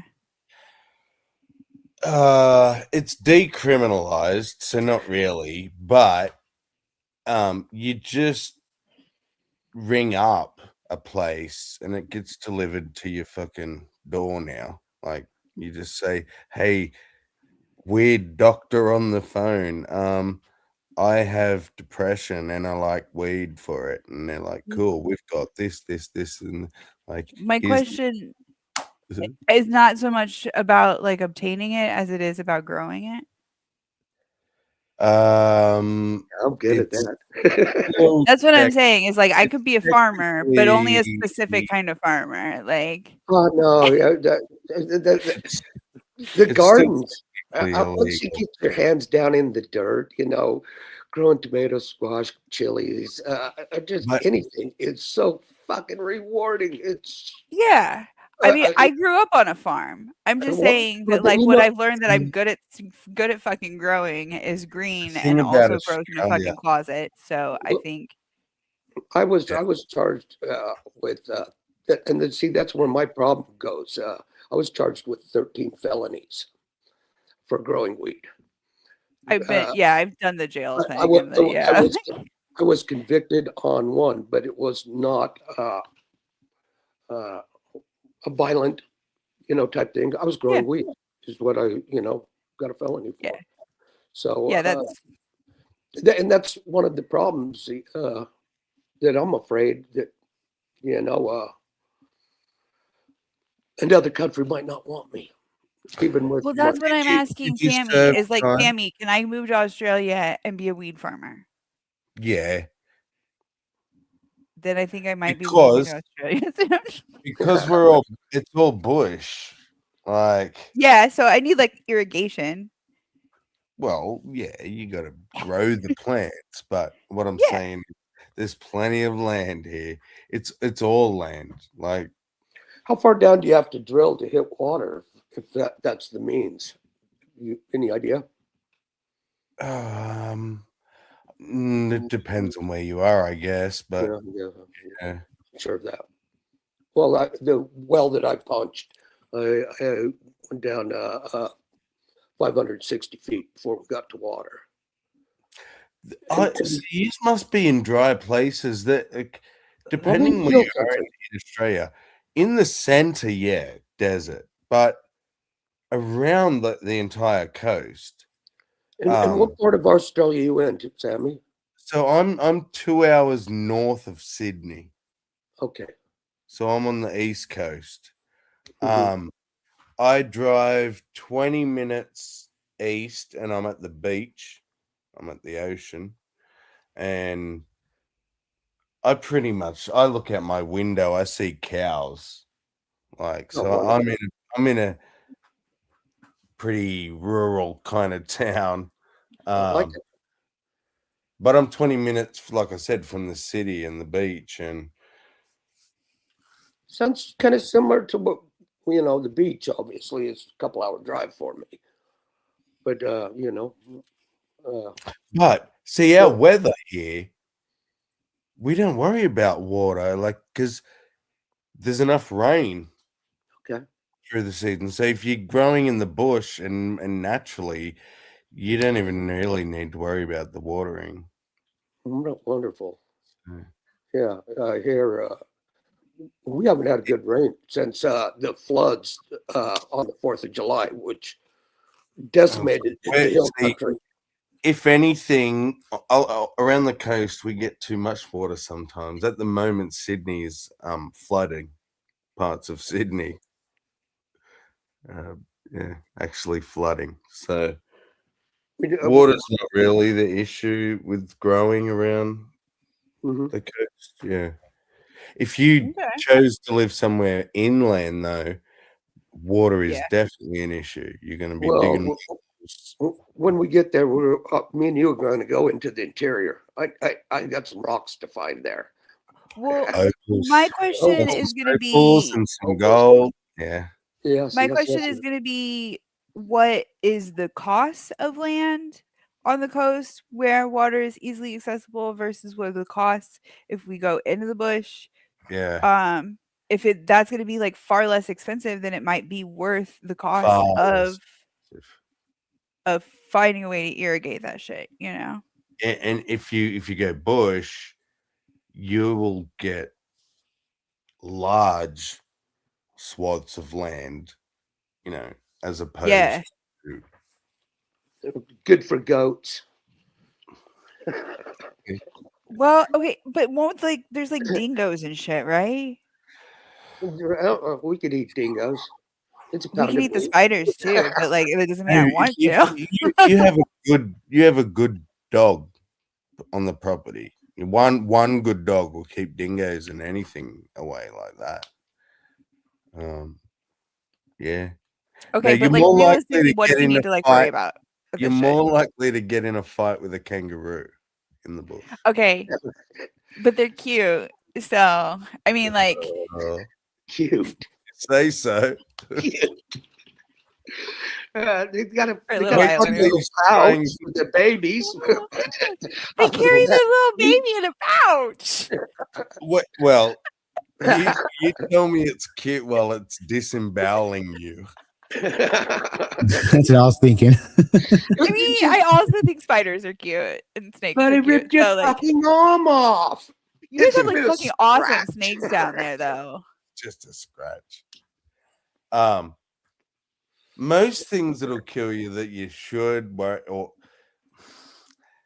Are there a lot of things that'll kill me? Is the water more than I'm not worried about snakes. If you're scared of snakes and spiders, don't come here.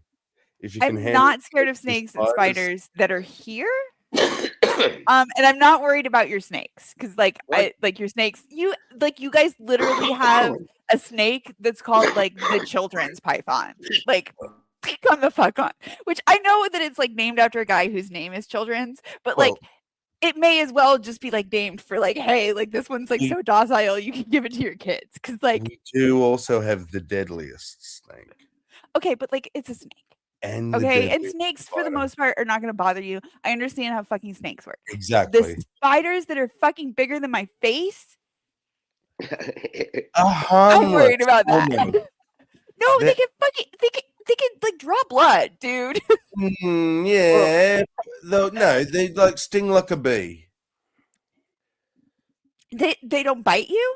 They do bite, and it'll sting like a bee. But I don't think I've ever met a single person in my 43 years who's been bitten by a huntsman spider. I've never heard of it. I had a friend in Salt Lake get. If you punch them, do they go away? You know? No, they will probably run up your sleeve. Ah.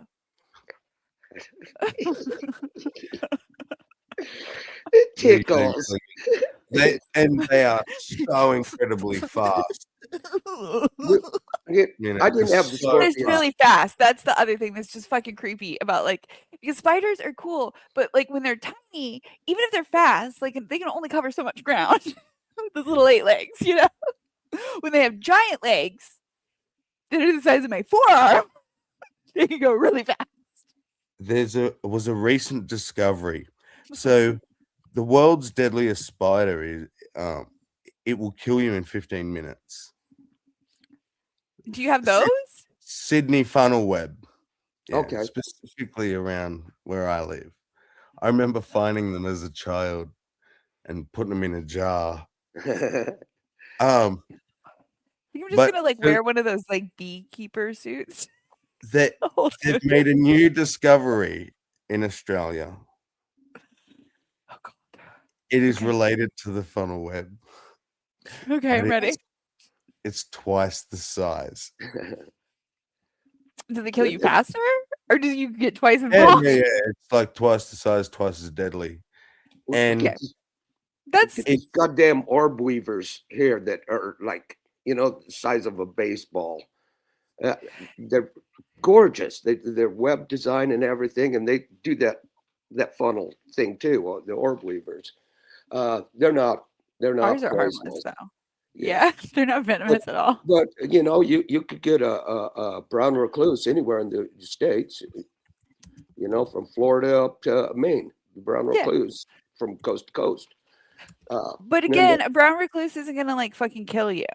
Yes, it can. I've been bitten by them. Mine got a bite, and it was just a bite. Within 3 days, it was a 3-inch abscess that looked like acid had been dropped on his leg and eaten. And it starts to smell gross and shit. Yeah. Yeah, and, I'm aware. Yeah, I've been bitten by him a few times. He lost his leg, and if he wouldn't have done anything about it, probably would have died from when you get bit by a brown recluse, you need to fucking go to the doctor. Okay, Yeah. like pretty immediately you can tell whether it's like a bad bite or just an artificial or a superficial bite, because sometimes they do just do that superficial bite, and I've gotten bit by them before where it like just bit me and it was like what are you doing, buddy? But I think it was more of like a curiosity thing. But yeah, when they fucking get that venom in you, you need to go to the fucking doctor. And they can, if you go to the doctor right away, they can take care of it. It's not that big a fucking deal. But yeah, if you don't fucking take care of it, like you lose a limb. It's just a mosquito bite, though, or something, you know. It escalated really quick on Tom. The man that my friend that had this done, Tom's really educated guy.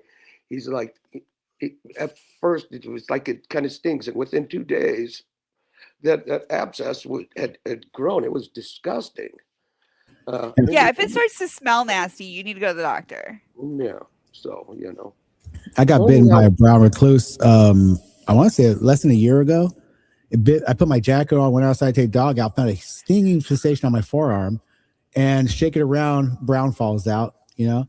And I was like, okay, Scott, keep it clean. About the next day, the fucker was swelled up. My arm was swelled up like crazy. And then by that day after that, it started to ooze. And it was about, I would say, a 16th of an inch. It started to ooze out. That's when I went to the doctor, gave me antibiotics, and it started to clear up. But that was, those things are pretty powerful. I guess it would be where you was bit, you know, and how hard the bite was. You know, how much venom was injected in you would definitely have a play on that. But yeah, like Sammy was saying about the ones that'll fucking kill you in like 10 minutes, that scares me because it seems like it's probably like 10 minutes of like paralysis and panicking and not being able to fucking breathe. But if you like shorten that down to like 3 minutes or whatever, like to me, that's less scary because it's less like minutes of terror. Well, it's like jaywalking. That fucking car hits you, you know, you might be in the hospital for a month and die, or you might die instantly, or you might walk away.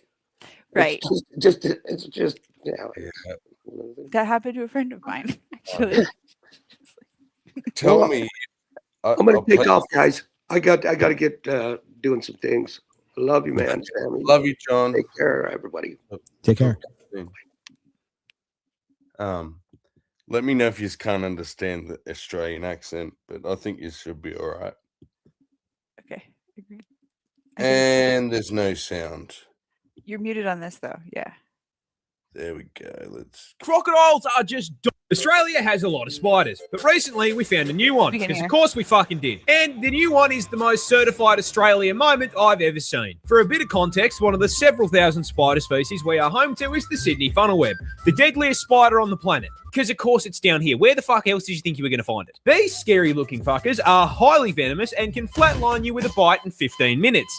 And if you think wearing thick clothes will save you, be aware the bastards have fangs long enough to punch through shoe leather. Now, why do I bring these little nightmares up? What is the one thing worse than a spider rocking armor-piercing rounds that can send you to heaven with same-day delivery?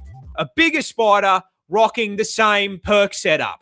That's right, Australian scientists have found a brand new species of this funnel web that is even bigger. How much bigger? Well, the standard Sydney funnel web grows to around 5 centimetres or 2 inches. And I mean, if you're asking me, 2 inches is more than enough. 2 inches is actually fucking huge. By comparison, this is the new one. It's twice the fucking size, cunt. 4 inches of 8-legged menace to the animal kingdom. But that isn't even the best part. You see, do you know what they named this thing? Do you know what professional scientists named a supersized version of the most dangerous spider on the entire fucking planet?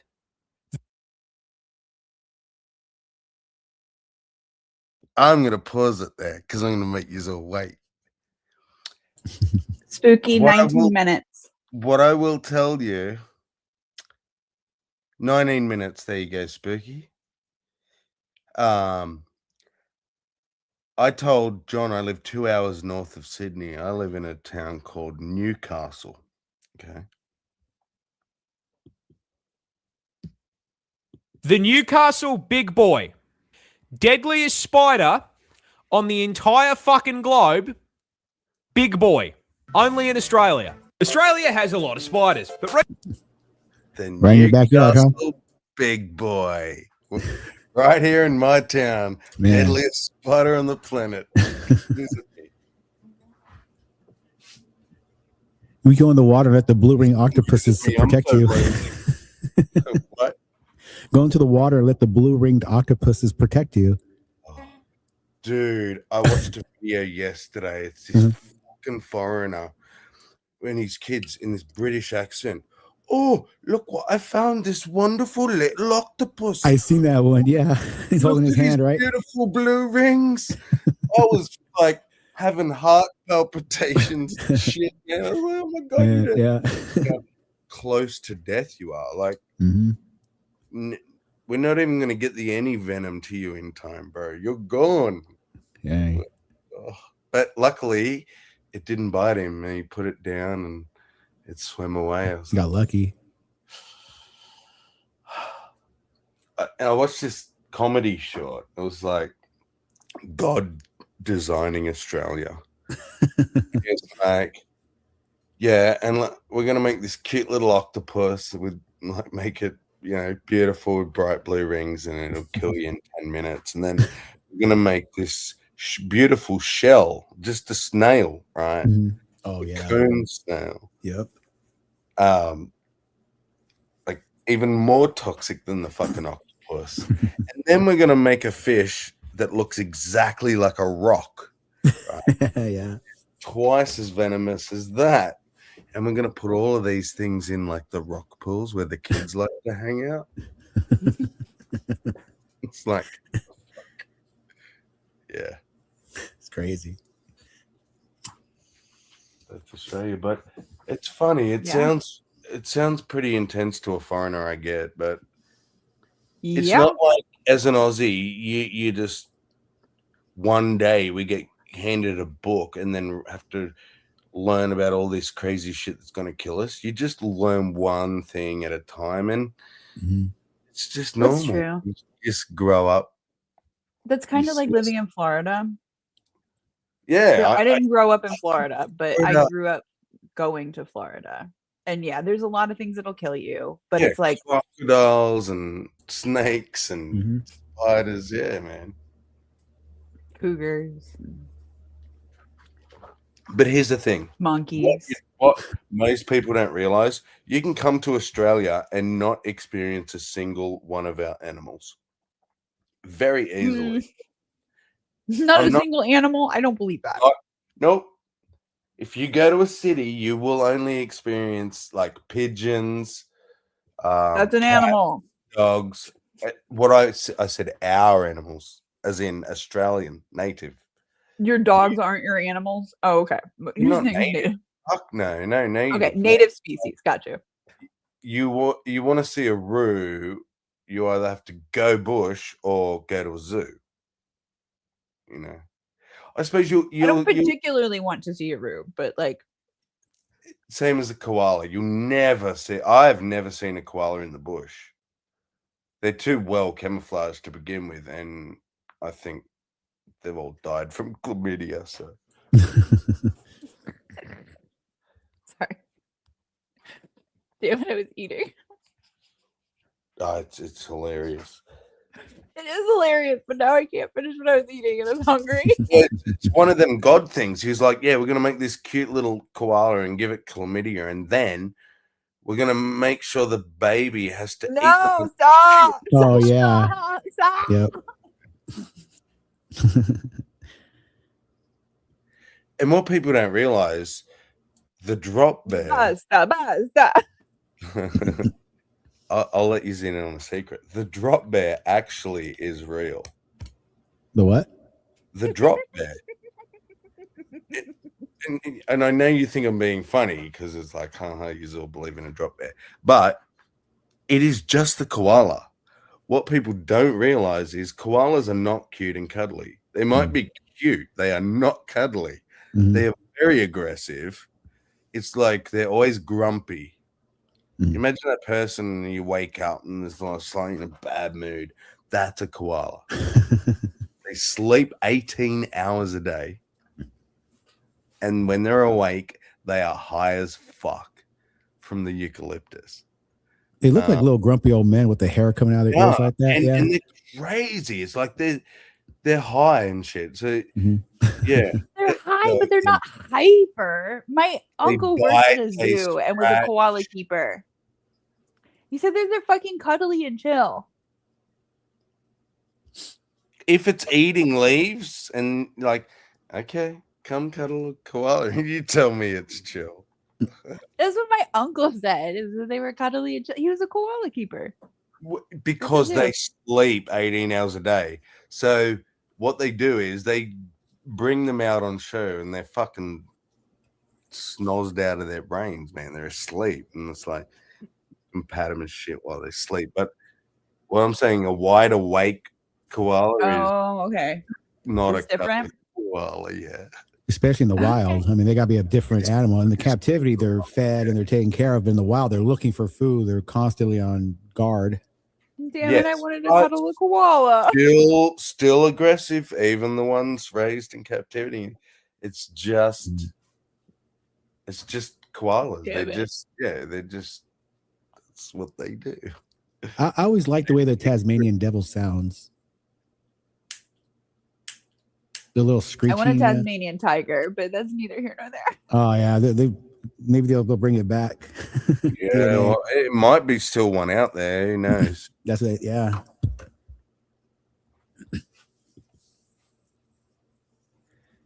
Yeah, so it's illegal to kill native wildlife, but if you are an indigenous person, you can hunt them to eat. Oh. Yeah. So koalas, goannas, snakes, frogs, you name it. It's all up for grabs. Yeah, I always think it's like people like to preserve species and things like that. I always thought, in a weird way, you should kill off those species that can kill you if they're not, that important to the environment. Which we find out that a lot of times it's really not. There's always substitutes. You can always, do things.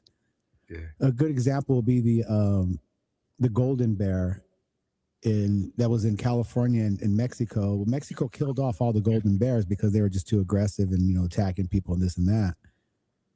And that was one of the things I think that gets like a little misconstrued about like the natives. You know, when people say, "Oh, we got to preserve all the snakes and all the animals and this and that," that's what the natives would do. Not really. The natives will kill off anything that will kill them. The natives are like, "What the fuck are you talking about? We're not hippies. You know? We're trying to live and survive. We know how many species we killed off just to live. Why stop now?"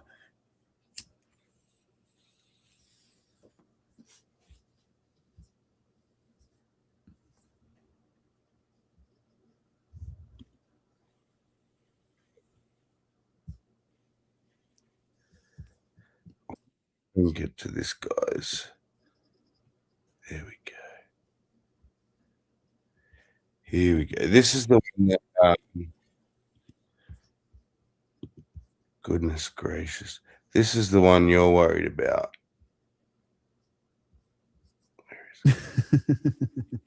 What are we worried about? Well, Scary. But hey, at least they can't get you in the water, right? Wrong. Yeah, that nightmare is a fishing spider, native to the land down under, because of course it fucking is. And you may be wondering why the fuck this. Oh, that's just a fishing spider. That's not the one. Yeah. It looked like a.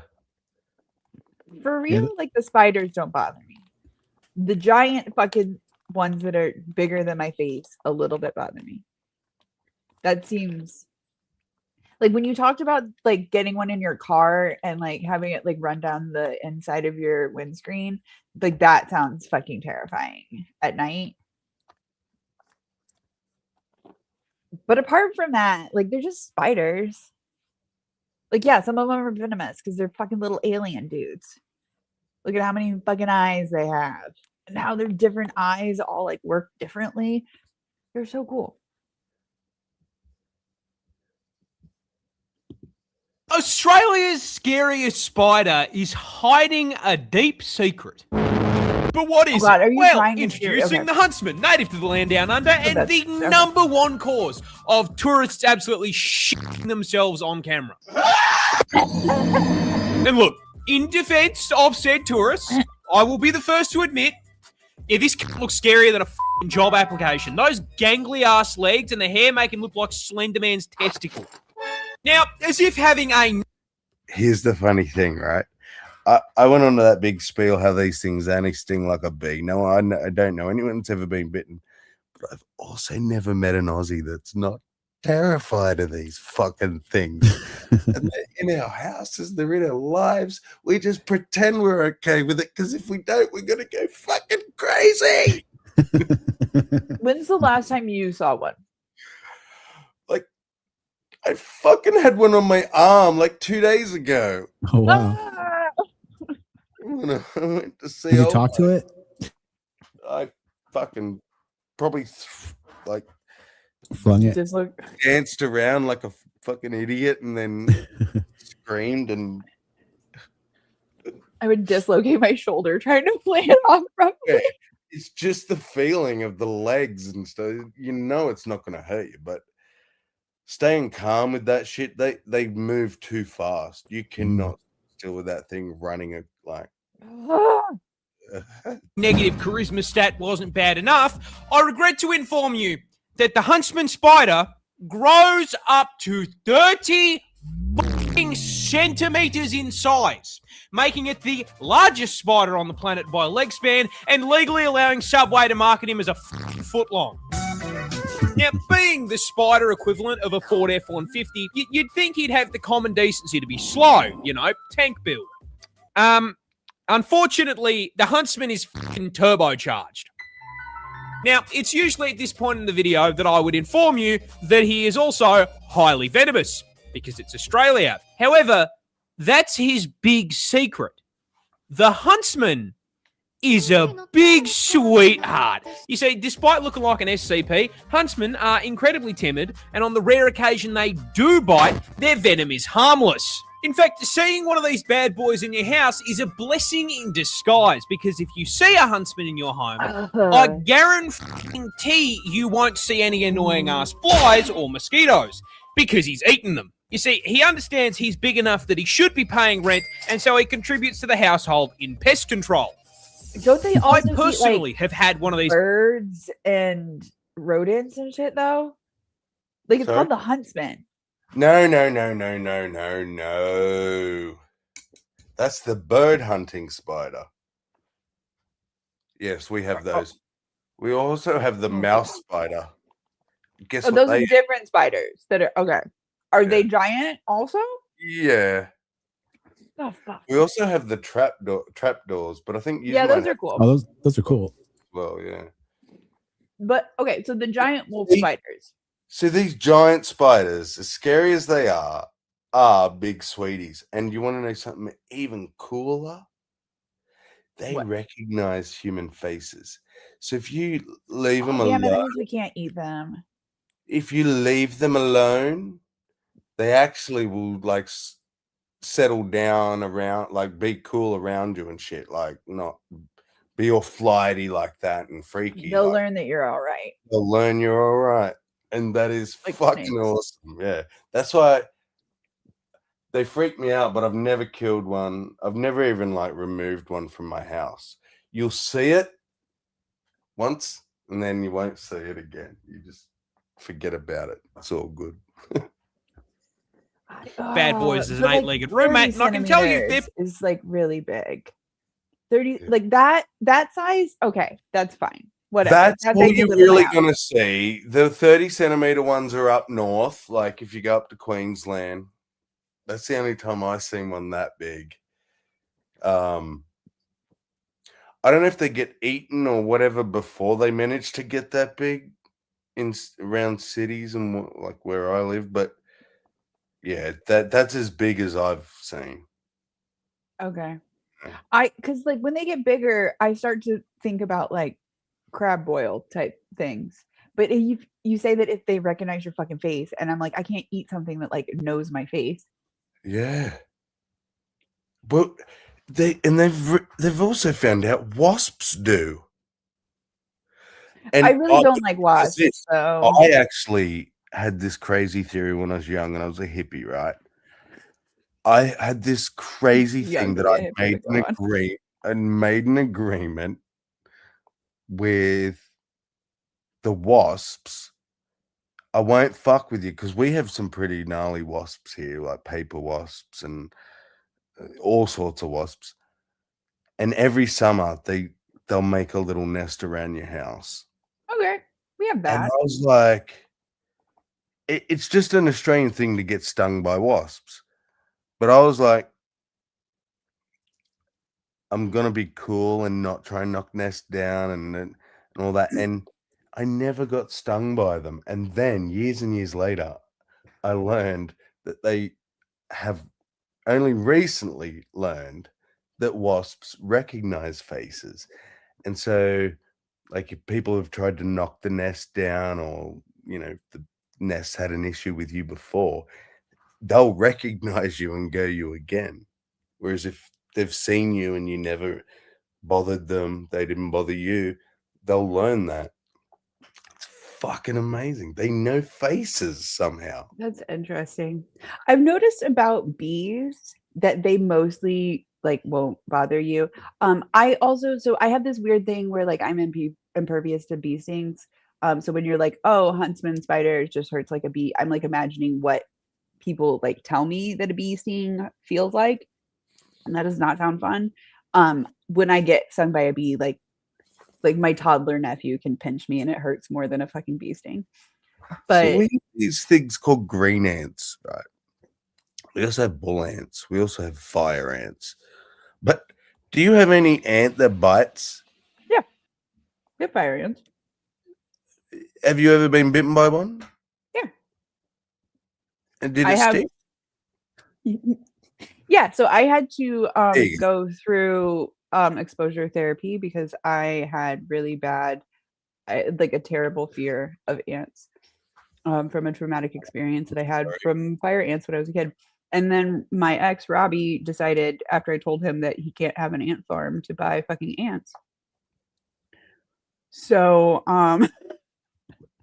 Decided you were Yeah. gonna have ant therapy.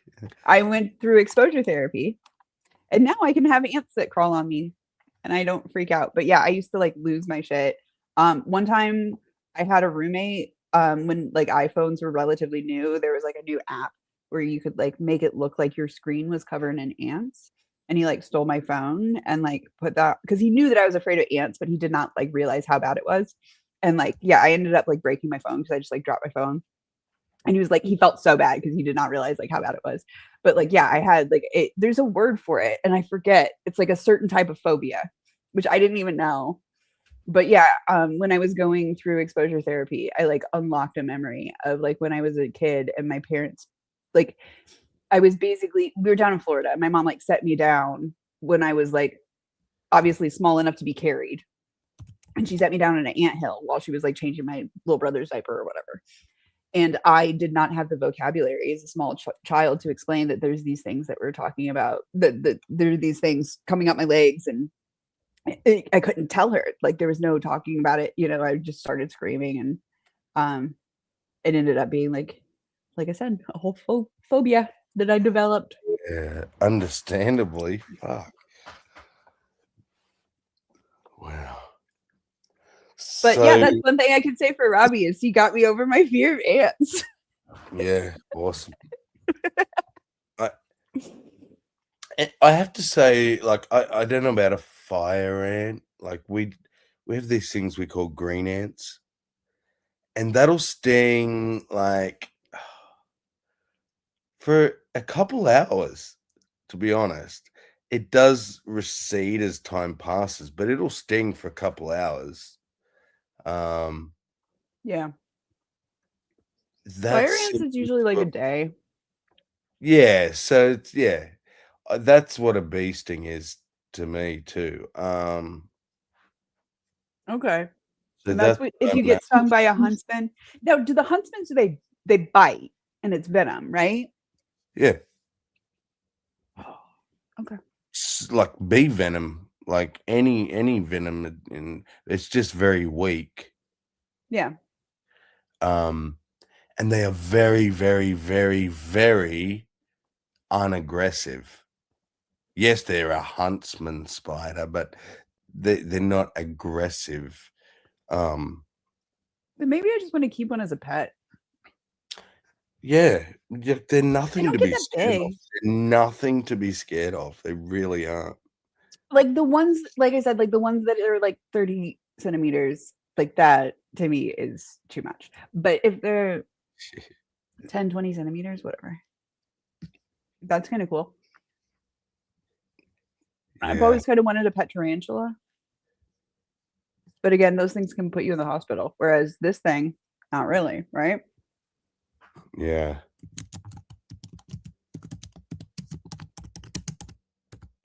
Ooh, there's Tippy typing. Sorry. No, you're fine.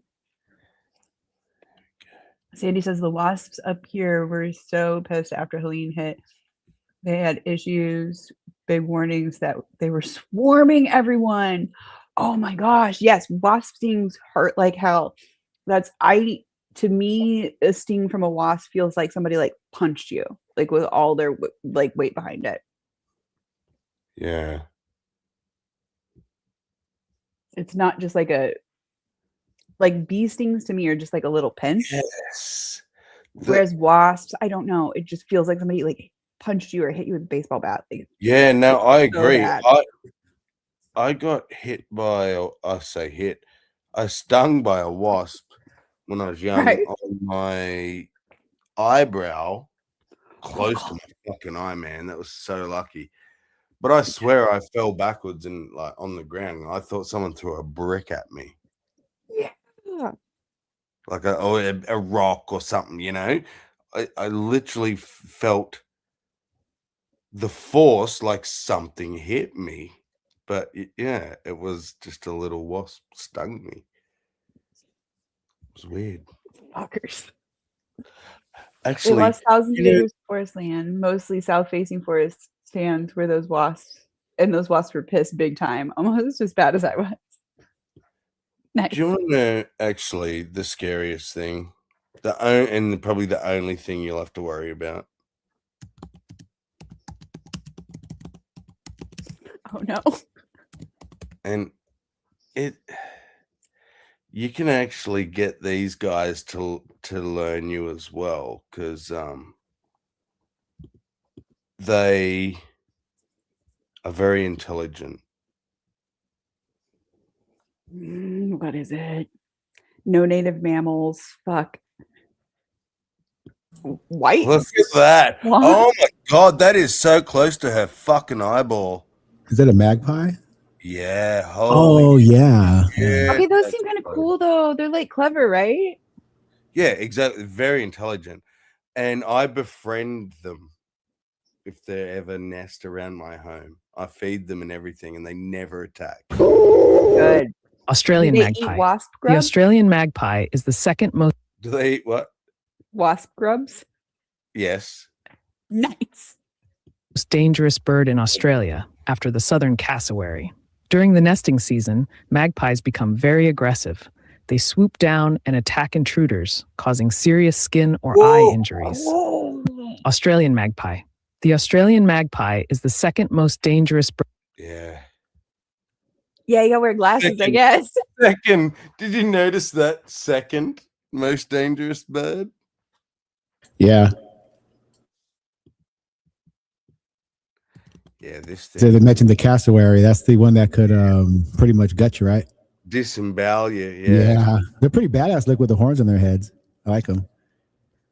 I always want to have. You ever see the Killer shoe birds? The shoe-billed bird, that one with a huge beak that sounds like a machine gun.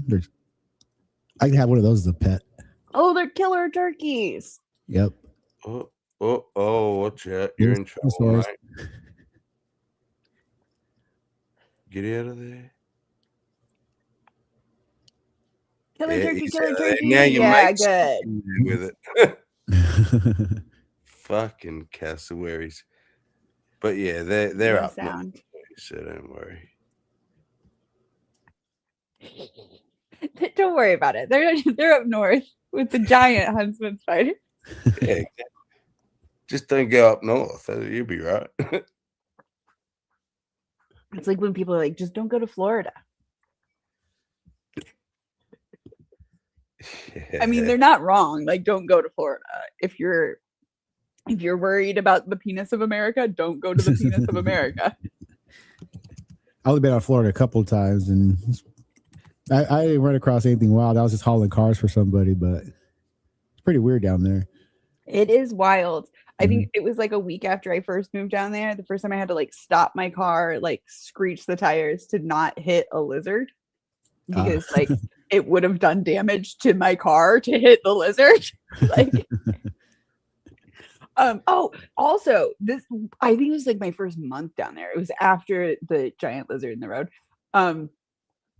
I was driving down in Naples, Florida, which is like a pretty like affluent area with like, it's not like a city, but it's like a nice town, you know. Not a whole lot of fucking wildlife. And I see, like you were saying, like you don't see a whole lot of animals. Not the case in Florida.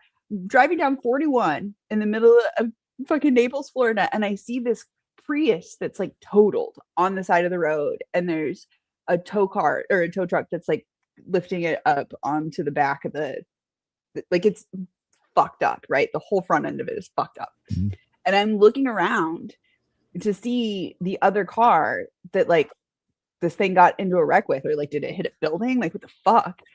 And as I pass, I see this animal with tusks. It was a pig. Like this thing hit a wild boar in the middle of fucking town and totaled the fucking Prius. That's crazy. So you like in certain places might run into deers and stuff. Yeah. You might run into kangaroos down there, apparently.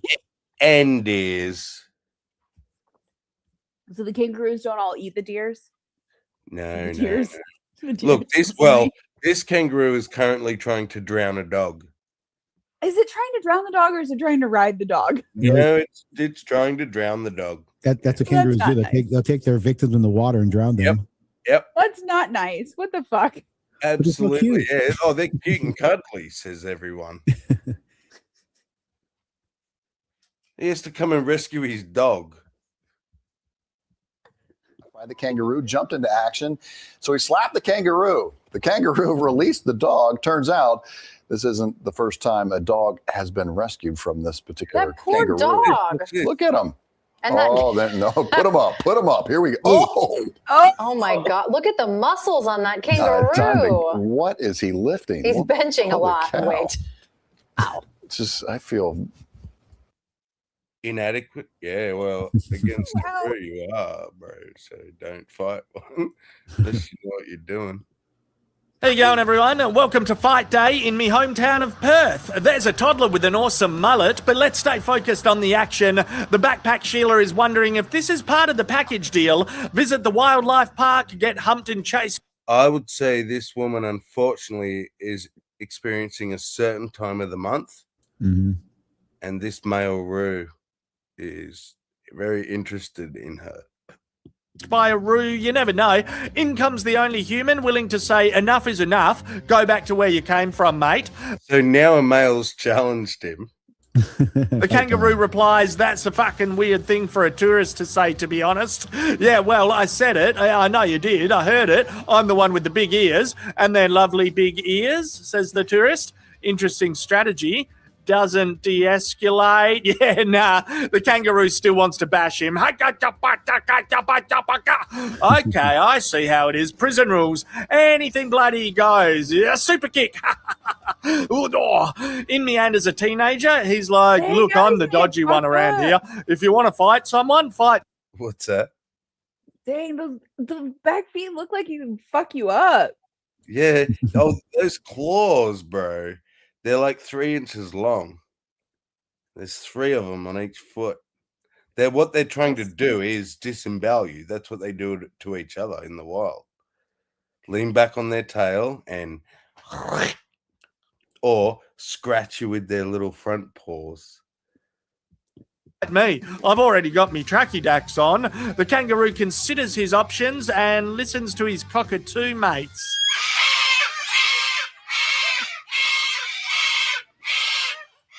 Knowing he's got the support of the cockies, he really starts to arc up. Personally, I think if you're taking advice from cockatoos, your life isn't going that well. This kangaroo needs better friends. This is pretty good composure. What's that? There you go. It said someone needs to kick him in the ribs. Yeah. And then that guy did a little bit. Yeah. He just needs like a foot in the ribs. It's like he doesn't know what to do. He doesn't want to hurt it. But dude, if you don't give it a good fucking punch or whack or something, it's not gonna Yeah. It needs a good thwack. Yeah. Exactly. Composure from the tourists. Their arms would be getting scratched to shit, and they still haven't thrown a full-blown punch. I reckon this will be similar to the Mark Zuckerberg and Elon Musk fight. They'll just be sparring and sussing each other out. No one will want to go home with a blood nose. It's not worth pissing. And you can see his ego too. That bloke, he's like, oh, I'm like manhandled by this animal. I don't know what to do. Blood over who has the most followers online. Okay, this is heating up a bit. The tourist is starting to feel like the Do you know what he should have done? What? Do you want to know what you do? What do you do? Slowly get down on one knee. Okay. He'll come down and he'll lean forwards. He'll give you a little sniff and the fight's over. Really? Oh, like submission?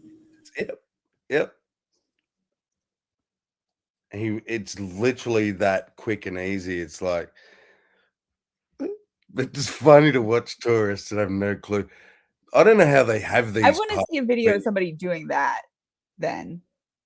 Because this seems like drop bears. I think you're fucking shitting me. Oh, really? I'm on to you. I don't believe you. Okay, I'll find a video and show you. whole country has stitched him up. It is dodgy. We take your money at the door, don't put any fences up, and then film you to see if you can survive. That's how we run our wildlife parks. It's a cheeky and... Oh, wow. That was my thought. These parks where they let, like, tourists be attacked by kangaroos. That is dodgy. We take your money at the door, don't put any fences up, and then film you to see if you can survive. That's how we run our wildlife parks. It's a... Yeah. That does seem really sketchy. It does, doesn't it? But see, they say like he's not hurt. Do you know what I mean? I don't know where the keeper is. There should be a keeper around by now. This is like Yeah. funny. This has gone on for 2 minutes at least. Too long. Yeah. Oh, I got a jam, guys. Good talking. See you later. All right. See you, PJ. Cheeky and unique holiday experience. I don't think anyone works here. Seriously. Yeah. Maybe. He's like, what is happening? Maybe these guys just walked into someone's backyard in Armadale. Shit effort by the pelicans and the emu in the background not to help. Yeah, it's like everyone has just become numb to this kangaroo's bullshit, which is sad. I don't like bullies. Oh, I think a park ranger is coming. She's like, fuck off, Skippy. See? She This comes took her way up. too long. Did you see his body language when the keeper came up? Watch. Oh, I think a park ranger is coming. Yeah, She's like, fuck off, Skippy. Fuck off. Submission.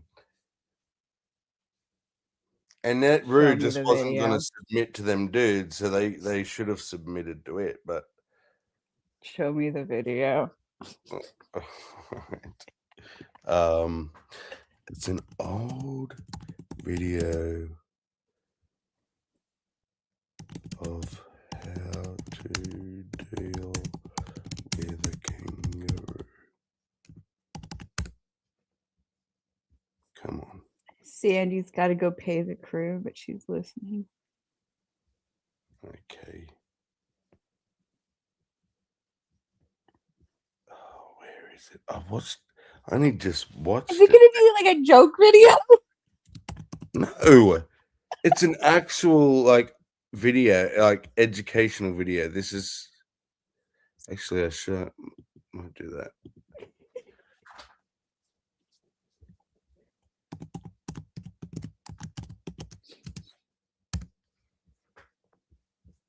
Sandy, do you believe this? That this is the way that you're supposed to deal with a kangaroo? Is that you just like get down on one knee? Not necessarily like on a knee. That's what you said. Yeah, to like lower yourself. I mean, like Sandy's LOLing. I don't believe this shit.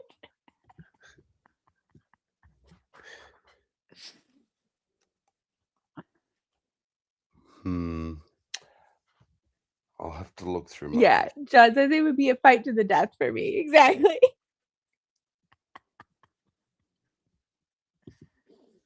I'll find it. I'll find out if I ever meet a real in the wild. You gonna fucking try that shit? I seriously think I would have like given it like a bit of a hard thwack to the ribs. Is probably how I would have dealt with that. I'd be like, get the fuck away. Yep.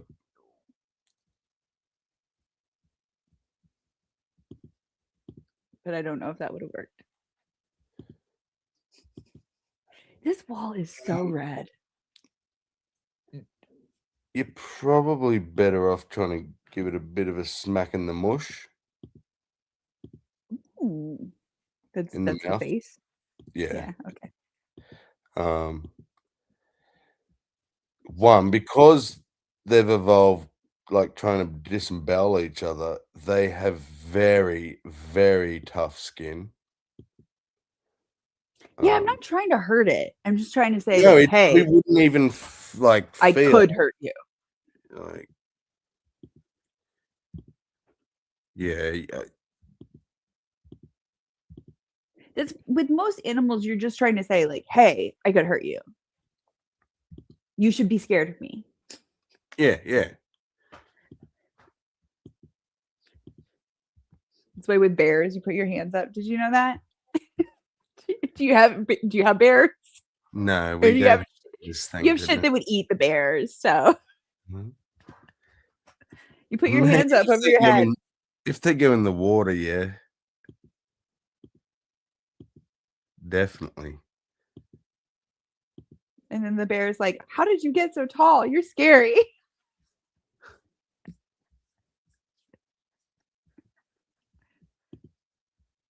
I'm gonna find it.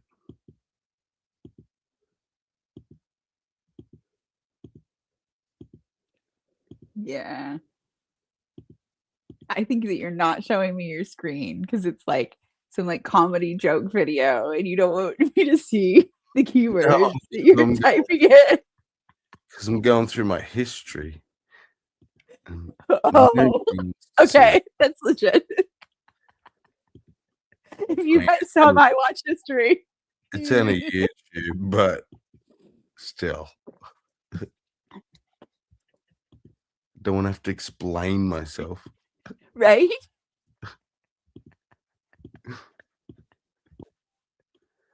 Come on, where are you? See, this is the problem with shorts. You end up doom scrolling through like 1,000 of them and then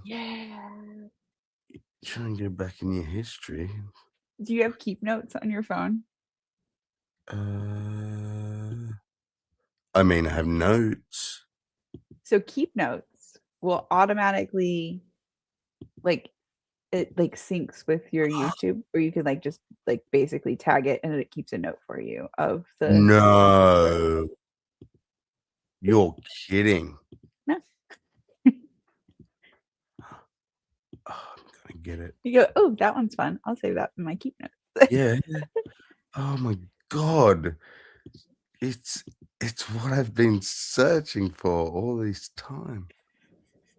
I just I have certain people that unfortunately for them, I spam them with this stuff just so that I can go back to our chat to find the shit. Yeah. But this is gonna fix that. Yeah, keep notes. Then it'll save a little note for you.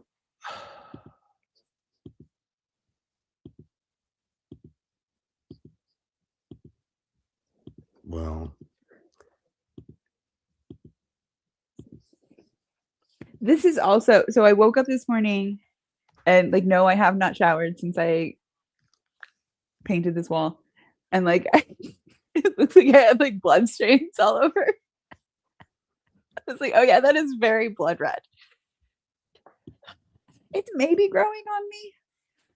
When I woke up, so my bed's over there, and this is the wall that is across from in my bedroom, and it was ooh, a big difference. And I'm not sure if I liked it at first, but maybe. Oh, I found it. Okay. Nanny. Let's see. Now, he's standing right up. He's showing me how big he is. He'll lean right back, and he'll use that tail as a spring, and he'll come forward. And here, what you can see. No, stop. Come on, calm down. I'm going to go down, and he'll come down, and that is the end of the conflict. Watch this. Now, it's a joke. You think it's a joke? Kangaroo on the nose. That's what they do. Oh my God. You are gonna die if you come here. You're gonna get eaten by a roo or a koala, or you try and cuddle it or kick it in the ribs.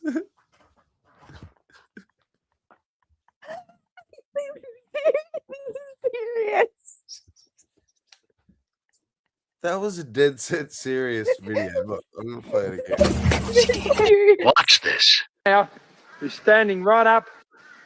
He's showing me how big he is. He'll lean right back, and he'll use that tail as a spring, and he'll come forward. And here, what you can see. Not real. No, stop. Come on, calm down. He's going to go down, and he'll come down, and that is the end of the conflict. Watch.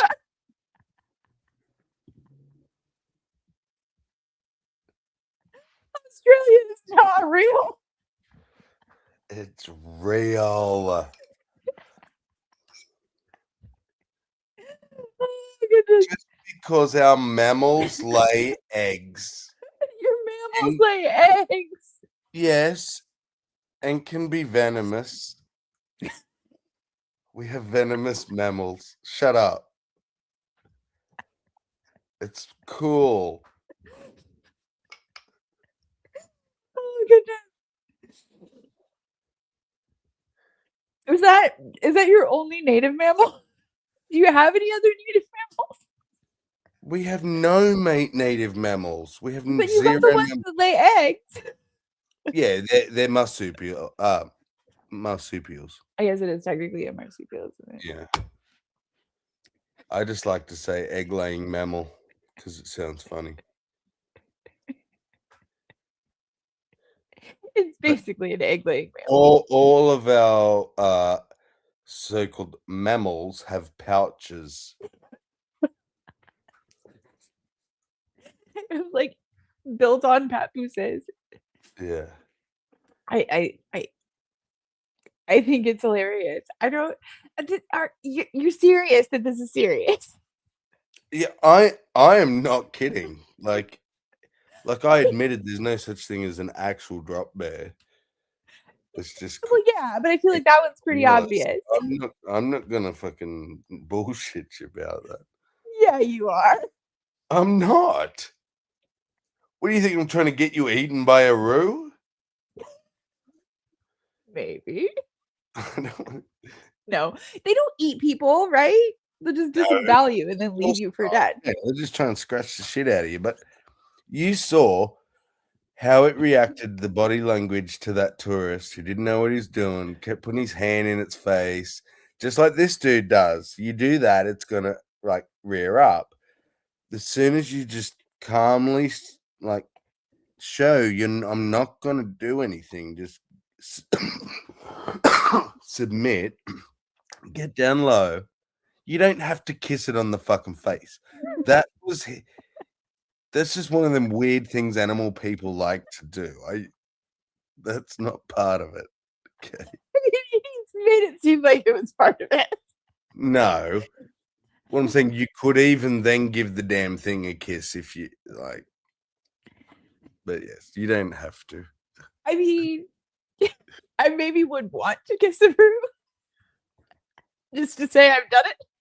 But no, that's weird. And it doesn't seem real. It really doesn't seem real. Well, I mean, I could try and find a roo. yeah. Yeah. I'll Can you go out and get one? And like bring it in to demonstrate. They have one of these parks where you can go and walk around with the kangaroos. Okay. About 15 minutes, 20 minutes drive from where I live. Okay. So I'll go there and I'll see if I can. That's what I want to see. No cuts. If I get eaten, I don't want you to get eaten. That's true. I don't want you to like aggravate the kangaroo. Well, this is for science. This is to convince you. Actually, this is a double-edged sword now. If you watch it once more, Watch this. Now, he's standing right up. He's showing me how big he is. He'll lean right back, and he'll use that tail as a spring, and he'll come forward. And here, well, you can see. No, stop. Come on, calm down. I'm going to go down. This is hilarious. He'll come down. And that is the end of the conflict. Watch this. Now, but stand again with that this one. How you going, everyone? And welcome to Fight. Well, I think a part. Shush. You watch this here. The whole time this Roo is arced up. He sees, look, he's already seen, and he's like, I'm going to try and get one more in before the park keeper gets here. Oh, shit, she's here. Yeah, I see that is his body language. So, do the same damn thing. It's like dog language. Do you know what I mean? Or that's just like, rude language. Like, it's going to attack you until you submit to it, basically. Angry llama. Oh, God. Yes, our roos are like. Oh, no. No, Dude, roll your window up. Roll your window up. Okay, maybe it's a thirsty llama. Or is it an alpaca? And that's for its food pellets. Okay. Because those things spit. Yeah. Watch. I bet it does. Oh, it's blocking the car. Oh, it's like you need to pay your tax. Yeah. It knows what's up. Look at it. Like, where you think you're going? You're going to wait till I food this shit and I'm going to come back and have another mouthful. This is Larry. He knows what's up.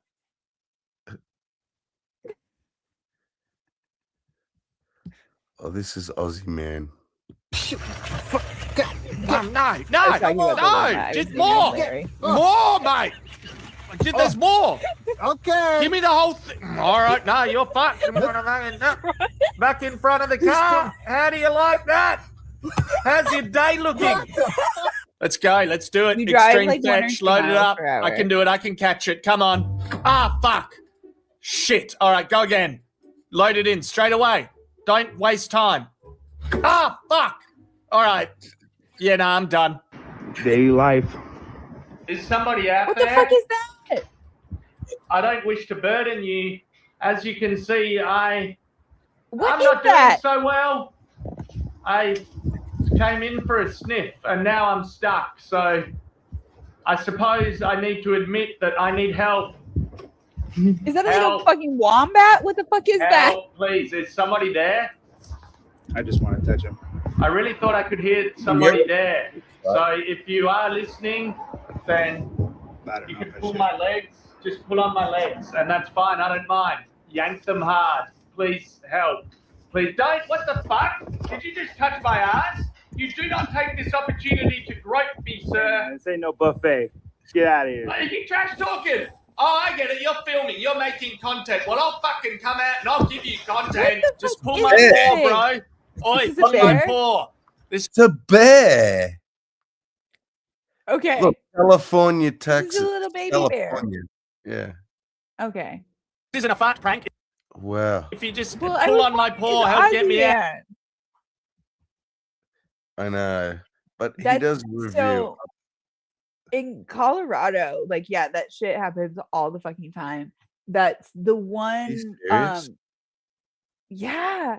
You have to in Colorado, like there's if you have like an outdoor like trash can, it has to have like locks on it and latches on it that like because bears get fucking smart and they will learn how to undo them.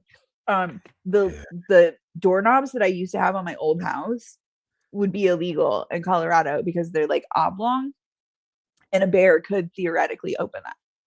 And they will learn how to do that.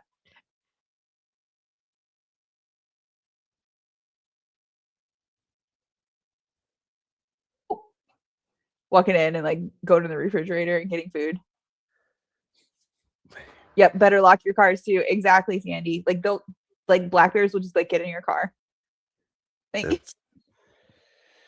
Terrifying. The grizzly bears are the scary ones. The black bears, for the most part, won't bother you. That's what I'm saying about like you put your arms up and they're just like, oh my god, you're so big, you're scary, and they'll leave you alone.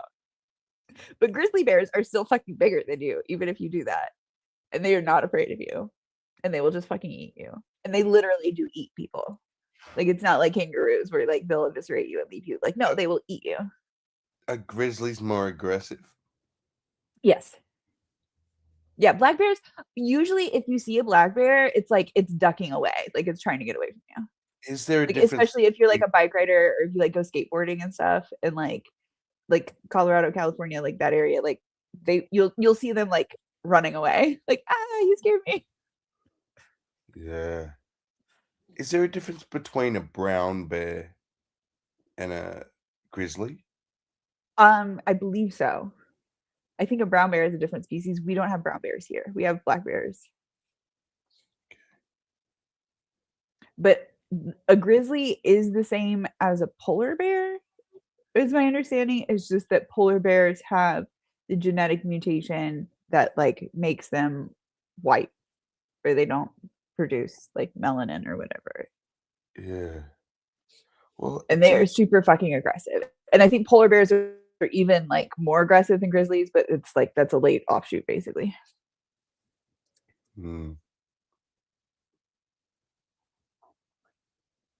Sandy says, I can show you plenty of videos where black bears do not just run up. I believe that. Like, they are clever, and like they will, like you're saying, like they'll learn to recognize you, they'll learn patterns. A lot of like campgrounds and stuff, you have to have like so many like safety features in place to like go camping and stuff, because like the bears know that you're camping there. The bears I see on Sandy's videos, it's like Lucky will let them know that he knows they're there, and then they'll sort of very nonchalantly just slowly leave, like, yeah, all right, I'm leaving because I want to leave. It's like, yeah, and in theory you probably could scare them off, but like that's more dangerous to do anyway, so like yeah. Oh, Sandy said those videos are no longer up. Well, but it sounds like you have experience like dealing with bears, and like that's yeah, I've dealt with bears all my life. Yeah, like yeah, if you can not scare them and get them to leave, or let them do their own thing if they're not bothering you, whatever. But yeah, I do think it's better to scare them from a distance than to scare them from up close, because that can be fucking dangerous. Also, if they have babies, you can fucking piss them off if you have babies. there's a difference between scaring a bear and startling a bear. Yep. For sure.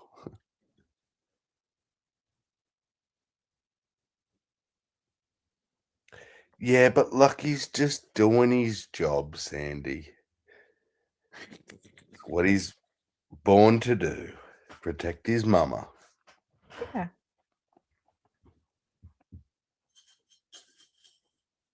But yeah, for the most part, like bears, like they can be dangerous. They absolutely have potential to be dangerous, but they're not. There's not like a ton of people could get attacked by bears every year. It's not like hippos. Yeah, Sandy's bears was a mama, had cubs with it. Those do get dangerous when they have their cubs, because they're mama bears, literal mama bears. Like that's where we get that saying from. Yeah, that's why in the Bible it was she bears. I've never heard the term she bear except in the Bible. It's a mama bear. Yeah, it's like, what the fuck is a she bear? You mean a female bear? Like mama bear. It's like when you hear about these women who like lift cars off their children and shit, like that's why we call them like mama bears. It's like specifically bear mamas and their cubs have a special bond.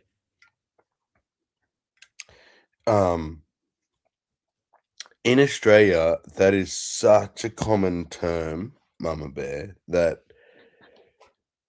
I act like a lot of us, myself included, I call my own mother mama bear in text messages and shit.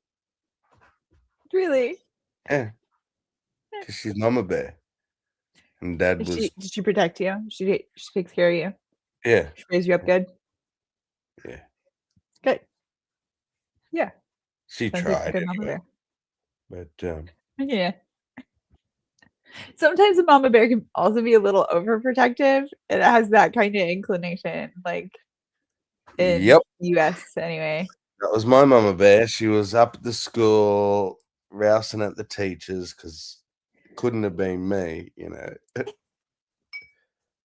I love those parents. Mama bear. It couldn't be that your child burned me or that your child. Yeah. Okay. Sure. To be fair, like those are like usually pretty decent kids, though, to deal with them. It's just sometimes their moms were fun. Well, thankfully my dad balanced us out, so that was good. Because he was the opposite. He was a papa bear, I guess, because he was strict and bear thing. Oh no, my camera keeps going out. I might just need to do this. The whole man versus bear thing is, I don't get how men don't get this. That like, I know multiple women who've been attacked by men. I don't know anybody who's been attacked by a bear. Like, true. It's like when like guys don't get the logic, it's like, okay, but like how many people do you know that have been attacked by a bear versus how many people have been attacked by a man?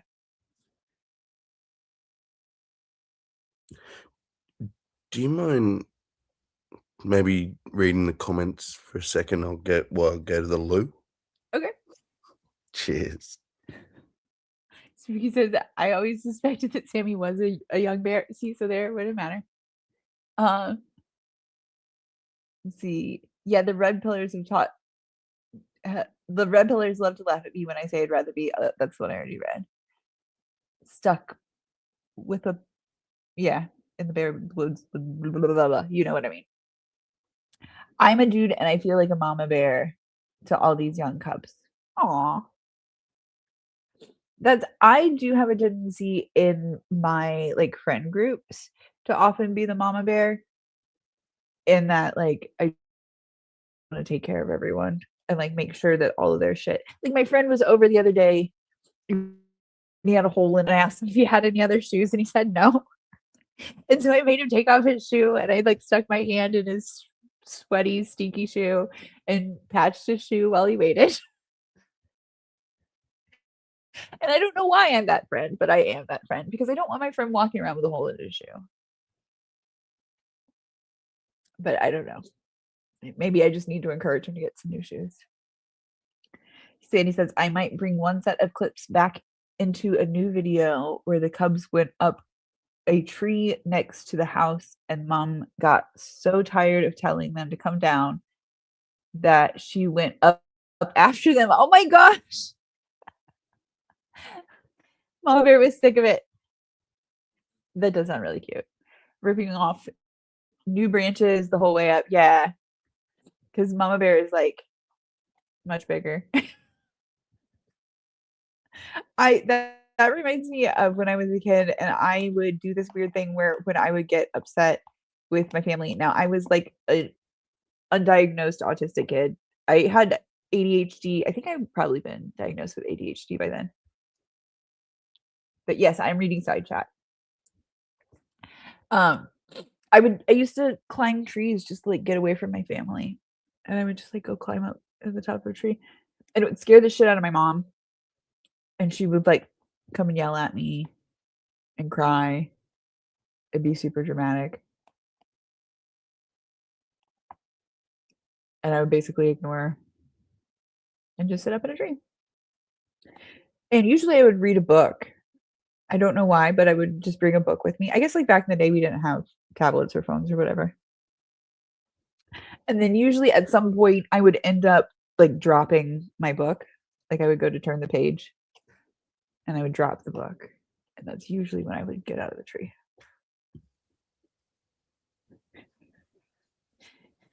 Spooky, yeah. I am reading side chat. And yes, you are listening to me read the side chat. I think I'm all caught up now, though. That was very radio voice. Well, thank you. You're listening to Minnow read the side chat on 102.9.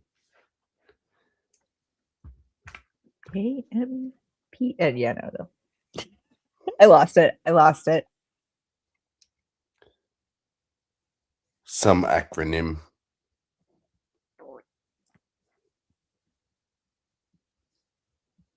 I brought my sexy voice on. No, it's my radio voice. I don't think I have a sexy voice. I thought about doing voice acting for a while, but I think that I just have too many like weird, silly voices and not enough like different sounding radio voices. I just have that basic white bitch. That voice.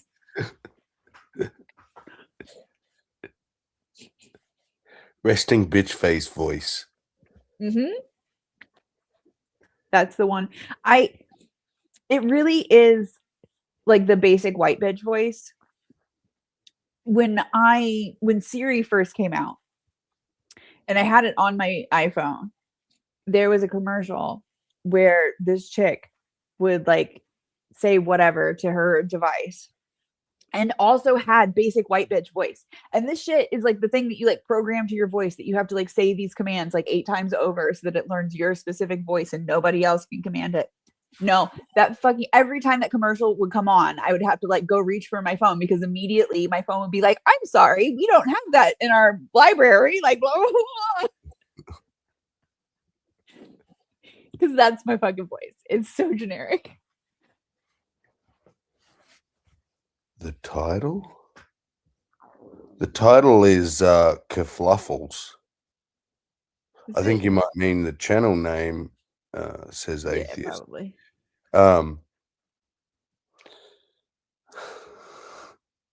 Oh, you sweet child. I am agnostic. Thanks I for also like asking. your profile picture. I can't tell what it is. Oh, fuck your what? Face. Oh, I'm amazing. Yeah. Brilliant. So cultured. Yeah. I'm so impressed. I am agnostic. Thanks for asking. No, it's not that I don't know what God is. I don't believe in a God. Tell me your God, and I'll tell you whether I believe in it. But guess what? I don't think you know what God is. I think I can be both agnostic and atheist. They're not synonymous. They're totally different things. Right. One is just the rejection of a claim. The claim is God exists. I reject the claim God exists. I see no evidence for it. I don't have any reason to believe it. I am therefore without God. I'm atheist. Can I know whether God exists? Do I know whether God exists? Could he exist? Yeah. Which makes They're me not the same, but they're also not mutually exclusive. You can be both. Exactly. So I am agnostic atheist. Like that's the term. Yeah. I would consider myself probably agnostic atheist. I like to say I'm a reluctant atheist. I haven't found a God I believe in, but that doesn't mean that he doesn't exist. I haven't found a religion that I'm like, that makes sense, but could be one. I think most non-believers, once they get over there, once they've gone through the steps of denial, anger, deprogramming, all that shit, yeah. I didn't go through the denial and the anger. I was angry. I don't know about the denial thing, but I definitely had the anger. See, I had anger at the 12 steps, like when I got out of AA and NA and like realized how much of my life they had taken from me. But I never had really that experience with religion where I felt like it fucked with my sense of logic like I didn't understand the difference between believing something and knowing something when I got out of religion. But for the most part, I don't think that it really fucked me up the way that a lot of people Can you see the screen? get fucked up. Oh, I can look. I work a program of recovery 12 steps. Oh gosh. Okay. We have a whole chapter called We Agnostics. Yeah, we do. We do. Do you want to see my I can show you some of my What does it mean my when someone says they work the 12 steps? Does that mean they're go in through the 12 steps. program or they're teaching the program? So typically it means that they're in the program. Usually if you work the steps, that means like as a student with a sponsor. I see.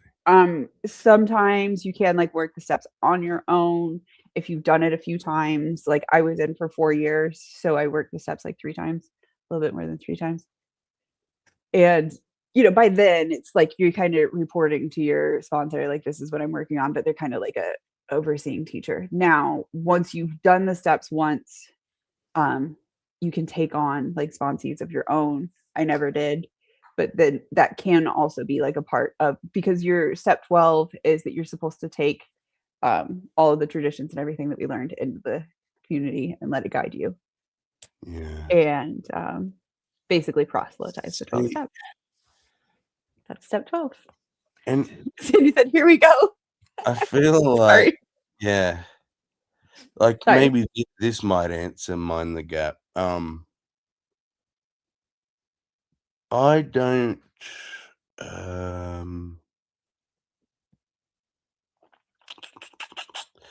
well, what do I want to say?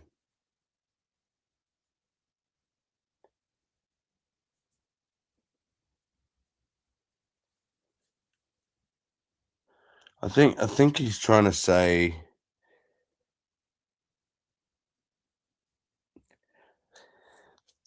I'm trying to figure out why he brought up the 12 steps thing, like,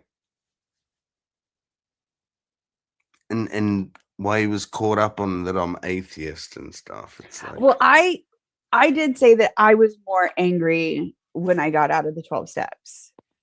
That I was more angry at that than I was at religion. But I grew up in a somewhat religious household where my parents had 2 different religions. So it wasn't necessarily like that I had to have strict adherence to one specific religion.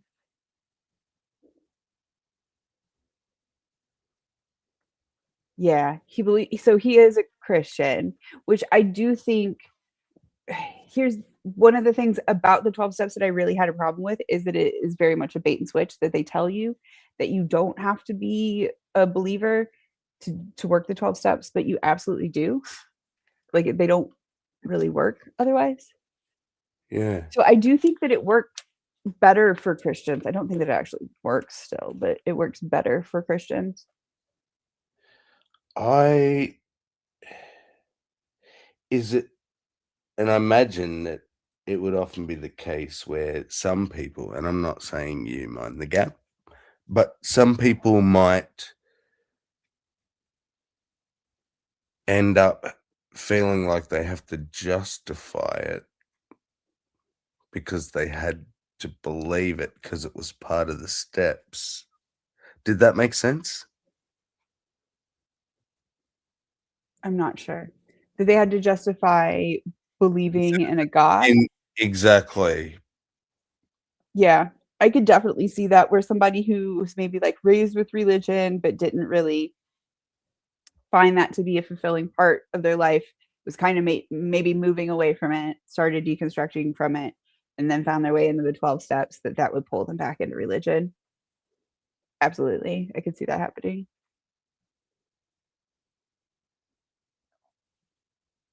I think that even did kind of happen a little bit for me.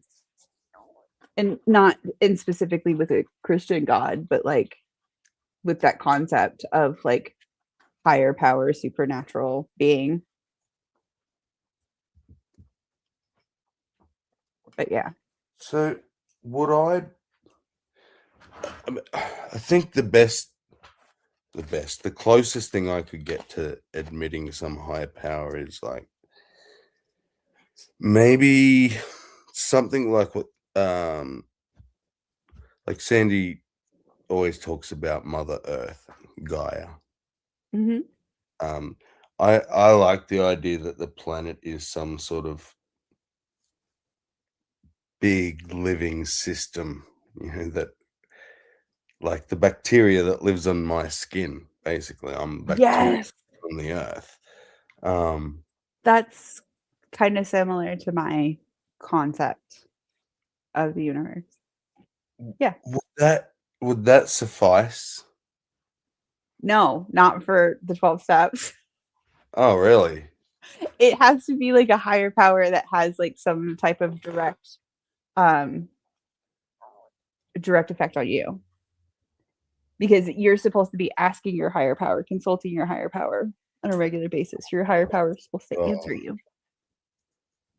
And if you don't have a supernatural higher power, then you're supposed to see the group itself as the higher power. That's what he talks about, the chapter of we agnostics. That's what they talk about in that chapter. The group. But by the group, it means the steps. It means the people in this room. No, it typically means, so they're not technically called leaders within the group, but they're called trusted servants because, again, like it's fucking culty. So like we have fucking special names for shit. But you're supposed to like trust the trusted servants to like have your best interests at heart. But they're just other fucking alcoholics. That's what I was about to say. So you just meant to trust other alcoholics. Yeah. Wow. It doesn't seem like it's really set up for a non-believer. It's not at all. It's not. There was a minister that like he worked with, or a pastor that he worked with, that like had this program that he found that this program worked really well, and it was specifically a Christian program, and he kind of like took those steps and like altered it and made it like non-religious to like package it and make it more palatable, because it was a very specific denomination, and like he wanted it to be kind of more available to anyone, but he was kind of basically thinking that everyone's a Christian. That's kind of, I think that Bill Wilson knew that everyone wasn't a Christian, but I think that that was kind of, he thought that like this branch of Christianity that included the 12 steps was like everybody's answer. And if they could find a way to do it without specifically believing in God, he was fine with that.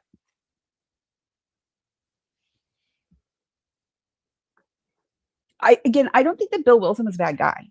I think that Bill Wilson had very good intentions. I think that he was probably neurodivergent, and he maybe had some like arrested development type issues, and found that this system specifically worked for him. And he found a group of like-minded people who had also worked for them. And at that time, there were not specific medical interventions that we have now. There were not specific therapy interventions that we have now. And it was something that they thought might have better odds of working, or at least for them, it felt like it had worked. But even at the time that Bill Wilson was still alive, there was a doctor who was one of the guys who was a supporter of the 12 steps, but he did specific studies where he went and like tested different types of like treatment and stuff for alcoholism. And he found that with Alcoholics Anonymous, it was like less than 5% of people that desisted. And that is really pretty much mirrors the rate of people who will just desist spontaneously on their own without any type of intervention. And yes, that they were finding that, okay, we have these types of interventions, but they really don't work. And yeah, like we should keep trying and we should keep looking. And like, that's, I mean, until we find something that like works 100% of the time, I think that absolutely we should keep studying, you know, it's something that works all the time and has no side effects and works great. But realistically, at the time, we didn't have the types of interventions that we have now. And when we look at the interventions that we have now, they work astronomically better. And unfortunately, the way that the 12 steps have been evolved by like the World Organization and all of that, it almost excludes people from being able to go through alcohol treatment for alcohol use disorder in a way that is actually medically recommended. And that's the thing that I find really frustrating, because they tell you, it's one of the things that we used to chant at every other meeting, that our only other options, if we leave these rooms, and our only other options are, quote, jails, institutions, and death. And anybody who's been to a 12-step meeting knows that phrase, jails, institutions, and death. They literally teach us, if you leave these rooms and decide not to work the 12 steps, that's what you're choosing, is jails, institutions, and death. And that's just not true. That's dark. Yeah. That's so dark. To explain the 9-minute warning, if I go over 11 hours and 55 minutes, it won't upload it. So Oh, okay. Sucks, because I'm enjoying the conversation. Yeah. But you should have a stream. I do. So I started a couple weeks ago with Spackle streaming about specifically the 12 steps.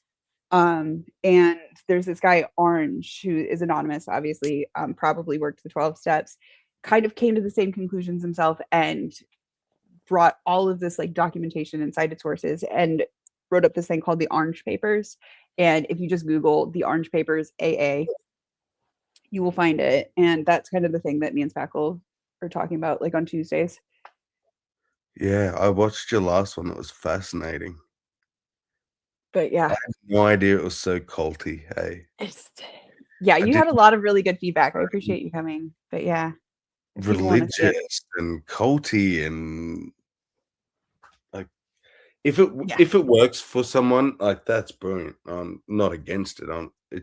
I had no idea that it was like that.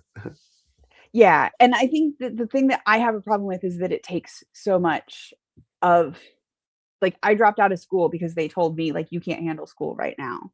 I left a relationship because they said, like, this person isn't good for you, even though, like, they probably weren't, like, I mean, they weren't a bad influence in the way that group was saying. I probably would have grown out of that relationship anyway, but you know, it's like that type of thing where they're literally telling people they had control of my life for 4 years. My will was not my own. It was the will of the group.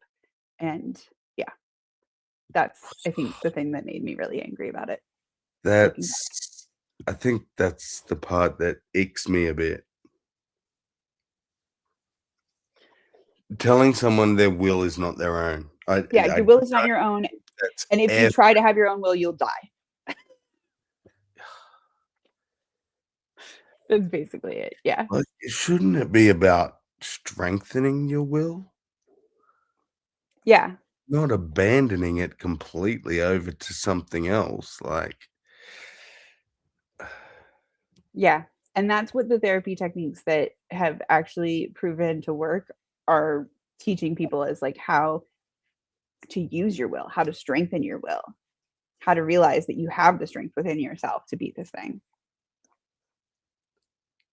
yeah, well, this is fascinating. I might start another stream if you don't end up starting one. Yeah, I don't have probably the bandwidth to stream today, but I mean, I'll stick around if you want to start another stream. Yeah, cool. I'll have a little break, go make myself a cuppa, but then I'll kick another one off. Okay, sounds good. Awesome. All right. Well, thank you for coming to this one, and yeah, thank you for having me. This is so wild, like that you were streaming when I went to bed and still streaming when I woke up, but yeah, yay, happy to be here. It was good timing because it was through my daytime, so I didn't have to, nice, stay up crazy times or anything. So yeah, that's good. Yeah. All right. Well, I shall see you all very shortly. Oh, I should do that too. Bye-bye.